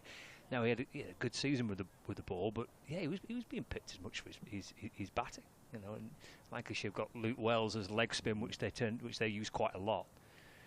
It's probably the reason why they kind of restricted Matt Parkinson's chances in Lancashire's side over the last couple of seasons, is because they were picking Tom Hartley as much for his batting as his bowling and his fielding. He's a terrific fielder, so he's bringing you more than just his left arm spin, which obviously is getting better, as we saw in the winter with England. But he's good fun to watch, definitely. Yeah. It's Cameron Steele. He's also been good fun to watch, bowling to Hartley. That was the Google. Just saying that was, wasn't it? Turned away. That's the Google. He's not shy of putting that in, is he? No, he bowls a very, very good googly, actually. He's got a leg slip and a slip in place. There's a deep backward square leg, deep mid-wicket, short mid-wicket, extra cover, deep point. It's carved away off the back foot by Tom Hartley out towards Kemo Roach on that cover boundary, just for a single. So Hartley moves on to 12, 190 for 8. It's been the spinners that have done the trick here for Surrey. 4 for Lawrence and 3 for Steele. Yeah, very good. Got the leg spinner Cameron Steele spinning the ball from one hand to the other. Got Will Williams on strike now. In comes Steele and bowls flatter and quicker to Williams, who's going back and defending. And there is no run. It'd be fascinating if Surrey had to go out there and bat for 6 overs tonight. You know what you'd be tempted to do? It's only 6 overs. Bug it straight to Lyon and Hartley. You'd be so... It would make sense. Second slip in place. As he bowls and beats Williams. He's just easing onto that front foot, but he's fizzed that through a little bit quicker to Williams. Bringing the batter forward. Ball slides past the edge of the bat. Varying his... what he's delivering. He's bowling... He's googly as well as his leg spin, but he's also varying his pace a lot. It's just coming out very, very nicely, isn't it? 3 for 23. Comes over the wicket to Williams, who's getting as far forward as he can. And just about gets bat on ball. He's played that pretty well, actually, hasn't he, in the end? Will Williams. I'm not sure he's picked it, but he's got himself as far forward as he could. Yeah, lunging forward, Will Williams. And again, good stride towards the pitch of the ball and defends. The more solid approach this time from Williams. End of the over. It's testing stuff, this, from Cameron Steele. It's been a really interesting couple of sessions of cricket. 190 for 8 it is. Steele and Lawrence have sort of dovetailed together very nicely here, haven't they? Yep. And sort of between them now, it's 7 for 104. So on a day like today, that's pretty good going, isn't it? With 11 overs remaining in the day. Although it does look a little bleak over the nets heading this way. So we might not get all 11 in, because it does look a bit dark and gloomy there. Yeah, that is coming in our Away direction. to our left. Especially with the wind, it's going to get here quite quickly. It may disappear quite quickly as well. Lawrence it is, from the James Anderson end, coming into Hartley. Sitting on a 5 here is Dan Lawrence. Hartley's chopping this one off the back foot down towards Jordan Clark, who's doing the fielding. Has he had a 4-for before? He has, yes. He might even have a 5 for somewhere. Okay. I'll have to double check that, won't I? I'll have a look. Thank you very much. That's because okay. I'm working not off Wi-Fi, as this one's turned leg side by Hartley down towards long on. They'll stroll a single. His best 3 for. 3 for, yeah. So these 3 are for best 98. figures for him. Best first class figures for Dan Lawrence. Nice way to start at your new county, isn't it? Just a bit, yeah. It's funny, isn't it? We're chatting in the build-up to this game. Is obviously we've been filling lots of airtime because we've had no play, and we're chatting about strengths of both sides, and you cannot help but look at the defending champions and look at their seam attack and their fast bowlers that they've got, and the stock of fast bowlers at the Oval. And then the first day of the new season, it's the 2 spinners that are mopping up. So absolutely. I mean, you know, we've talked about that relentless Surrey pace attack, and then it's Messrs Lawrence and Steele who've done the damage. I suppose that bodes pretty well, doesn't it, really? As Will Williams comes on to strike to Dan Lawrence, and Lawrence is pushing this one off the back foot straight in there towards short mid-wicket. Dom Sibley's doing the fielding. Captaining Surrey at the moment with Rory Burns off the field of play. Sun's out again now. Williams waits once more as Lawrence is into him, tosses this one up. Lawrence again just trying to get Williams to look to drive or something along those lines, but Williams just pops that bat down. Thou shalt not pass as he pushes the ball straight back to Dan Lawrence. Lawrence into his 27th over now. He's in again. Here he goes. He swung this one. Whoa, he's got a hold of that. That's what Lawrence wanted him to do.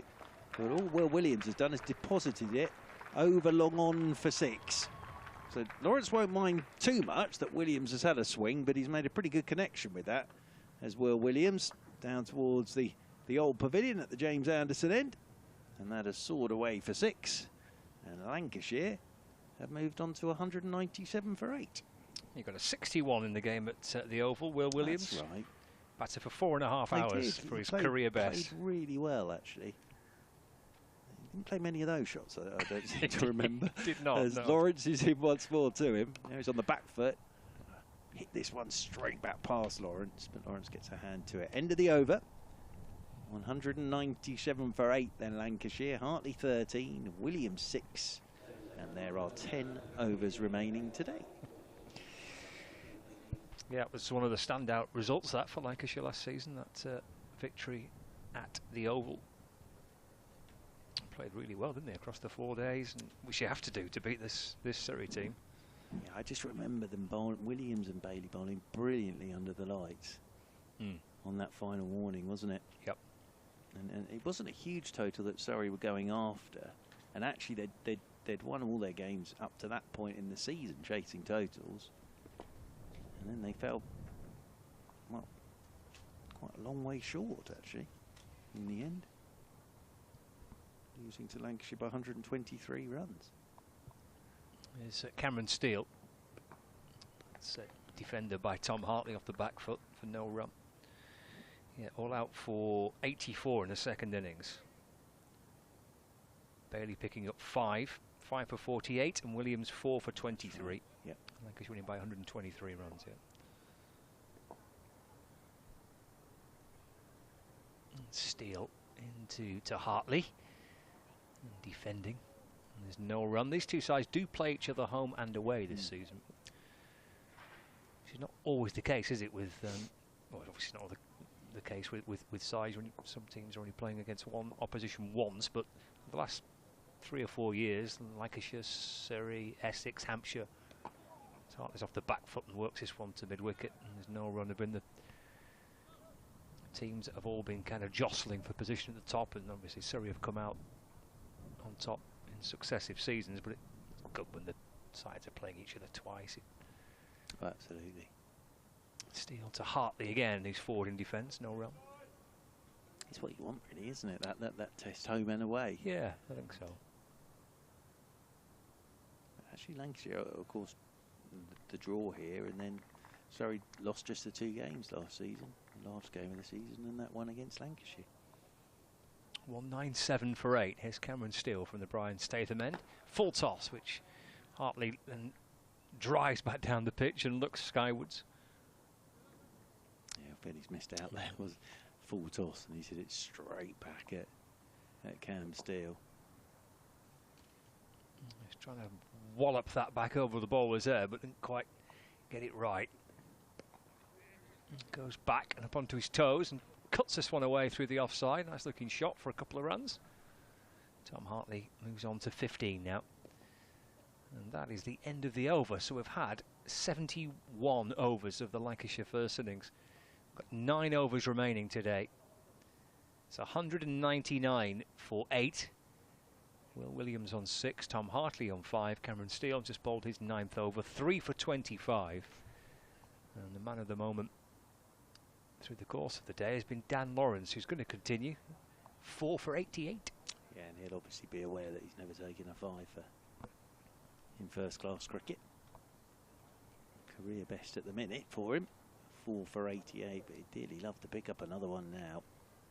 We might get lucky with this weather, actually. It seems to be sweeping around the back of the old pavilion, and it looks as if there's a bit of blue sky coming across the ground again. So we've got the shadows of the players now for the first time this season. We've got the play, and thankfully they're natural shadows rather than unnatural shadows or artificial shadows from the floodlights. As over the wicket comes down Lawrence to Will Williams, and Williams lays this one back up the pitch, and there's no. And I've had a lot this during this career of mine, if I can call it a career, where I've started a sentence, got halfway through it, and thought, where on earth are you going to end up? And that was one of them just there. But I think we got out of it okay. Yeah, it was excellent. As Lawrence is in once again, and Williams gets a short ball. So ends up playing a couple of shots at this. I thought he was going to try and swing this one over the leg side, and in the end he just prodded it straight back up the pitch towards Dan Lawrence, as Over the wicket he comes once again, Lawrence. And oop, this one's turned by Williams. Into the leg side, Sibley gets round to do the fielding.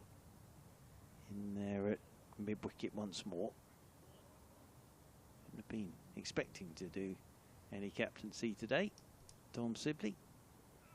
Williams flicks this one, almost one-handed, straight down the ground towards Cam Steele, and that brings up the 200 for Lancashire. So Lancashire 200 arrives, 200 for 8, but they were at one stage 150 for 2. So a little bit of a collapse there really against the spinners. But Messrs Williams and Hartley are looking to put something together. This partnership is worth 12 now. As Lawrence is in, and Hartley just flicks him into the leg side. They'll take a single again about this very sensibly at the moment. There's one more to the total. 201 for 8. I suppose the other thing to mention is Lancashire is still 49 runs away from a batting point. Sorry, have picked up a couple of bowling points in there. 1 wicket away from a third of those. Ollie Pope's just jogged across and had a bit of a word with Dan Lawrence, with Williams now on strike. They're going to drop 2 men back on that leg side boundary rope, and Kemar Roach will head off towards the sweeper on the cover point rope, long off and long on. So there's a single there if he wants it. Will Williams is to try and keep him on strike with 1 ball of the Lawrence over to go. Lawrence, round the wicket he comes, and that's short.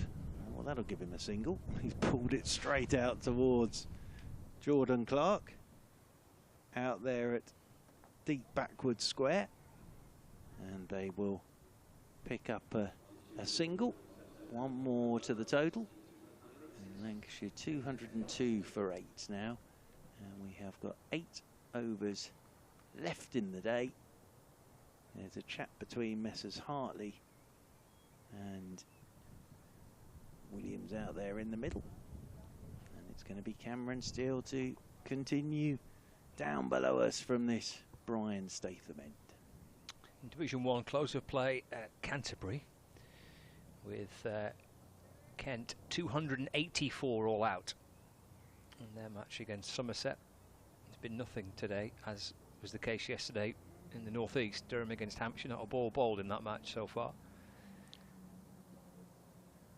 Still playing at Trent Bridge, and they're still playing at Edgbaston. Essex are batting second time round, 33 without loss, trail Notts by 7 runs. Nottinghamshire 293 all out. Steele balls to Williams. He's off the front foot in defence, and there's no run. Joe Clark reaching 3 figures for Nottinghamshire. Sam Cook picking up 4 wickets for Essex.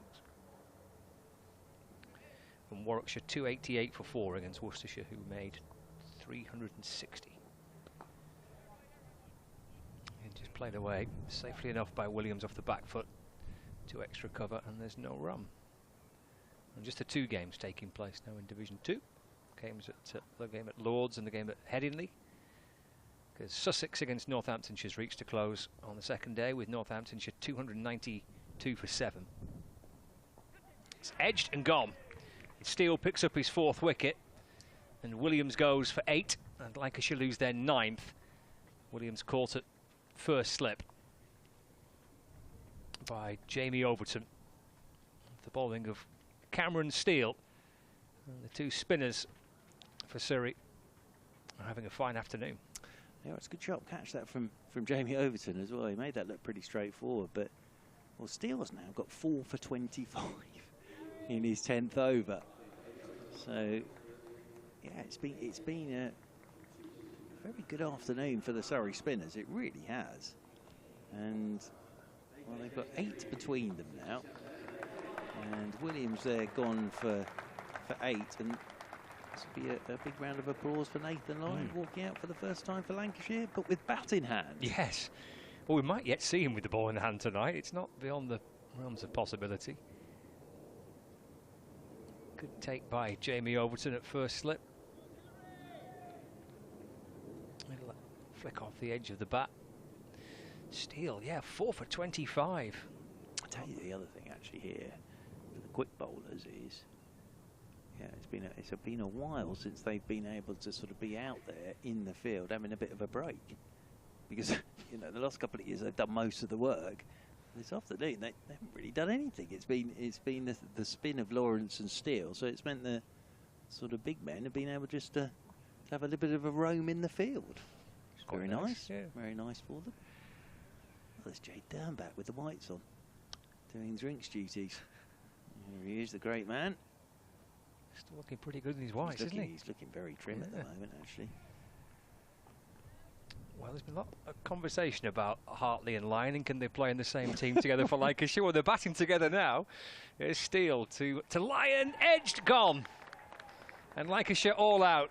2 in 2 for Cameron Steele, and Nathan Lyon out for a first ball duck on his Lancashire debut. And we might well see Lyon and Hartley bowl before the close of play tonight. That is Lancashire all out. That's some work by the Surrey bowlers. It's a 5-for for Cameron Steele. And Overton doesn't drop them. 5 for 25 he finishes on. Lawrence 4 for 91. That's outstanding work by the two spinners for Surrey, who have wrapped up this Lancashire innings all out for 202. Yeah, it really is. And Cameron Steele likes it here, doesn't he? He got the 100 last year. He's got a 5 for this year, and then Dan Lawrence with his 28 overs, 4 for 91. But yeah, that's gone from 150 for 2 to 202 all out. All the wickets falling to spin. Cameron Steele 2 in 2 balls. Now, just doing a little bit of maths here, I think Surrey may have to go out and bat tonight for 4, 5 overs.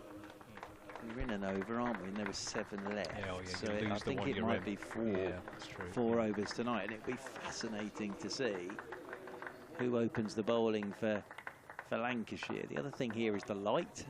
It's not particularly good at the moment. No, it's not. But yeah, Cameron Steele there. Nice little 5-for in your back pocket, first game of the season, and Surrey have picked up maximum bowling points, and actually since tea they've been very, very good, haven't they?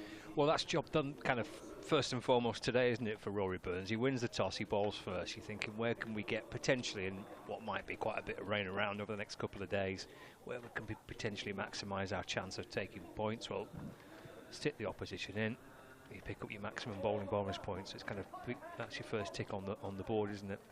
Just the interesting thing now for a little bit tonight and hopefully tomorrow. I mean, Kevin's forecast I think is a bit better than one I've been looking at, so let's hope that that's right. Is the impact that Lyon is going to have, and Hartley. We've seen 9 wickets falling to spin, so it'd be interesting when those two get together and have a bowl. Yeah, well, you'd be tempted tonight anyway, wouldn't you? With one of them? Well, absolutely. Yeah. Well, with both of them. Yeah. Why not? You know, it's 5 overs. Why not? They probably won't, but you talk about it, because as batters as well, what do you want to be facing when you first walk out there? First game of the season. Want a bit of pace to work with, don't you? What you don't want is men round the bat and Nathan Lyon going one way and Hartley going the other. So it'll be fascinating. The light could make the decision for us anyway. Yep. You know, it's a bit gloomy. It's a bit gloomy out there. And yeah, but remarkable figures really. Steele 9.4 overs, 1 maiden, 5 for 25, and Lawrence 28 overs, 2 maidens, 4 for 91. Although Will Williams might be giving the game away here by walking out and marking out his run. That could be the end of that theory straight away. Well, is that Hartley? No, that is Hartley. Yeah, good, even better, excellent. So this might be what we get tonight, which would just be fantastic, wouldn't it? Bit of Hartley and Lyon to get us started. The other thing will be, will Rory Burns be out there to open the batting? He's been off the field a long time as well. He might not be able to, actually. Yeah, I always get muddled up with these internal, external injuries and things. Yeah, and things. Here comes N. Lyon. He's on his way out there as well. Oh, we're going to get them tonight. I think we are. It's fantastic. There was so much conversation when Lancashire, after Tom Hartley did what he did with England. Well, you're not going to play two spinners. There's no chance. Can Lancashire get Hartley and Lyon into the side at some point this summer? Well, they've picked him for the first match of the season. Nobody would have expected this, though, would they? No. You know, that we were saying, will Lyon even get a bowl? Weren't we? Well, he is going to on the first day, basically, with Lancashire having been bowled out for 202 by Messrs Steele and Lawrence. Yeah, well, it's be fascinating to watch these 5 overs. Will they open up the bowling with one of these two? You can see Tom Hartley turning his arm over at one end, and Nathan Lyon's about to do the same at the other as they get themselves ready for this short session that Surrey's opening pair are going to have to face. 5 overs we've got tonight. Good to see Craig White out there as well. See the new bowling coach? He is, yeah. He was a fantastic cricketer, Craig White. Of course, he started off as a spinner and then turned into the... He bowled rapid spells, Craig White. But I think I'm right in saying he started off as a spinner and then turned himself into a quicker bowler. Had a very slingy action, I remember. And he played for Yorkshire and for England, of course, over the years. So yes, this is great, isn't it? We are going to get Hartley and Lyon tonight, unless they're bored and they just wanted to go and have a bowl before it. But that would make perfect sense. And as I say, we'll wait to see who's opening the batting for Surrey, because Rory Burns, piece of fielding that he did, and I think he got his finger caught as he dived in the turf. And he's been off for quite some time, so whether he's able to or allowed to under the regulations, we'll have to wait to see. The floodlights are coming on as well, just to add to the excitement. So floodlights are coming on as well here at Emirates Old Trafford. But it's really, as a batter, what would you rather have? And at the moment, you'd rather have Bailey and Williams with a bit of pace on it than Hartley and Lyon with some men around the bat. And there will be some company for the Surrey pair. Just having a look. And yeah, it is Rory Burns. So Burns is okay to bat. So it'll be Burns and Sibley making their way out to the middle. Although Tom Bailey's taken off his jumper. It's going to be Bailey, isn't it? Yeah. Or maybe it's going to be 1 over of Bailey and 2 of Hartley and Lyon. Maybe Tom Bailey and Will Williams probably for Lancashire. And Captain Keaton Jennings just fancy seeing what Nathan Lyon and or Tom Hartley can do before the close of play tonight. It's all moved on very quickly, hasn't it? Yeah, it has indeed. Kevin House is delighted though. Is he, Tom Bailey's opening the bowling, of course. Of course. He probably sent a message down to the dressing room as Kevin. This is not the day any of us expected. It is not, no. There's Nathan Lyon. We'll see whether we get to see a bit of the Australian spinner before the close of play. 5 overs it will be. Burns and Sibley to open the batting. We need the floodlights on. Thick cloud cover for the first time, really, since we got underway. We had beautiful sunshine when we first saw the players heading out at 1:10, but a bit of cloud cover. So the floodlights are required. Tom Bailey from the Brian Statham end. Rory Burns on strike. 3 slips and a gully. Kevin House is here, stood behind the bowler's arm, watching Tom Bailey eating a banana. It's quite unnerving, that, isn't it? What a sight that is. Here is Bailey then. Surrey's reply starting with Rory Burns on strike, and the first ball is wide outside the off stump. And Burns has absolutely nothing whatsoever to do with that. Close of play at Lords as well. Middlesex 138 for 1 in reply to Glamorgan's 620 for 3 declared, with Mark Stoneman 62 not out. Good pitch that, isn't it? Early season. Bailey In over the wicket he comes to Burns. It's down the leg side. Burns is making sure he gets everything out of the way of that as Hurst takes it tumbling away to his right-hand side, because there is a leg gully in there for Rory Burns. So there is a man just off the hip of Burns. 3 slips in there. There's a cover point, a wideish mid-off. Mid-on is Nathan Lyon. Look at this, he's chatting away to Hartley. These two will be leaving the ground together at this rate, won't they? Over the wicket once again comes Bailey to Burns. Oh, that's a good one. Burns has played the line of that. Just gone away from Rory Burns. It's taken by Hurst. Moving away to his left-hand side. Yeah, Williams is getting warmed up down there in the slip corner as well. Just 1 over from each of them tonight. That's what we wanted, isn't it? Yeah. Absolutely, just 1 over from each of them tonight. It would make perfect sense. Lyon's definitely warming himself up. There at mid-on. Bailey, right arm over the wicket he comes to Burns. And Burns cutting this one out towards cover point. There's no run there. But I do like that though. For all that chat about can Hartley get in? Can they pick Hartley and Lyon? Will Hartley and Lyon get a chance to play together this season for Lancashire? First game of the season, they both play. Look, personally, if you got Lyon here with Hartley, you play both of them. I see that Bashir didn't get into the Somerset side for the opening game. As over the wicket once again comes Bailey, and this one's turned into the leg side by Rory Burns. But my only thing with that, and I look at it from a Somerset point of view, I haven't seen how Kent have ended up against Somerset, but you've got an England spinner there. Now, he's an England spinner now. It's a big old call not to pick someone who's playing for England, and they haven't gone with him for the opening game. And in over the wicket once again is Bailey. That's hitting Rory Burns high up into the offside. And you know, I think back to Don Bess. Don Bess was playing for England and couldn't get a game. So it's an interesting one, that.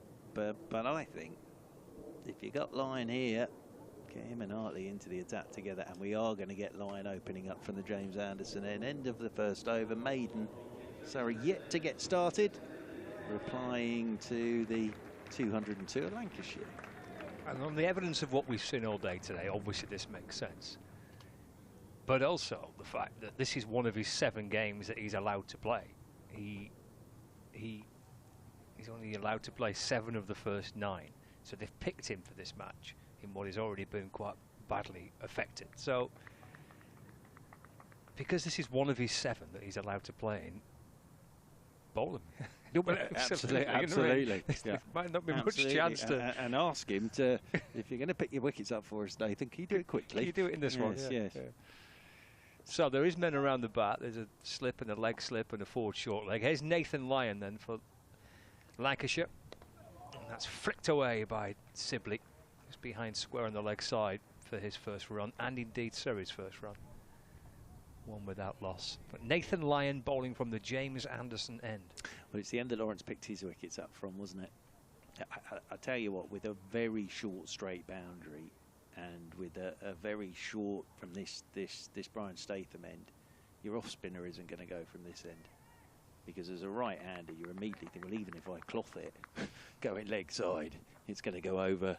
So always going to be bowling from that James Anderson end. Hartley you'd expect to come from the Cameron Steele end. Couple of slips in place as Lyon bowls to Burns, who's forward in defence, and there's no run.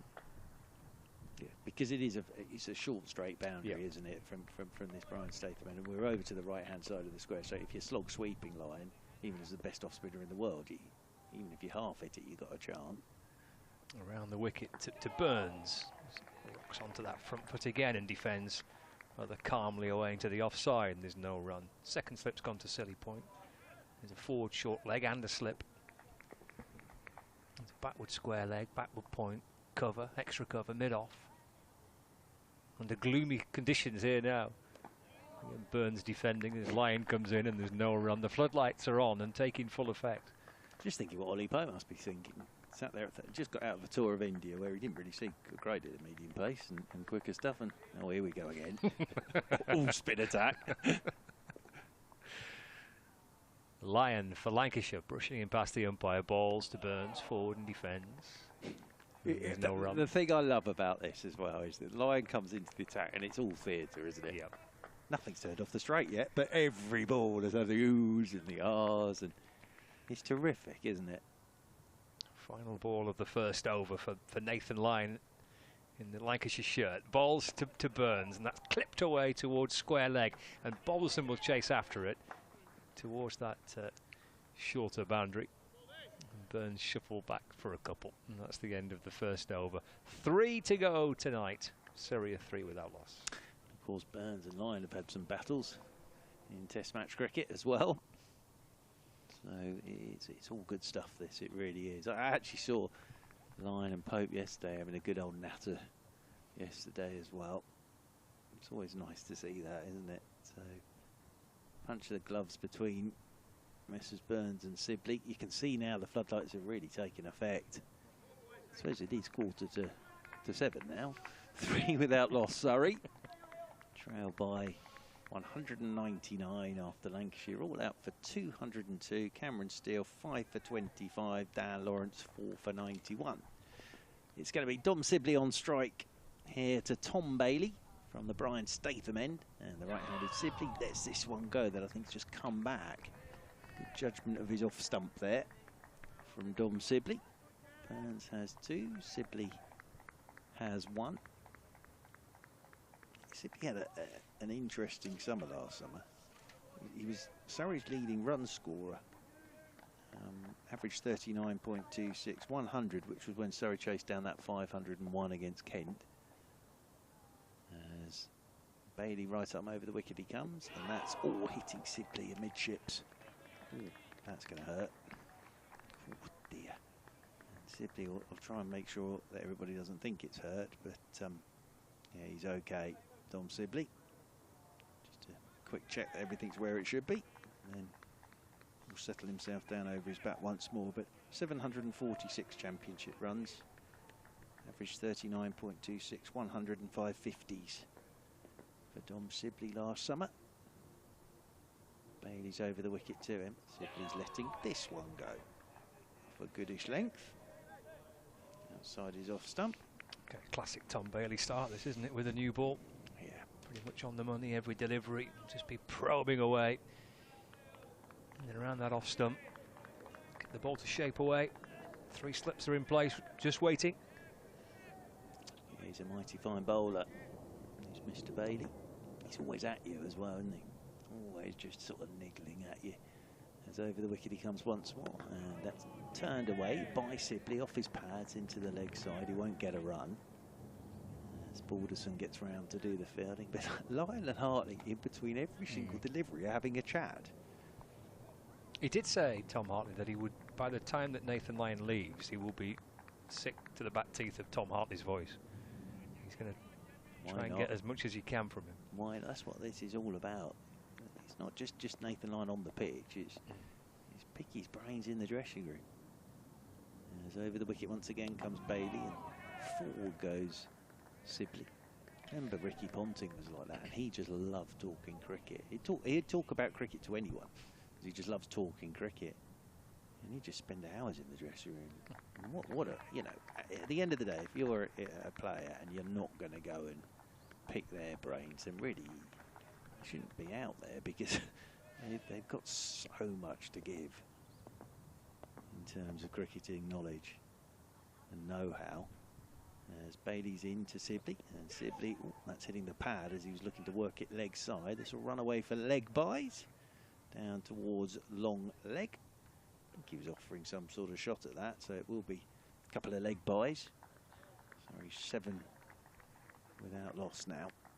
Josh Bohannon out there at backward point made a very nice 80 by that decision of bowling first from a Surrey perspective. As Bailey's in, and Sibley gets himself forward, pushes away to Bohannon, who does the fielding. Couple of overs to go. We'll get one more of Nathan Lyon, and then can we just have one of Hartley? 7 without loss. Surrey in reply to Lancashire's 202. Just that one game going in Division 2, Yorkshire 72 for 2 in reply to Leicestershire's 3-5-4. all out, and now just one game still in play in Division 1, which is at Trent Bridge, where Essex are 53 without loss. And they lead Nottinghamshire by 13 runs. That's the Essex second innings.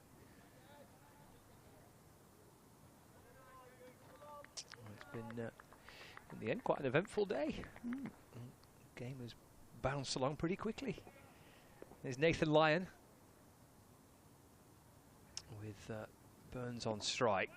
Burns clips that down towards fine leg. It's a good stop by George Balderson. Cartwheeling away to his left-hand side. It's short fine leg. It's a no run. Still 3 around the bat. Slip and the forward short leg and the city point. And there's Lyon from around the wicket to Burns. He's down on one knee. Lyon pleading towards the umpire. Not out. First time we've seen Lyon with his arms outstretched, pleading towards the umpire, who's absolutely not interested. You're going to get much back from Pete Hartley, No, are you? not really. Doesn't matter who you are. That was, no, not out, mate. Yeah, it's going down, I think. Lyon to Burns. It's defended again. That's what Pete Hartley was indicating, wasn't it? Going down. I love it, though. This is great theatre. It really is. 7 without loss, Surrey. Here's Nathan Lyon with the floodlights on. Balls to Burns. Forward again. Defends. Picked up by Bailey, who's at mid-on, and there's no run. You know, waited a full day yesterday and half a day today to get some cricket, but what we've seen today has been good fun to watch, and this is equally as thrilling right at the end of the day's play. Lyon to Burns. It's wide of off stump and left this time. I'll tell you what, this is a tester for Hurst as well behind the stumps, isn't it? Because, you know, he'd have had a bit of practice against Lyon, but not much. You've just got to work it out while you're out there in the middle. Final ball of the over, and then 1 over left. There's Nathan Lyon to Burns. Oh, he's left by Burns. Slides through past the off stump into the gloves of Hurst. And Lyon's work with the ball today with those 2 overs from the Jimmy Anderson end. Let's come to an end. 7 without loss. Burns on 2, Sibley on 1. And it looks as if it is going to be Tom Bailey to bowl off final over. Burns and Lyon having a natter about this.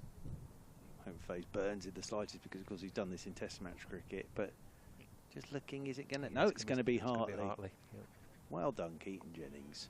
Hallelujah. This is a lovely end to the day. Scott Reed, this has been a fascinating day of cricket, and this is a lovely end to the day to have Tom Hartley bowling.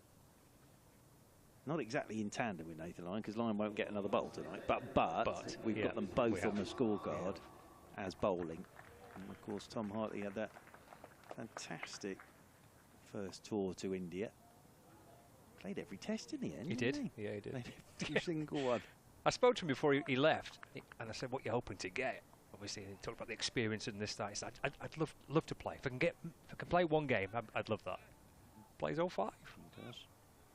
Hell of a debut, wasn't it? It really was. I think what was impressive was how he came back from his first spell. Didn't go particularly well, did it? But Stokes sort of kept him going. That second innings was remarkable. He's in here to Dom Sibley, and Sibley's on the back foot to a flattish delivery. Going round the wicket, left arm round. This was the end that Steele bowled from, so it makes perfect sense with the boundaries, of course. And there's a slip and a leg slip and a short leg in there. As round the wicket he goes again. He's a bit too short from Tom Hartley. That's cut away by Dominic Sibley. I think this will get to the rope. It will indeed. And it's Surrey's first boundary of the piece. The first one of the summer for Sibley. He moves on to 5 and Surrey move on to 11 without loss. I know I've said it, but isn't it terrific? Just the narrative, certainly it has been up here, and I think in cricket, broader cricket in terms as well, because of what he did with England. Can Hartley and Lyon both play together? Yeah, of course they can. The very first match of the season, they pick both players, and they're both bowling. Exactly, it's great. I think it answers the question anyway. As Hartley's in, and Sibley gets forward, pushes this one back up the pitch, and there is no run. It's a bit dark, isn't it? It is a bit dark, but we'll get through these 3 balls. Just about. And let's just keep our everything crossed for tomorrow. As in comes Hartley again. Simply gets fully forward. Smothers this one. Plays it out towards Keaton Jennings in there at short extra cover. And there is no run. It does feel like there may be some rain, unfortunately, though. We don't need too much of that tonight. No, we really don't. No, we don't. No. As Sibley is bathed in floodlight now. As this one gets forward too. We are finishing the day unnaturally. That's a shame. Yes, we started the day naturally. Very natural. We're finishing the day unnaturally. Yeah, that's a shame. It's taking the edge off it for me. In terms of light. Are we going to get another close catcher in? Because we have got 1 ball left of this, the second day, but really the opening day, as we lost out everything yesterday. It may be the old trick here of we're going to get another close catcher in, but we need a helmet just to keep Sibley and Burns waiting. So yeah, I think that's what it is. We're waiting for all the kit and caboodle to be brought out for Balderson here, or for Jennings, one of the two. Well, they're going to move on because I think the line's only booked till 7 o'clock. Oh, could you get a message down to Keaton? Yes, well, it's that time of the season, isn't it? It is, yeah. So there we are. There we go, yep. The old trick here of Keaton Jennings is keeping Rory Burns, his Old England opening partner. And Dom Sibley waiting. Blimey, it's dark. It's very gloomy out there now. It is. It might be a bit too dark for football, this at the moment. So, final ball of the day. 4 men around the batter, Dominic Sibley. Hartley's into him. Oh, and he's flicking around that front pad. There's a shout for LBW just to add a bit of excitement to that final ball of the day. But that is stumps. There goes the cover. Ground staff want to get home. They've had a very, very long day. And Surrey will close what has turned out to be a wonderful day of cricket.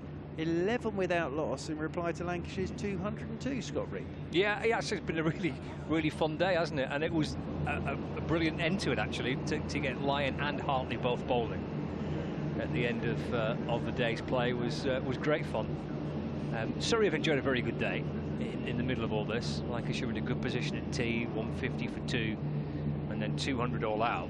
Let's not make many bones about that. It's been a very good day for Surrey. But if we can get a bit of good luck with the weather tomorrow, and with what we've seen so far from Dan Lawrence and from Cameron Steele, and with Nathan Lyon and Tom Hartley in the Lancashire side, we could be in for a really interesting third day. But we just need a bit of good luck with the weather, which we've not had too much of, unfortunately, so far. But yeah, really enjoyable day. And the Surrey spinners, when the seamers have bowled Surrey to the title for the last 2 years, it's the spinners, Church, that have come to the party today. Absolutely, and that's not what you would have expected, is it, at all this morning? But yeah, it's been a fantastic day, and well bowled Cameron Steele, well batted Josh Bohannon, well bowled Dan Lawrence, and it's lovely to see Hartley and Lyon in tandem. Oh, and Nathan Lyon straight over to sign autographs by a skip. That's welcome to County Cricket, Nathan. It is, isn't it? Yeah.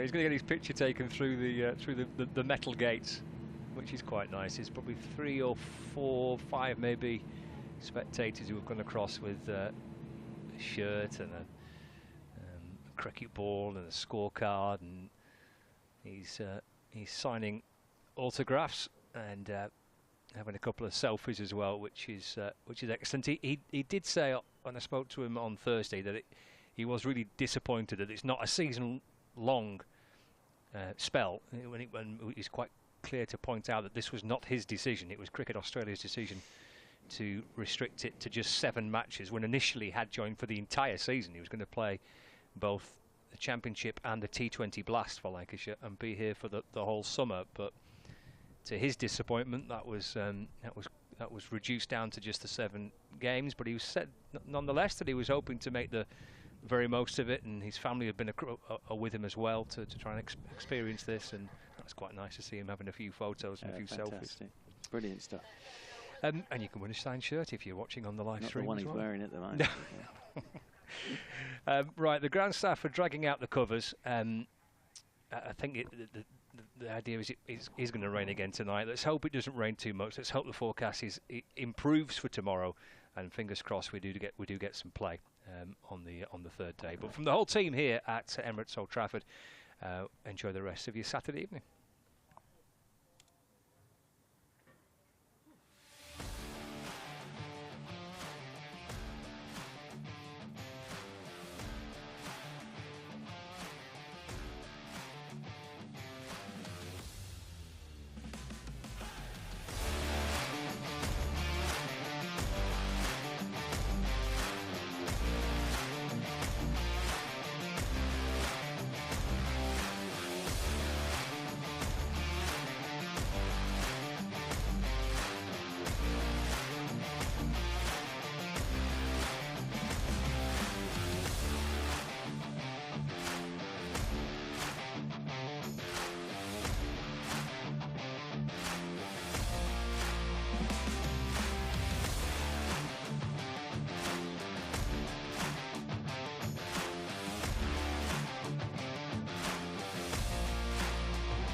(1864).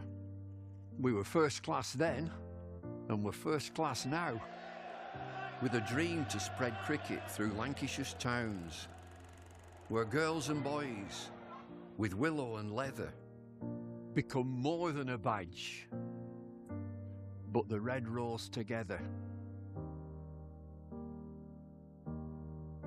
A club where more than legends are made, but friendships, obsessions, moments replayed on our screens, in our minds, in our hearts forever. 'Cause it's who we are, our DNA, the red rose together. Statham, Briggs, Jimmy, Freddie and Joss Chappie, Sir Clive Lloyd, Carol Hodges, Kate Cross. What a roll call. It's a hard one to measure, with future names still to be written on the red rolls together. We're all about people. It's what the red rose really means. Yeah, the ones signing autographs, but the ones behind the scenes. Our community, grassroots, the ones that feel tethered. Whether you're from here or belong here, we're the red rose together. And what about this place? Talk about world-class venues, internationals, gigs, events. You can choose from a menu of triumph, of disaster, of pain, or pleasure. We've seen it all at Emirates Old Trafford, with the red rose together. Red ball, white ball, lightning and thunder. Have you ever sat back? Have you ever just wondered how far we've come? The storms we've weathered, or how far we'll go as the red rolls together.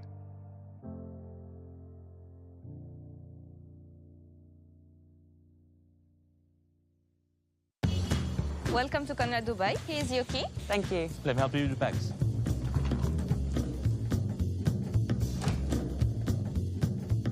Nice room. How's that?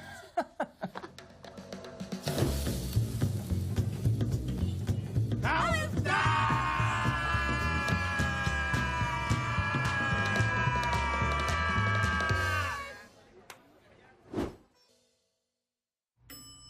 How's that? 1954, Cyril Washbrook became the first professional captain of the county. Lancashire have won a tremendous victory here. Indeed he has, and his face, what a morning.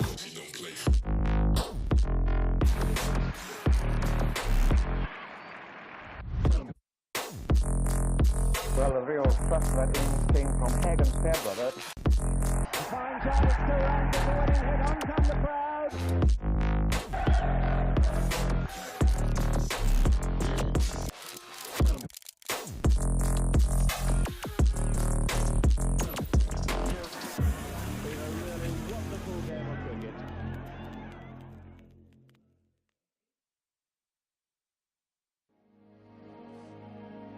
Old Trafford was the place, the destination for you. Absolutely.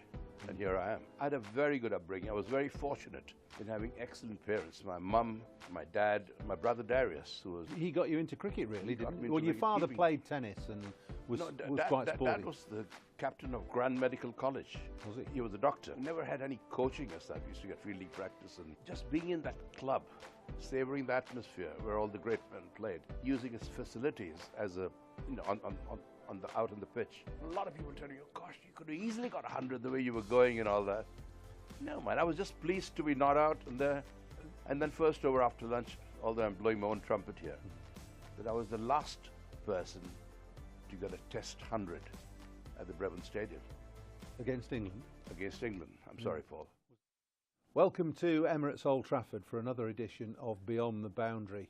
And I'm delighted to say this morning I have one of Lancashire's finest, born in India though, and one of Lancashire's first overseas players, Farouk Engineer, alongside me. Farouk, it's great to see you, and on a cold, frosty, foggy morning like this, I often wonder why you've made Lancashire or Cheshire your home, and you must be hankering after the warmth of Mumbai.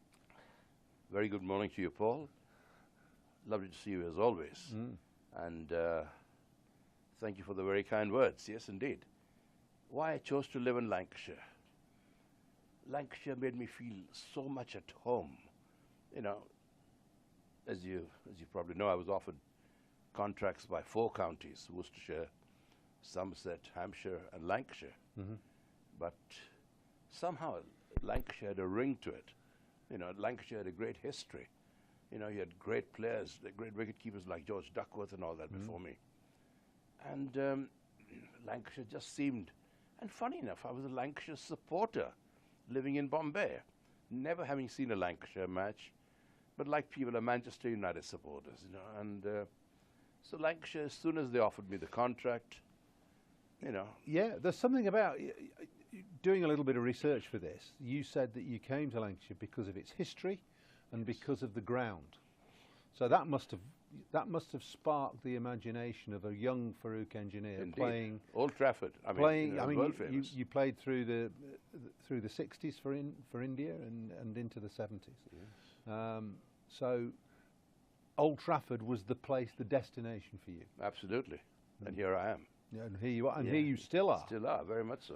Now, let's talk a little bit about your early career, because you were from a reasonably well-to-do family. Your father was a doctor, and you were a Parsi, which is you were the last Parsi to play for India.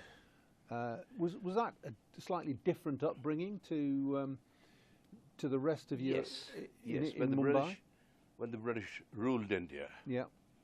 I think the Parsis were the ones who came in greater contact, because the way we lived, you know, for example, I mean, we had bacon and eggs for breakfast. You know, I mean, how more British can you get? So there was no no Muslim upbringing then at all. No, I'm not a Muslim. No, I know, I know. Or a Hindu or anything like that. But the traditional Hindus have like a chapati and vegetables and all that for breakfast. A lot of Hindus don't eat eggs, you know? And of course there are religious restrictions. You know, the Muslims don't eat pork, and you know, and I respect all religions. You know, and I've been brought up to do that. But the Parsis, I mean, just eat, drink, and be merry. Our religion says three things: good thoughts, good words, good deeds. And you've carried on being like that through your I'm not career. sure about all the deeds, but yes, indeed. I had a very good upbringing. I was very fortunate in having excellent parents. My mum, my dad, my brother Darius, who was... He got you into cricket, really, didn't he? Well, your father played tennis and was quite sporty. Dad was the captain of Grand Medical College. Was he? He was a doctor. Yeah. And having a surname like Engineer, you know, you don't see the funny side of it, being called Dr. Engineer all your life. But Dad was the great character. Yeah. He came here in his later years and watched me play. He was a hot favorite at Old Trafford. I mean, Dad never used to really drink, and people used to get him pints and pints of bitter. So after the game, I used to see him in the lounge and say, "Dad, what are all these beers?" So they keep on getting me these, and I don't want it, you know. But he is a wonderful human being. Yeah. You know, and I'm truly blessed for that. And in your, you played, or you were associated with the Brabourne Stadium and the CCCI, weren't you? Indeed, as a kid. Which is one of my favourite. It's one of the best grounds in the world. I couldn't agree with you more. I couldn't agree with you more. Fantastic setup. Even now, Even it's now. a shame that due to political reasons, you know, Mr. Vijay Merchant and Mr. Wankade couldn't agree to terms, and not even a quarter mile from each other. That's right. You Well, know, the main stadium is the Wankade Stadium, which is down Marine Drive. Indeed. You know, and the Brabourne Stadium is, I mean, they still play cricket there, but Brabourne Stadium has got a lot of class. You know, it has. The Cricket Club of India, Yeah. the traditional, Yeah. you know, the Brabourne Stadium. These are really. It's like the Lords of India. Absolutely.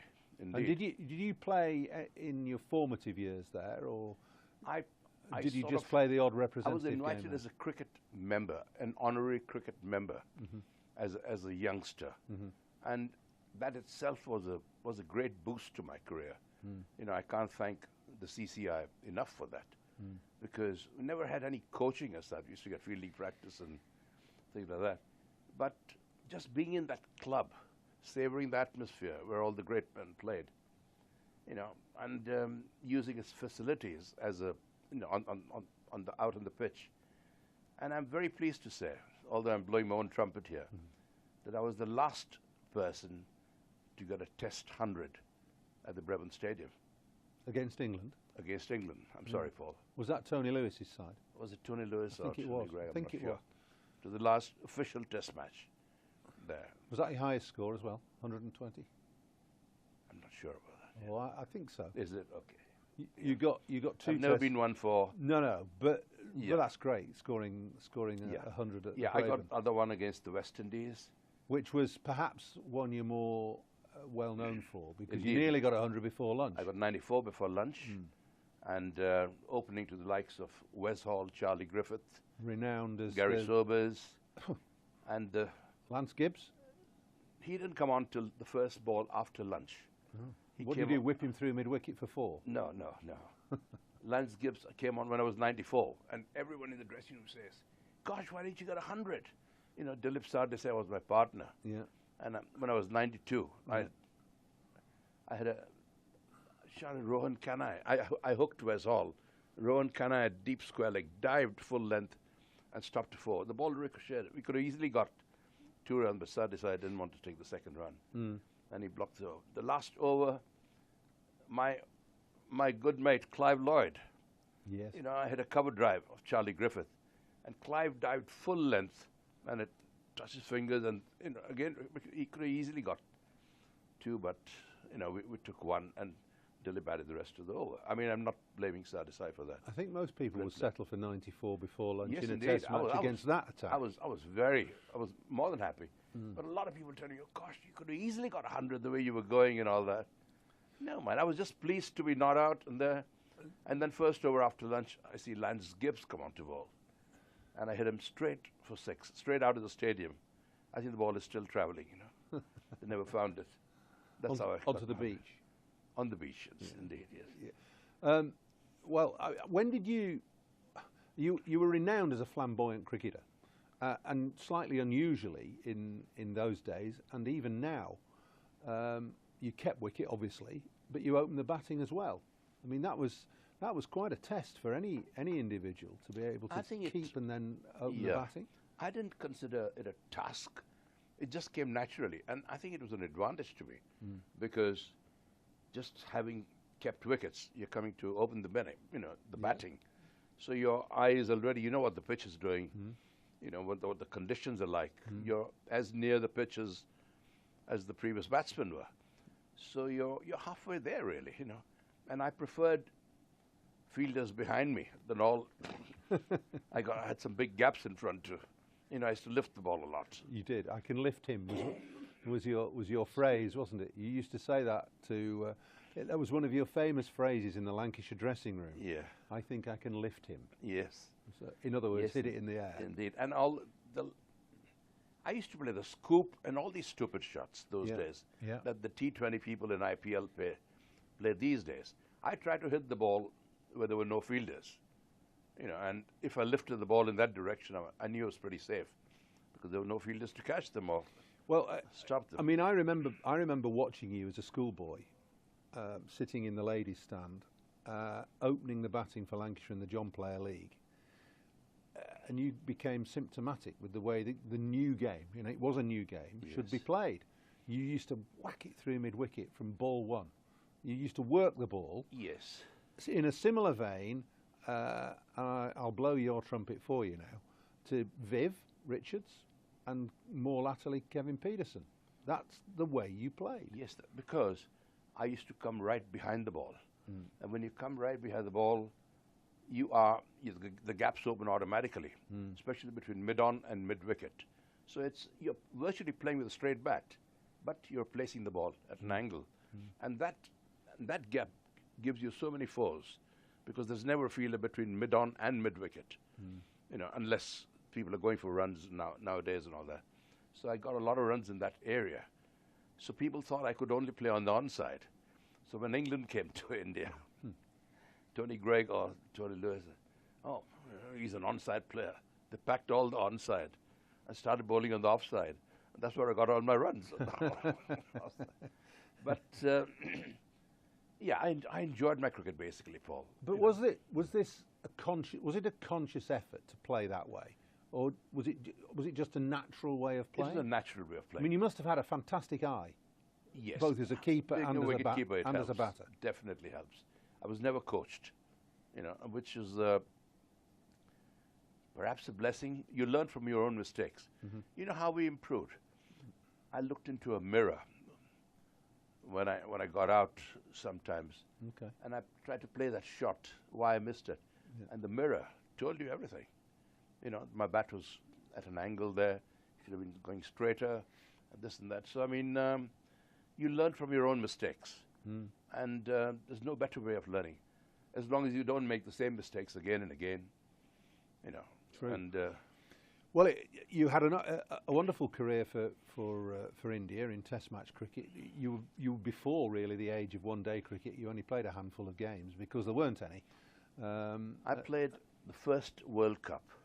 In the first World Cup, Cricket World Cup. Right. Yeah. When Sunil Gavaskar. Yeah. Got some batting practice. He decided to, you know. Yeah, at he Lords. He did. Yeah, great player, Sonny. You know, and a great friend of mine. And well, I've got your book here, Farouk, and he said Farouk Engineer, the original playboy of Indian cricket. He's just getting his own back on me there. But Sonny and I are very dear friends. You know, and, yeah. I'd rather you read the Bradman's quote. Okay, well, I'll read the Bradman bit then.